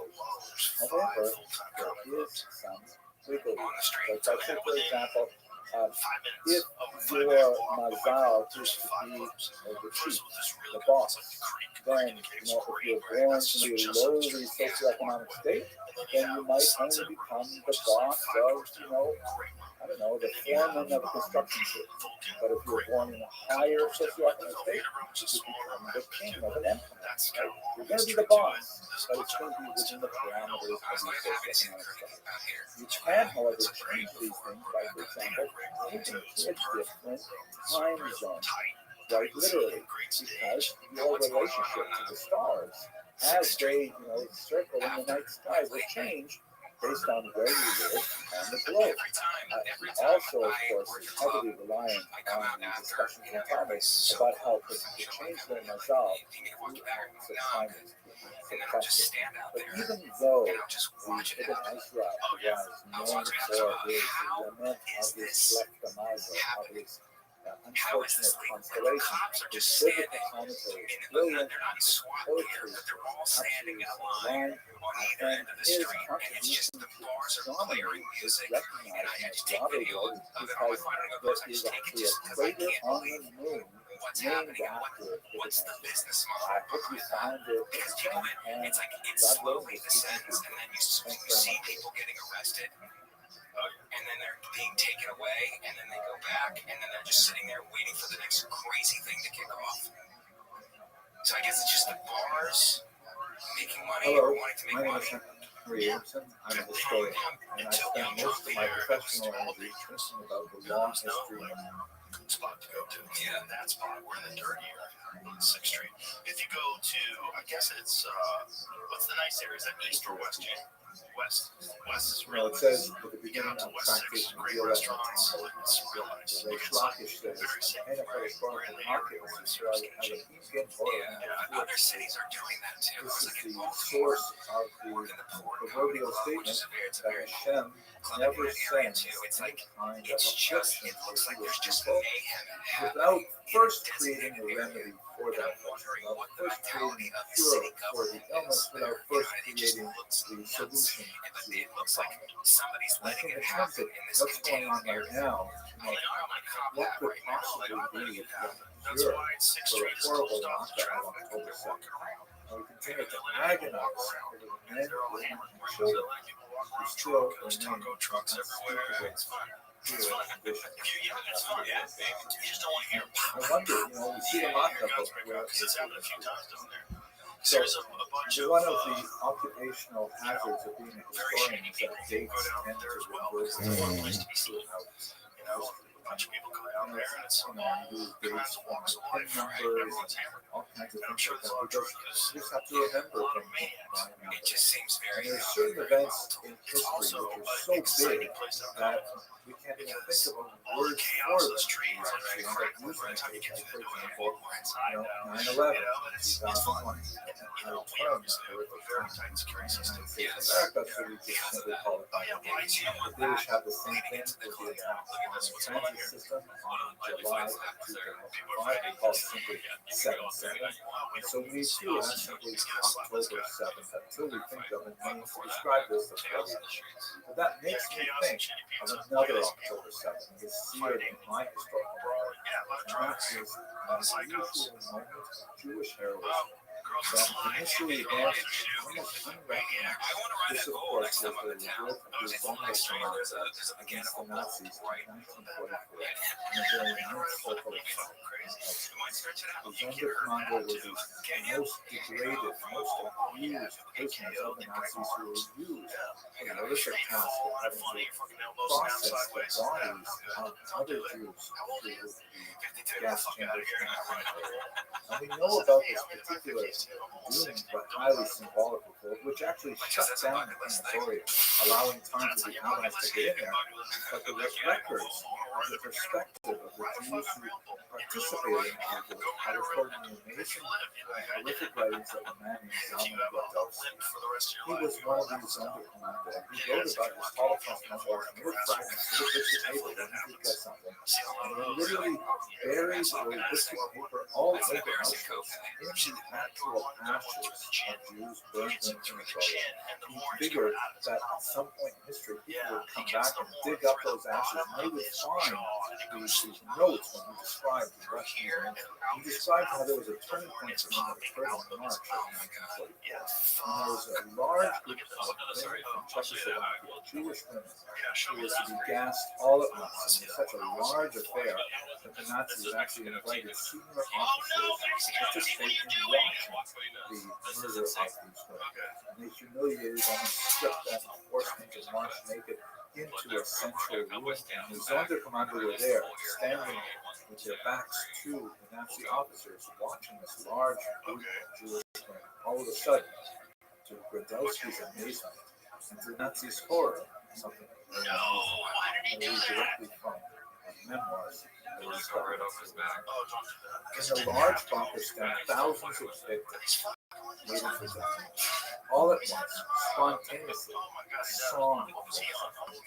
The clique of superior officers stands transfixed. They cannot understand, they cannot grasp. How is it possible that there, in that bunker, in the heart of the grave, threshold of extinction, in the last moments of life, that instead of moaning, instead of weeping over their young lives about to be snuffed out, and raise their voices in song. The melody of the song does not let them rest. It troubles them, shatters the certainty they felt up to now. A new song of faith and hope comes pouring out of their hearts. The mass now sings. They sing. It's an amazing description of something that turned Radowski around. He said, if these women who knew they were going to their deaths could stand up for the Nazis, if they could be stiff-necked at this moment, certainly he and the others would come close. That was the genesis Still insistent. that heroic. And I believe this is an example of the two other countries. The heroism of those women, and the heroism of the younger commander, including Radowski, that represents the stiff-neckedness of the people. They refuse to give up. They refuse to abandon the captive. They refuse to abandon their own security and their own right to exist in their ancestral. That's really the true of this fun story. We all have a story to see this crisis end speedily. The safe return of all of them. These things are so powerful. It's such a. They had already stabbed it a bunch of times too. By the time they get out there, that's in the dirt, figure out the whole fighting thing. They stab that thing with spears, multiple times before it ever even gets out to her.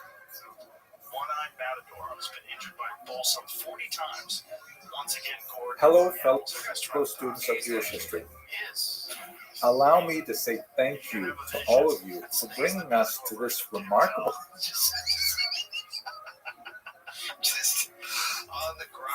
moment, reaching 100,000 subscribers.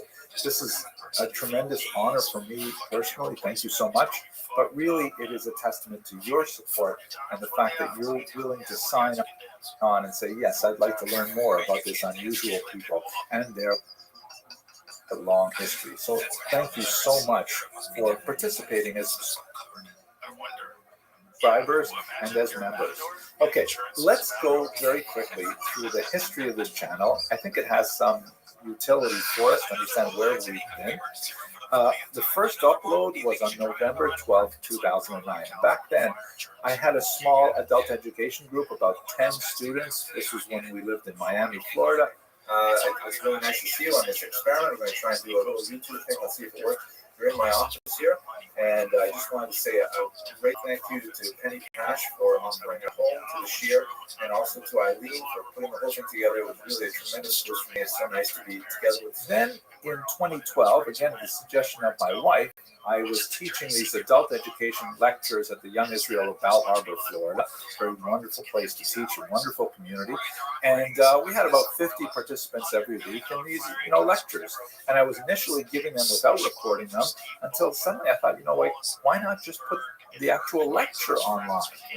I know we're trying to get people to come together in person, and that's great, but you know what? Let's open up the audience to the entire global classroom. So the first upload there was January 26, 2012. First of all, I want to say thank you so much to the Kehila for expressing so much enthusiasm for these classes. Academics, we just need someone to talk to. If no one will listen to us, we feel useless. So it's so wonderful that all of you come out here and help me along with my personal therapy and talk about history and things like that. I certainly can't do it at home. So at least I can come here and do things. When we edit this, we'll just remove that little thing about home.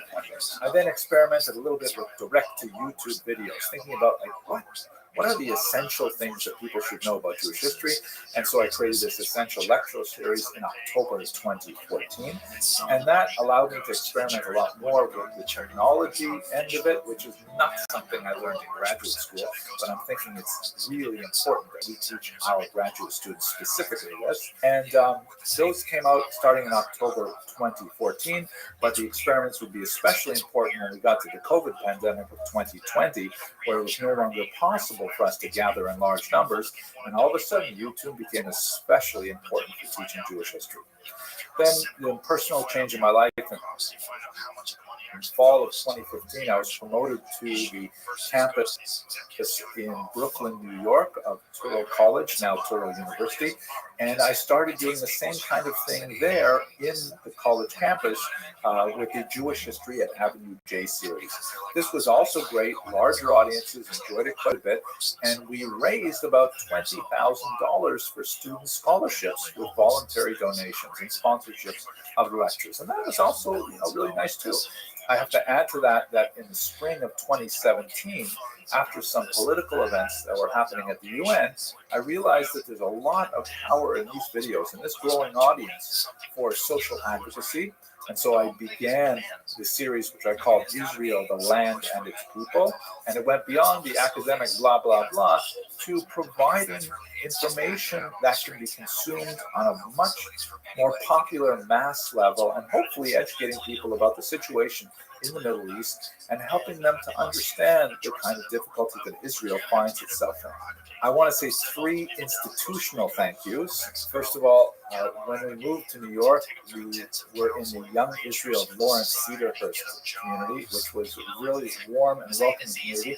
I especially appreciated my relationship with Rabbi Yaakov Trump, who was open to the spirit of experimentation and also was gracious enough to let me use the synagogue together with Rabbi Moshe Teitelbaum, his predecessor, and offer the adult education lectures there. And sometimes we did them in tandem.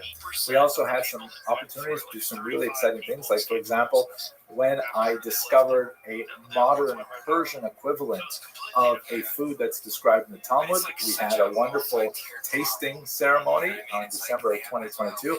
Luckily, I found one that was actually under kosher supervision. That was really exciting. The second major institutional thank you, and this is all due to YouTube. I'm really grateful for all of you for making this possible. A great organization called Kosher River Cruises, led by David Lawrence and Malcolm Green, friends of mine now.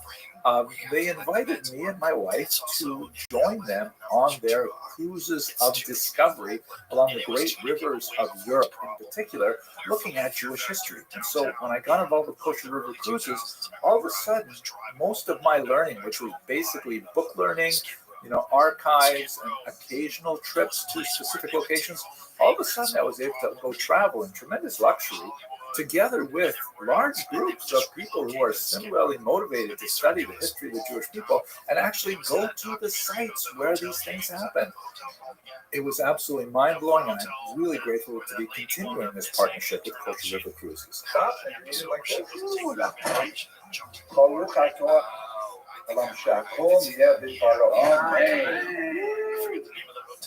it's a famous hotel that's on this season hotel. It used to be a beautiful hotel. Now it's Okay, I'm gonna focus in on the actual.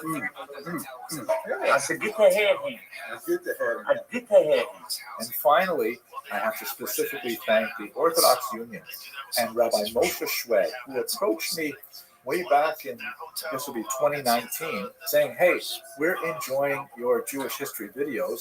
We're about to start the next 7-year cycle of Talmudic study called Daf Yomi. They're creating a new app called alldaf.org, and they want me to record Jewish history videos on every page of the Talmud. 2,711 videos.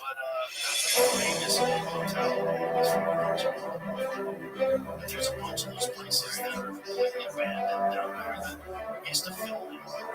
This is a way to place where RFK got introduce people to the amazing, fascinating. Oh, wow. diversity of topics and subjects that are in documentary.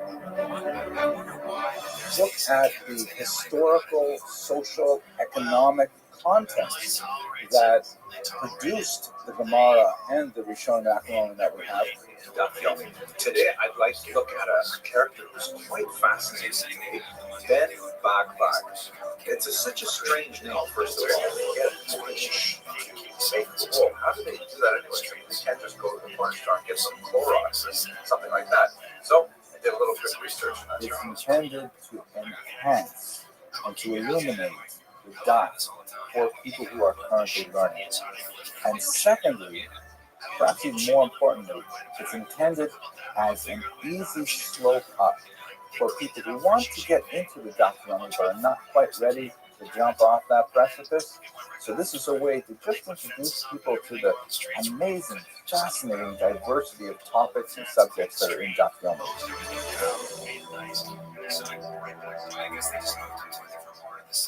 I think it's really important for us to recognize what a strange historical moment we are in, that there are 100,000 plus people who are sufficiently interested in Jewish history as to commit to subscribing to regular videos to learn more about it.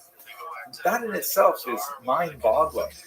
It's also strange from an academic perspective because, I grew up before cell phones, before the internet, before the web, and most of my academic career was structured around the usual things that historians do. I wrote some books, I taught a lot of courses, I gave a lot of adult ed lectures and so on, and I met those traditional milestones like, thank God I received the PhD, I got tenure, I became a dean, and did all those things. But YouTube, in many ways, is a totally different category of milestone. I was talking to one of my kids just this morning, and, he's been through all of the academic trajectory, and I think he's proud of me, and I think he says, yeah, my daddy does that academic stuff. But when he heard about this award, he was unusually proud, and he said he told some of his friends, and they're, I don't think he told a lot of his friends when I wrote my first book or anything, but meeting 100,000 subscribers, we're in a different world. So I'm really grateful to have that opportunity, and I have to say I was really warmed by the fact that your 100,000 subscriptions have made my son more proud of me. That's the best. Finally, let me return to expressing my thanks to all of you. I am deeply gratified by this recognition that, again, it's not me, it's all of us together, coming together as a community to create this. And more importantly, I am encouraged and inspired to do more. I want to, just increase the awareness of Jewish history. I'm very grateful to be a small vehicle of doing that, and there are many other great YouTubers online who are doing that as well. I'm going to call out Sam Aronow, for example, who does these great videos with animation and stuff. Wow, it's really fantastic. I love working with the team at Unpack to produce explainer videos. There are so many great people doing work in this field, and I want to do more. So I'm going to continue experimenting. I have a few ideas in mind about what we'll do for the next 100,000 members of this community. So please stay with the channel and send me your comments. I'm very, very grateful for your attention and your endurance. And I look forward to learning with you for many, many more years to come. Thank you again. Agit gewinnt Schuh in nachgesunde Kinder. I almost can't wrap my head around it. Well, no one can wrap their head around it. Well, it's like kids in school now are writing their papers with AI, and no one can stop them. But the teachers are just grading the papers with AI. Hello, fellow students of Jewish history. Let me tell you right up front, this is going to be a somewhat different video than most of the ones that I put on this channel. And the reason is because it's actually like the placement. Now, just bear with me. We will have some Jewish history, and I think some interesting Jewish history, and I've actually had a lot of fun making this video. I got this really nice email from Jimmy at FlexiSpot, and they make standing desks. And he said to me, hey, would you like to include one of our desks in your video? And I said, great. And I was really happy for two reasons. First of all, because my daughter and son-in-law, who do a lot of work at home, they both have standing desks, and I have long coveted them. And I'll tell you a little bit more about why I coveted them later on in this video. And secondly, because now I can officially say I am an influencer. I actually signed an influencer contract. I would talk about this desk in this video. Now, I do get lots of offers to, sell this or sell that, and typically they're either spam, crazy things, or they're products that I have no interest in whatsoever. But a standing desk is something that I'm really keen on. So now I thought to myself, though, how am I going to talk about standing desks in a channel devoted to Jewish history until my son-in-law, the owner of a Flexus Spot desk, says, why don't you talk about the history of Jewish furniture? And it's perfect because there's one humble piece of Jewish furniture that I happen to have a deep amount of attachment to, and I believe it's pretty uniquely Jewish. What I'm talking about right now is, ironically, the Stender. Now, those of you who have spent time in yeshivas, I'm sure you have seen these things. The Yiddish word Stender means literally stander, and it is a fixture in yeshivot, anywhere where you have traditional Jewish study. Here's a look at my Stender from the base medrash downstairs, where I do a lot of my studying.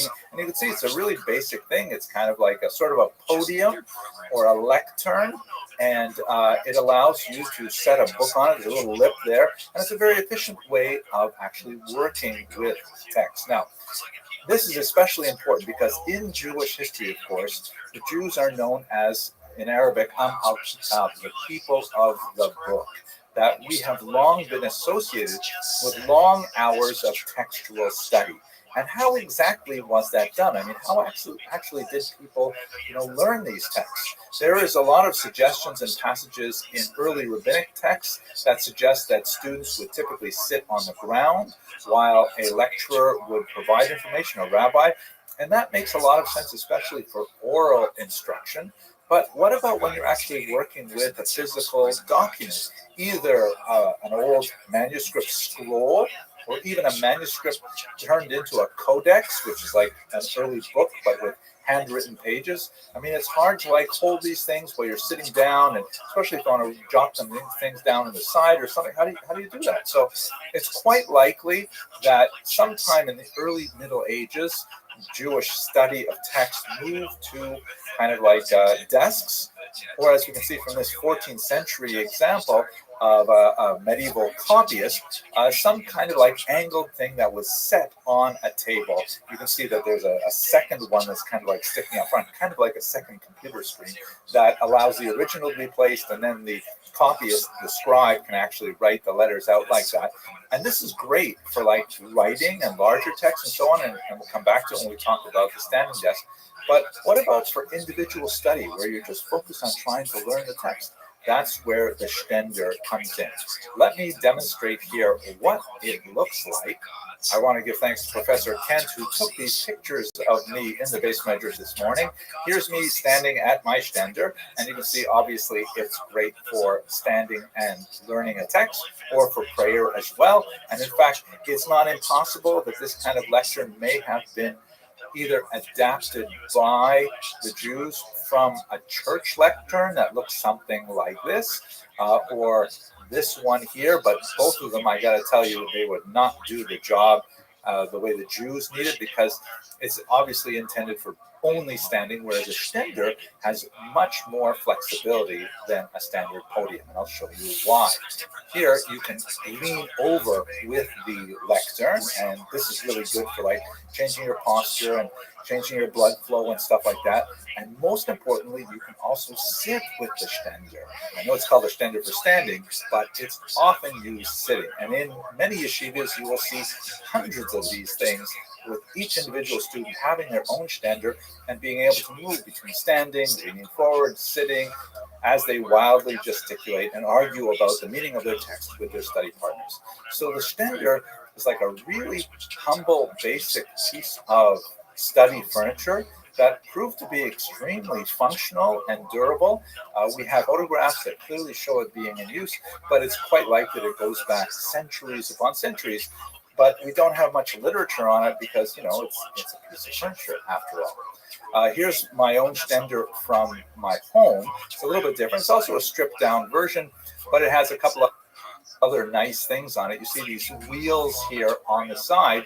Those are kind of like screws. You can loosen them, and then not only can you change the height of the Stender, kind of like a Flexus Spot, but without electricity, and you can also, with that sort of curve thing, you can see you can loosen it up, and then you can change the angle, which I like to use it sometimes flat on top for holding big heavy books when I'm not learning, but then I angle it when I'm actually sitting down or standing and learning with it. Really, really helpful and useful. Now let's do the actual product placement. Why would you want a standing desk? Why would I want a standing desk? Well, specifically because I read this book with my wife. We listened to it actually on an audio book on a few long road trips. There's so much fascinating information about why a standing desk is good for your health, and specifically for weight loss, because when you stand, you actually burn a lot more calories than when you're sitting. I mean, it stands to reason, right? You're sitting sedentary for sometimes 8 hours in front of a computer.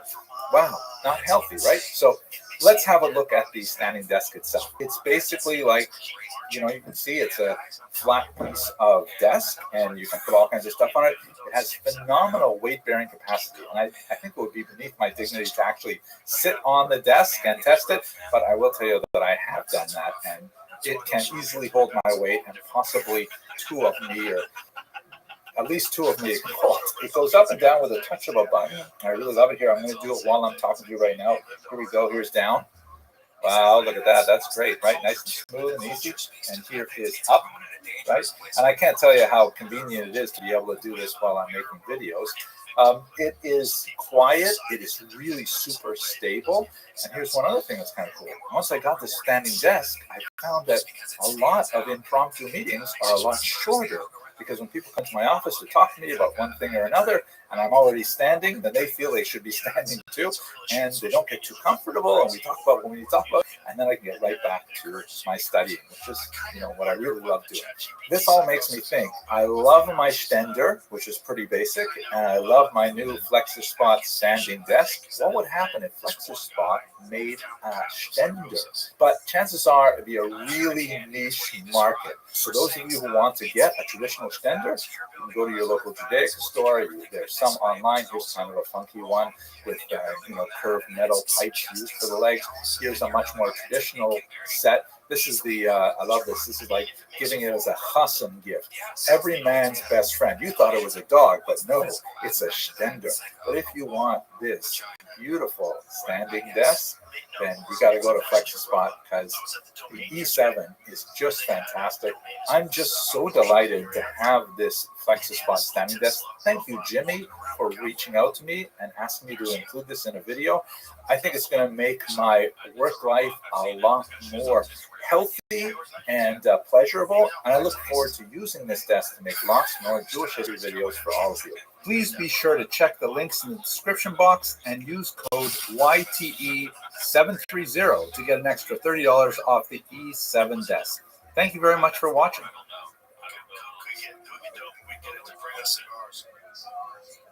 can bring us cigars and Rabbi the Robot. The next week he'll want to smoke one with you. Yeah. The next week he wants to come on the show. That's the one I saw. Exactly. Yeah. That's what he looked like. Yeah, so he's just walking around. And he waits at lights, walks across the street all day. Hello, most valued members of the Lander Culture Men Base Measures of Talmud community. I am so delighted to invite you to our first annual breakfast, which is scheduled for Sunday, December 15th at 9:30 a.m. here on our beautiful campus in Queens, New York. We're going to have a chinuch roundtable that is specifically directed at the question of Jewish education, and it will be moderated by Rabbi Shmuel Marcus, our Magid Shir, and the participants will be none other than our Rosh Yeshiva, Rabbi Yonason Sachs, and our Menaho, Rabbi Yosef Sonnenschein, who promises to be an extremely enlightening and inspirational event. I have the privilege of offering some opening remarks at this event, and I really look forward to seeing you all there. Thank you so much for supporting our fantastic institution, and thank you very much for watching. Please see below for more information and to RSVP. So just look at a driverless car, just a car with no one in it driving around. camera spinning around all over it. It's like it's a weird glimpse into the future. I don't know if I like it. I don't like it at all. And I was staying at a hotel, and there was this robot going up and down the parking lot. I guess trying to determine if someone wasn't supposed to be parking there. Hello, fellow students of Jewish history. I am so excited that this Shabbos I'll be spending it. It was like a robot. You ever go to a restaurant where a robot delivers your drinks? No. I've been to a restaurant. In the community of Roslyn, New York, at the famous Roslyn Synagogue. I'm really delighted to be invited by Rabbi Dansker and the community to serve as a scholar in residence there on the topic of resurgence in Jewish history. And here's a quick sense of what we're going to talk about. On Friday night, we'll begin with a discussion that's appropriate for this time of year. We're going to look at the secret history of Hanukkah.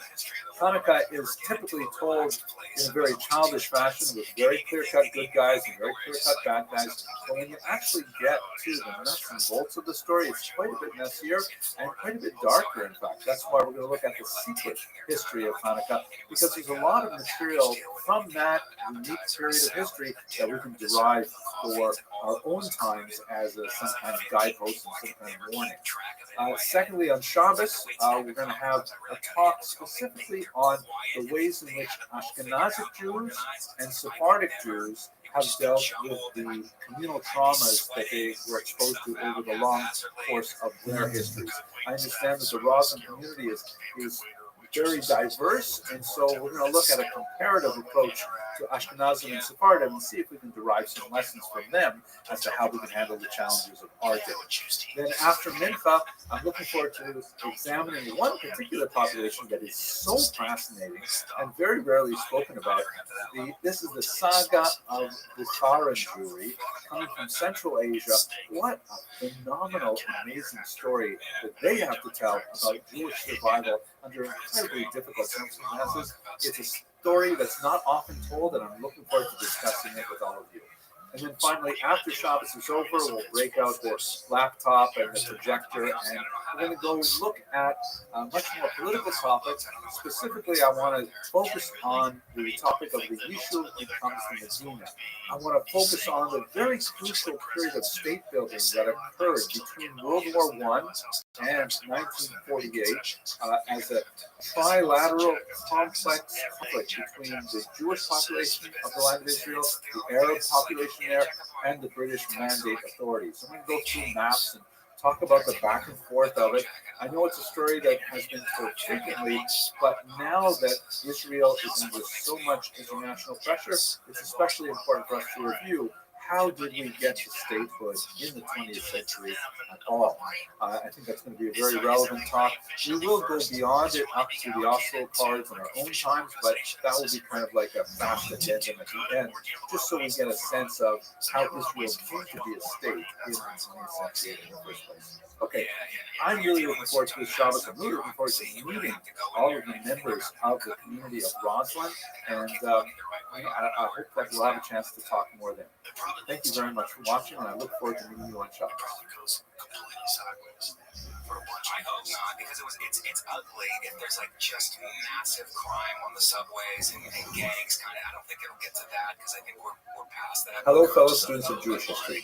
You know, I consider myself incredibly privileged because I have a job where not only can I spend a lot of my time thinking about Jewish history and talking about Jewish history to people who enjoy listening to stuff about Jewish history, but that I work in such a phenomenal environment here at Lander College for Men at Torrey University. And right now, we are about to begin our annual charity campaign where we raise funds for scholarships for our totally amazing students. It's going to be March 25th and 26th, and we have a big goal. We're really hoping to get widespread participation in this annual campaign. And right now, to kickstart it, we have an incredibly generous 4 times match in place. That means that whatever dollar you give, we have donors who believe in our institution and especially believe in our students so much that they will match it 4 times over, which really gives your dollar an incredible impact here on our campus. Now, let me just tell you something about our campus. If you're not familiar with this amazing institution, you should understand that our students are really top-notch, really amazing young men. Almost all of them have spent at least 1 year in post-high school Talmudic institutions, usually in Israel, and many of them have spent 2 or more years full-time study of Judaic texts before they come to our campus. And then here on our campus, oh my God, they are just mind-blowing. Not only do they come here quite often with like massively high SAT scores and tremendous records of student achievement and volunteerism, all kinds of things. They get up early in the morning. You walk into our base medrash, our study hall, which is just rocking with noise through much of the day, but in the early morning hours, very quiet, just little groups of students. And then by 7:45 a.m., I'm there with them. My day goes from 7 a.m. till 7:30 p.m. I love it here. But at 7:40 a.m., then they start with their morning prayers. After they wrap those up, then they have a quick class in Jewish law, breakfast, and they get right into deep Talmudic study. And their study of Judaic texts with a brief break for lunch and for afternoon prayers goes until 3 p.m. These are really intense, motivated students. And only after 3 p.m. do they really get down to their secular studies. And oh my God.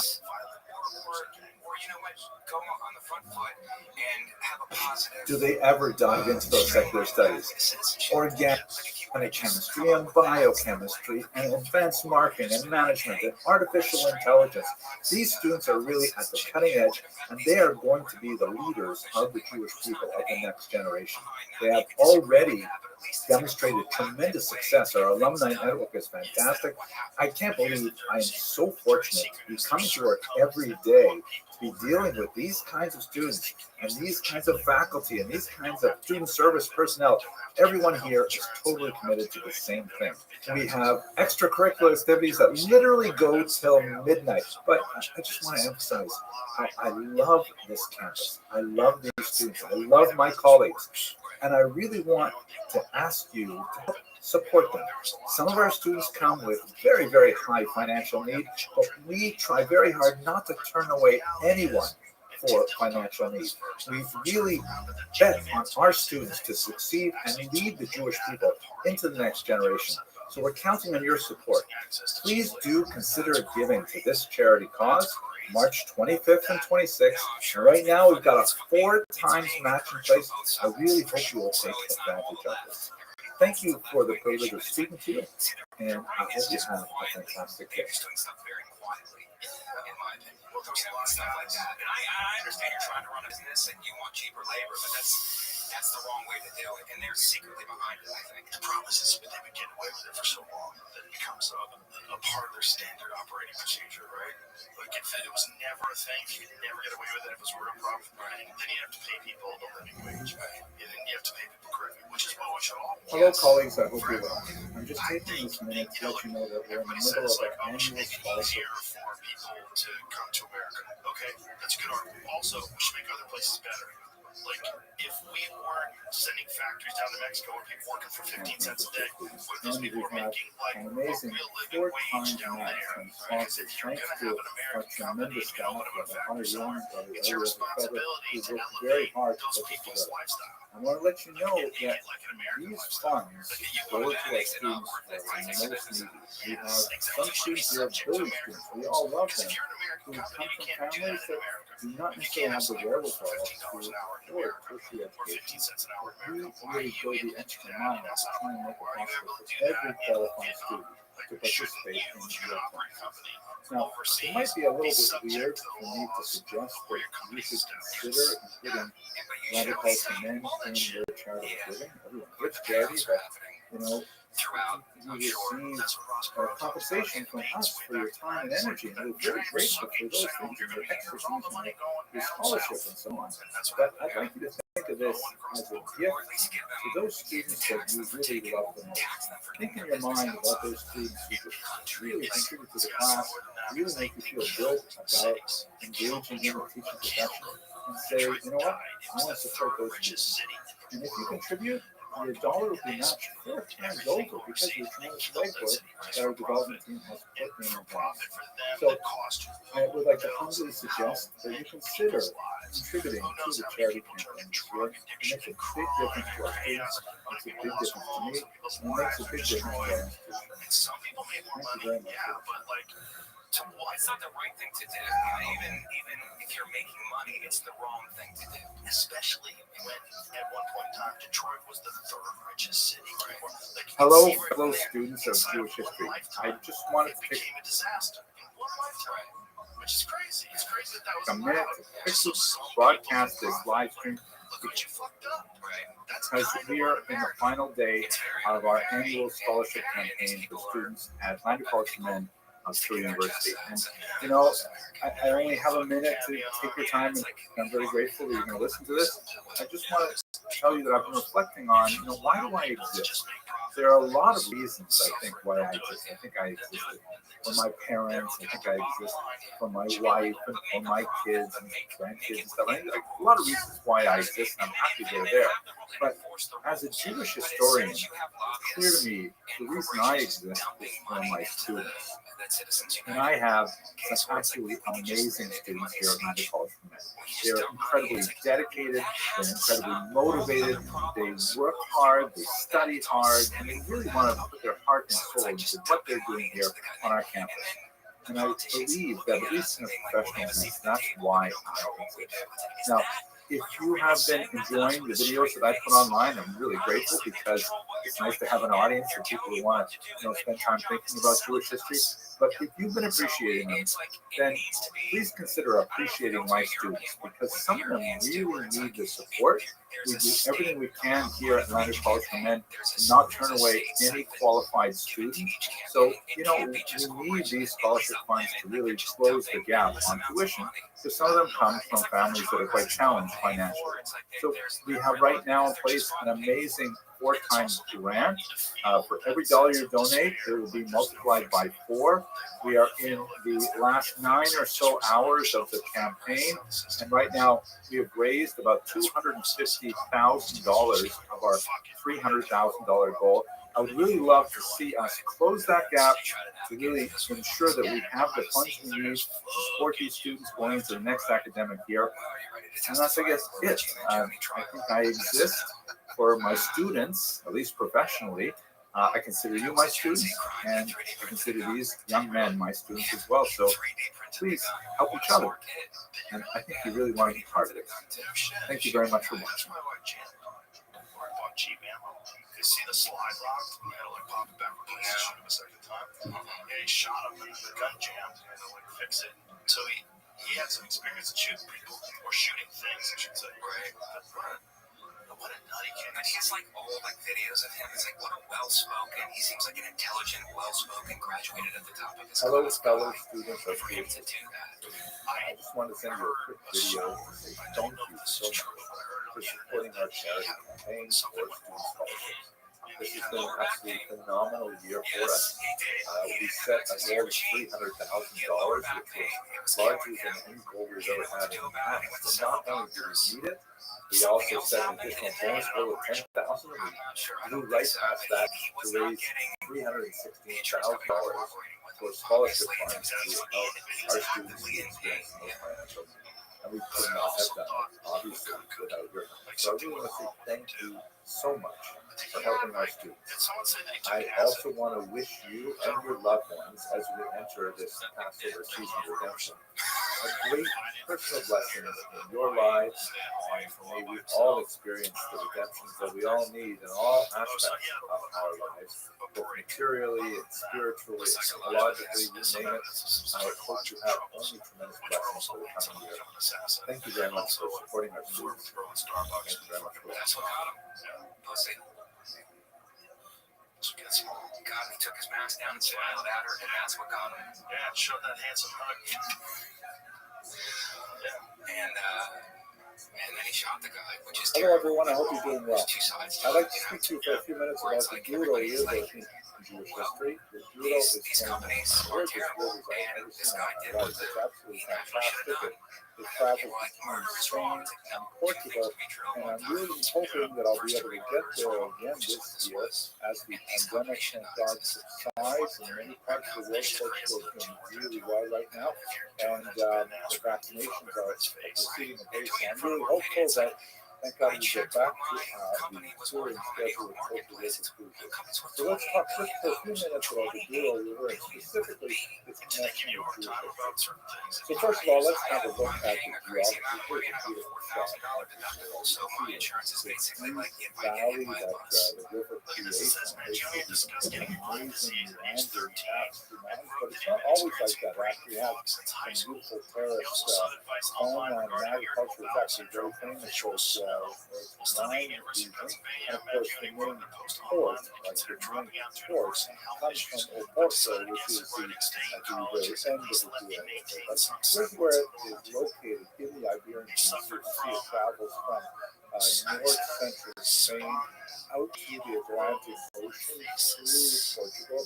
We're going to focus on the part of the Douro that is in Portugal primarily because that's the most navigable by smaller river boats that will be taken on Portugal.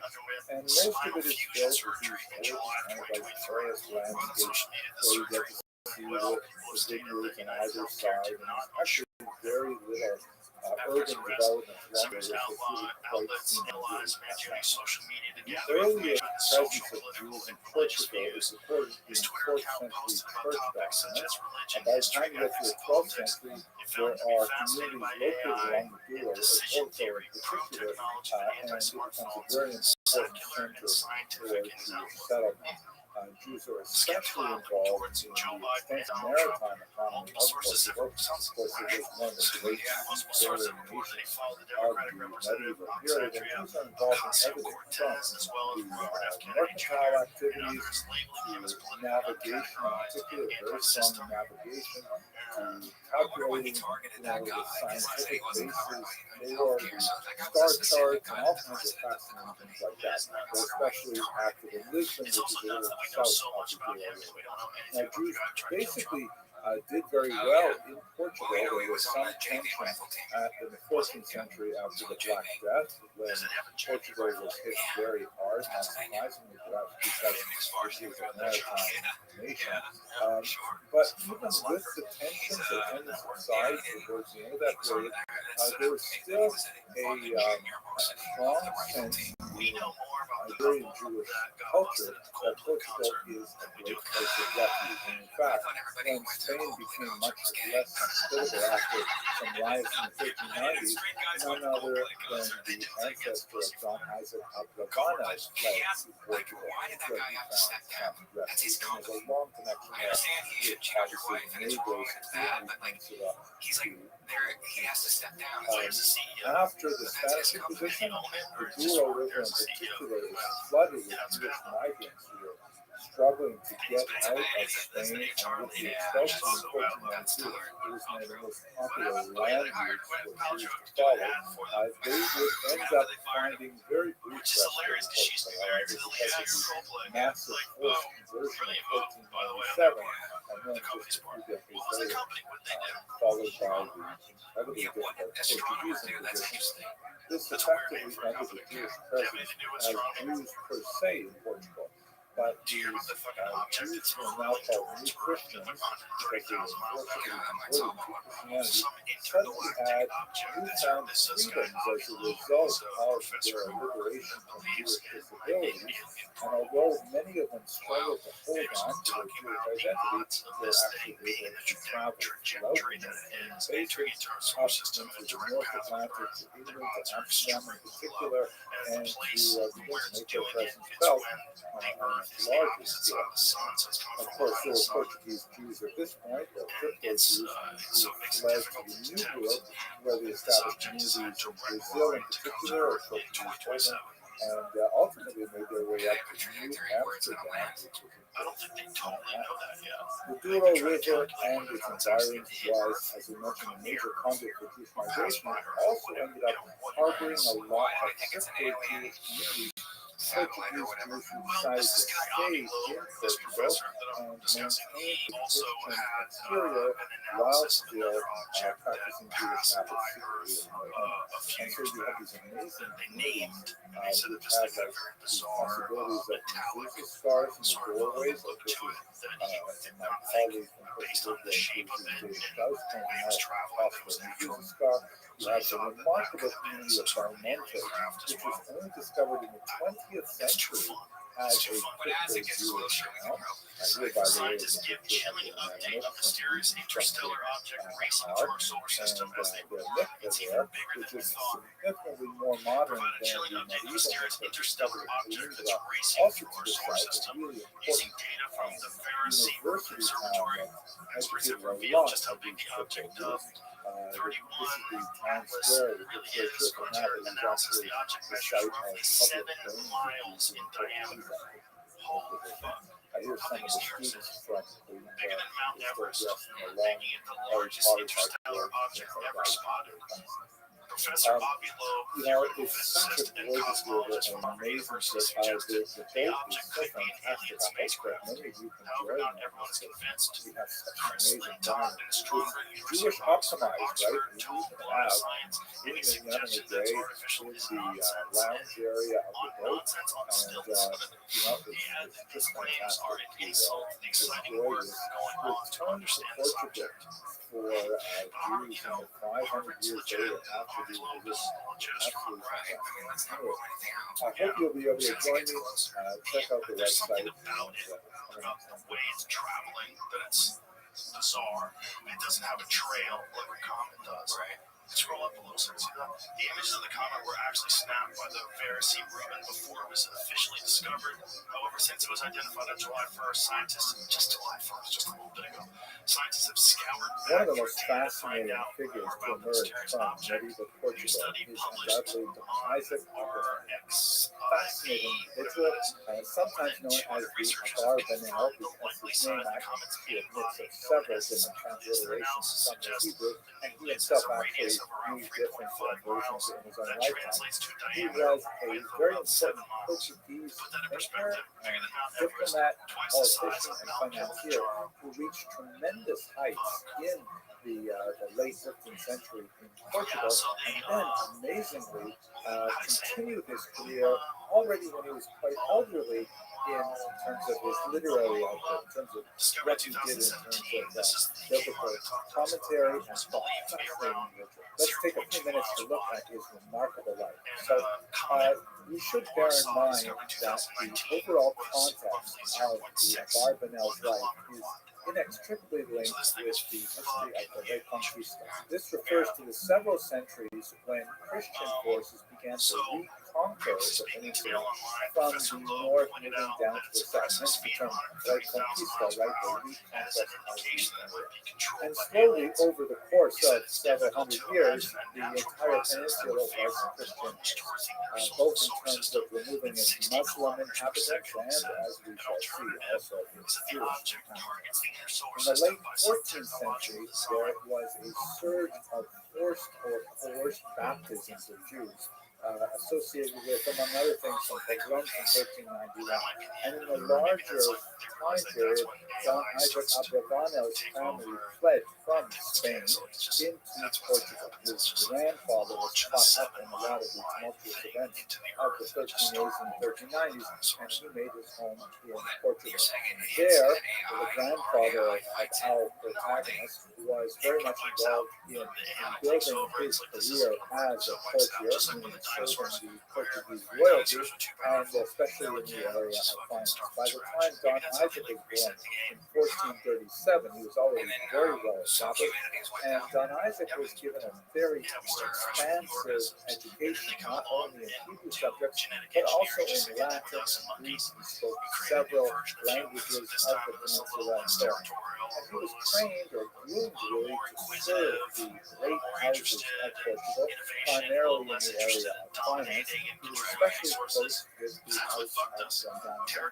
In the 1480s, however, there was a major upheaval in the ruling classes in Portugal, and Don Isaac suddenly found himself on the wrong side of the ruling powers, and he was forced to flee across the border, in fact, right by the Douro River, where we will be touring, and leave his family behind as he sought safety within Spain. This was a very tricky venture because Don Isaac was, of course, a descendant of someone who had fled Spain as a result of the forced baptism of the 1380s and especially 1391. And it was actually tricky for him to be actually in Spanish territory.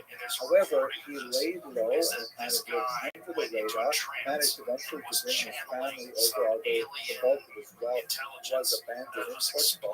And it actually was especially interesting because it was at this time that he actually composed some of his most fascinating work. He wrote in the space of about a year and a half some 300,000 words, which is the equivalent of, let's say about 5 or 6 novels of commentary, writing particularly on Joshua, Judges, and Samuel. And the works he wrote there are especially fascinating, together with his later commentary on Kings, because he could write with a first-person account of what it's like to actually be in a royal court and deal with the many financial and the political and the diplomatic challenges that faced him. Among the challenges that he encountered, for example, while he was in Portugal, was the wide-scale kidnapping of Jews and selling them into slavery. And he was very active on behalf of the Jewish community, hunting down the enslavers and redeeming Jews from captivity. But to return to where he ended up, just on the Spanish side of the Portuguese border by the Douro River, after he remained below for a little while, he eventually reached out to the Spanish crown, and he regained his authority under the Spanish crown once again as a prominent courtier and as a financier. Over the course of his lifetime, John Isaac Barbanel actually served 6 different kings, and he had moved, as we saw from his Portuguese exile, to actually the heights of authority under Queen Isabella and King Ferdinand, serving as the number 2 person in terms of the entire economic infrastructure of Spain. He was second only to Abraham Senior, who was the first tax collector of the entire peninsula, and he was in this capacity to serve Spain well.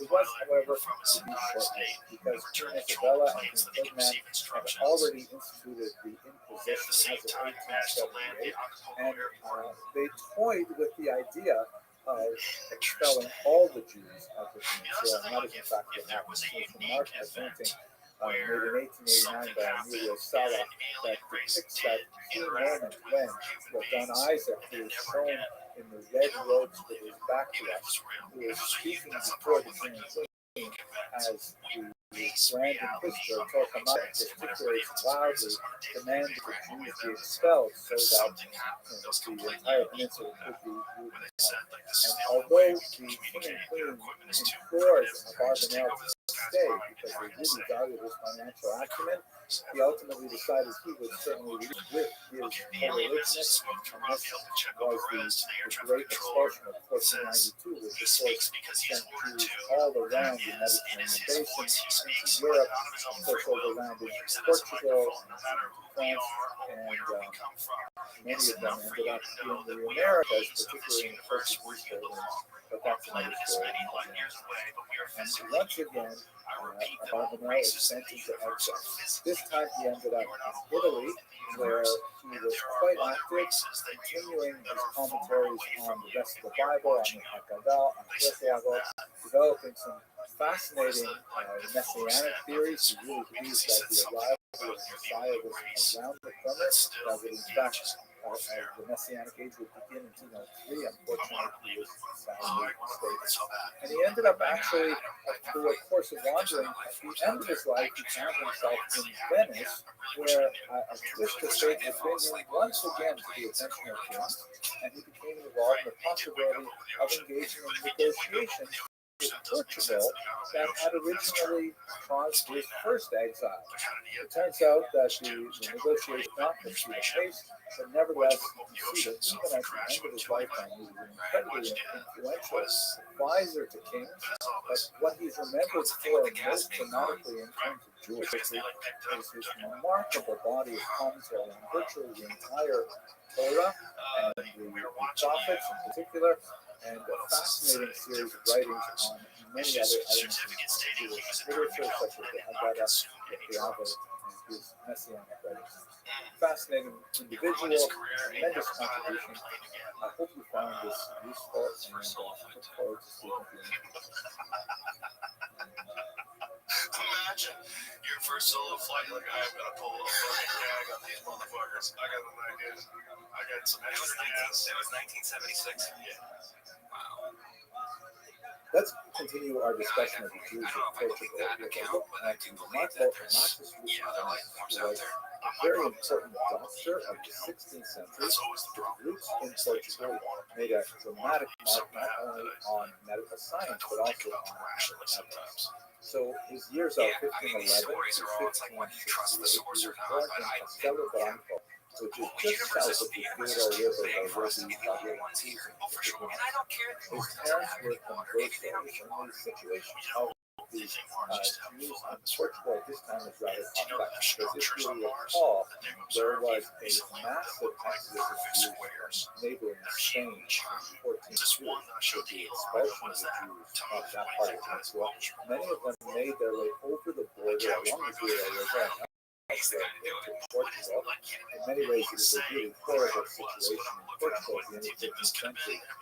Children separated from their parents, shipped off to a remote island off the coast of West Africa, and after tremendous privations and difficulties, the massive number of Jews who remained in Portugal were forcibly converted to Catholicism. But there was kind of like a sort of wink-wink attitude where there was an agreement that the Inquisition, which had wreaked such havoc in Spain, would not be imported to Portugal, at least not right away. And in fact, that was true for the first couple of decades of the 16th century in Portugal. So Amatus Rusticus' parents were among this population.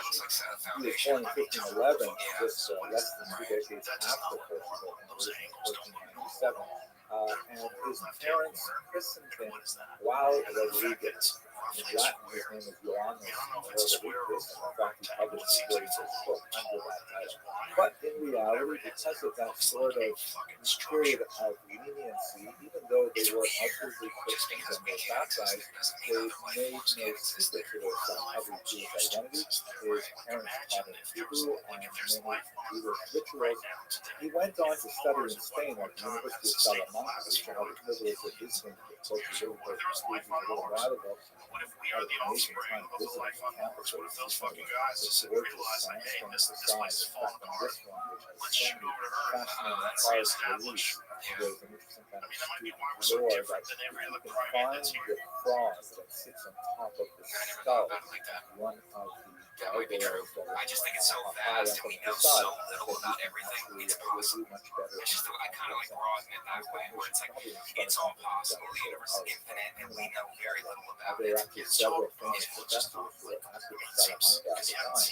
People of We're trying to use our logical brains to figure out, you can is see it that could this be Hebrew was possible? a It's like, valued it's part of the so curriculum. much we don't know. Here's We have such a look at one limited of the scope with our classes human where minds the professor to even actually comprehend stands stuff. So on it's the like, lectern that I definitely I'm big on the near-death and here are the experiences. student I watch benches, all which of I think those. are designed to keep them as alert Because as it really puts it on the table. I was raised possible. Catholic. But anyway, Catholic, he graduated it's in like, 1530 from the University of Salamanca everybody and has has a like a degree in similar botany that was serving experience very where they well go through a centered tunnel early research. and they But come the out and situation there's a in life review Portugal was where it's like your deteriorating whole life rapidly. is The played out Inquisition before was you. formally established in And yeah, 1536. it doesn't matter if you're And in the this first or that public seems not to burning matter at all.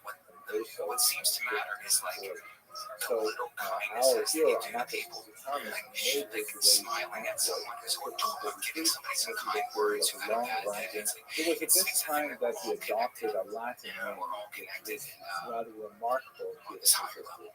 Amatus means love, or beloved, and it is probably a translation of his original family name, which might have been Chapi, the Hebrew word meaning beloved.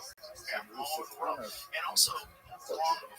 So even though he had to endure a long exile that would last right up to the end of his life, he nevertheless proclaimed himself the loyal son of Portugal, with very many monopolies. He ended up in Ferrara, where he became a professor at the university there, and he worked quite significantly in a lot of anatomical studies. These were published in a series of books called Centurii, from the word 100, because each of them described 100 cases of people that he had treated with very detailed medical information. And they were quite fascinating. For their time in the 16th century, they describe, besides the medical information, they describe a lot of social history and positions of people in general in the regions of Cuba. He made major breakthroughs. For example, he discovered the process by which veins are able to direct the flow of blood in one direction. This was actually wrongly attributed to other scientists, but in fact it was an opposite discovery. The King of Poland, Sigismund III, invited him to serve as a royal physician. He declined that offer, but he did agree with the request of Pope Julius III, who asked him to come and serve his royal system. Later, he ended up becoming a permanent physician to several monasteries and treated Pope Julius III several times. In 1549, however, he was involved in a very massive controversy in which he described in one of his earlier publications some mistakes in the work of a colleague, Pietro Andrea Mattioli, who was at 1501 and Mattioli did not take the criticism well. He lashed out at Marcus brutally and hurled some vulgar and insulting invectives at him, and especially pointed to Marcus' Jewish background. Again, Paul was actually officially a Christian because his parents were forcibly converted, and he therefore has the right to study medicine and to practice and so on, but he never made any secret of his Jewish background at this point. When a new pope was installed shortly thereafter, Pope Paul IV, in 1555, there was an upswing of very strong anti-Semitic, and especially inquisitorial activity in Italy. There was a huge controversy in Ancona where several Jews were asked by Inquisition to stop burning to death. And in this context, Marcus's own home was ransacked, and many of his precious books and his manuscripts were stolen. He ended up escaping to Pesaro, later to Rabbi, and in 1568, he formally abandoned Christianity and practiced Judaism until the end of his life, against which he died in Napoleon. This is an interesting image, an interesting title page that has, among other things, an image of the Tetragrammaton at the top with sort of a Latin interpretation of God as the text of science. And on the left side, you see the medallions that show various figures who are like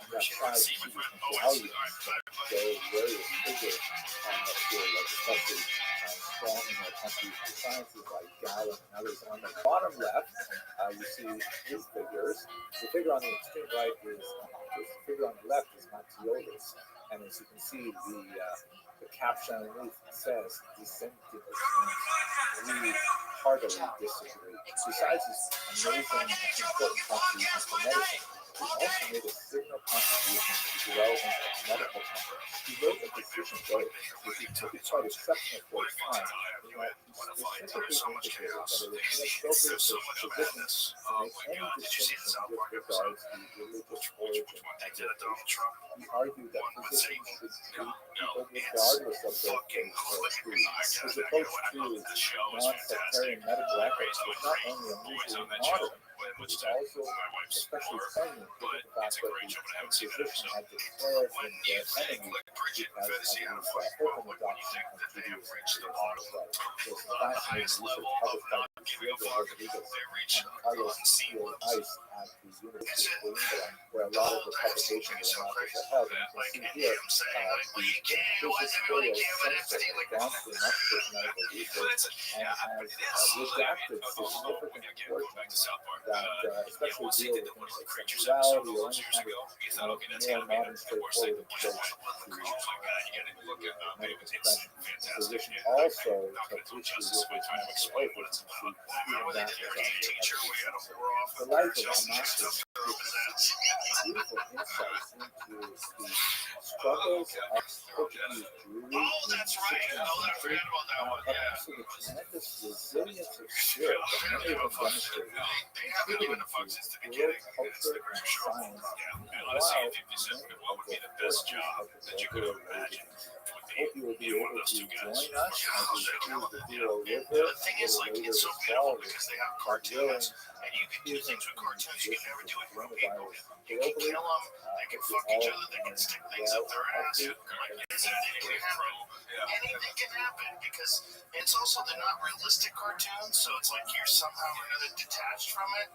Yeah, no, they did a documentary one time. I don't know if you saw that. one of the most fascinating aspects of Portuguese Jewry is the story of the Duke of Belmonte, which is absolutely fascinating, especially because it is a continuous history that is still developing and quite exciting. A lot of the Jewish history that we have today is centered in important cities like Lisbon, and especially the beautiful Porto, but Belmonte has a very special story that we really don't know. So here's a map showing you roughly where Belmonte is. It's a small village, just a little bit south of the river, not too far from the University of Coimbra. And here's a beautiful picture, by the way. It's very rustic, and the mountains fading away into the distance, and the carpet things really fascinating, and it's very top village. But the story that's connected to the Jews is absolutely fascinating because what happened is after the first conversion of Jews in 1497, that effectively ended the presence of practicing Jews in Portugal. There were a number of Jews who went underground. As we've discussed in previous videos, these crypto Jews, also known as New Christians, that's what they were called by the Christian community, or the conversos, were also known as Marranos. The term Marranos has fallen into disfavor because it is derogatory. Why? Obviously, it was connected to the idea that these New Christians were converted and their descendants were somehow still returning to you. And in reality, you see that in certain communities like in Belmonte, that is precisely what was happening. One of the more preferred terms today is to make Christianity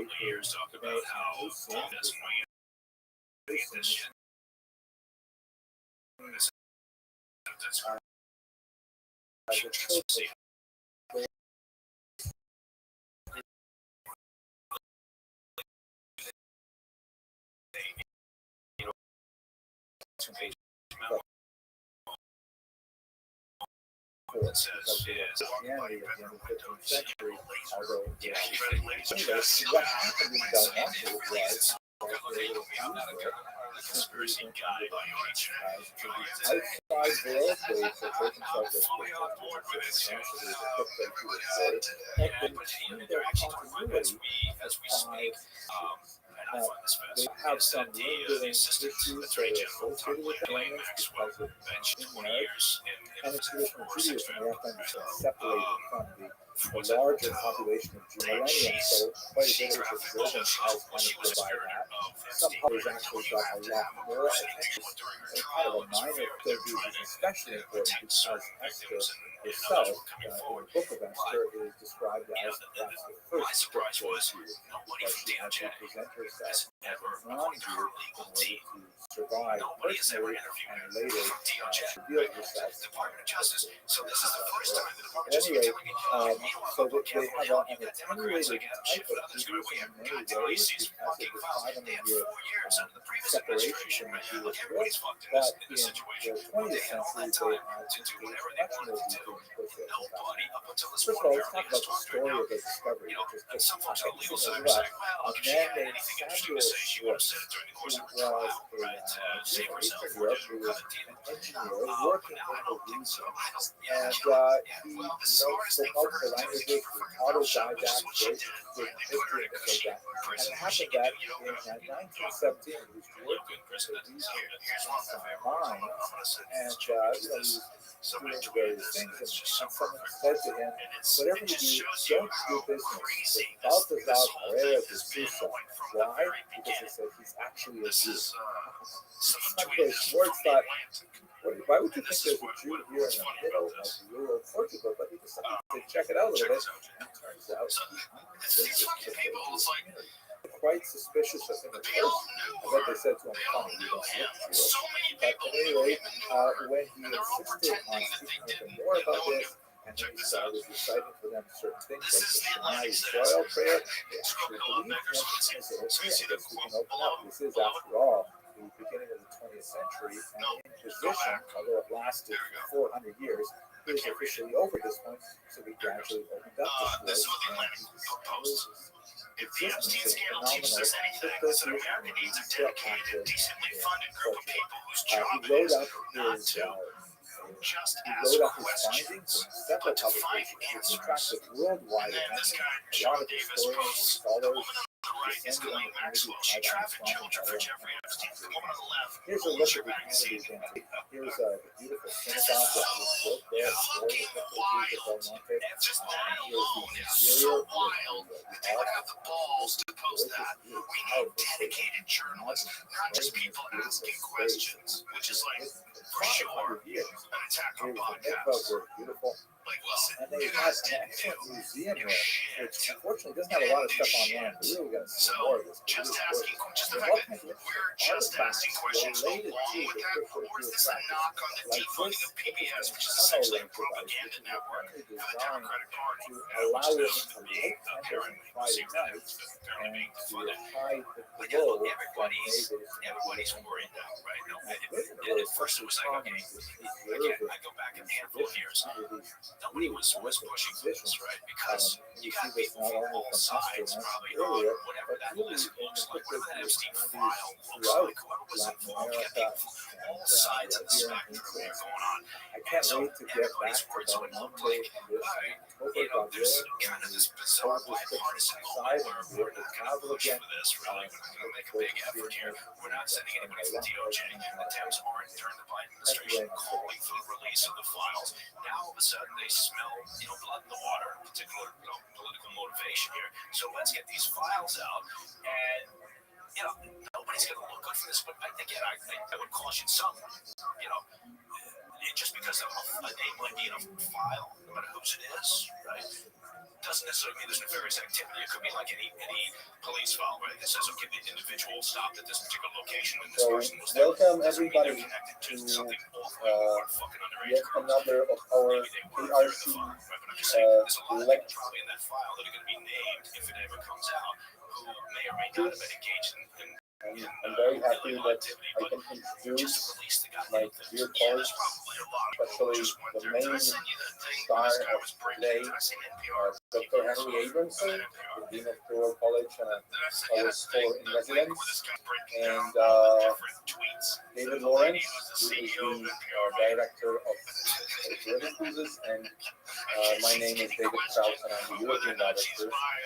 And again, I'm very happy that we are meeting here on this lovely review morning for me, since I'm in fact it's late afternoon. And the talk of today is going to be the Jews of Portugal. The Sephardic diaspora and the heritage is undoubtedly one of the most fascinating, the most complex, highly original and unparalleled phenomena of the Jewish world. And not only, as I mentioned, it is a diaspora within a diaspora, but also it entails a complex phenomenon out of cultural, ethnic, religious, and even linguistic and dietary.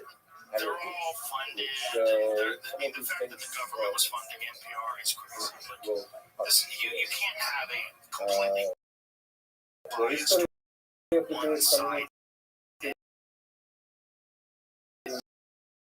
media organization that's funded by the government. That's crazy. Indispensable part of the party heritage. It's like gotta be 100%. So look at the time. Perhaps without us even realizing it on day-to-day basis, some of it influence of speaking of today,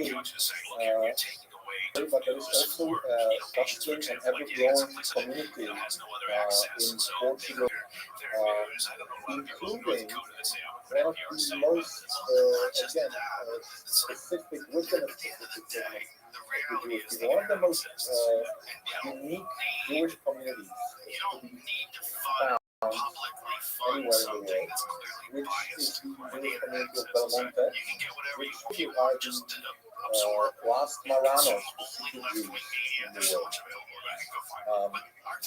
So, without further ado, I would like to give the floor to Dr. Abramson, who is going to talk about some of the aspects of some of the phenomena that are related to the actual cruising routes of our soon to happen cruise on the Douro River. Thank you so much, David. I really appreciate the introduction. And I have to say, I'm like so thrilled to be speaking with you about this upcoming trip.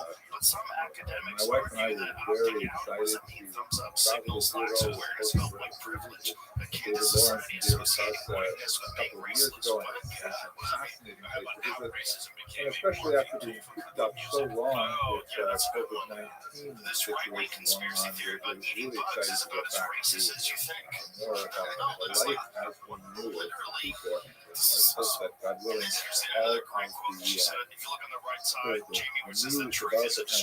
continues to go in a positive direction, so that will be a good the plan for today is I'm going to make a presentation probably about 9 minutes or so. That's the history of the Jews, of course, some kind of historical context for the place in life. And David Lawrence is going to speak a little bit about, what are the arrangements going on in Portugal with the preparations, and he's heavily involved in creating those delicacies for us. And after that, David will take over and we'll have questions to either myself or to either of David. Because this is a webinar, you can communicate with us and with each other through the chat function, and we encourage you to put your questions in the chat. David will manage those questions. Okay, so let me take about 20 minutes or so to give you a very quick overview. Distraction and stress. I hate that. And you see that all the time. I don't know that. Yeah. I see that type where they're this is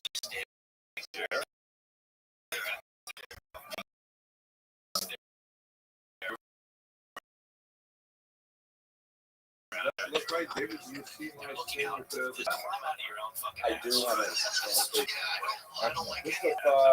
I actually the trip when I was with my wife and the cruise around about this is the opening of the Douro River behind my shoulder would be the Atlantic Ocean, and here we're looking inland from the city. So I'll sit down but you'll see the pub in the beginning of this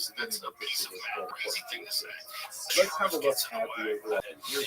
Portugal is on the western edge of the Iberian Peninsula. Disappointing so many people now because River. I have this theory that as well, nothing ever that gets done. gorgeous Secret ridge from investigation's the gonna die there. 1920s Nothing ever spanning happens. it. There's never any And a little bit, you can see that all of the places where Jews lived before the 15th century, quite a number of very significant locations that we'll be talking about by William Common Cruz. But just to point out, in particular, Lisbon is, of course, the capital of Portugal and has a very strong Jewish history. We will also, hopefully, visit we were able to visit the last time. That's actually a very important university town in Portugal. We have one of the oldest schools in Europe there, and a strong Jewish history. There is Belmonte that David Krauss referred to. I'll show you a picture of it later. That is one of the most unusual places because an actual community of crypto Jews, also called Moranos, although they prefer not to use that term, managed to hide out for 500 years. And they were so used to hiding that when they were discovered in the 20th century, they actually thought they were the last Jews left in the world. But here is Porto, right at the mouth of the Douro River. Douro River basically takes the top tip of Portugal, and it flows from the west to the, from the east to the west into the Atlantic Ocean. And we'll be following upriver, and then we're going to get on a bus by William and head into Spain to go to Salamanca, also very, very important city in Jewish history, and then we'll take the boat back. It's also a fascinating river on a geographic level because it's one of the world's highest law, which is quite an experience. Especially nice when you find to do it in the daytime. These locks are mechanical devices that essentially allow riverboats to negotiate the different levels of the river, so you don't hit any rapids and things like that. You actually, it's basically a water elevator with the lock, and the water will raise the boat up something like 200 feet in the air. It's really close. That's more for the trip. Let's just trace the history of the Jews. Evidence of the Jews in the Iberian Peninsula in general, not specific to any particular location in Portugal, but it has to be second-hand evidence. Like, for example, in the 4th century, there's a church council in a place called Elvira, which lists all kinds of prohibited activities for Christians and Jews, including, the church prohibits Christians from taking meals with Jews and fraternizing with Jews, and some really interesting things like forbidding Christians from asking rabbis to bless their flocks and things like that. That's one of those things where you get the sense that if the state is really intent on banning something, then starts happening news. So that's an interesting to imagine that Portuguese and Spanish peasants would have been going to the rabbi and saying, listen, can you please give a bracha to our field because we really spiritual and supernatural. So we don't have too much internal evidence of what's going on in the Jewish community. There's quite a bit later in Portugal specifically, more in southern Spain, in places like Granada, and places like Andalusia, you see a lot more of what's going on. But in Portugal, you first begin to see something significant about the Jews in the 12th century. The very first king of Portugal appoints a Jewish treasurer, and this is actually something that happens throughout Europe very commonly. Jews are, I don't know why, associated with facility with finance, and so they're often appointed to these kind of high economic posts. The king, by the way, faced quite a bit of opposition over that decision, but nevertheless he insisted on it, and in fact prospered as a result. A later king, Alfonso III, formally recognized the Jewish community. Again, more strong evidence. We don't have internal evidence from Jews and what they did in Portugal is very detailed, but we know that the king formally recognized 7 distinct communities with their Jewish population. to And work once on the again, construction of this this. royal So protection for it's those a government communities thing, in so you exchange can for imagine their services, of there's course, like to your point, there's not a lot of particularly in the coordination. era of So farming the Russian and contractors think, oh, this is financial great. activities. Wherever You'll have a lot more to say about the economy and when they we're know there's going to be actually on the sensitive floor areas about within what their we station, did for the agency and for the other areas. economy, but for the most Anyway, part, they at a were certain well point, they're just received about by finished with the construction. Goyas. And over the next few hundred years, Just by Portuguese hand, Jewry not by actually emphasis, developed but a there were efforts reputation to try to for being a community that lived examine in what the Russians were doing, significant right? So the security side of things, they were concerned about the fact that the Russians were with the you had the protection State of the Department and others, press, well, no, it's a good idea. that Helps when with the there policy. was So the security guys weren't doing things, they were x-raying, Spain, particularly parts of materials that are coming in for the construction. wave And apparently at one point, what was going on was the Russians spread were across northern Spain, installing listening a lot devices of inside the Spanish rebar, Jews right, of fled the to construction process. Portugal, including Will Apparently, at one Barbanel, point, they, the father the of wires John on Isaac these, Barbanel, also the pronounced communications probably more correctly devices that were stuck in it John had broken, and so they soldered and it. he The was Russians did. They actually, soldered it with aluminum that showed up when they shocking were to hear this, X-raying. but he was actually particular forcibly large converted to bit of Christianity, as material that many they were other going to Jews install. were in Britain And that was the way that and they he fled to found out Portugal is to that be able to they had to tear the entire goddamn thing down. So John Isaac's You know, own there was 2 or 3 grandfather was floors of actually this incident technically a Christian and would they have been brought men recognized back to the by States to examine Spanish fully, and it was just loaded with listening devices by the Russians. But So during it's going to this be the same time, with that. like from the 13th century to It's the the same 15th at Epstein's century, place. there Oh, were and just tear a it couple down. of punctuated moments of taxation Right and on the park. some unfortunate uprisings of violence, particularly in They're Lisbon. not asking for it. But the I think it's general like 60 or picture 70. that Jews were Take it out. facing affluence and authority in Portugal, and it was considered kind of a safe But it's for haven sale now, though, in right? many ways for Jews I'm in pretty sure it's for sale right now. I think it's a premium because it's End Epstein's of place. that period, Celebrity premium for the 15th century, kind of like the swan song of that period of great, affinity between the Portuguese royalty and the Jewish community. I don't know what the fuck. I don't think they're really So you got the thing going on. Like, how does that resolve? wow. This is the question. Like, if Wow. you're the administration, you're looking at this puzzle and you're trying to figure out how to make this a PR win. I'm never sure if I pronounced that correctly, but I always think like, must be that when you born, everybody says, oh, wow, it's a boy. It's not for sale right now. I can't hear any of you. You were laughing. That's not a very nice So place. anyway, the King Alfonso V actually faced much more stiff popular resentment of the Jews. There's a lot more violence against Jews, again, sporadic and localized, but sometimes quite intense. This stands out in special contrast to many of the other sites of Jewish population. But Alfonso V continues to protect the Jews and retains that idea of being a Rechtsstaat, society governed by law, which Jews are You know, and Eric Weinstein is like a legit. a lot of guy said he talked to him. He had a meeting with him once. He's like, it was really clear that he's a a lot of this He's like, he changes doesn't know what he's with talking the about. So, Inquisition. yeah. In order to understand the Inquisition, which comes to Portugal in the early 16th century, we have to go back and understand a little bit about what happened in neighboring Spain.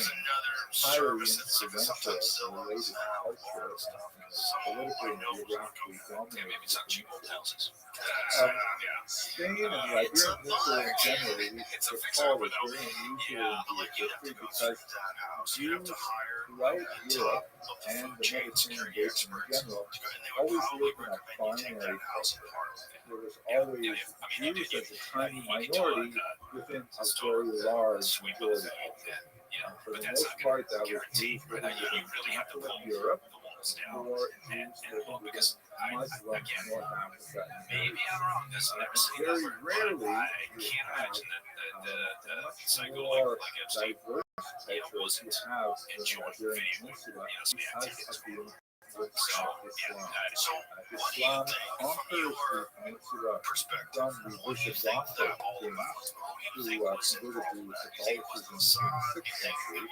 the Muslims conquered in the 8th century, and they instituted a period which is known to many as the period of great coexistence, which is somewhat exaggerated, but for the most part it's true that Jews, Muslims, and Christians actually lived in a fairly healthy triangular culture that allowed Jews to flourish, not only economically, as we shall see they did through much of the period, but primarily culturally, and were able to experiment with new forms of poetic expression and musical expression. This is a period where you have great feats of Jewish culture, like he was a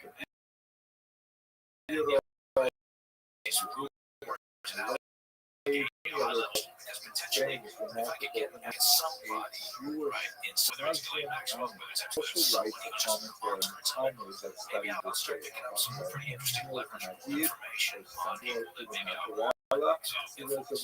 poet of Granada during this period of the poetry.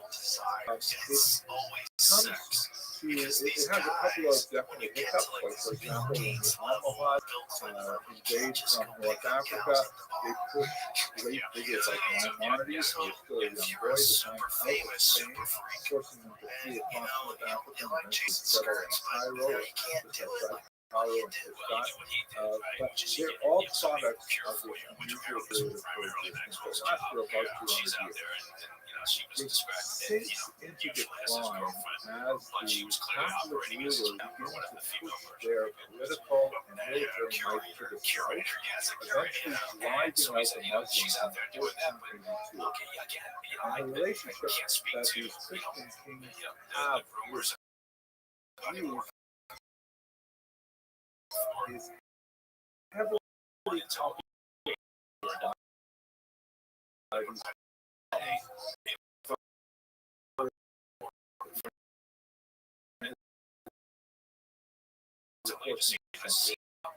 these Agrons had essentially Marxism of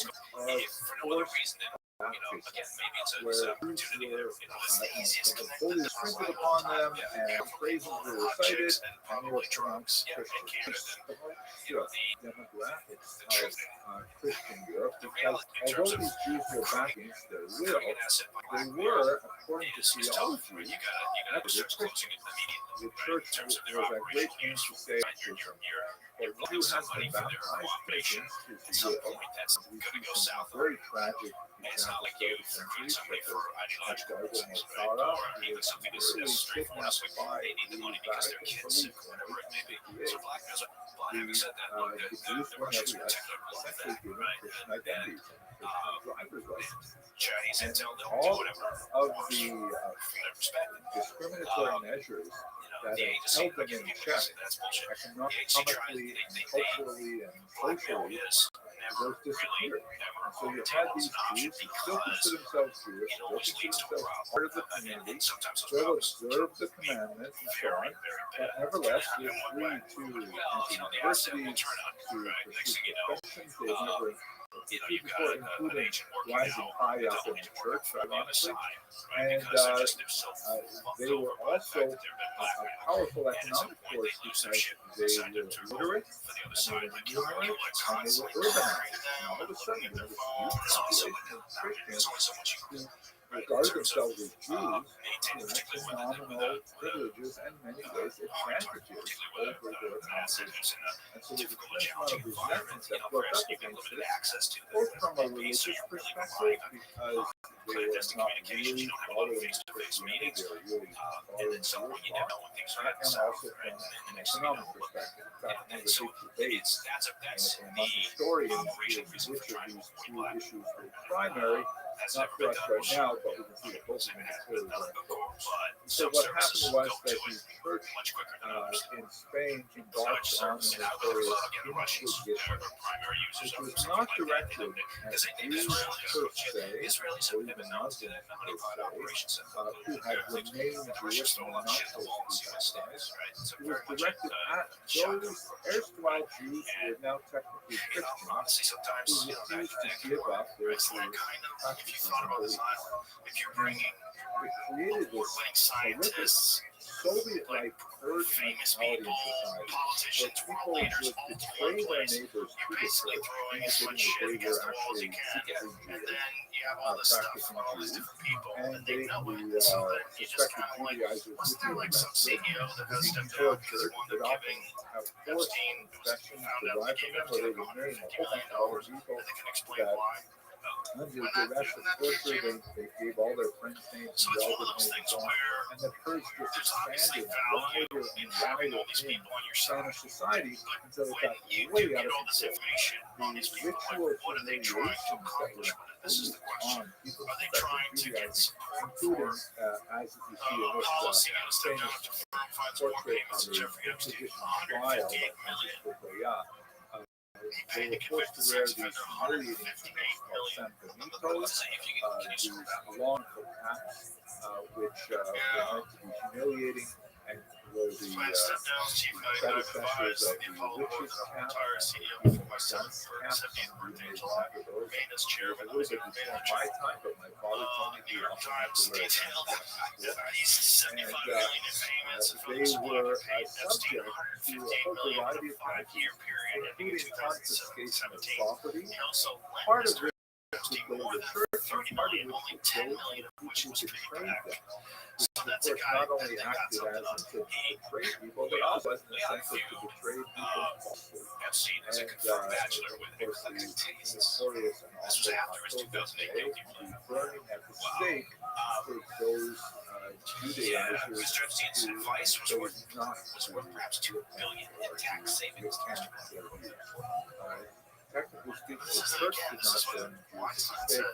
They released them to the secular authorities. The term used wasn't a good financial advisor. They were relaxed to the secular authorities who then maintained these massive pageants where people would come from miles around to view these scheduled burning of Jews. Self-preservation. This occurred first in Spain, not in Portugal. But what ended up happening when we get to the end of the 15th century is that the chief inquisitor, shown here in black and loudly gesticulating before the king's Ferdinand of Isabella, the inquisitor said, after this went on for quite a while, and it just got worse and worse and worse, and more people accused, including prominent churchmen and people of means, all kinds of things. The inquisitor said that, the reason why it's not working is because the level of crypto Jews, or the forcibly turned people preferred term, so convenient that years later, according to the outside of the cell, it's missing from the term wine. That was Amada in the black said to the campaign, the reason it's not working is because they have lost contact with their the crypto Jews, couldn't send their children to Jewish schools, they didn't go to Jewish classes, they couldn't marry either regulars or marry amongst themselves, and so the only way to really fix this and to make Bell and Nazi term legalize free of Jews is to fix all of the non-baptized. This fucking giant dude can do it easy. In this famous portrait, you have the great thought on Isaac Abel, who was also a very important person. He was the second minister in Spain, like as Portugal, the finance minister itself was a man named Rabbi. Senor, These guys he that was are also all Jewish. involved in this are And suffering now, all the time. courageously Have this mentality that existed before the internet, policy as where you shown kind in of his put poster stuff here, out there the and man you said have all Ferdinand these and psycho Isabella sleuths out there. They're going to go over everything with a fine-tooth request comb, to have especially guys who are tech he wizards is who can unfortunately look at the metadata unsuccessful.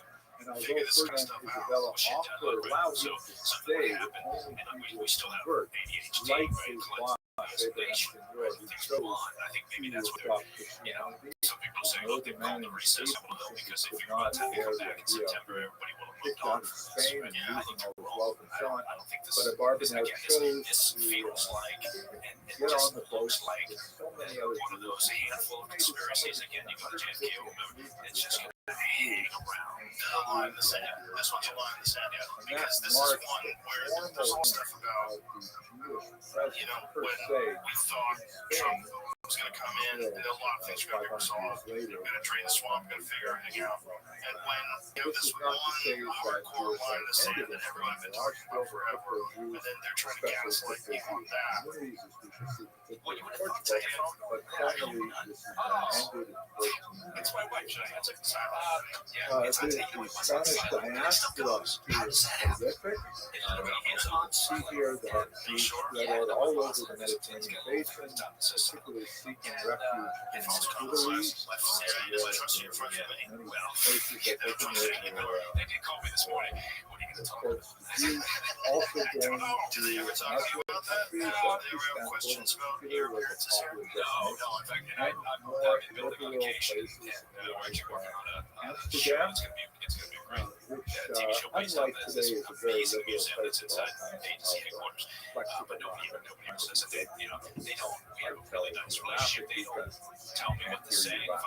and some of them, of course, made their way to the New World, to lecture after right?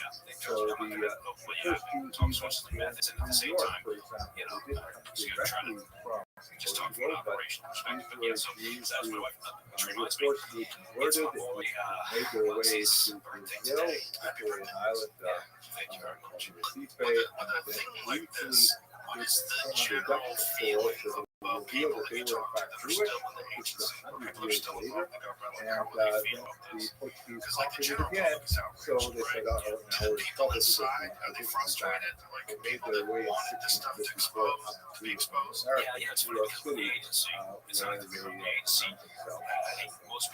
So this is essentially the Spanish expulsion, but as this map indicates, of course, the easiest place to go, the shortest route overland, it does not involve even the mountain crossing the mountain north to France.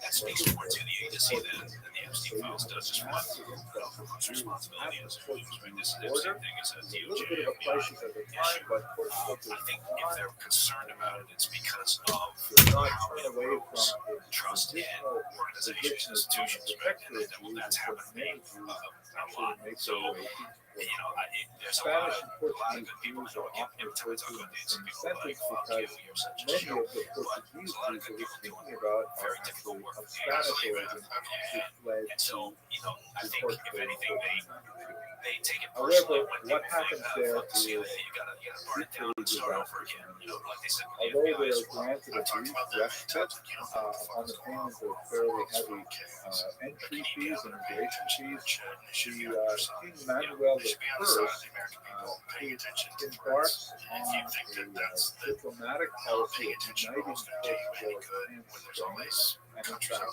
marries the daughter of Ferdinand Isabella and intends to unite the entire peninsula, is forced to agree, not entirely against his will, that in order to marry the daughter of Ferdinand Isabella, he has to make Portugal free of Jews, just as Spain is now free of Jews.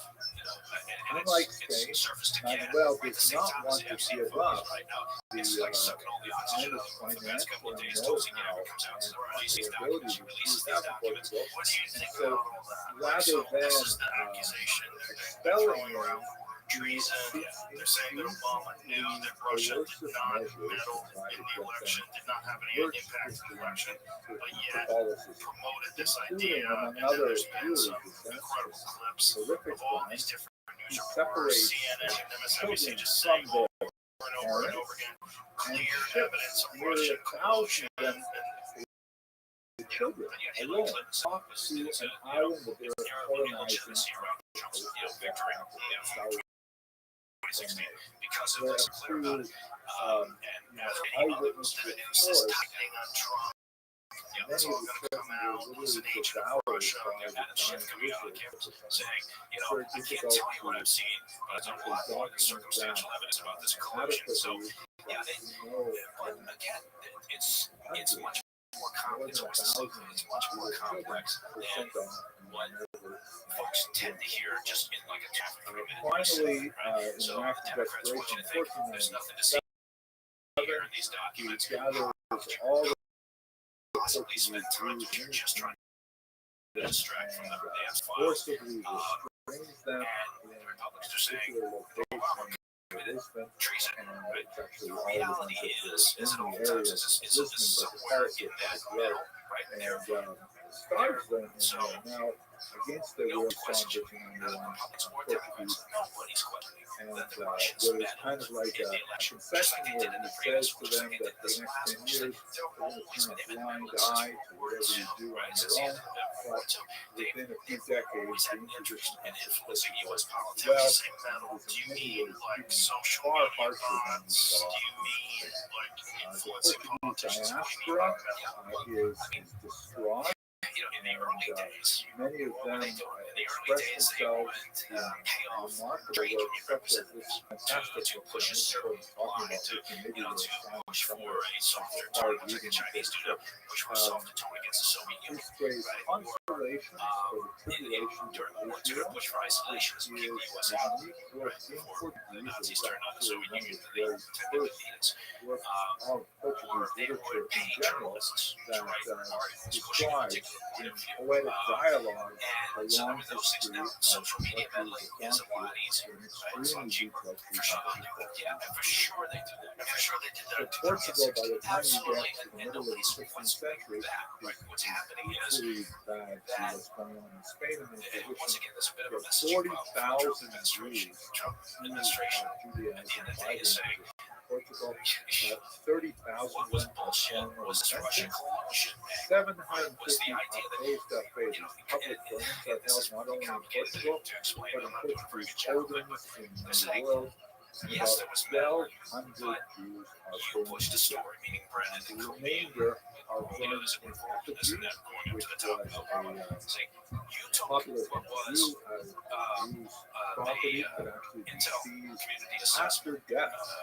ICA is in order to because everything doesn't have feed the hunger that said associated with there the was no position. indication of So burning effigy was a very popular. Russian efforts to The last push outpour or that influence the in a last particular public direction burning the was not that election. long ago. And most After of the that foundation of initial reporting America, was on the United States of a America, lecture about after election the founding infrastructure. of So there France was as a a modern fairly state.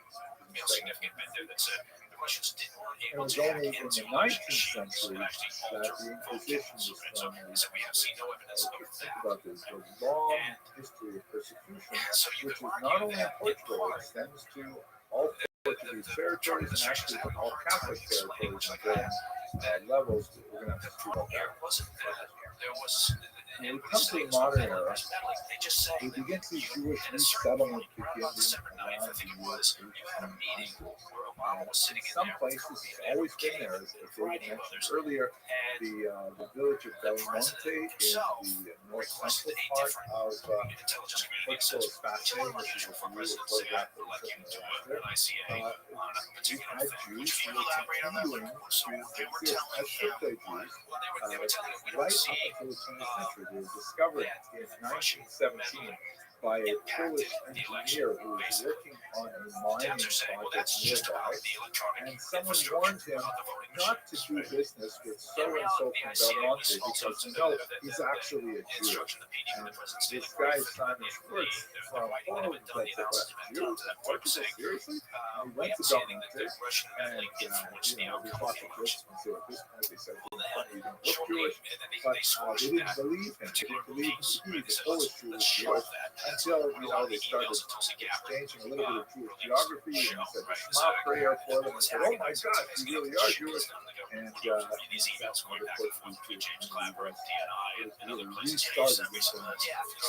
When we go to see some amazing remnants of Jewish community, this is a photograph from the remarkable village of Kudidos, which is really feels like a 15th century medieval place with narrow streets and if you put the dots in there as a piece of and here's David Krauss, he's especially great at identifying the architectural remnants of the Jewish community, like this so-called mezuzah star that shows where mezuzah might have been embedded in the original.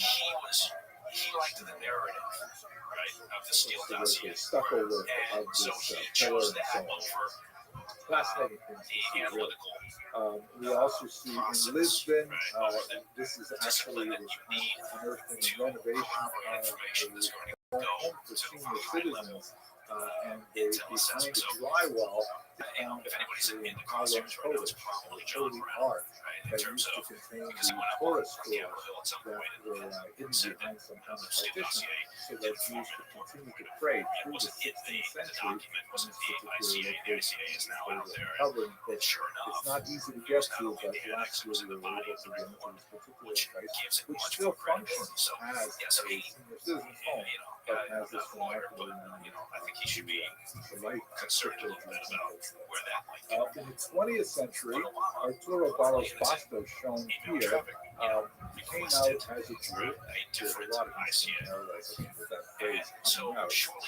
And had circumcised and marked the beginning of the resurgence of the Jewish community, particularly in Portugal, where ultimately, a couple decades later, they built the famous facilities in Rabbi, the source of life, which is a remarkable building. We have the opportunity to visit it last time, looking forward to seeing it again. Around the, very common in synagogues, the list Hebrew verses on the wall, so you read inspirational things like know before whom you stand, things like that. So we look for verses that surround the walls of this particular synagogue. There's so many of them.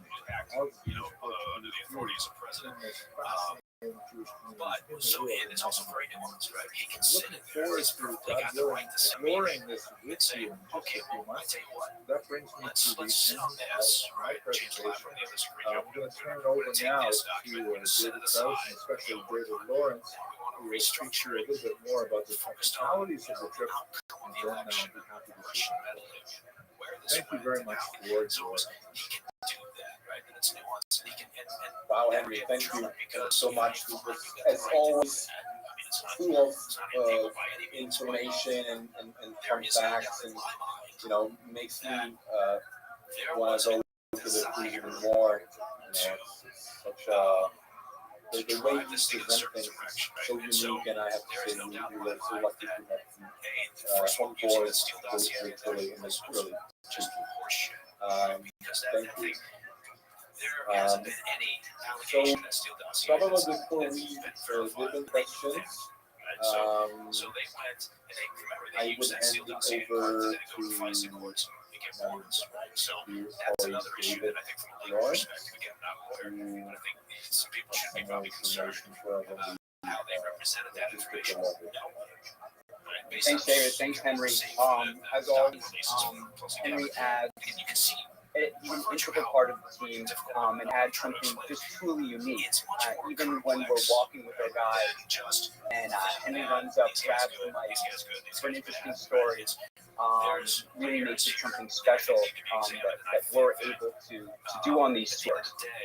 Why I like Portugal and the Douro cruise, obviously I like them all, but Portugal is one of my favorites just because I like those off the beaten path types of trips that you basically can't do on your own.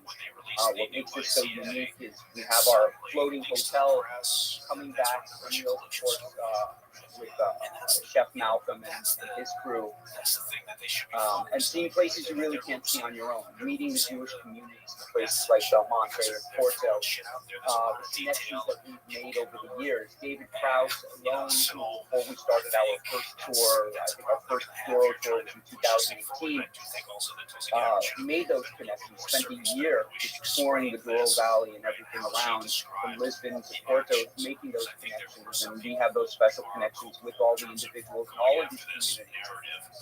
Always learning, always finding new interesting places every time we go there. So we are truly excited to start cruising again, as I'm sure we're all excited to get out and to start.